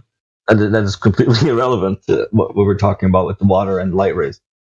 So, all right, but this is like the fundamental issue because you guys on the globe side, you have a double position, right? You have to claim a physical horizon because you need things to be physically obstructed. But then you also have to explain the observations that don't match that. And so you have to say, well, the horizon is actually capable of moving around. Well, not just visually where it's displaced up or down. No, it can actually move behind things while it's obstructing them. Refraction can be far more common when it comes to water than it is going to be to land. Yeah, so what? So what? The point is, that's why if we're talking about No, water, the point is that even if I give you your refraction, it's not going to be able to do the things that it has to do to explain the Earth as a globe. Okay, but the same argument could be said about the sunrise and sunset. I don't really. I'm not talking about I'm not talking about sunrise and sunset. But you still have to have in the flat Earth belief, you still have to have that light bending quite a bit, insane amount. I don't need any light bending. Why would I need that? Well, just try it out. Just try it out sometime. But try what out? Try to create a model where the sun could light up the Earth as we observe. How do you observe it? I can talk to somebody over in India right now and okay, so there is someone in another location on the surface that does not have light. I can demonstrate that easily. Yeah, and we can go outside to a dark road and put up a light. It'll light up a part of the road, and part of the road will be dark. Yeah. Okay, what's next? The point is, the sun has to. Oh no, that was exactly what you asked for, right? You wanted some kind of model that could show two locations on a surface, with one being light and one being dark with a single light source. That's easy to do. The way we observe. Yeah. So I asked, how do you observe it? What are you talking about? How you observe it? What do you mean? Well, there's a huge region of the Earth right now that is region. So you're okay. So you're looking at a map. Is that it? No, I just know this because what region? On a daily basis. How do you know what region? Well, you said you have an observation of how the sun is lighting up the surface. That means you have some. Dark. Yeah, but that means you have some layout of the surface, right? You know where things are, and you know how much things are lit up. How much? You could say that. I could say a lot of things. So what are you looking at? Like what's the basis for this? Just talking to people in general. People. So you talk to people. Hold on. So you talk to people in general, and sometimes you all over the world. Hey, it's dark here, and you say it's light there, therefore globe. No, you were asking about how I knew that there's a region of the Earth lit up, and I said because I can talk to people from XYZ location, XYZ location. Yeah, And yeah, and then you asked how, yeah, and then you asked how that could work. Yeah, I know. And then you asked how could that work on a flat surface, and I told you how it worked on a flat surface, though, Yeah. light could not, or would not, It rather. wouldn't be limited. Of course, it would. It wouldn't light it up the way we observe. It Yeah. just, Well, how do you observe it? What do you mean by that? Because like from what you were saying, you're looking at some type of map, and then you have like a diagram of what's lit up and what's not. But that's not really what you observe. That's you don't really looking need at a some kind of map. model. So what do you mean? So what do you mean? So what do you mean when you say observe it? What do you observe? Like describe it. Observation doesn't have to be with your eyes. Just because I'm talking to somebody, I observe. I confirm. You or observe accept the someone. fact Yeah, that you observe somebody someone is that is connected. not in the daytime. You observe someone else that's not in the daytime while you are. Okay, cool. So how do you get to the believe next them, step? yeah. How do you get to the next? Sure, believe them. But how do you get to the next step of then having to say, well, this could only happen on a curved surface? Because on a flat surface, you would have light going longer distances in certain areas and shorter distances in certain areas. Why is that Why would conclusion that- necessitated? Yeah, that makes depends on how big the sun that is. makes absolutely no sense from what you said. How do you know does the surface that we're walking upon necessitate the behavior of the light? Sorry, what's that, Greg? How does the surface we're walking upon necessitate the behavior of the light? That doesn't make any sense. The light can behave the way it does while we're walking upon a flat surface. Men don't affect light, would brother. travel farther for certain distances and shorter for other distances. How do you know that? Explain why. The light behaves the way it does. The light behaves the way it does, so it stretches where it does while we're walking on a flat surface. It isn't as though when you change the convexity or flatness of a shape that the light necessarily extends or retracts. That doesn't follow. Yeah, I don't think light has a limit to where it can reach. Yeah, it does in a medium. It definitely does. Well, the speed changes. It's not a limit, though. Yeah, it is. It is a limit. I'll give What you. light you know stretches forever, Brandon? A speed limit. Hold on. Let A me give speed him limit, let me give him a maybe. quick example. Let me give you a quick example. If you go deeper than 1 kilometer below the water, even in the daytime, you will be in pitch blackness. Okay, yeah. Why is that? Well, I get your point. That's you made a point. That's only 1 kilometer, which is not that much, right? Yeah, you made your point. That's limit. water. I get it. And sure, water is a lot more dense than the air, therefore we can see much further than 1 kilometer in the air. But to say that light light has no limit diffuses. is very, very wrong. Light diffuses as it travels. It spreads out and it gets weaker as the distance gets further away. I mean, guys don't know that? How does he know what it would do differently than what it actually does? Based on what? He doesn't. Do you have a map? He absolutely doesn't. This guy's talking out both sides of his mouth. He's insincere, disingenuous. He's not paying attention, and he's just talking circles. This guy has no interest in anything except making his points, whatever they are. He must have something like a measured distance to the sun or a measured curve or something that he can show blocking the sunlight or something like that in order to make these types of claims. Do you have any of that? It wouldn't matter what distance the sun was. All of them would.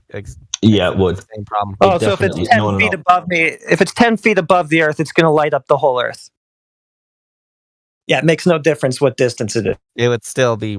Yeah, it would still be. No, sir. I'm sorry, but that. Hold on, guys. Hold on. You can demonstrate that is wrong, like yourself, very easily. Yeah, trigonometry. Take out your phone, put the flashlight on, shine it against the wall, and then move the distance. Right, go closer and further away from the wall. You'll see that the area that's lit up is changing. Yeah, sure. Why would you not follow these very simple implications? If the light doesn't stretch forever, then the location of the light source will change where the light extends upon.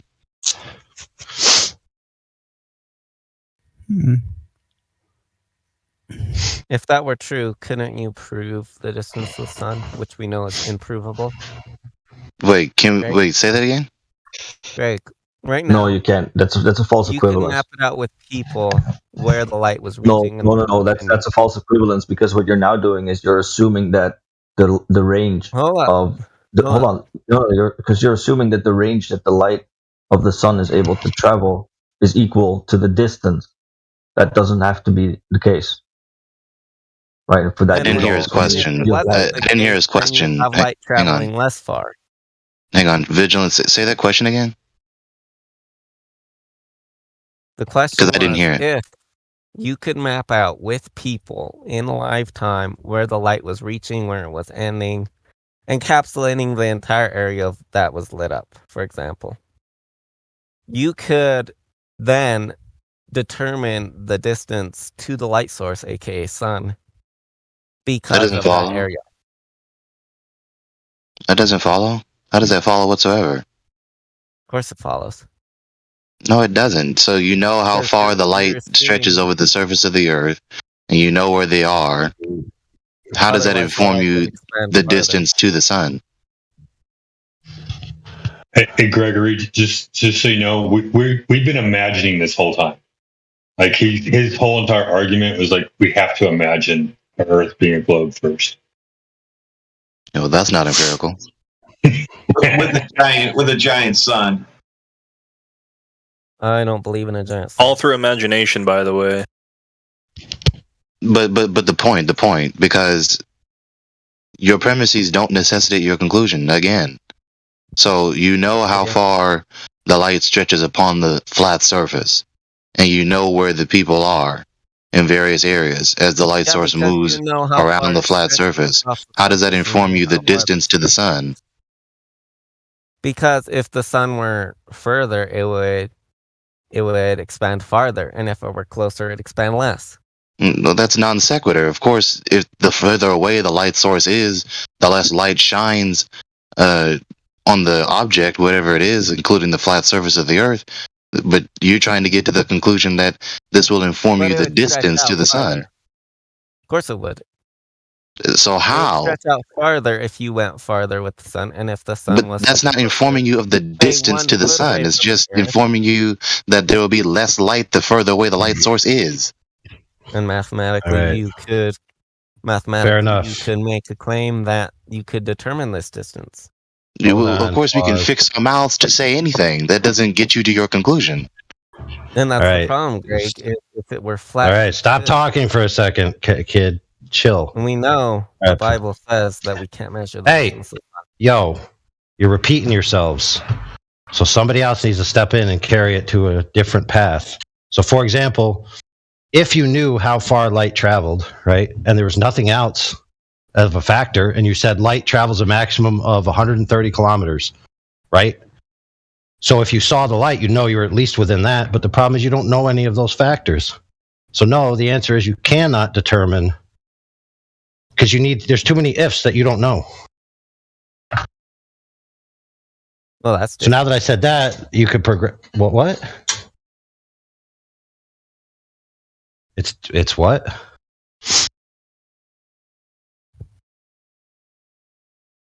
You heard me. No, I didn't hear you. That's why I'm saying it's what? Question mark. I said that's disingenuous.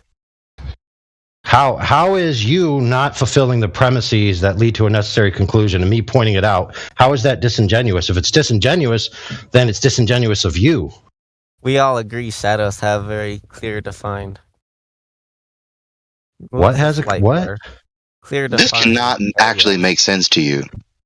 So if I show you any light source and any shadow without you using any item, any tool to measure the distance directly, you can know the distance between the floor and the light source just by looking at the extension of the light and the shadow? Yes. That's idiotic. No, I can do it.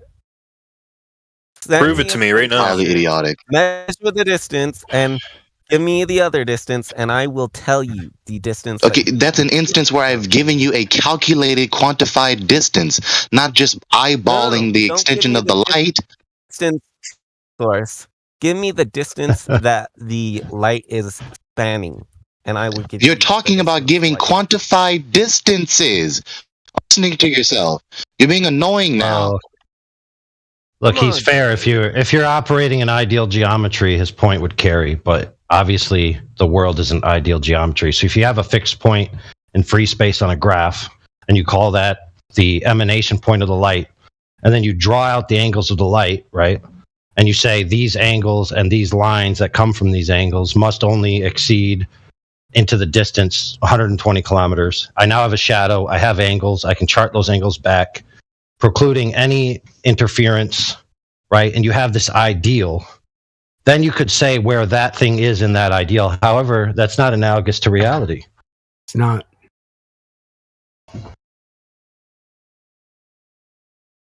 You know, you're basically putting forth a geometry problem.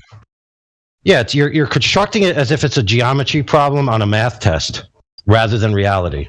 Yeah, you don't have an orthographic view of the source.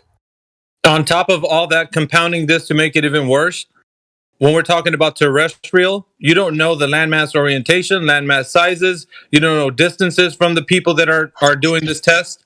So you're going to be all over the place with your idea of like putting a triangulation to where the source of light is, and then to have a conclusion to where it is. Your premise is extremely faulty with too many variables to say that you can't even pinpoint the location. So not a flat earther, not a globe earther will be able to pinpoint this in any mathematical construct due to reality. We can't go out and say, okay, I'm going to go and measure, where I'm at to where you're at, and you're in Chicago, I'm in LA, this other guy's in Australia, and then we're going to, get some way that we're going to point to the light source. That's because, like I mentioned, there's so many different variables. And I have a practical demonstration which I'd like to share with you, since practical demonstration trumps explanation every single time. So here I'm going to post it, and it's going to prove our point in spades. Oh man, who's messed up? Hold on, let me repost it. 1 second. The bot is offline. What? Yeah, can't use the you bot. guys. Oh my god! All right, hold on. I'll be back. You have to make a JPEG out of that AI. Well, here I'm going to post this in the meantime. Don't mind if I ask Greg a personal question? I got you. I posted it.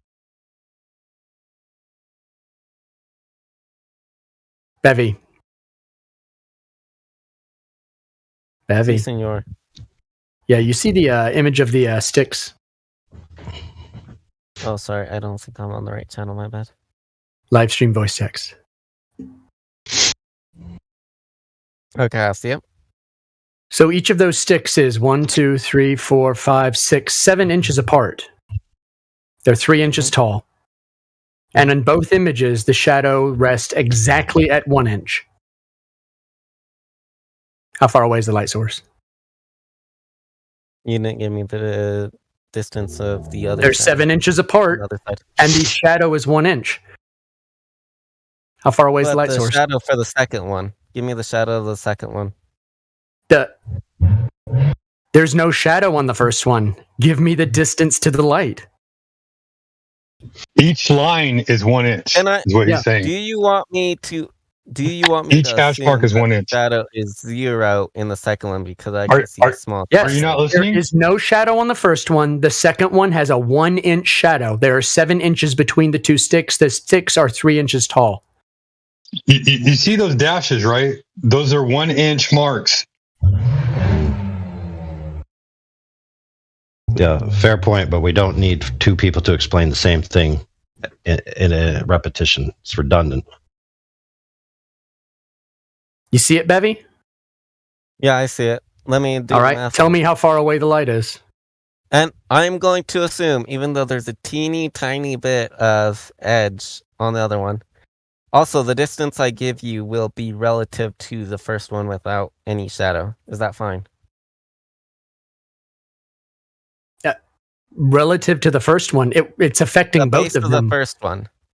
Look, based on the first one, no shadow, you could have a light at any distance.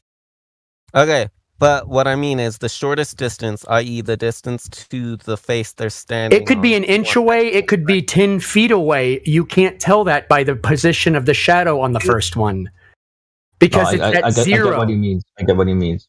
But, it's at 0. The light is directly above it. Am I correct in the light is directly above. The light is directly above the first one. The distance to the light source is not the same to both sticks. It's closer to the stick with no shadow. Yeah, that you're literally talking about the same thing, both of you. So is it fine if I give you the distance to the base, i.e. the closest point of the white or the base of the So you're going to tell me how far away the light is without a shadow? Yeah. Is that fair? With no shadow. And I'd like to see how I'd like you to tell me how you're doing it. Trigonometry. Very simple. Sure, go ahead. I'll explain it in words and then I'll do it. So, the light source must be directly above the second one because there's no shadow. Otherwise, it would produce a shadow. Mm-hmm. So, I'm going to assume that there's a shadow even though there's a shiny. Because the light source is exactly above the second one, or the first one, whatever way you want to call it. And the light is hitting the second stick at such an angle that it creates an inch. We know that the shadow goes out an inch. The rise and run of that angle to which the light is coming from is 1 inch over and 3 inches up. That is your slope. So you have a slope of 3. You must travel over 7 inches to get to the other one. Thus, the light source is 21 inches away. Incorrect. One of these is also flat and one of them is curved. That's the whole trick of this picture. It's on a piece of polystyrene, and in the second image, it's curved. Hence why the shadow looks like it expands outward on both. It doesn't expand. They're at the exact same measurement. What I mean is the shadow on the second The shadows are at the exact same measurement, and you wouldn't have known it from the ground level. You can see the curve in the second one. You cannot see the curve in any of them. No, you didn't see it, buddy. You didn't see it. You didn't see it. Assume it. Look. I didn't tell you to assume it at all. Yes, you did. You said you did not see a curve in either of these until I mentioned it. You said though. You do realize this is a trick image, right? You're changing the rules. I'm not changing the rules. He's not changing the rules, bro. You got the calculation wrong. I made it very clear with you. If you assume that there's zero shadow on the second one, and that they're on a flat surface, that the distance would be 21 inches. Really? Really? So on the flat one, you're saying it was 21 inches away? You told me these things. You said this. No, he did not. You said this. No. You said no, this. he did not. I did not give you a distance to the light, did I? I did not give you a distance to the light, did I? He did not give you a distance to the light. You told me the distance to the light was 21 inches. Bro, I'm done. Oh, so It's 4 foot. It's 4 foot. Oh my word. This is disgusting sophistry. He did not tell you the distance to the light one time. No, he told you 3. I think he told you 3 separate. No. That's not what he told you. I actually heard it, right? So I would like for you to hear what I heard. I heard him say the distance. Hold on, the distance between the two sticks was 7 inches. Yes, correct. The shadow was 1 inch, and the sticks were 3 inches tall. Those were the only numbers that I heard. Yep. That's what he told me. The only numbers I gave. And don't you try and lie and back up on it. The distance to the light source, sir, the distance to the light source was the thing that you were going to calculate, remember? The thing you were talking about using the stick with no shadow because it had the shortest distance. That one. That was what you were going to calculate, right? Now here's the question. If the shadows are the same, simply by changing... Hold on. Since the shadows are the same, and the only change is the distance of the light source, What's the variable? Bro, I'm not even. Yep, that's right. You lost. You know why? You lost. Now I'm going to show you why. It's Because posting you right now. changed the It's rules. posting right now. I didn't change the rules. You didn't understand the game. I didn't change the rules. You didn't understand the game. Flat, curved, same exact shadows, same light. Distance is the difference.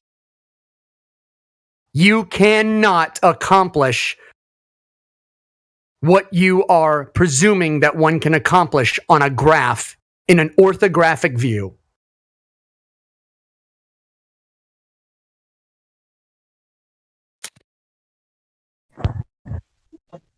Crickets. Wig snatched. There's no reason for me to talk to him. Somebody That's right. There's no reason because you lost. There is no reason for you to continue. Okay. There's no reason. Early You, refusal. you have no rebuttal back to on the this. live But stream. can you just, have you been. just admit This that you is don't called. know? This is called a complete refutation. No. This Take is the L. called- Take the L. Show some humility and take the L. Like, just admit you don't know. That's all you have to say. I don't know, dude. Okay, listen, we don't need him to admit it because he already did admit it, whether he realizes it or not, and I'll tell you why. He prefaced his conclusion by, if all of these premises are true, then my conclusion is true. However, he doesn't know that those premises are true in the first instance because he hasn't proved them. So he conceded and he failed in totality. Thank you for I playing. told him I was going to make those assumptions. So you are correct. I did say that those were the assumptions, and he allowed me to move forward on those. Yeah, I allowed you to move forward to That's show his you fault. that you can't make assumptions. That's why I allowed you to move forward, because the whole picture is a trap. It lets people move forward operating solely off of assumption. And that's what you did. Oh. Now, what did Let me comment. Aristophanes do? Hold on, Fred, holy moly. Let me comment here. So, I've done plenty of stints as a professional math scorer, right? And way, we the do light not source accept. Hold on. Hey, friend. Didn't somebody just yield the floor to somebody that isn't you? That's not your cue to interrupt the person who's speaking. That's very rude. Okay, I'm trying to make a point that in math scoring, right, there's certain questions where they give you certain parameters, right? And there's other ones where you have to use what's given. But never is it acceptable, well, you didn't give me the answer, therefore I can't get the answer. We both agreed that the assumptions I was making was fine. Therefore, no, I must play by the rules. No, I let you make your assumptions to show you that when you make the assumption of something that is unknown, you make an ass out of yourself. Bro, the light distance isn't even the same on those two pictures, by the way. That's the point. Thank you. Yes, thank you. That is the entire point. Is that from the point of view of not having a distance to the light or knowing it, you cannot make an assumption. But in your two pictures that you sent before, one of them is clearly curved and the other is not. No, it's not. You didn't even know that till I told you.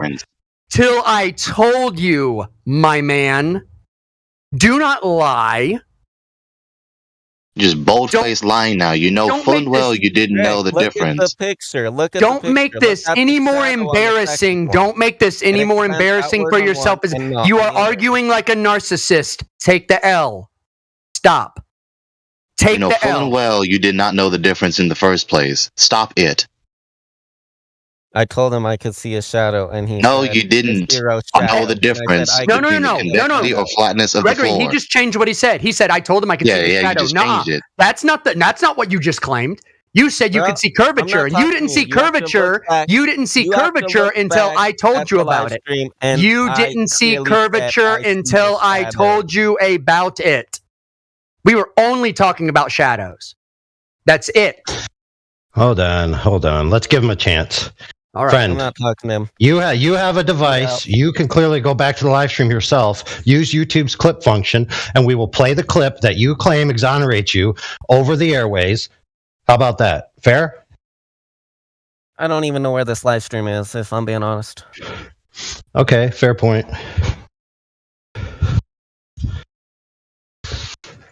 Somebody just. I'll give you a hint. It's on YouTube. Yeah. Somebody just posted it. It's 24/7 Flat Earth Discord live stream. You can go back and clip the clip. Yes. Now, if you're correct, I will. Let me see. I will buy you an ice cream cone. That's not worth my time. You're right. It's not worth your. It's not worth your It's time. not worth your time to exonerate you, even though you just pressed it for the past 5 or so minutes. I don't care Self-contradictory. about being right, Greg. Bevy, like so self-contradictory. You don't care about being right. You don't care about being coherent. You don't care about being honest. So why should we talk to you? Do you have any self-awareness? Are you aware at all of how bad you sound? Let's give them at least a mulligan. So we are living in the era of Common Core math, fair point. And so we do give kids credit for correct calculations, even though the answer is wrong, the application is wrong, and everything is wrong. As long as they do some math that has some correct answer in it, we give them at least 1 point. So 1 point for you, friend. Slow clap. I assumed what he confirmed I could assume. No, that was Bevy, repeat my argument back to me when I tell you I let you assume that bad information to instruct you. What bad information did I give you? 2 things, actually. Assuming that I didn't give you your assumptions. But you confirmed that I gave you measurements of the ground, which is all Eratosthenes would have had. Somebody else, please. What bad information, what bad data did I give you? Sorry, I can't hear you anymore, bro. I'm really sorry. He's muting an admin. Someone might want to warn him. Yeah, This is petulant childishness. Somebody else who's not. Somebody might want to warn him. Someone might want to warn him. Don't mute an admin or a moderator. It's not allowed in this forum. If you do, you're automatically taken out of this forum. It's up to you, though. Yeah, the reason being is not some power trip, okay? The reason being is that you then talk through people and nobody can hear what anybody's saying. So because you contribute to the audio chaos, you're just removed. It's that simple. And don't tone people down individually. That's not cool. What are you talking about, dude? Brandon, you've been warned as well. Don't chime in on White Knife. What is he talking about? No, I'm on your side. No, I don't know. Dude, we don't know what's going on right now. All we know is it's a bunch of people complaining. That's all we know. Is someone trying to tone somebody else down? Yeah, that's what I'm saying, Brandon. If you don't, turn. That's what he's saying. Yes. Bevy, can you hear me? Bevy? Yes, I can hear you. Okay, you can hear me. What bad data did I give you? First off, assuming it's flat, and second off, the shadow being. I did not give you your assumptions. He did not tell you a single assumption. I didn't give you your assumptions. He didn't tell you a single assumption. Stop it. I gave you the distance between the two, their height, and measurements of the shadows. I gave you all the data Eratosthenes. I gave you all the data Eratosthenes would have had. I gave you all the data Eratosthenes would have had.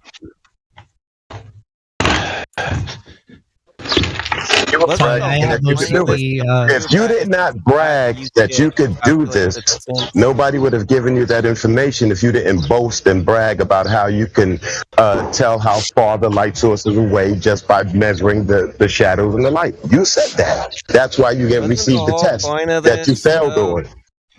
Wasn't the whole point of this, though, is that if it were flat, we could calculate it? Wasn't that the whole point? That was your point. That's what you kept insisting. None of us will say that we know how far away the sun is.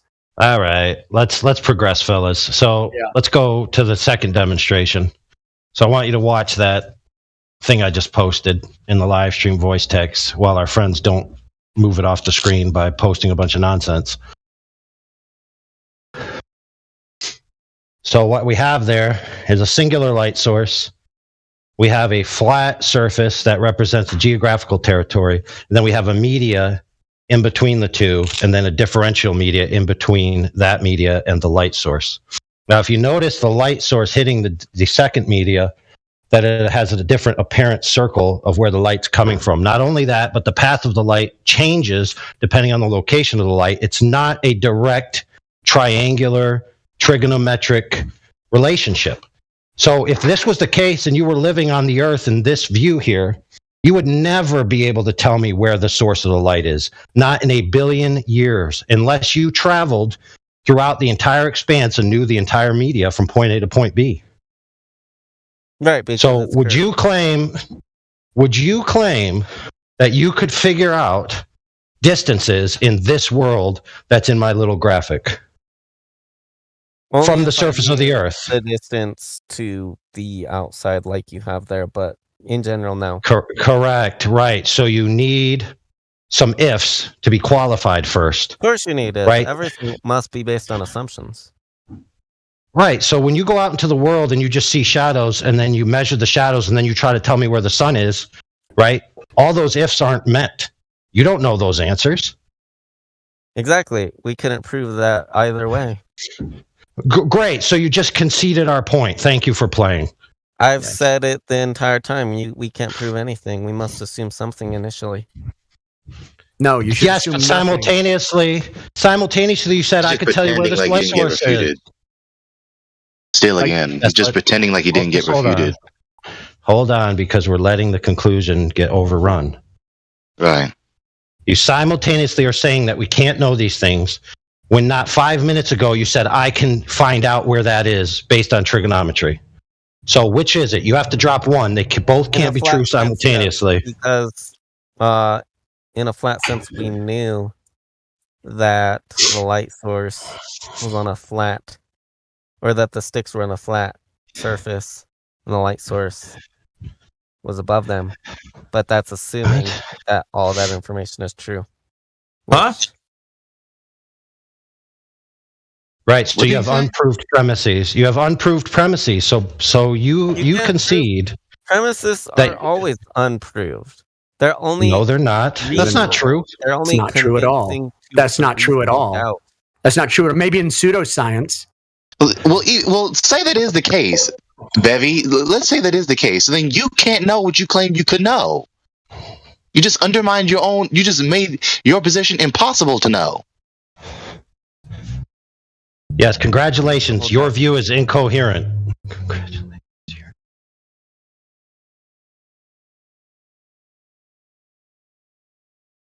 That is all. Yeah, so we arrived at the conclusion we knew from the beginning, that your position's incoherent. So what else you got? Go ahead, Brandon. Huh? He said he wanted to ask a question. Just one question, not a big conversation or anything.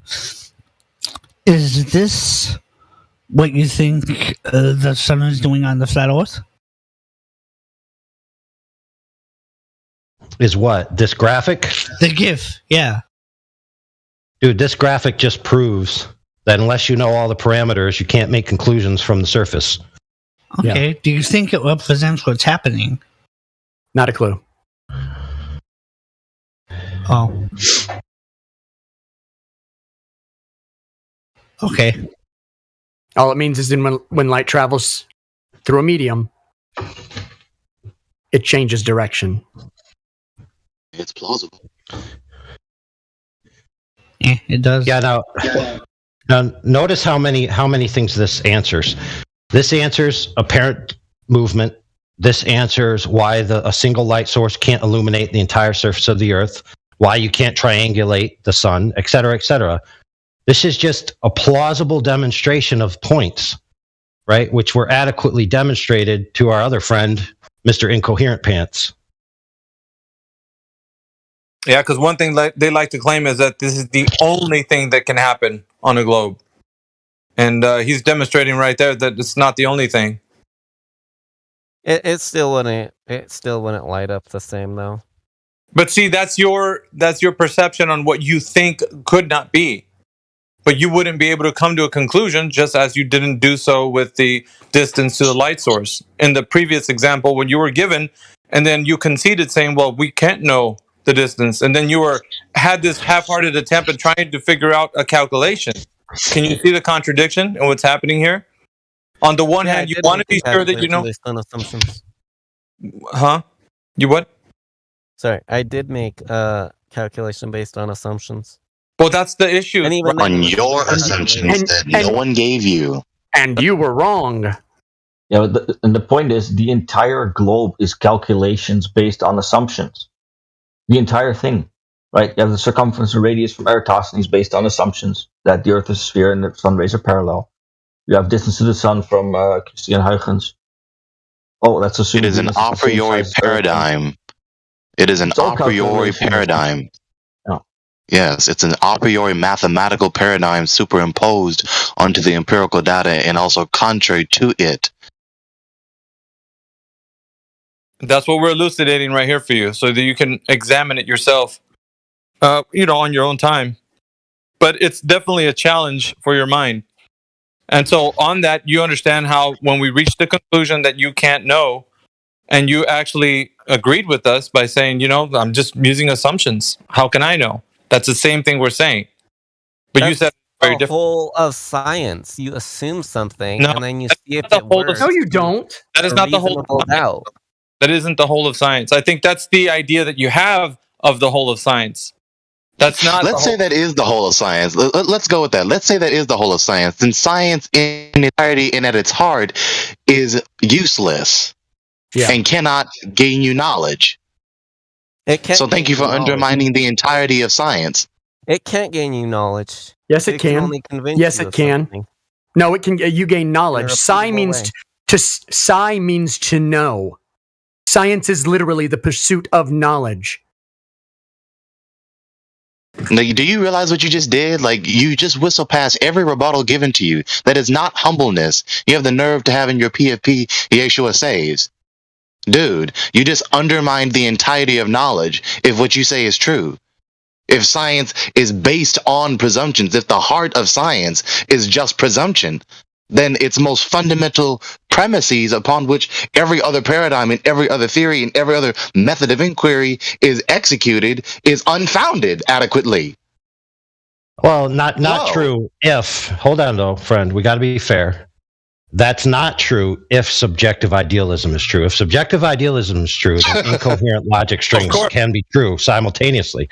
Everything's up for grabs at that point. I mean, well, all bets are off, right?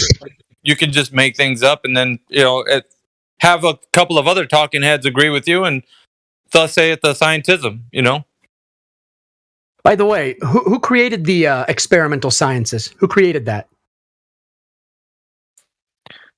Were they even created? Like, Yes, they were created. They were devised and What do you mean by philosophized I just told you, they were devised and philosophized into existence about 400 years ago. but isn't the idea of proving things like it's not even really science, it's kind of reality? Experimental science was devised in the last 400 years. Yeah, I mean, let's not have a verbal dispute. What Right. mimesis means is, the No, I know what you promulgation. mean. Yeah, But like, you mean it quite the literally prominent like that? historical persons that promulgated the method of inquiry. The method of inquiry itself is eternally grounded in the mind of the God. Right. But persons Right, and started that's what I was doing going it to bring more up, often. Gregory. That's what I was going to bring up. Is the people who devised this derived their logic from the divine, from God, from the mind of God. They were Yeah, trying which to God? gain knowledge. It doesn't matter. They were trying to gain knowledge about the creation by looking at the creation and finding out how it worked. The natural sciences. So the point of actual science is to discover how nature works. It is testing the rigorously testing a hypothesis through experimentation to establish a cause and effect relationship in nature. It is not for calculating distances. It is not for making models. It is not for anything like that. It is grounded fully in empirical fact. Yeah, what's most commonly referred to as the scientific method, I more accurately and more specifically refer to as the causation inquiry method. Yeah. So yes, we can know things, Bevy, like the boiling point of water. Yeah, at sea level for sure. Yeah. But do you understand now? Be vigilant. Understand that we're saying the same thing, yeah. We're not saying the same thing. Not with how you described it, and that's why everybody here helped you out with the explanation of what you were saying and how it's not that. If this is how you're going to approach the discussion, Bevy, then every time you say one thing and then we disagree with it, and then we say an argument, and then you just pretend like you agree with us the entire time, there's no point in talking to you. What is this? It's like kindergarten. A concession of how you were corrected, or say, you know what, my bad. Maybe I thought it was that way. That's okay. I already said that my statement would be wrong based on the assumptions I made, because those assumptions were wrong, aka the rules changed. But the rules did not change. The rules didn't change. You didn't know the rules. Every time you say something and then we address it, you just move the goalpost. Right. You just pretend like you said something else other than what we addressed the entire time. This is childish and annoying. The problem is you don't know the rules. You don't know the rules in real life. That's the problem. You can't assume something about the natural world with an a priori assumption and then measure everything to fit that. yeah, all things must have assumptions. That's the point. No, all things must not have assumptions. When you repeat that and you say it to yourself like a mantra, it's not going to make it true. Just because you keep saying it over and over again doesn't make it. You do realize saying that doesn't protect your position from the critique, right? You realize you're undermining it, right? Yeah. The more you introduce chaos into knowledge, the more that you undermine your own position, because you can't have a position. You just flippantly say to us, well, everyone has to presume. Everyone must presume. Well, if that's true, then no one can know anything. If everyone just presumes, just credulously accepts various premises without demonstrating them to be true in any way, then no one knows anything, including you. That undermines everyone's position, not protects your position from critique. Right. Then why would you tell anybody that the distance to the light source that you were going to describe was met with a mathematical calculation as to where it is, or where it actually is, if you wouldn't even be able to say, using assumptions, that you know where it is, using known distances? You can't even know the known distances, let's say. Secondly, if it really is the case that everyone at the heart of their position is just unfounded, unjustifiable presumptions, then why argue? Yeah. Why? Why even accept reality? Is anything real? Do you see how that undermines logic and reason? No, actually. Because if you say nothing is provable, that means nothing is provable, including your position. Especially your position. Yes, especially.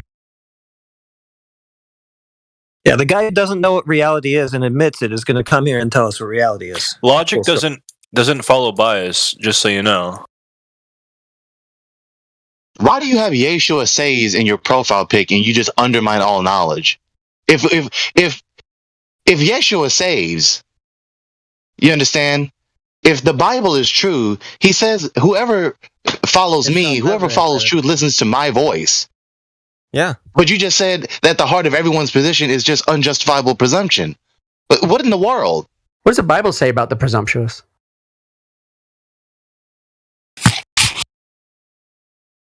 Doesn't make any sense. How could you undermine knowledge but claim to worship the God of knowledge, as the mother of the prophet Shamuel said? Knowledge is the key that ends all your woes, your ups, your downs, your highs, and your lows.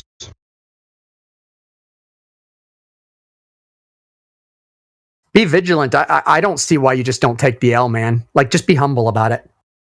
What do you want me to say? Be accountable. Just be accountable. I was accountable. I said that my assumptions. Be done with him. Your assumption was wrong, but then you keep saying because the rules changed. They didn't. Your ignorance is not my responsibility.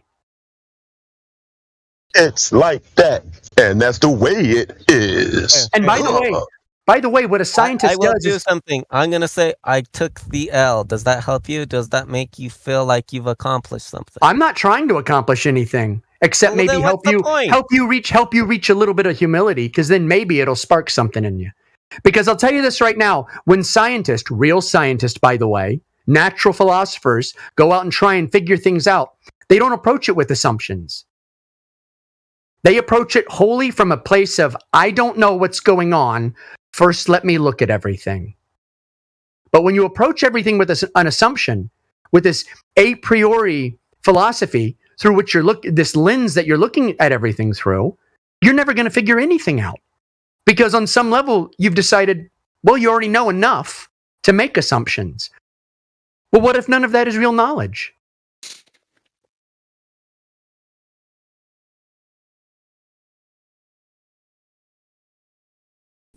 We know Yeshua saved. What does he save, though? Money by couponing. So let's. Mimus, I'm gonna whoop you. I know you are, Gregory. I had said it just because you're close to me. We're on the same team anyway. Let's see. Be vigilant. Are you?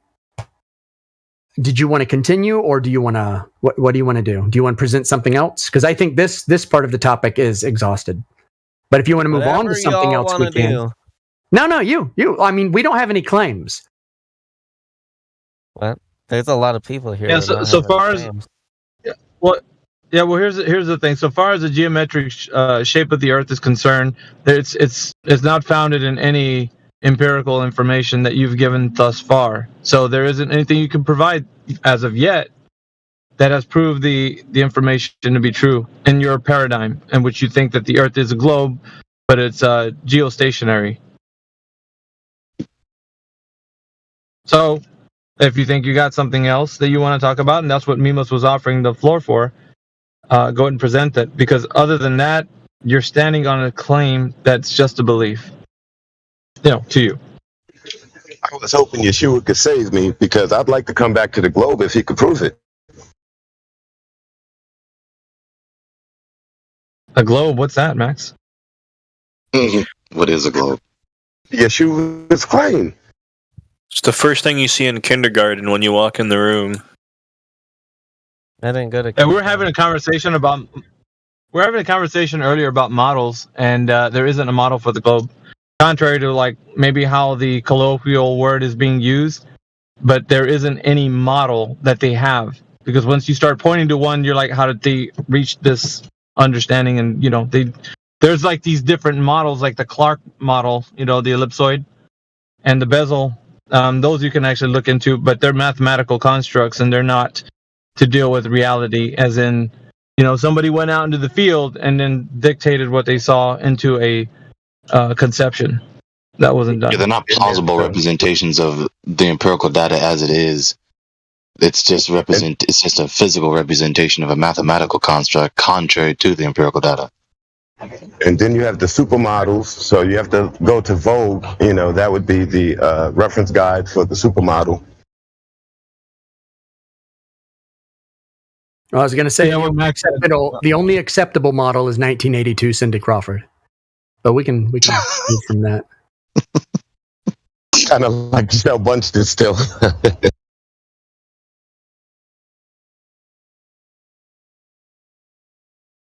Wasn't as easy. It's not as easy as somebody thinks to come in here and be like, well, let me bring my globe evidence and I will prove them wrong. And it's like, when people come in here, they find out they get more than they bargained for. Wait, I missed the part where they presented evidence. Yeah, all I heard was, let's just imagine. Yeah, I did too for the past close to 9 years, Max. I missed the part where they came in with evidence. Yeah, I'm still waiting for it. I'm hopefully one day.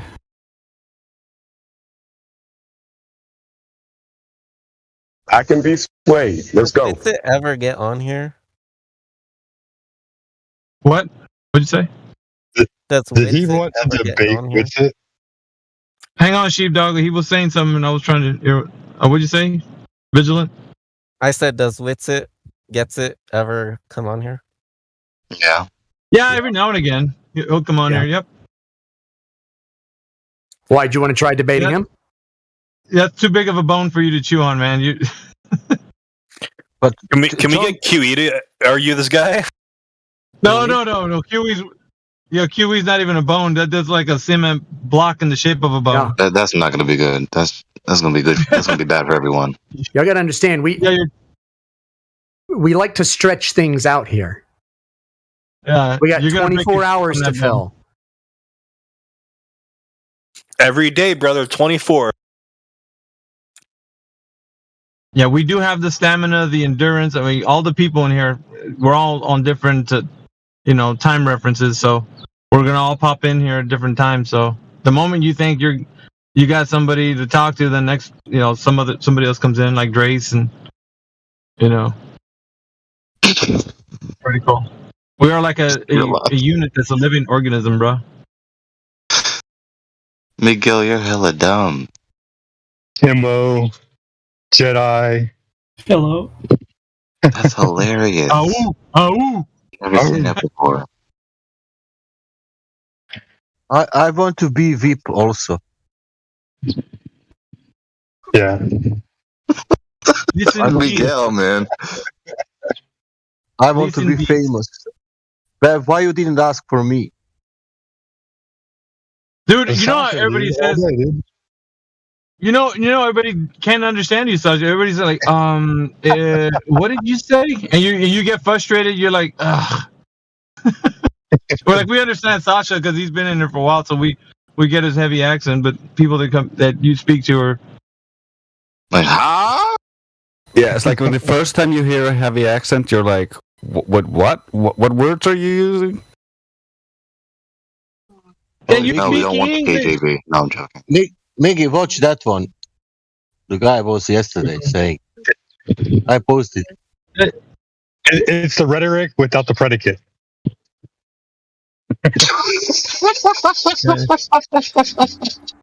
Yeah. Okay.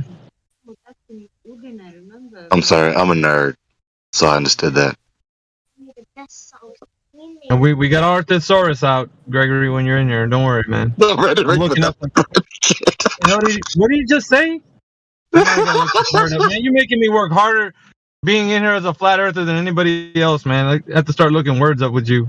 Bro, come on. I didn't even say that one. Why did you say that? End up in a song. Drace put that in a song, Drace. On top of that, Max got his smoking jacket with his pipe, and he's just like, dude, now it's time to listen to the smooth sounds of Gregory. Yesterday's word was canard. Canard. Oh, you remember that one? Canard. Who doesn't know what a That's canard funny. is? I didn't think y'all would remember these words, but that's funny. And that's what it was. Use that in a sentence. What, canard? Yeah.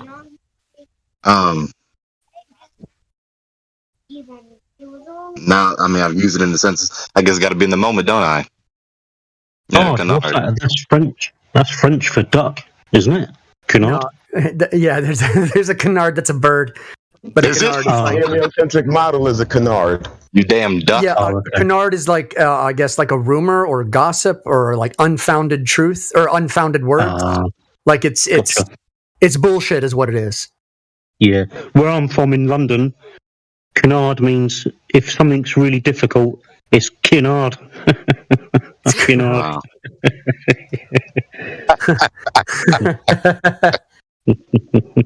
Canary in Burns.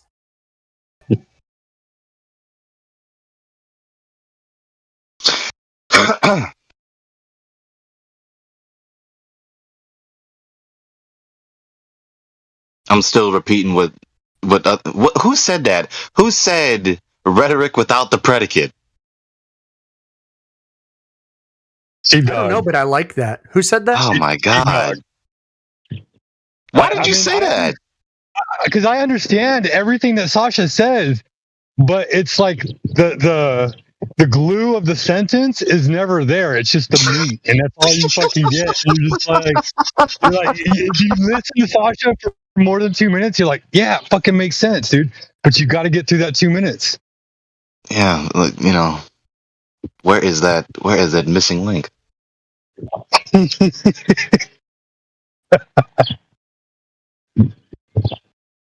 glad somebody got that. I'm glad somebody got that though. That was I was yes. pretty impressed by it. Oh yes, I appreciate that. Yeah, just want to let Creation Bear know that's true. I do not believe in fighting fair. I believe in always having an advantage over anybody. Yeah, that's the art of war. Yeah. You don't fight unless you know you can win. That's right. Or only pick the battles you know you can win, because sometimes you have to fight regardless. But and the true art of war is to defeat your enemy without even fighting. Right. Yeah, the true art is making your enemy fight for you. Yeah. There you go. Traps. Yeah, like I said, you give them enough rope and they always defeat their own arguments. That's why I do let people talk. I want to figure it out. I want to see what kind of rope they're going to use in my conversation with them. And it works every time. Is it 550 or 330? Yeah, you're a black belt. Flat Earth Jiu-Jitsu. Unfortunately, I'm like this in real life. You have to be. Everything. No other way to be, in my opinion. Yeah, there's not. There's really not. You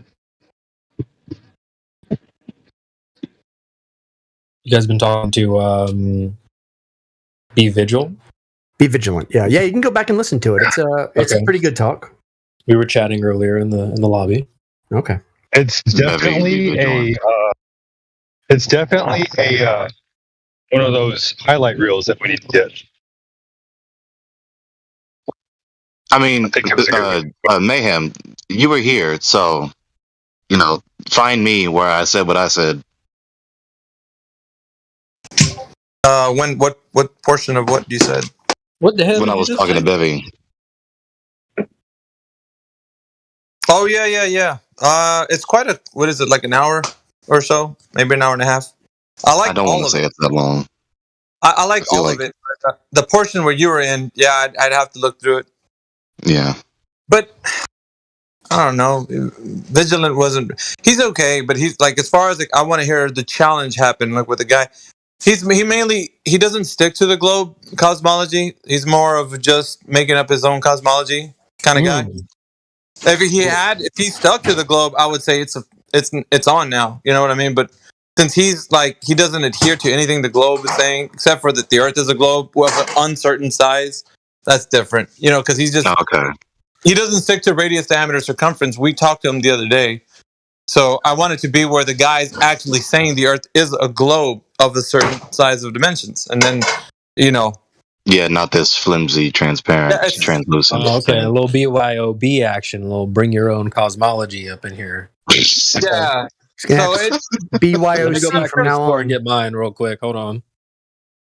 Run to the store and get my own cosmology. That could actually BYOC. CB. That could be a category.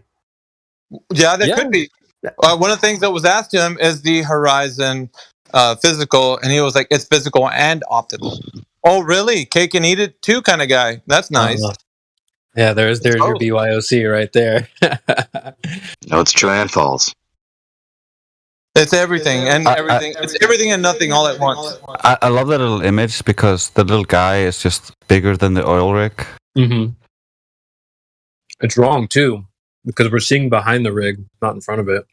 I like how the person. The oil rig. That's a giant. I like how the person is like 88 miles tall. Yeah. Yes. Yeah. And the oil rig is like 100 miles tall.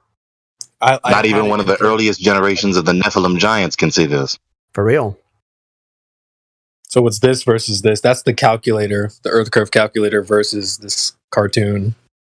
And what's with the 3 different densities? Isn't it just one medium we're looking through?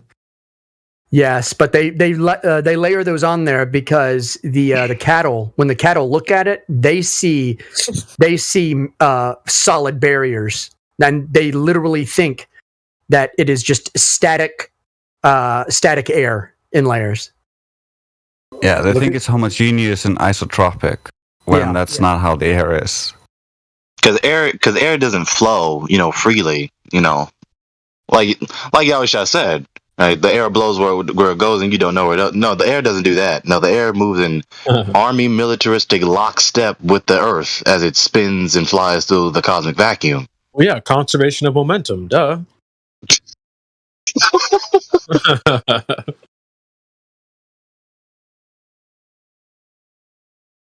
Conservation of angular philosophy.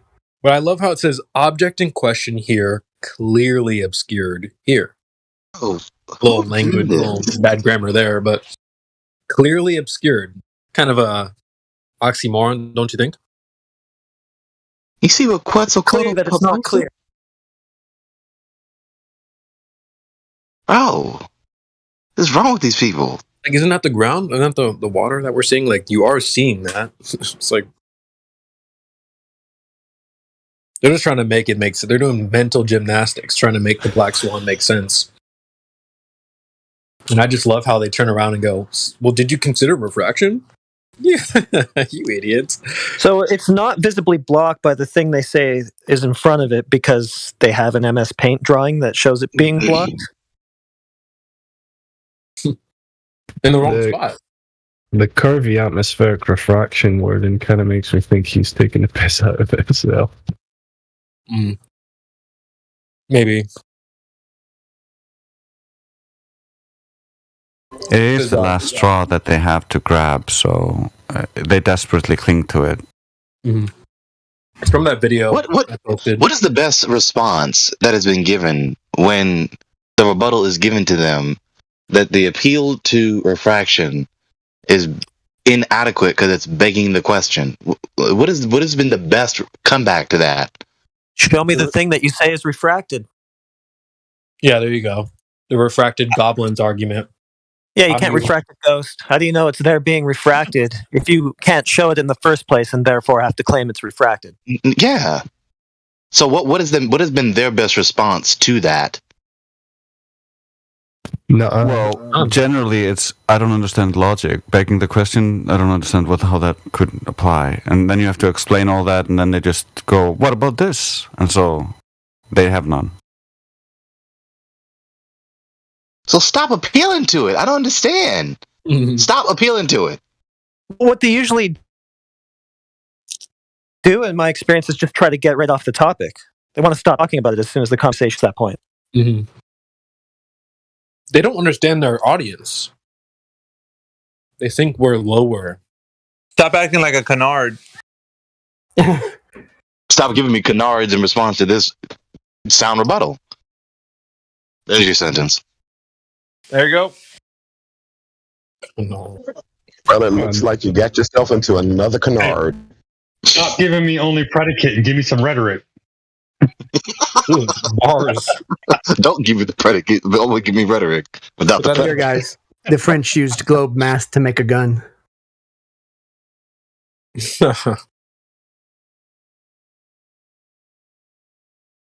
gonna have to do a impression there, meme. Taking it out. Is that a dude putting tape on stones? It shoots 3 bullets burst, but it's not divisible by 3. Obvious. Is that guy putting tape on stones? He is indeed. Well, Not even duct tape, how it's do wax you tape. fix? How do you fix a cold joint? Something along them lines. The cold joint. You light it on fire. I was going to say fire.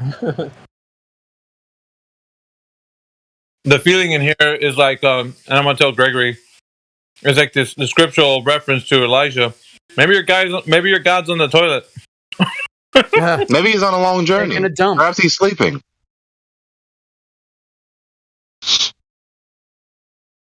Cut yourself more. Scream louder. Perhaps they'll hear you.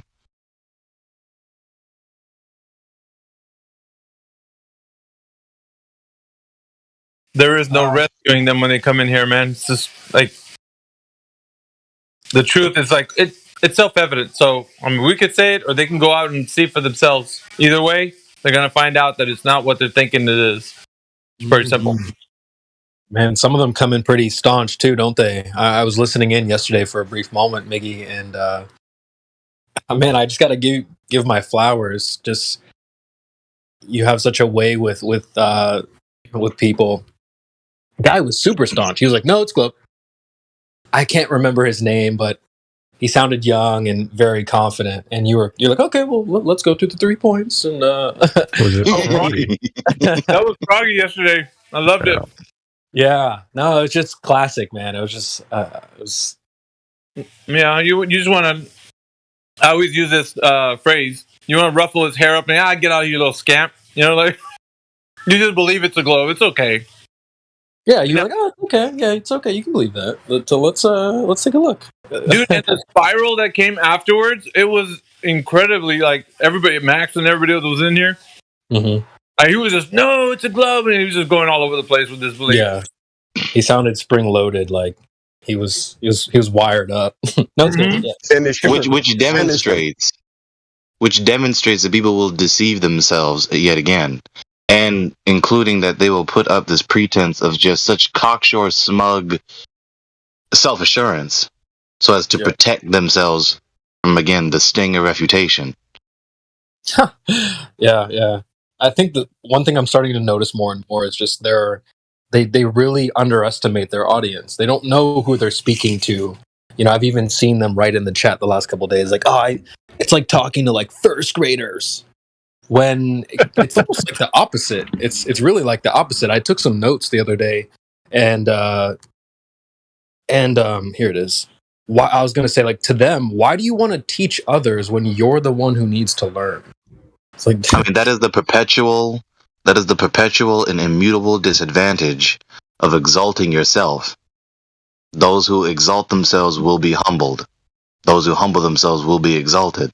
Nice. Well, wait a minute. I read that it's pride before success. Not is it something else? That's the devil's Bible. Oh, okay. Sounds like a good formula. What pride before something? I can't remember what it is though. It's the fall that follows the pride.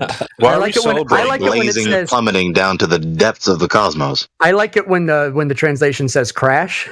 It's just funnier to me. Pride before the crash. Well, that's the end of the fall. Summer came before the fall. I don't know what you guys are talking about. Is it summer that comes before the fall? It's not the fall. It's not the fall that kills you. It's the sudden stop. Can we assume that it's success and it's 21 inches away? Say what now? Say what? I said, can we assume that it's success and then just say that it's 21 inches away? Oh yeah, sure. Yeah. I got you to concede. I have assumed my victory, therefore I win. I took an L. Does it make you feel good? Okay, do you like that L? I'm taking that L. Is that you Talk about a technicality. So can we go to space now? Yeah, go to space. I've got That's this enough closet talking I can about reality. All right, so everybody put their imagination caps on, right? Yep. Get your astronaut suit on, boys. But before we have this conversation, I'm going to preface: we gotta use our imagination first. That's the first thing we got to do. I don't want to eat food out of a tube. Measuring a globe. No changing the rules in the middle of the game. You guys are always changing the rules. You guys change the rules. Don't change the rules in the middle of the game. Max, I know you're as old as or close to as old as I am. Do you remember the In Living Color skit where the guy was doing like a the karate lesson? And he's like, come at me like this, not like this. Yes. That's what it sounds like this guy's saying is like, no, don't attack me like this, attack me like this. And I'm like, oh, what do you mean like this? And you stab him with a knife. That's funny. Oh yeah, that is what it's like. That is exactly what it's like. Oh, 2 years old time. I always hate to invoke one of my most hated movies, which is called Kung Pao. when he said, "I bleed, making me the victor." Making me the victor. Ah, face to foot style. How'd you like it? Yeah. I call this my face to your fist. Ah. It's trashy comedy, I know, but still, it's got its.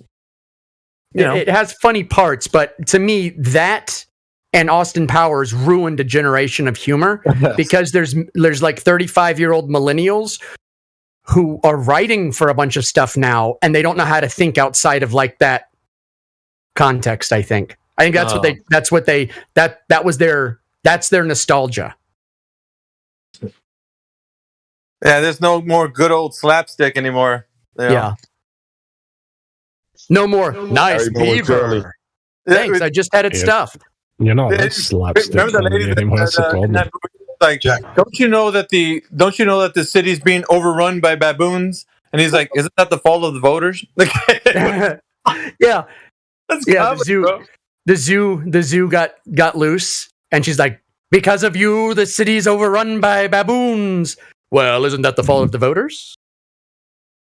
Yeah, he does it with like this really smoothness. I don't know.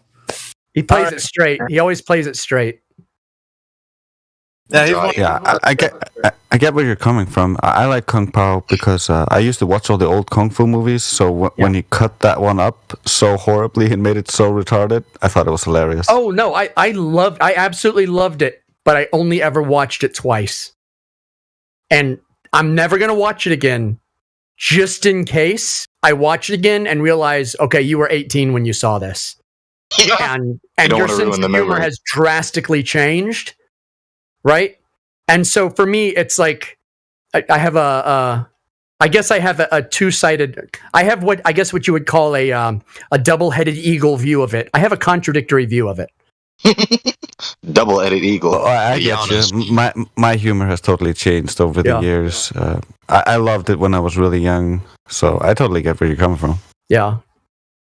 I am deeply entrenched in the post-irony nonsense. Where, are you joking? I don't know. I don't know if I'm joking. Meme, do you recognize Janus? What is it? Janus or Janus? Janus. Yeah, Janus. Yeah. Because you said double-headed eagle. Yeah. I would always just say Janus. Yeah. That wouldn't be me if I didn't say Janus. Yeah, I know you wouldn't.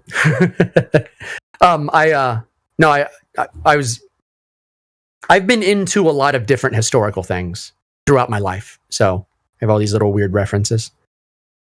I was a Romophile for about, 5 years. Look at your profile picture. That's true. I'm still kind of a Romophile. What's that? Rome, ancient Rome. Oh, okay. He's Mimus Aurelius, for God's sakes. That's right. I was thinking Roma. I was like, oh, you got a problem with smells?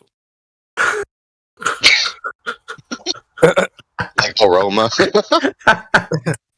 Isn't Roma a brand? No. Well, aroma, Oh. No, just Roma is a brand of aromas, isn't it? Tomatoes. Tomatoes, yeah. Tomatoes. Oh, you hate tomatoes, dude? I love tomatoes. Actually, I get tomatoes and I'll just cut them up and I'll eat them out of a bowl just by themselves. I love tomatoes. Can I ask Gregory something? Gregory, that second picture, look at that space from space. What is that light on the ground? What is that light? Is that sunlight? It's not my picture. This was Sheepdog. No. I just had to repost it. No, it's all right. I only want to point it. Is that sunlight on the ground? You know what? Sasha? I mean, you know what? Is that sunlight on Good the question. ground? Obviously, Sasha. How else would there be light? And it's only on the surface of the moon. Not like it's studio light. What happened to all the stars? No, not only stars, because if it's light there, why the sky is black? But what happened to the stars? Because I can answer that because I was, like I've said before, I was deeply entrenched in like all of the entire. I understood the model and the cosmology. There's no atmosphere on the moon. And the explanation for why the sky is white or like blue here is because there's an atmosphere. It's shining through and refracting through all the water droplets and turning it blue. But because there's no atmosphere on the moon, it's just black. What about the Doesn't make any stars, though? sense. Okay. And the bright light, the bright light on the moon that reflects off the surface of the moon then washes out the light. Right. Kind of like that. You can't see the light. You can't see the starlight in the daytime here because the light washes it out. Like so, you can't see stars.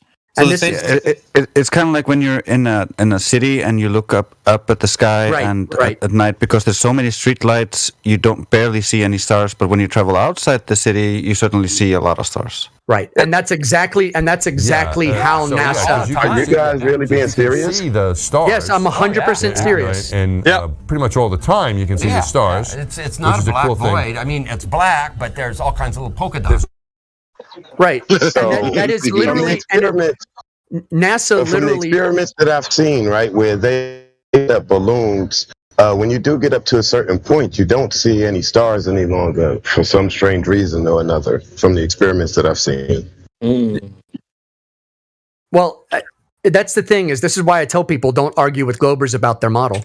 Yep, don't do it because their model is magic. You can't win. You're not going to win. Let's put it that way. You're going to lose. It's their playground and their made up idea, so they're going to come up with. Even if they don't have the answer, they'll conjure one up. Right. And you're like, what about that? And they're like, you see. Just think about this for a second. For 100 years, they've been finding problems with their model, and because of their beliefs, they've filled it with more and more beliefs. So, whatever problem you're going to find, you're going to be like, wait. And then you're going to just encounter more beliefs, and now you're going to have to deal with that. I got him on the three-body problem. Ugh, I missed them. 3 bodies. Which is a refutation which is worthwhile pointing out. Which in itself is a refutation which is worthwhile pointing out, because every time you point out a discrepancy and incoherency, they just appeal to an ad hoc fallacy. That rhyme, praise y'all. Of course. Everything's already working. Take that, Glober.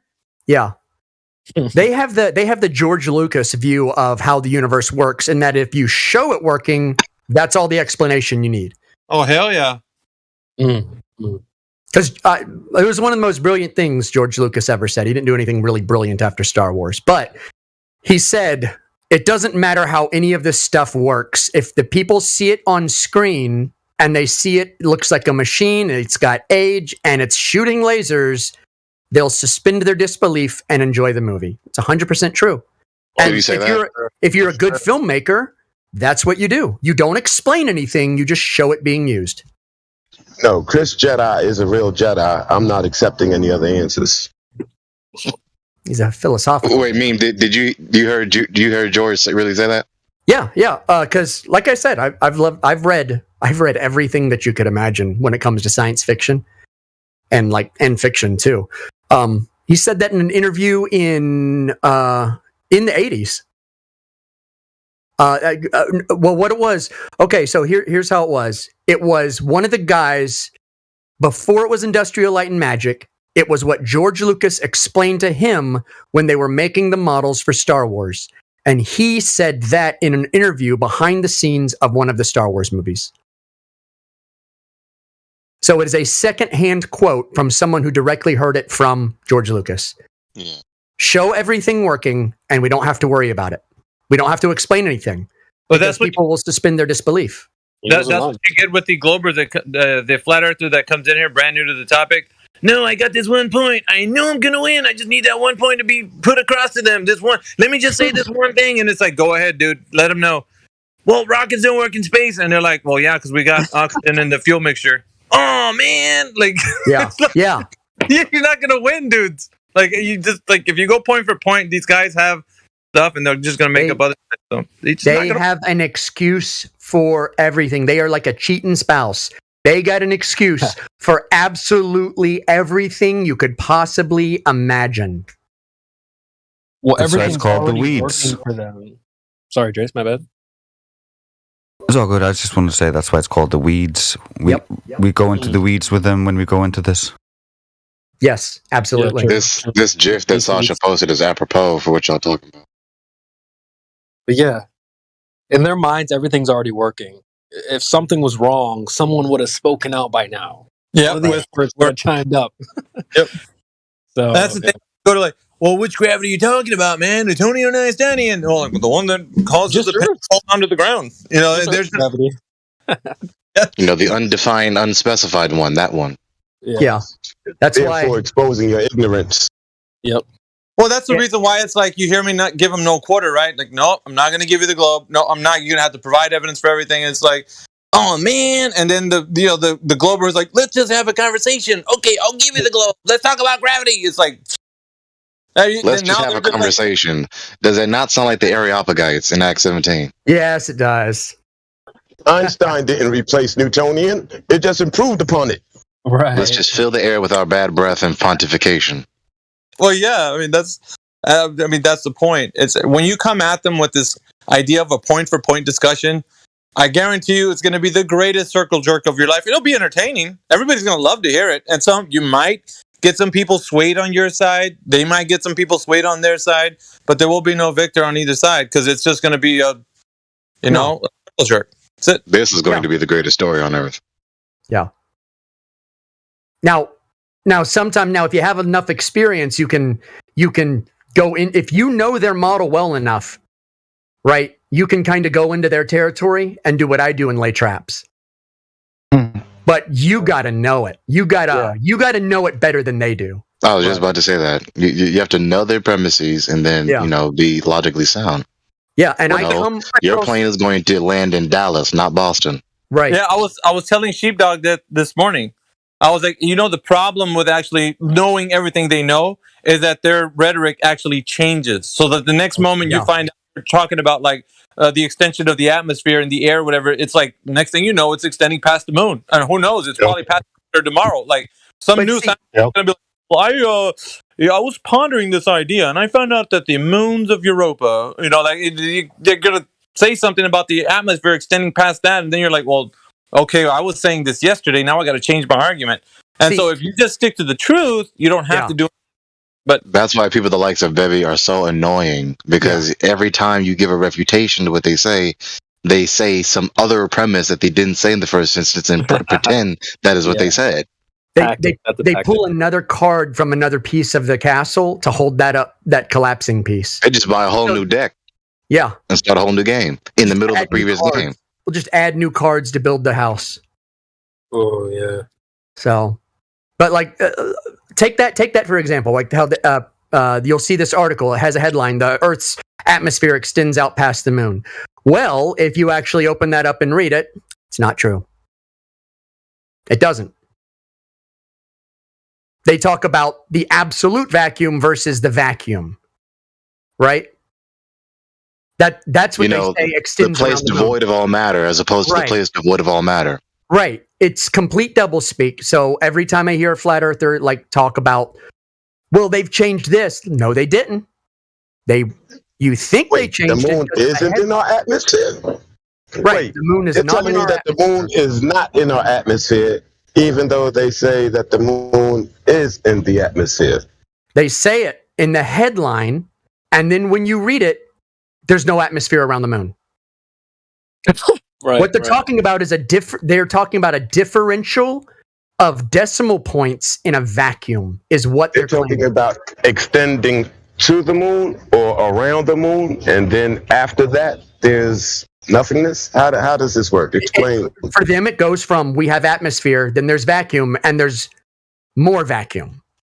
Yeah, there's a gradient of vacuum, they say, that extends infinitely out into space, so the space isn't empty. Yeah. There's more nothingness over here. There's less nothingness over there. Let me understand this. Vacuum have a gradient? Yes. Yes. Yeah, you see, I have more nothingness. You have less nothingness. So my quantity of nothingness is greater than your quantity of nothingness. No, it's because vacuum is a misnomer. They're just talking about less pressure. They're just talking about less pressure. Yeah, it's just a misnomer. Right, they don't have any perfect vacuums. They're just talking about less pressure and less gas per space.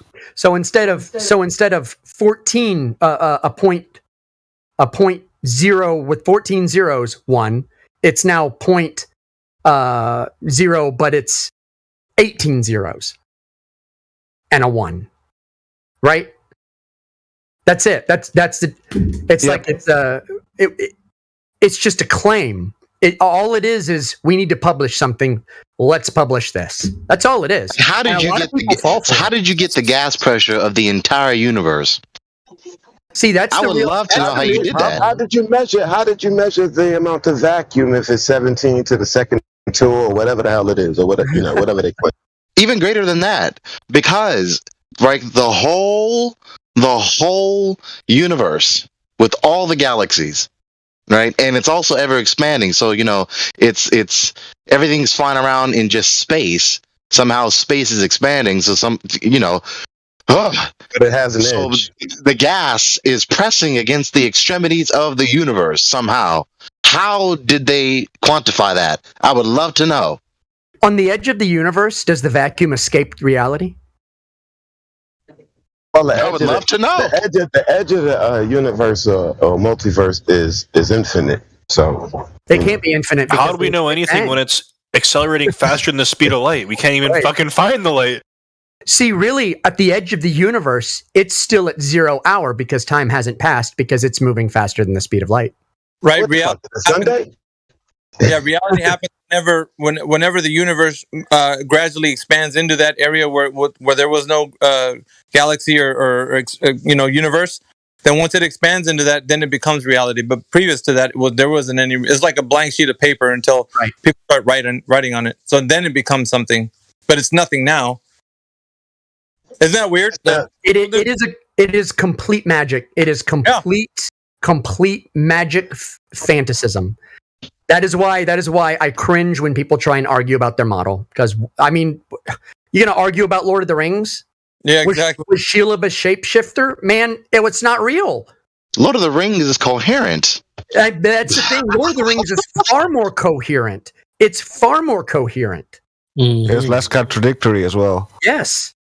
That's why when people say, "Oh, but it makes sense," well, so do stories. So my pet peeve is how they is just the ontological absurdity, and they think it's okay. They think it's just okay to say this about the ontology of space and time. It's not. It is not. It's not the way they reify space and time is just it. I never knew. I did not. This pet peeve was discovered in my heart recently.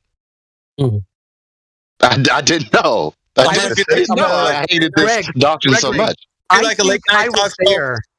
I think I was there the day that I saw that happen to you too, where like a piece of your soul broke. Like I can't. Yes, I'm like, wait a minute, stop it, stop. Yeah, no, wait. It's gonna be like those late night what do you call it? Ad commercial ads. But wait, there's more. Like you haven't heard the depth. Like if you've been in this arena, you've heard some really wacky stuff. I mean, stuff that would make you go, huh? Like, how did you come up with that? Like, who said that? Like, in the case of the guy that was here earlier, I mean, the guy was flying by the seat of his pants. Like, everything to him was based upon whatever he conjured up. It's a globe, and it also has attributes of it being flat. I mean, the cosmology aspect. And he wasn't even like a golf ball. He wasn't even the worst offender either. Yeah, he's not. He was pretty mild. That was a mild cognitive dissonance. Yeah. Let me guess. The worst globalist so far. God, the worst.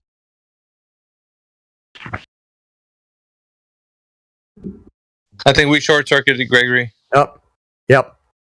I thought that was before so rudely interrupted. I mean, the timing though, like as soon as I begin the point. Anyway, the worst globalist. I'm trying to pick between Zanuck or no, Zanuck. Is he the worst? No, not at all. Really? Not at all. Please tell me. Okay, so there was a guy. I'm not going to say his name in case he Beetlejuice is in here. Who claimed that the atmosphere was analogous to fat people being stacked on top of each other. Oh my goodness. Right? Until and then eventually you have just thousands of fat people stacked on top of each other, and the one at the top is crushing the one at the bottom because of all the ones in the middle. And that is how the atmosphere stays on Earth. Wow. Please send me the username of my DMs at least. It Same starts thing with happened a on K. 9/11. It starts with a K. And ends with a. Kushal. We'll say what it ends with because I got. Oh my God! Yeah, it's him. I got a clip of him actually saying the most incoherent word salad you've ever heard. Do you please play it? Have the clip? Play it. I do have the clip actually. Please play it. Please play it. Yeah, let me see. What time do I have? Oh, I got like 10 minutes. Hang on. I'll put it on. Just go ahead and continue to talk. I'm gonna find it real quick. Okay, so I'll give you another one too, Gregory. I might have told you this one too by Negator. He said, he asked the question. Indio and I were arguing with him, and he asked this question: why doesn't the balloon disappear from the bottom up as it's floating away?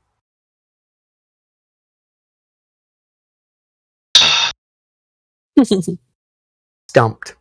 It was. I used to believe, before I came in here, I would say things like, there are no stupid questions, only stupid answers. Now I truly believe there are stupid questions. I never believed that. Well, I try to be merciful and I try to be gracious and compassionate. Yeah. But I never believed that. Like, no. I think any question... Go ahead, Mickey. Oh, I'm gonna find this clip, but reserve your judgment for after this clip. So, I think any question, no matter how I perceive it as bad, if it's asked in good faith, is a good question. Yeah. But some questions are asked, but they're stealth. They're covertly what they are is claims. Yes. So that's what I mean when I say there are stupid questions. It's when someone is trying to use a question to introduce a claim. Yeah, questions not genuinely asked in good faith. Bad faith questions. Like, have you stopped beating your wife? Yeah. Right. Can God make a rock he can't lift? Did he silence the room when he asked that? Did what? Say one more time. Did he silence the room when he asked that? Yes. I bet he did. It was Indio and I arguing with him, and both of us were just silent. We just couldn't believe the level of stupidity. You know, me. Do you know that feeling when you hear that sort of response? And you know that feeling you get into your entire body and it starts tingling and shivering? You kind of start shaking a little bit and vibrating? That's called rage. Yeah. Is that what that is? That is rage, Gregory. Now listen to this. Let me play the clip. All right.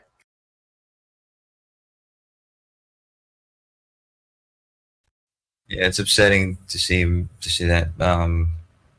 I forgot what I was going to say. I think someone's going to say something.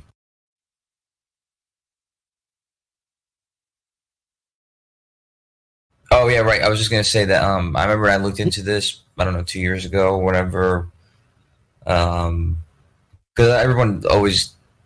This is one of the things that's like kind of beneficial, but like coming into these arguments or whatever, because it's one of those things that I think I had people have a general idea of how it works, but you don't really get into the nitty gritty and really see what misunderstandings you have about it until you're faced with this argument.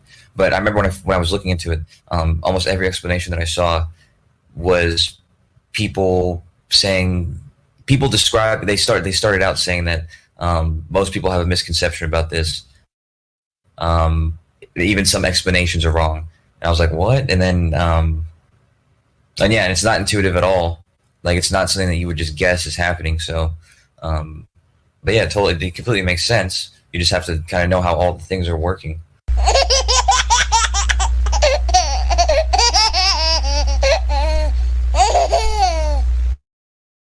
That's it. Did he say something? Yeah, he did. I mean, I followed. The thing is, I followed. Bidenism. And Like I followed him the entire way to the end, and he got nowhere. It was like a Biden statement. Yeah. Dude, I got a whole bunch of really cool clips. Let me see. I'll give you one or two more before I have to go watch this one.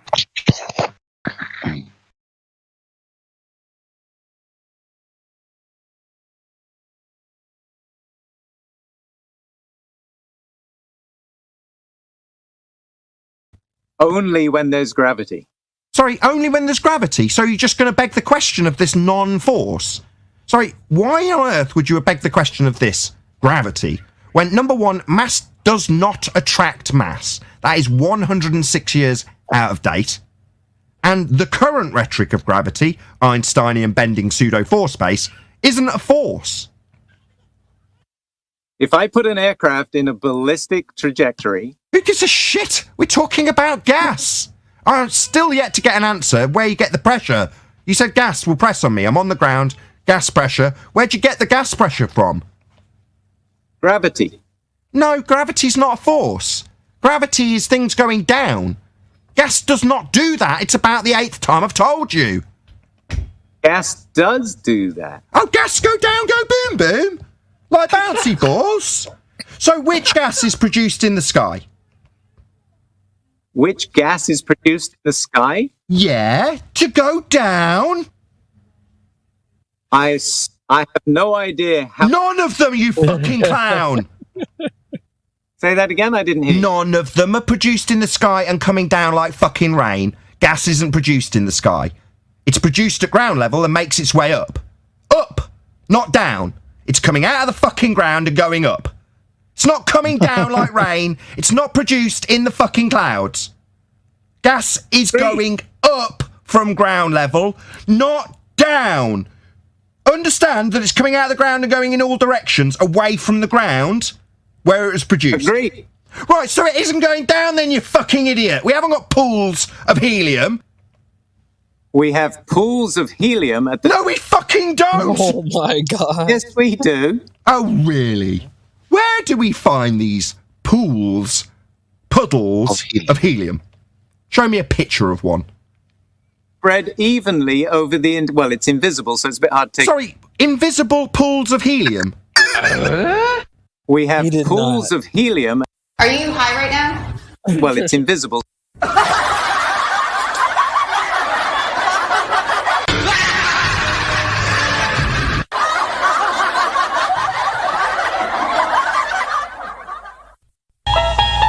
You unlock this door with the key of retardation. Beyond it is another dimension. You're moving into a land of bullshittery. You've just crossed over into the numpty zone. You are so dumb. Damn. Pools of helium. Love it. Well, was he trying to say there were layers in the sky? Is that what he was getting at? Yeah, he was going to start saying that. Oh my god. Sounds like some esoteric occult concept. The layers in the sky. Well, dude, what's up with their claims always being non-existent, invisible, can't tell it's there? But they won't allow that for God, though. That's not. It's okay for them. It's okay for them in their pools of helium, but it's not okay for God, though. Yeah, well, I got one more clip before I leave, and this is Matthew Learns. But after this, I really do have to go. All right, I'll leave it as I exit.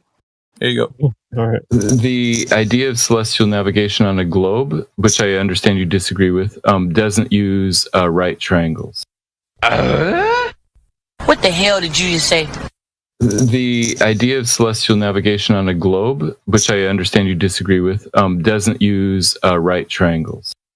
From second grade doofus, well, duh. A right-angled triangle is a triangle with one of the angles as 90 degrees. Okay, so you also mentioned celestial navigation. Do you know what an elevation angle is?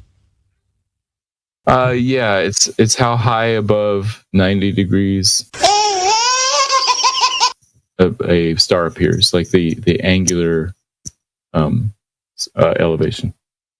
So 90 degrees would be the zenith, and 90 along a baseline to your position, correct? Yeah. From second grade doofus, well, duh. A right-angled triangle is a triangle with one of the angles as 90 degrees. 90 degrees from that position on the Earth to the star is straight up. That's 90 degrees, yes. The idea of celestial navigation on a globe doesn't use right triangles. The position directly under the star is 90 degrees. From second grade doofus, well, duh. A right-angled triangle is a triangle with one of the angles as 90 degrees. 90 degrees, that's 90 degrees, yes. 90 degrees doesn't use right triangles. 90 degrees, that's 90 degrees. Thank Thank you. The baseline we will be travelling along and are navigating is functionally and mathematically flat, isn't it, Matthew? Oh yeah, sure. So Yeah, functionally, Earth, mathematically, that would be the it's Earth. perfectly flat. That would be the Earth that we will be navigating is flat, isn't it, Matthew?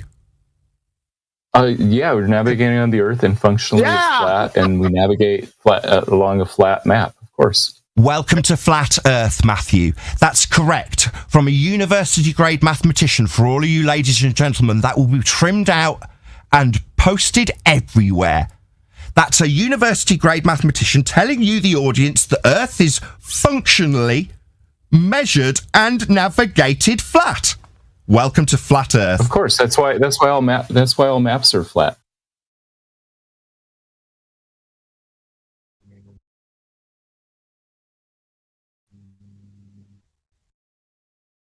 Jesus. Thank you. I can't imagine.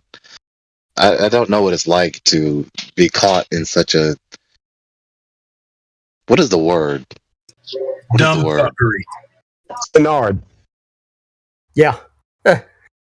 Just such it is just such a ultra conspicuous, patent, self-contradictory dialectical tension.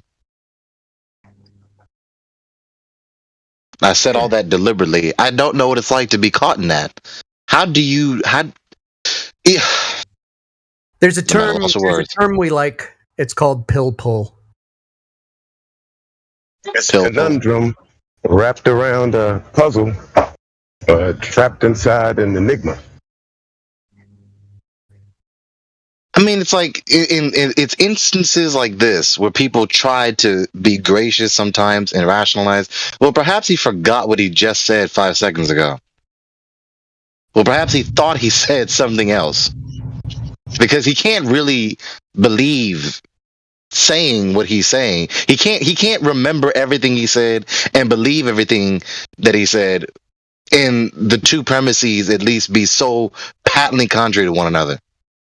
That's what people usually think. As long as the conclusion reaches the outcome of their desire, what does it matter to them? Gregory, are you aware of pill pull? I'm not familiar with that term. All right. What is that? I'm posting it.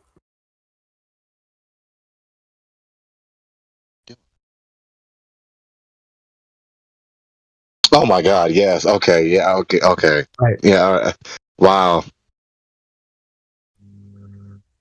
Typically, like when we say pill pull, we're talking about a form of argument that goes to explaining things that don't make sense using rhetoric and like analyzing every word to pull to pull whatever meaning you want out of it. And essentially, that's what you're dealing with the globe. Is you're dealing with a form of pill pull from like the anti-flat earther types. Which is more apropos than it seems on its face, because once you once you study these this whole network of doctrines in this paradigm, it originates from ancient occultism. Yes. Mystery Babel. Yes. Like the Talmud. My barbells aren't a mystery; they're just on my floor. Anyway,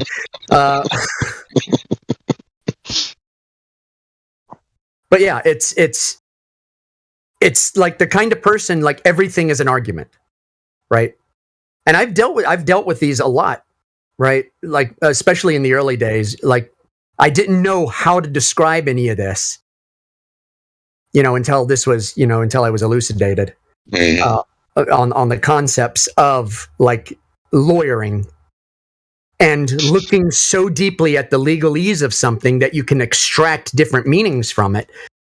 And so like one thing I can do is I can read legal documents now and I can extract what they actually mean, even though they're apparently written in gobbledygook. Mm-hmm. Yeah. And it's one of the things I like watching. I like watching court cases. I love watching like Supreme Court hearings. I love watching all that stuff. And it's because I like seeing how people do this, how people are able to intensely analyze something. Now, sometimes it's coherent, but it's always interesting to see someone overanalyze it and try and derive meanings that can't possibly go together, and then get stomped by somebody who's just better at it. Mm-hmm. And who does get the meaning. But it's like a foreign language to most people watching it, but it can be really, really entertaining. And when you're talking about things like the globe, there's or the cellocentric model, right? It's not technically heliocentric. There are so many contradictions in it that you have to analyze every single minute detail to such a degree that you can. When you say cellocentric, so that means it's an asymmetric. That means we're not in the center of it. It's asymmetrical from our point of view, right? So the sun's not the center of the universe, so it's not heliocentric. It's a cellocentric.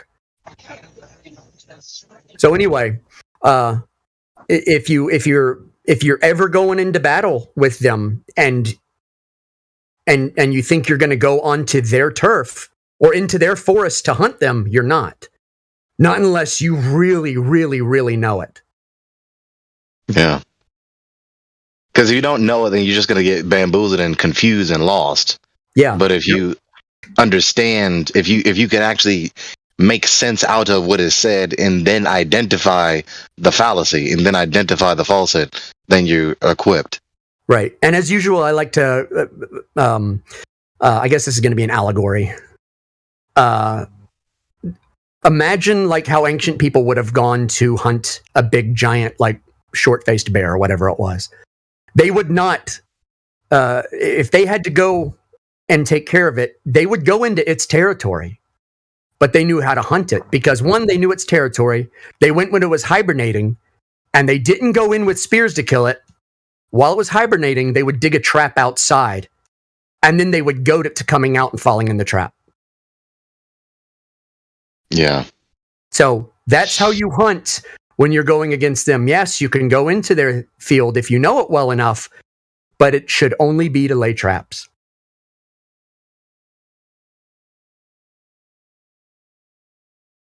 Or you'll get caught up in the sophistry, the weeds, the assertions, the presumptions, the assumptions, the a priori conclusions. Yes. Yes.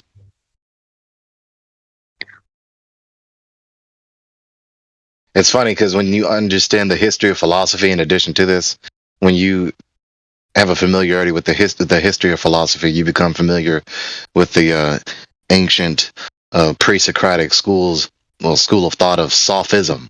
Yeah. And how it continues under this very day.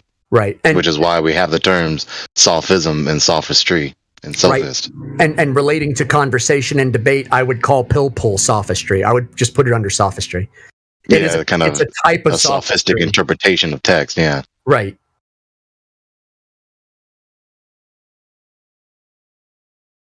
So, I mean, floor is open. Anyone who wants to talk. I'm just going to say good evening. Hello, everyone. How you doing? Good day. How you doing? Good day, yeah, super fly, my guy. Really good. Is that an Australian accent? So, from the source. Good to see you guys. Yeah, just listening to you. Just doing stuff in the background, guys. Good to see you all. Me, Mayhem, everyone else. Gregory. Yeah, just want to say good evening to you as well, man. And really enjoying the conversation tonight. I'm learning lots, as always. You know, being in here and learning all that you talk about in here, it just deepens the intensity, heightens the intensity, however way you want to say it, heightens the intensity by contempt against the cable programs on TV. So when I'm going about my way, minding my business in the house, and National Geographic or Animal Planet is just playing in the background, and then I catch a clip of what they're saying, and they go on about all their antichrist pseudoscience. The intensity of my contempt for it is just so much higher now than it was several years ago. It's funny those animal shows. Yeah, it's funny because now I don't have any. I have no contempt. I have no anger. Nothing like that towards any of it. You just your intensity just ascended through the scale. Yes, that is actually. I feel like that's what happened. Where everything got so intense that it's like I ascended to like the 10th dimension. Right. Like I am so above all this. I'm not like, the world is the way the world is, and I'm not going to change that. So am I going to be mad about it? No. And the sensitivity became so intense, you got sensitized, and then just became desensitized to it. Yeah, it's kind of like being desensitized, but it's like in the opposite direction. Yeah, you broke the toleration barrier. Yeah, I broke. It's like I got so intense and so like disgusted with it that it's like, yeah, basically it's like ascension. Like, oh, like you're raising your vibrational levels. Yeah. Before I leave, I want you guys to get to know like what Mimas is saying. It's basically like getting to a point where it's not even a fight anymore. Whereas before, the whole arena sees it like a debate. Like, oh man, this debate's gonna go down. You're like, in your head, it's not a debate, and I could crush anybody in this, like at any time, at any point in time, with this information. So it's like, to me, it just sometimes it's kind of cool and calm and fun, and you sometimes get spirited, but it's not a debate. I mean, it's just so. No one should ever mistake me for ever being angry while I'm in a debate. I sound heated, but I am smiling this whole time, because for me, it's like, go into a playground to pick a fight. As an adult, it is literally like stealing candy off of a child from a baby. That's what it's like. And two, another thing is that we already won. We won the debate. We won. I mean, that's just what happens. So you know enough, adequately, the opponent well enough, and so you don't fret. Yeah. And it is funny once you argue enough, or once you I don't know if it's that you know enough, but at some point the principles of reality become so one with you. Like I said, I haven't watched a Flat Earth. Yeah, Chris knows I'm talking about. He's turning into Neo. That's what's happening all of a sudden. It is one with everything. It's the only way I can describe this. Is there's a reason I haven't watched a Flat Earth video in 3 years. Right? I don't watch debates. I don't watch the videos. I'm not involved in like all this stuff, but I can handle myself basically in any conversation. And it's because at some point it's like you become like one with the argument. It's like, I know it. And you don't just know it. Like, it's like, you're like Neo seeing the damn bullets in the Matrix code. Yes, you see it happening before it's happening. Yeah, you're comfortable and confident now. Crazy. Chris?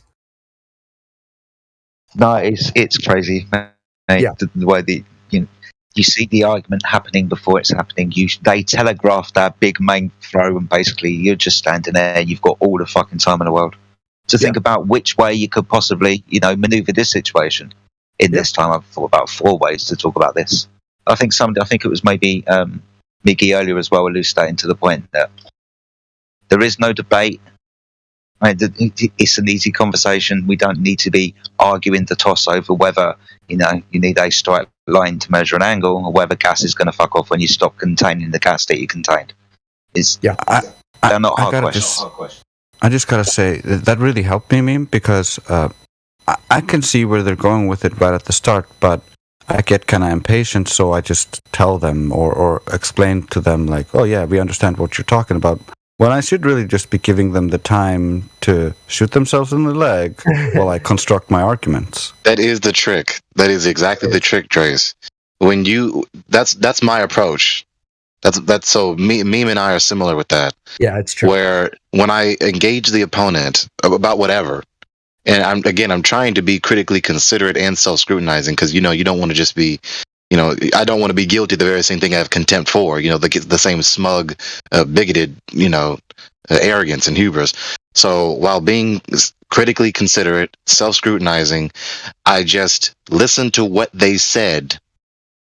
Right? Listen to what they said, interpret, evaluate, be charitable in my interpretation, and then give my response to it. And I don't argue for them ever. I don't. That's another poor tactic some people do. Well, they will say, "Well, no, your position is no. Their position is whatever they say." So I'm just going to address what they said. I'm not going to argue for them either. Yep. Yeah. It's just sometimes you can steal on the precision, especially when they don't understand it very well. They're like, sticks and shadows. Somehow. Yeah, for the sake of progressing the debate forward, I'm going to do you mean to say this? And then they'll say yes or no, and then we'll move on. Yeah. And Meme will also, I believe, will agree with this also. You just address them point by point. Some people are impatient; they want to hasten to the conclusion. But I'm just patient, so I will go point by point, because then I am completely exonerated from the excuse of being pushy and hastening to the conclusion. No, I just suggest you point by point. I just followed you and your line of reasoning. Yeah, I just followed you. I didn't push you anywhere.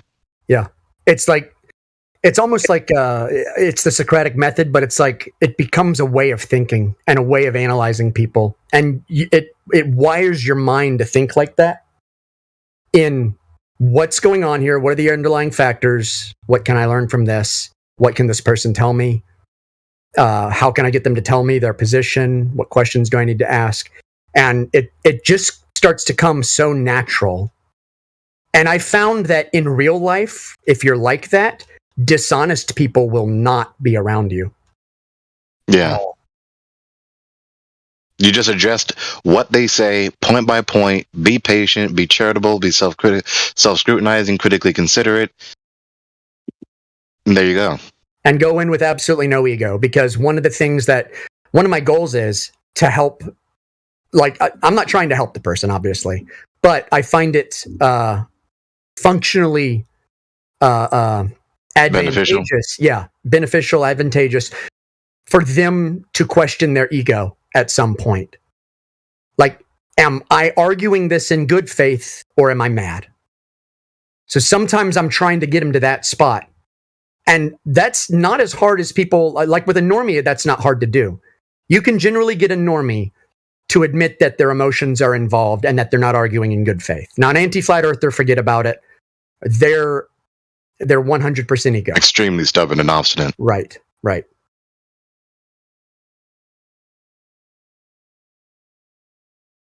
Yeah.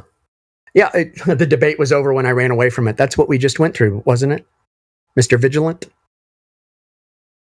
I'm not talking to this guy anymore. The moment I proved him, the moment that I got that rare 100% sound refutation of an argument, which is rare for anybody, right? Yeah. He just said, I'm not going to talk to you anymore. That's what he said. That's his exact word for word. It's what he said. That's what he said. Yep. And there was someone else, like I had just come out of Cogdis. I was talking to somebody up in Cogdis. Some others were in there with me. And the same thing had happened with somebody in there. See, he was talking about, he ended up saying, okay, yeah, I believe this. I believe it. He even said, yes, it's like a religion.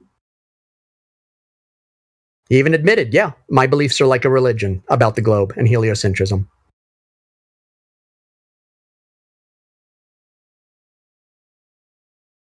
Like for me, that's a win. That's 100% win.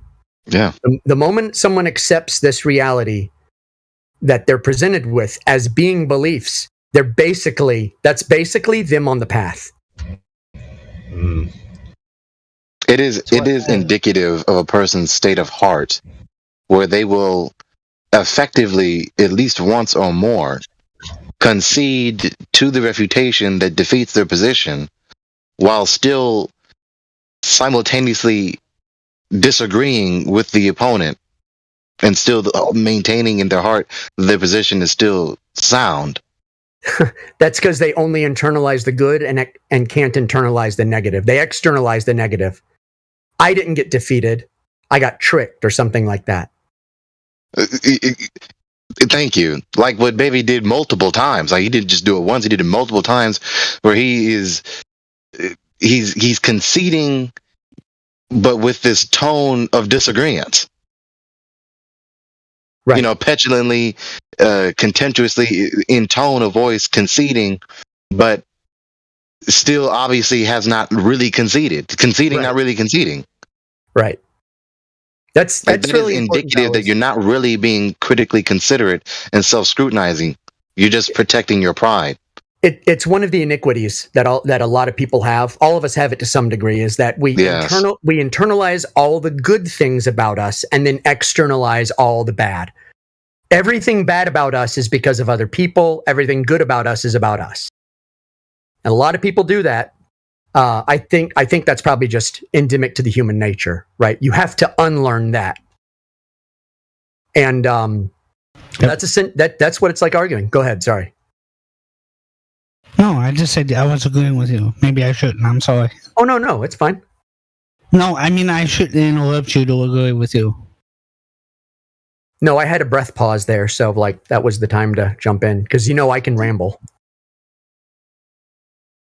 Cool. I can pontificate endlessly if you let me. I mean, notice a pattern. What happens after we have these discussions with these persons? After we have these discussions with these persons, we cannot help but again make an evaluation of the person themselves and make some rational inference about humans in general. I mean, that's not a bad thing. Again, we are not robots. I mean, look, what is your worldview? Are humans the equivalent of the computers on your desk or in your hand? Or are they sentient, with emotions, with empirical sensations, with intentions, with desires?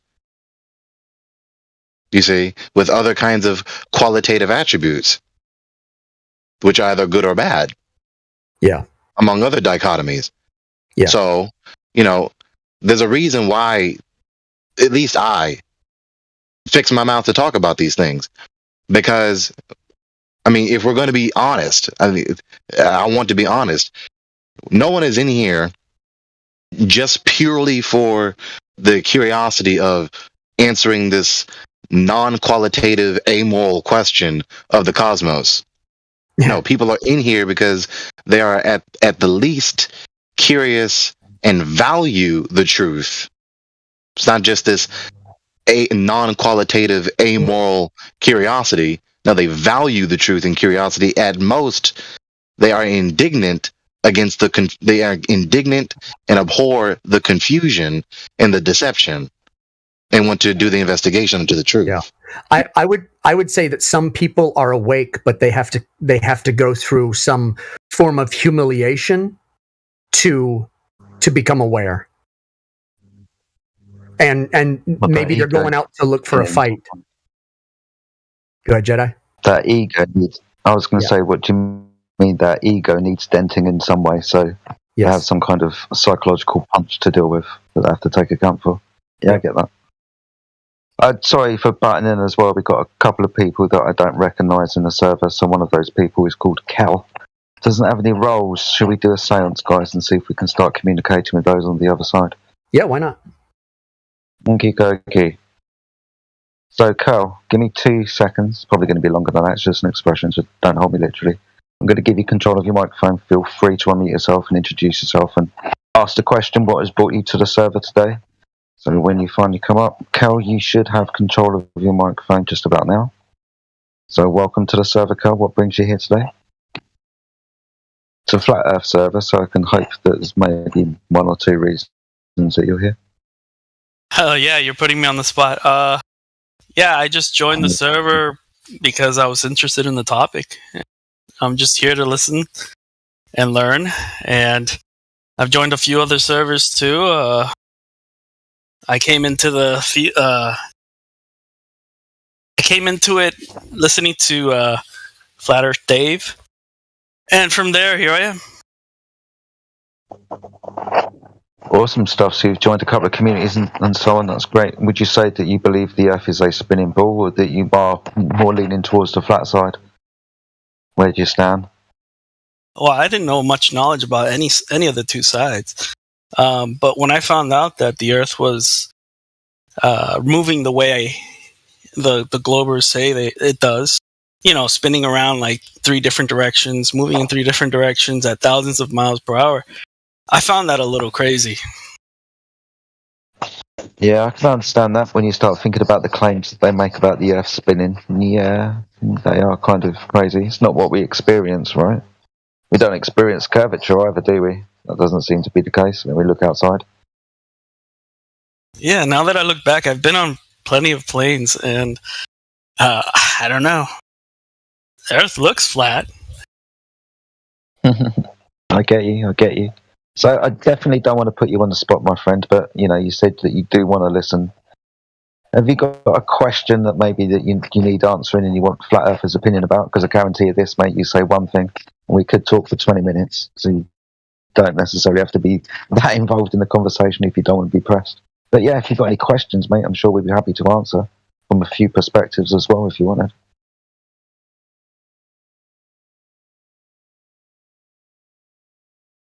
I'm thinking if you can give me some time. I don't know. No, that's fine. Take your Yeah, time. yeah, absolutely fine. Literally here 24/7, so you got all the time that you can, as long as you're awake.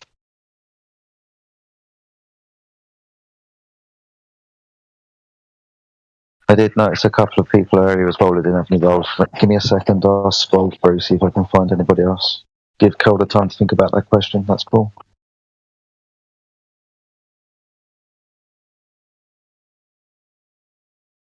We're just going to go through that disappointment. I find that the person that I'm trying to look at is a flat earther. Ah, dear me. I have to get used to everybody's names as well. But yeah, apart from Cal, guys, I think that's it. I think the other person left. Watch Europa: The Last Battle is a. Oh well, sorry, that's an account. No.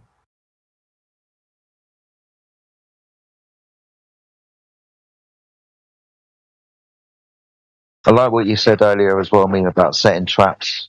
Do you remember exactly what you said? I know we're going back about maybe 15, 20 minutes.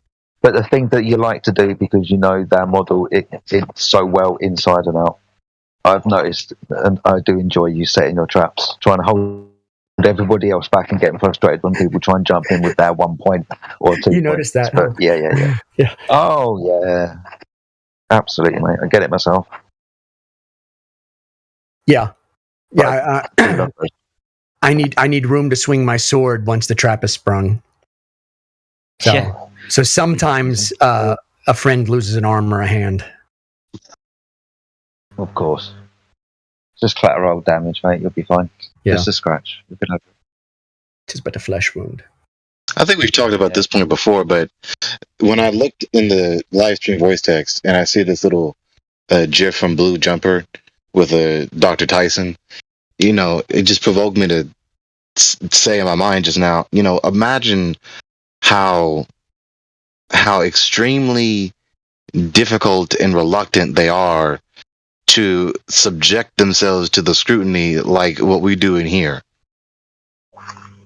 Imagine how profoundly painful that refutation would be to them. They come in here, Dr. Tyson comes in here and gets refuted like all the other anti-flat earthers. And then, of course, multiply the issue where it's published in the eyes of thousands, hundreds of thousands, millions, and so on and so forth. Do you know who Mick West is? I think I recognize that name. Okay, so Mick West. What's his website? Metabunk. Fucking idiot. Metabunk, that's right. Yeah. So he came in here once before, didn't he? Twice. And twice. Yep, because I got him one of the times, and I think it's recorded somewhere. It is, yeah. We listened to it the other day. It is. Helio has it somewhere. Yeah, and what he did was, it's funny because when he got held to task, props to him for not leaving, but when he got held to task, he said, "I'm not here to defend the globe. I am here to defend the standard model." And that is exactly what he said. Wow. Keep doing that, man. Like, are you listening to yourself? Are you? Because the standard paradigm isn't a globe, right? Right. Or the globe isn't the standard paradigm. So what's funny about Mick West is one of the very few people, like I don't consider Neil deGrasse Tyson or Bill Nye to be actual agents of disinformation. I think they are high priests, and I think they probably genuinely believe they're crap. I do. All right.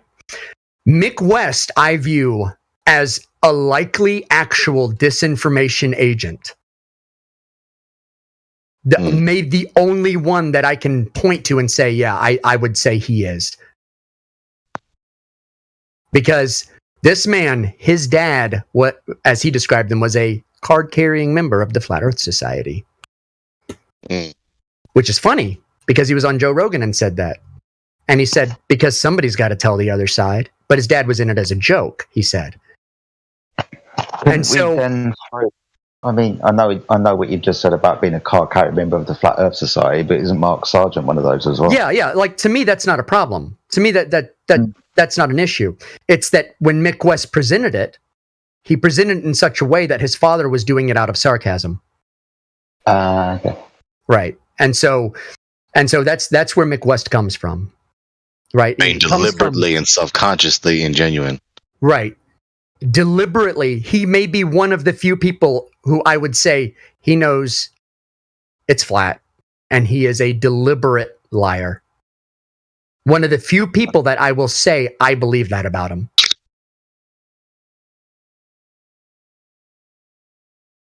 I mean, he does go out there and try to debunk other conspiracy theories, right? That is his kind of niche. Yeah. Like Dre says, they believe their own bullshit to a degree. Granted, some stuff they probably know is wrong. Yeah, and that's where the pill pull we were talking about comes in, is they know there are contradictions in what they believe, but they dig so deeply into the model of reality that they extract whatever meaning they want to out of it. And so it's never invalid. A priori pill pulling. A priori pill pulling, yeah.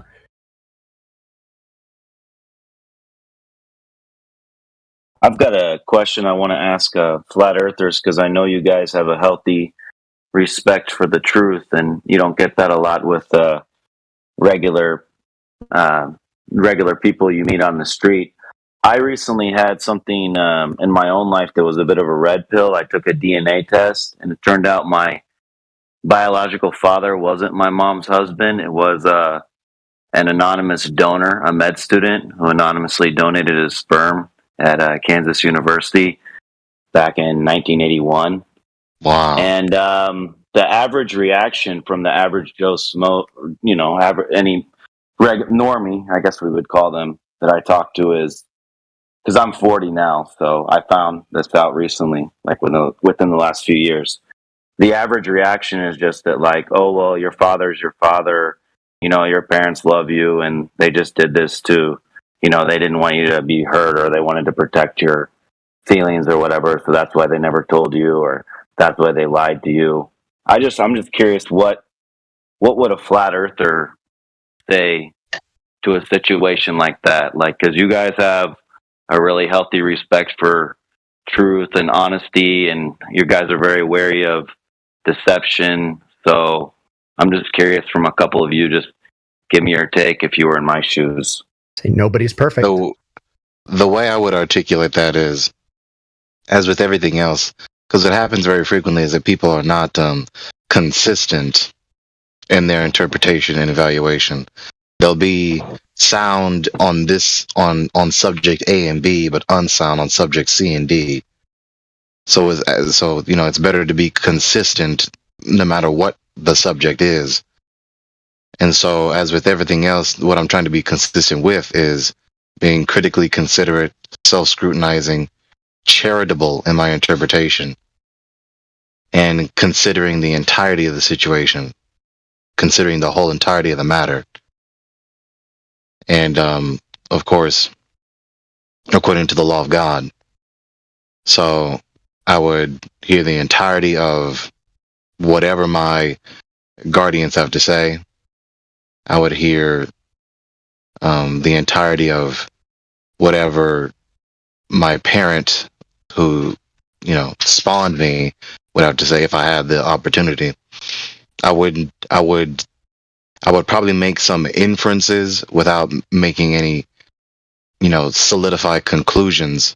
I would refrain from making any solidified conclusions, even if I do make some sort of inference based on, the whole entirety of my prior knowledge base. So, because I would rather not conclude that my parents don't love me. Because why leap headlong into such heart crushing pain? Okay. So it's also that's what I to would make do. such a big judgment out of one aspect. If they treated you good and were there for you your whole life, like that weighs in against it. You know what I mean? Well, some people that are in my situation, because I met others who had something similar. We have a Facebook group like Kansas University donor children, like people who have found out. And some of them said a funny comment because they said it's like if you were to find out that the earth was flat after, and now these aren't flat earthers, but I just thought it was funny because me being a flat earther, some of them made the comment. They said it's like finding out that the earth was flat after you've always known it to be round. So they're talking about a rapid paradigm change is what they're talking about. Yeah, the drastic, radical paradigm. One day I found out that my parents weren't my biological parents, right? That would be a drastic. Personally, I don't think, like me, I'm not a super sentimental person. I don't think I would think too much of it because I'm not going to defend lying, okay?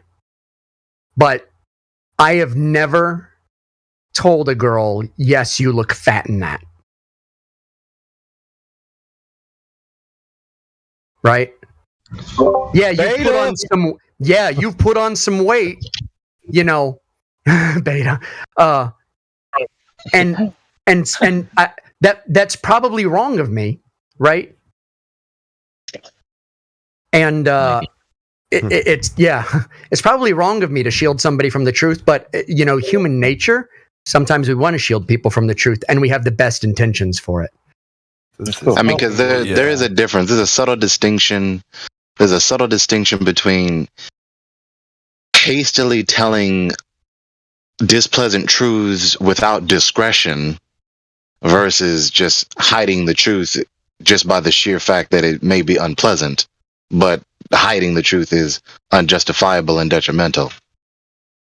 Well, is there a possibility that your parents that raised you just did not have the ability to have children?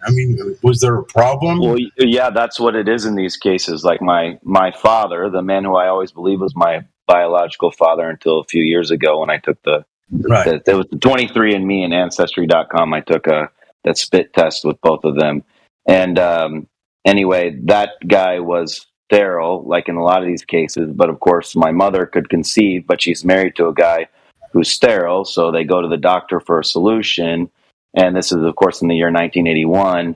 And he said, look, I have something that can help you with that. One of my med students, I'll get a guy that looks somewhat like your husband. You guys go home and make love and just forget that this thing ever happened. Who knows? Maybe it's your biological kid. Maybe it's from the anonymous sperm, and that's it. And then they just kind of forget about it. And then they go on with their lives. And then, now they didn't know DNA technology would be what it became these days. So that's why I said I have a group on Facebook where a lot of us are finding out all these years later, but it was never supposed to be known by anybody outside of the gynecologist and the couple.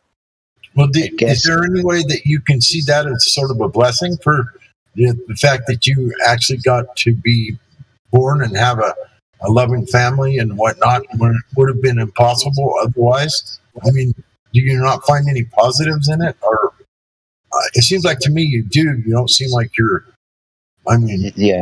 really upset about it, really. Are you?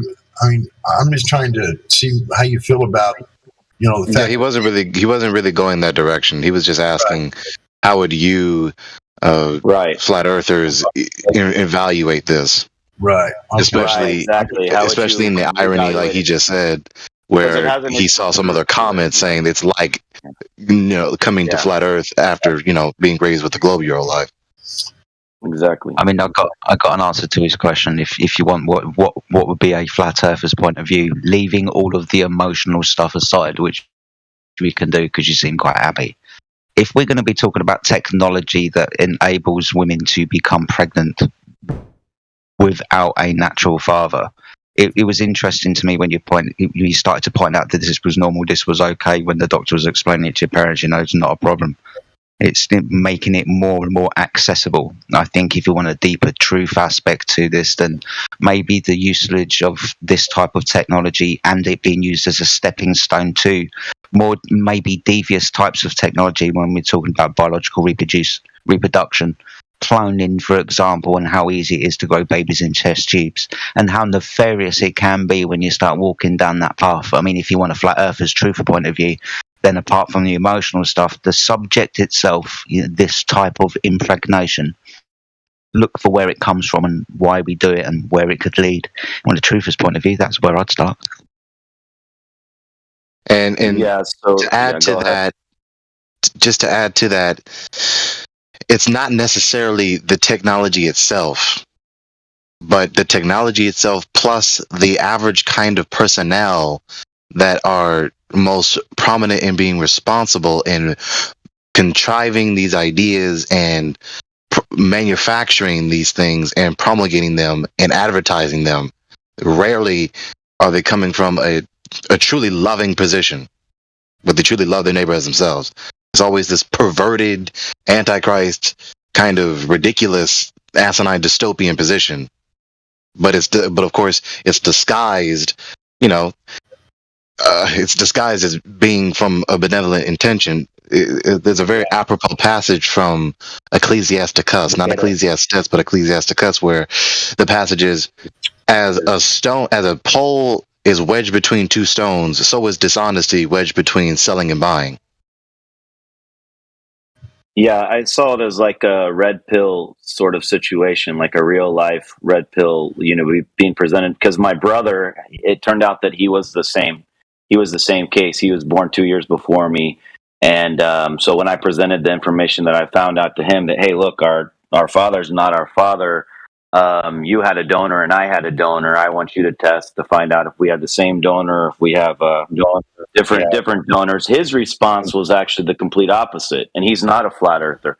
His response was, this is true because you wanted it to be true. You've had some agenda against Dad for years, and now you're probably happy to find this out. And it's true because it's a really interesting thing. It was a really interesting comment to make, though, that it was true but in a way he has a weird point. Like Flat Earth Dave always says, like, we create the world around us and what we think of that materializes, and it was kind of an interesting thing for him to say. So did it actually happen to be true, like scientifically through DNA, that he wasn't my father? Because my mind, I mean, that's my brother's contention. Yeah, so you got a Freudian slip on the table, which is you resent that man regardless of whether you knew he was your father or not your father. You have something against him, correct?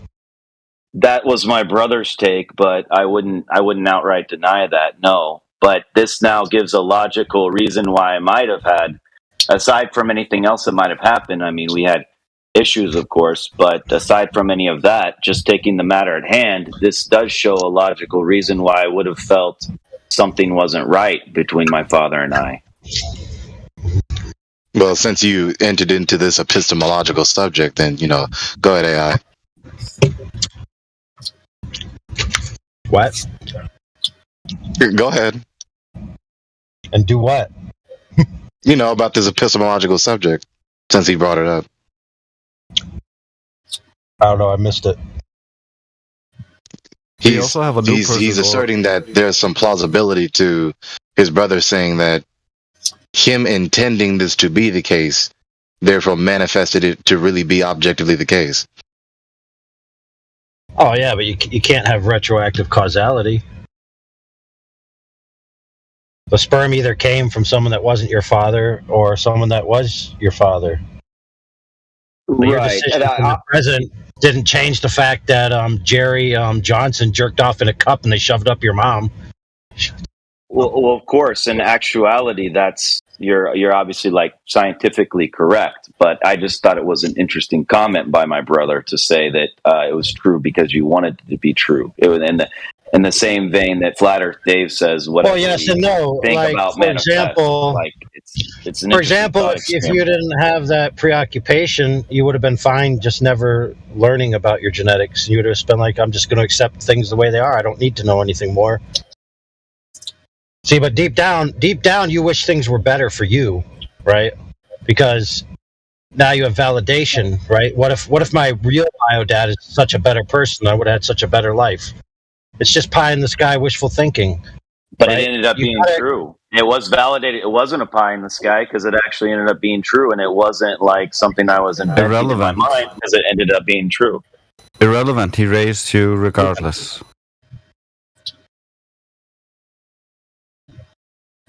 See, that's the take of the regular person on the street. They'll say that this is all irrelevant because he raised me regardless, which is why I wanted to get Flat Earthers' take on this to see if it was the same as the average person or if it was any different. The way I see it is your mom and dad had a little conspiracy with the doctor.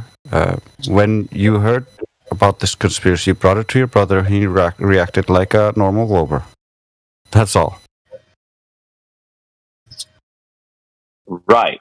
Okay, so then in that case, a Flat Earther's take on this would be different than the average normie. Because the average normie just says, look, regardless, he raised you. That's your dad. That's what matters. You know, that's the take of the average normie. So remember when I said earlier? Remember when I said earlier that some people are inconsistent in their interpretation and evaluation? How they'll be sound on subject A and B, but unsound on subject C and D. So you referred to this other person as Flat Earth Dave. I think you talk about Dave Weiss. Is that right?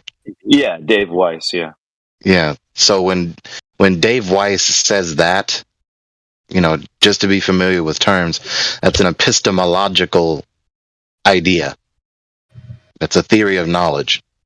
Now, when Dave Weiss says his epistemology, what he doesn't realize is that he's undermined his entire career, his entire, you know, I'll just say the word career. He's undermined his entire career doing this effectively some kind of flat earth evangelism, as it were. Because if it really is the case that my sheer intentions and desires alone is the point source causation for external reality or any other reality to then manifest, then that's true for everyone. If someone wants to deny that it's true for everyone, then how do they justify such arbitrarity? It's a good point. You see? Yeah, it's a good point. And so if it is the case, following these implications, that every individual person's intentions and desires cause reality, other realities to manifest directly and surely by themselves, and everyone's intentions and desires are contrary to one another, then that logically implies that reality is a multitude of various states of being and states of affairs, all contrary to one another. So it isn't A, it's A and non-A and B and C and D and non of those things. It's A and non-A and everything else and the opposite thereof. Yeah, no objective reality, basically. There's no objective thing that. So it's literally the superlative. It's literally the superlative of just forsaking and throwing the middle finger up to the law of non-contradiction. Right. So let's drop a caveat there. So, by the way, since you're a flat earther, right, and we're talking about flat earth versus globe and cosmologies and paradigms, right, and metaphysical grounding of reality, the globe earth paradigm essentially comes full circle to subjective idealism, which is exactly what Gregory just described, that reality itself has no objective standard. It's malleable by the end user at a constant rate.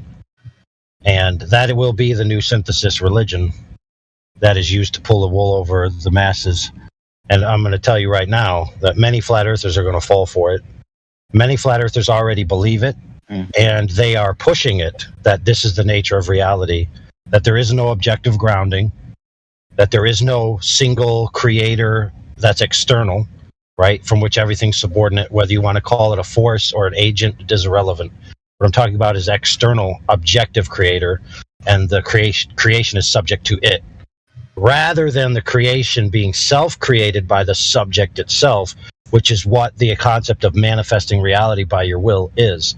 And like Gregory said, if everybody has disparate wills, then that means you live in disparate realities simultaneously. And that is subjective idealism in a nutshell. And the thrust talking about this, the thrust of my point talking about this in this VC, since it's concerned with cosmology, that rhymed, the thrust of that is that undermines the entirety of all the past several years of all this empirical inquiry and trying to elucidate the truth about the cosmos. Correct. If you believe that paradigm, then the argument between flat and globe Earth is incoherent, because it can be and is both simultaneously, because reality is ultimately just an experience, an information system at best. There is no objective reality. So calling yourself a flat earther, you might as well call yourself a raptor earther or a toilet earther or a cube earther. It's highly irrelevant. It's just like however you feel for the day, however you identify for the day, that's true for you. Entirely futile and vain. Dave Weiss, he articulates it in a different way, though. He tries to argue that he's freed his mind, because he says the globe Earth is a prison for your mind. I have freed my mind, and therefore now that I've freed my mind, I now have the power. I've taken back my power, and I can now manifest my reality. So obviously he spins it in a more powerful direction than. But I do agree completely with what you're saying, Gregory. That and you had a good word for it. I didn't realize that the word for this was called. What'd you say? Epistemological.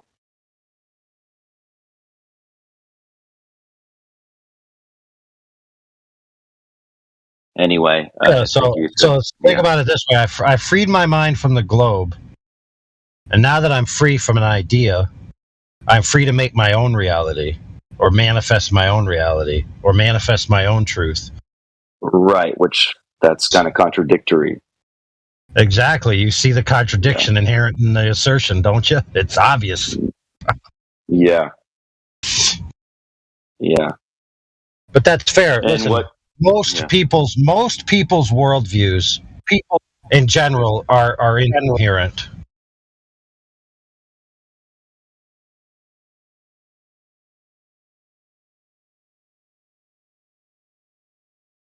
Yeah, and what Greg was saying about how a person can be very logical and truth-seeking on one topic, and they're like totally tied to, objectively investigating the truth.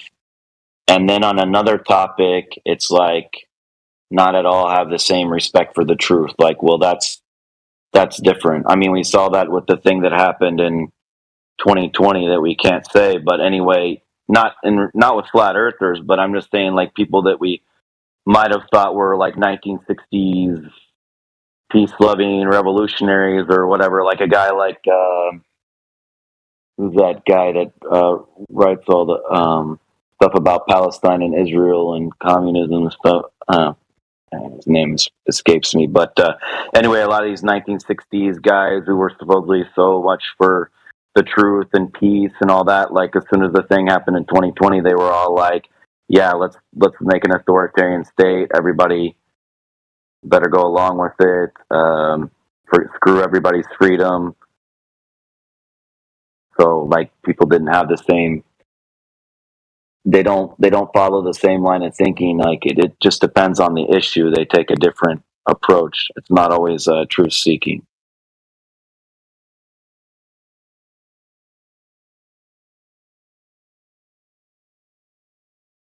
Well, we have a new guy with VC verified only, Jupe, exclamation mark. Do you want to maybe join the conversation, or anybody want to talk to him?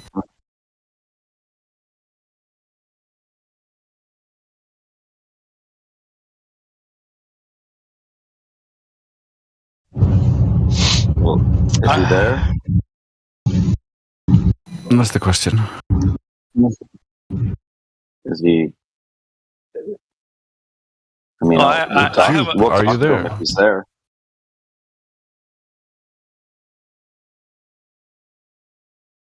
Oh well, we can move on from that. Kel, you were saying? Oh yeah, I have a real quick question. I was just watching today. I was watching Elon Musk, and he had like this whole like I don't know. He was talking about Tesla. He was talking about Mars. You know, going to Mars and all this. And I asked myself, if the Earth is flat, right, and someone of his status, right, of his money and status, he should know the truth, right? Like, I'm pretty sure that if it's true, he should know the truth. Why would he push that narrative to go to the moon, to go to Mars? I wouldn't be so sure that he knows the truth. There's also a possibility that this is just a way to drain his finances because by people who know the truth. I have no idea how much he knows. Well, he seemed pretty involved in it. Like, I don't know. I can answer that question with 2 words. Walter White. Walter White. That's the answer. Okay. Now, I could elucidate further. So, in the show Breaking Bad, Walter White ends up becoming in a financial need, and he uses his skills at creating drugs to make a lot of money. Then he realizes that he doesn't care about the money anymore. He cares about the rush of being so powerful in a game of power players. So what if Elon Musk is just playing a game? It's a perfectly plausible explanation. When you become so rich and you run out of goals, toying with other people is a valid goal, especially if those people are power players on the world stage and you're flicking them around with your middle finger like a bunch of chumps. That's a rush.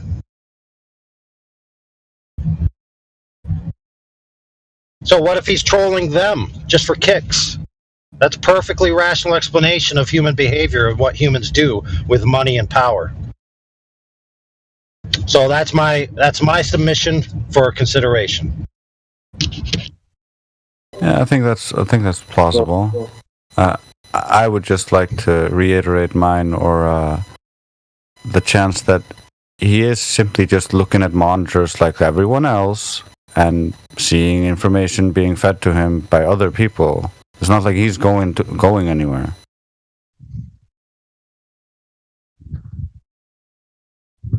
So he's like a puppet. Or maybe he is the puppeteer? I mean, which one is it? I don't think it's either. I mean, I think he is trolling, NASA fanboy. Like that statement he said where he said, it's real because it looks so fake, or something like that. I mean, that was pretty obvious to me. Like, he's trolling this entire space community. But I think when you're that rich, like, wasting a few $100 million is not a big deal. Like, he just bought Twitter, so I don't know.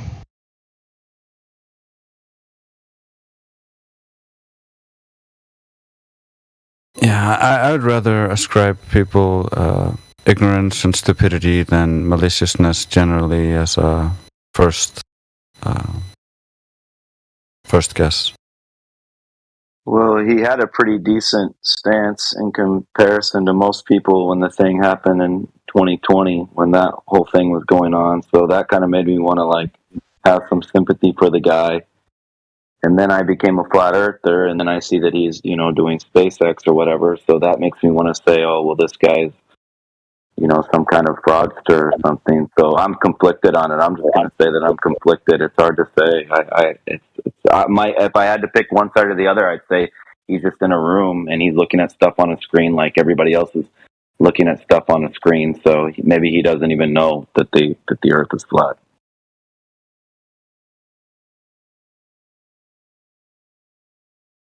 Yeah, that's my conclusion too. That he's just conflicted.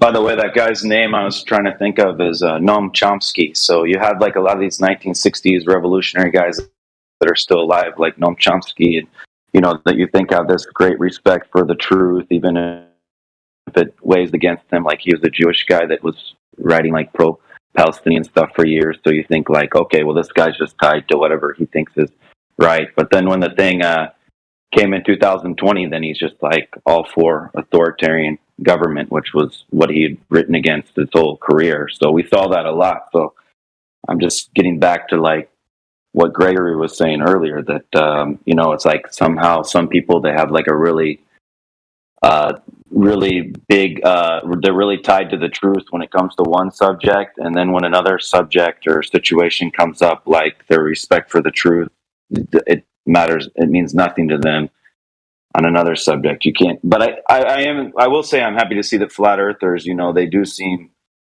to be mostly across the board have a respect for the truth on any issue, though sometimes they take it too far. Like they dig too far looking into stuff and start getting into giants and the mountains that they're these giants, and it's petrified rock is actually a giant and some weird stuff like that. That's interesting you bring that stuff up, man, because it's sometimes there is a step too far. Does anybody remember the video, There Are No Forests on the Flat Earth? Anybody remember that? Came out about 2017, something like that. I mean, these are interesting subjects for sure. I still think that some of them are worthy of exploration.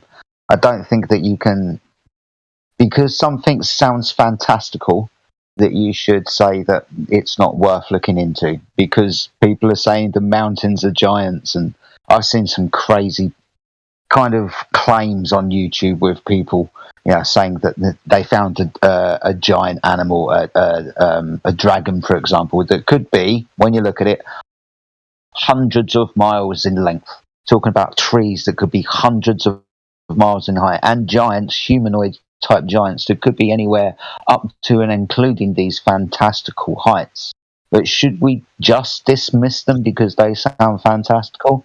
No, I think you have to look into them and question everything with a clearer mind, but with a critical mind as well, because you've been fooled once to think that maybe something was fantastical or stupid to think of, because the Earth is most definitely flat and we haven't been told that it is. So I think there are things that are worthy of investigation. Yeah, you can walk away from them if they don't satisfy your need for evidence and don't quell your thirst for truth. That's fine, but I don't think you should cast them away so easily. I'm not saying. I mean, just as with everything, right, Chris?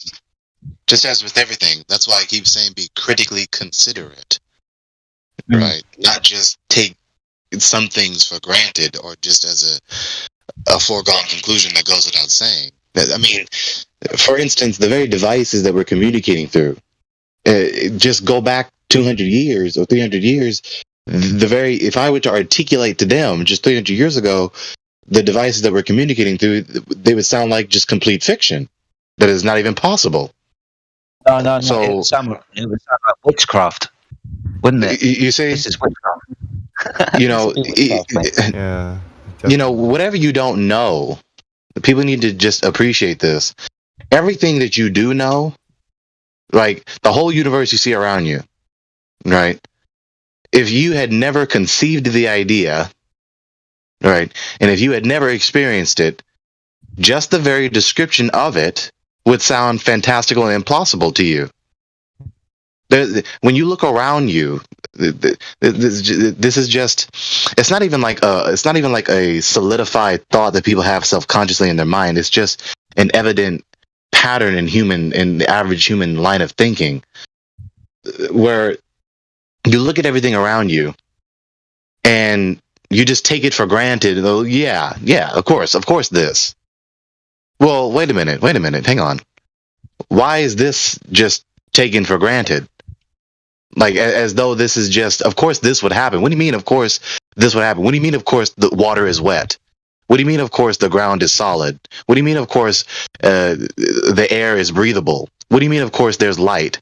Like, none of this is inherently necessary. Do you get my point? everything you see around you, it's not inherently necessary, as though it's just this foregone conclusion that just goes without saying. Well, of course the sky is blue. The sky could have been red. Everything could be falling upward. Everything could be ascending upward at an average rate, not necessarily falling downward. So it's just this unargued metaphysical or philosophical bias that it is just the evident pattern of human thinking. But then there are persons like us who pause, pump the brakes, and say, wait a minute, consider.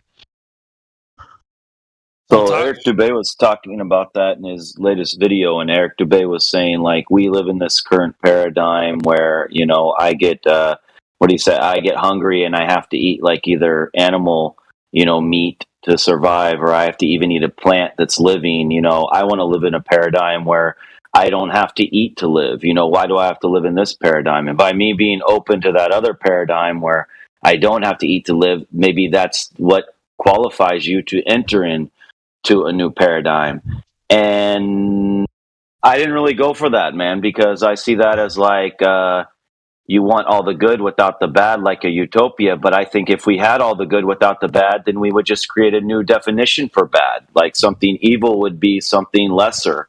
Like feeling tired would be like something evil. We wouldn't have. Well, I mean, that depends in which sense you say the word evil. So, I mean, so since you mentioned it, so depending on which sense you say the word evil, either it's just an arbitrarily bespoken supposition and then it's just slapped on the label evil, or it's an actual intelligible evaluation that is actually made and justifiable. Now, of course, in reality, we do not look at the Nanjing atrocities and just arbitrarily slap the label evil on top of it. No, we experience it, we see it, we sense it, and we evaluate, and then we at best we say an argument to justify that evaluation. Now, if you argue the way you do, then evaluation is not knowable.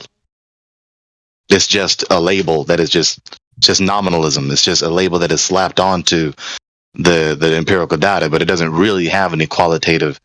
It doesn't really have any qualitative attributes. So, you know, which worldview are you going to go with? Now, again, the whole endeavor of philosophy is not just to arbitrarily contrive whatever network of premises we like. The worldview is supposed to make sense of the world. Either the worldview is accurate, the view of the worldview is accurate or it's not accurate. Either it's known or it's not known.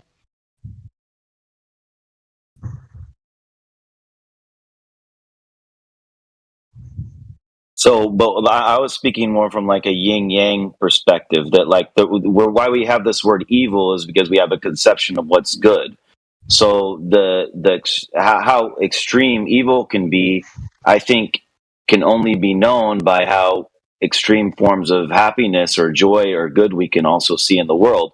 So my point was that if we move to some Eric Dubé paradigm where we no longer had to eat to live because, you know, he doesn't eat meat, he's a vegan, and, you know, like there was all peace in the world and no fighting, I just feel like humans would invent a new construct for whatever was considered evil in the world, and it would be a lesser form than what we know in this paradigm, but we would hate it just as much because it would just be whatever was the yin to the yang, whatever was the most opposite of whatever was the highest good that we could experience in this new paradigm. Well, whatever was the least amount of good or the worst thing that we could experience in Eric Dubé's new paradigm, then we would hate that just as much, and that would be considered the thing that we fight against, and that would be the evil. And I was saying it could be something as innocuous as like, oh, when you feel tired, like, oh my God, why in this paradigm do I ever have to feel tired? I should always feel inspired and energetic, you know, and we would just hate this. And whatever it was that caused us to feel tired, you know, this would be the thing that we would abhor and fight against. And following that line of reasoning to its conclusion, so then, okay, you don't like this, then change this. Okay, you don't like this, then change this. Okay, you don't like this. Well, it seems that no matter what I change and how often I change, you get never satisfied. So with that being said, that seems to indicate that the problem isn't the external environment. The problem is internally. Agreed. That seems to indicate logically, given this line of reasoning, that would indicate that there is some internal problem where we have this innate tendency to be discontent, Well, because no we're matter flawed what. creatures. You see, so you see where my line of reasoning is going. So that line of reasoning would indicate that there is an internal corruption within the human.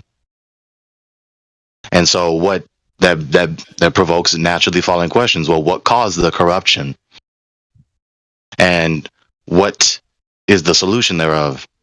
And before that, what makes it possible for us to even evaluate this to be a non-good thing and a bad thing? Especially the worst kinds of bad things, evil things.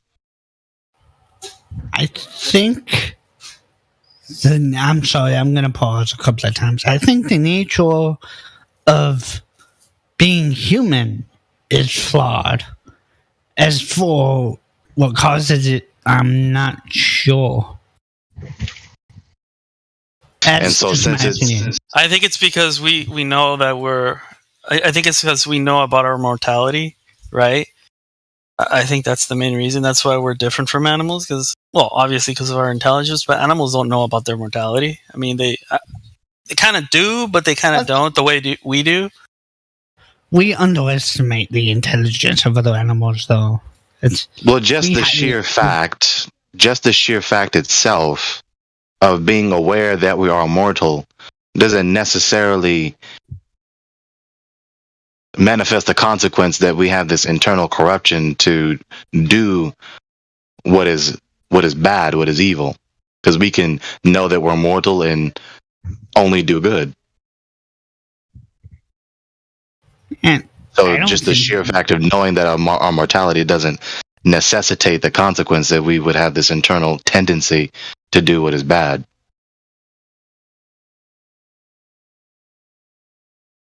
I think the human condition is what makes us flawed. I don't know necessarily what that means, but we have to be essentially tautological. Imagine if humans weren't slightly dissatisfied. We would never have the impetus to change our condition. We wouldn't create these things that we have now, cell phones, because we would have been like, oh, I can't communicate with this person that's so many miles away. No big deal. If I don't see them and I never talk to them again, I'm not dissatisfied with that. So it's the slight level of dissatisfaction that we have with the world that also gives us the impetus to improve the world. Exactly. Yeah. The fact that we have flaws give us, the impetus and plus the tools, the drive to be better. Yes, but pause and think. Because you just said, Brandon, the human condition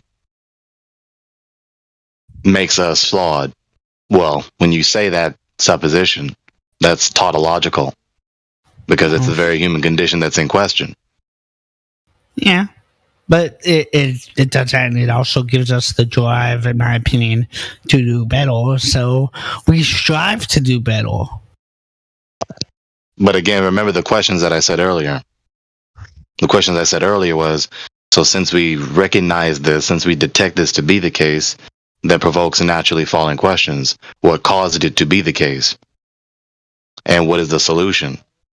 And what made us able to even be able to detect and evaluate the situation that we do? That brings up the question, do all problems have solutions?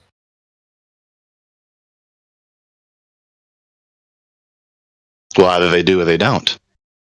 So if they don't, then this whole philosophizing is futile. Since solutions are not possible, then there's no point in trying to discuss the problem. Yeah, but we don't know, so we keep trying to find out. That's what we're doing right now. I still think it has to do with mortality, because I mean we're always chasing to kind of live better lives, right? And eventually, I don't know, it could lead certain people to do evil things to improve their lives, right? Well, again, let's not just toss answers in the air, because that's what frequently happens. Let's think about this. You just said the human condition. I'm talking to Brandon. You just said the human condition is what causes the flaws. Then you suppose, well, that question presumes that there are solutions to our problems. Okay, well then, let's say there are no solutions to our problems. If there are no solutions to this problem that we've detected, then how do we detect it to be a problem in the first place if there is no solution? And secondly, why bother philosophizing about the problems? Because if there is no solution, then attempting to understand it and trying to solve it is futile. And if that's the case, then why continue being bothered with existence? So why not just kill yourself?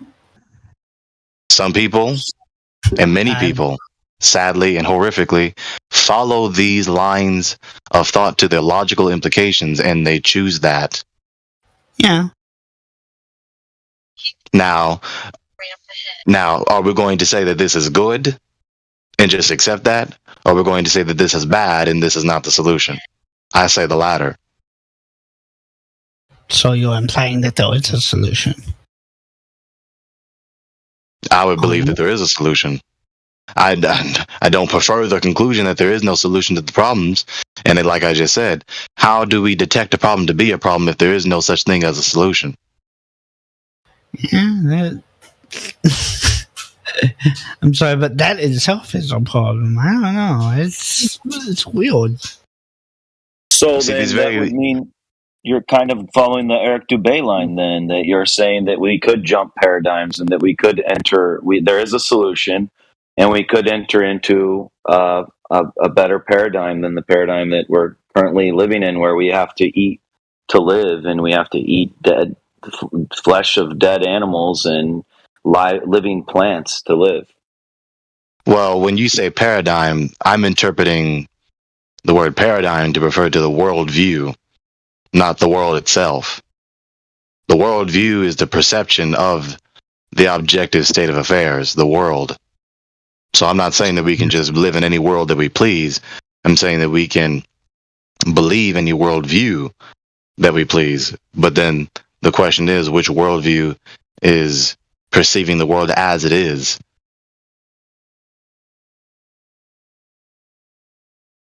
Because, I mean, again, the person, any given human you're talking to, either they are trying to perceive the world as it is, or they're not. Which is to say, either they're trying to know the truth, or they're not.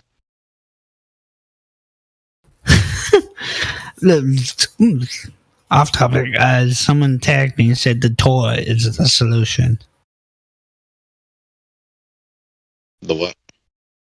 The Torah, I think it's the first couple books of the Bible. Yes, amen, Klein. Amen.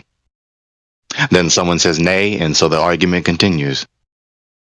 All this disagreement comes down to one simple question. All the time. All the time. It comes down to one simple question. What is the argument? Well, if it is the case that one out of all the worldviews has an argument that is sound and demonstrates it, and none else do, that obviously necessarily indicates that that is the true worldview.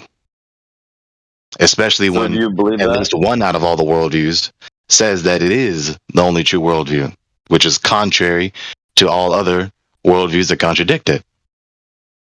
So given the worldviews that we have, especially this one particular worldview where it says this is the only true worldview, it makes itself logically incompatible with any other worldview contrary to it.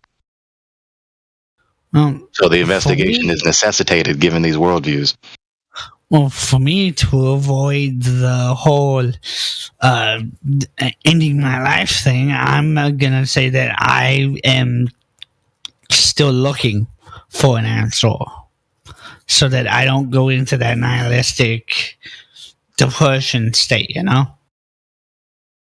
Yes, I'm still looking.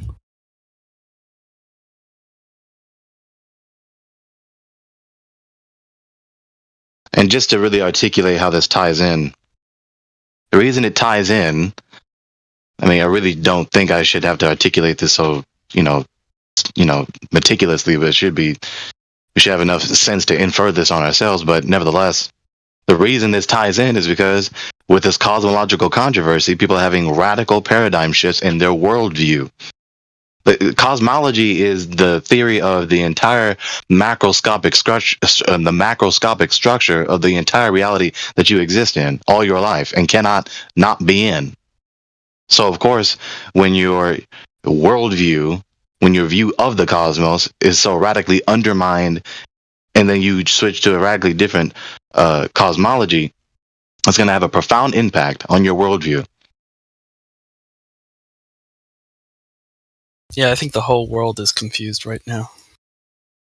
For sure. And in fact, someone asked me, what is the greatest problem? Someone asked me, what is the greatest problem that you think the world faces right now? And that's exactly the word I said. I said, I really can't think of anything else other than confusion. Has the world ever not been confused? I mean, dude, when I was depending on your worldview, in my worldview, I say yes. In my worldview, I say yes. There was a time when there was no confusion whatsoever in the world. I don't know. In the early 90s, 2000s, it wasn't anything like this. I'll tell you.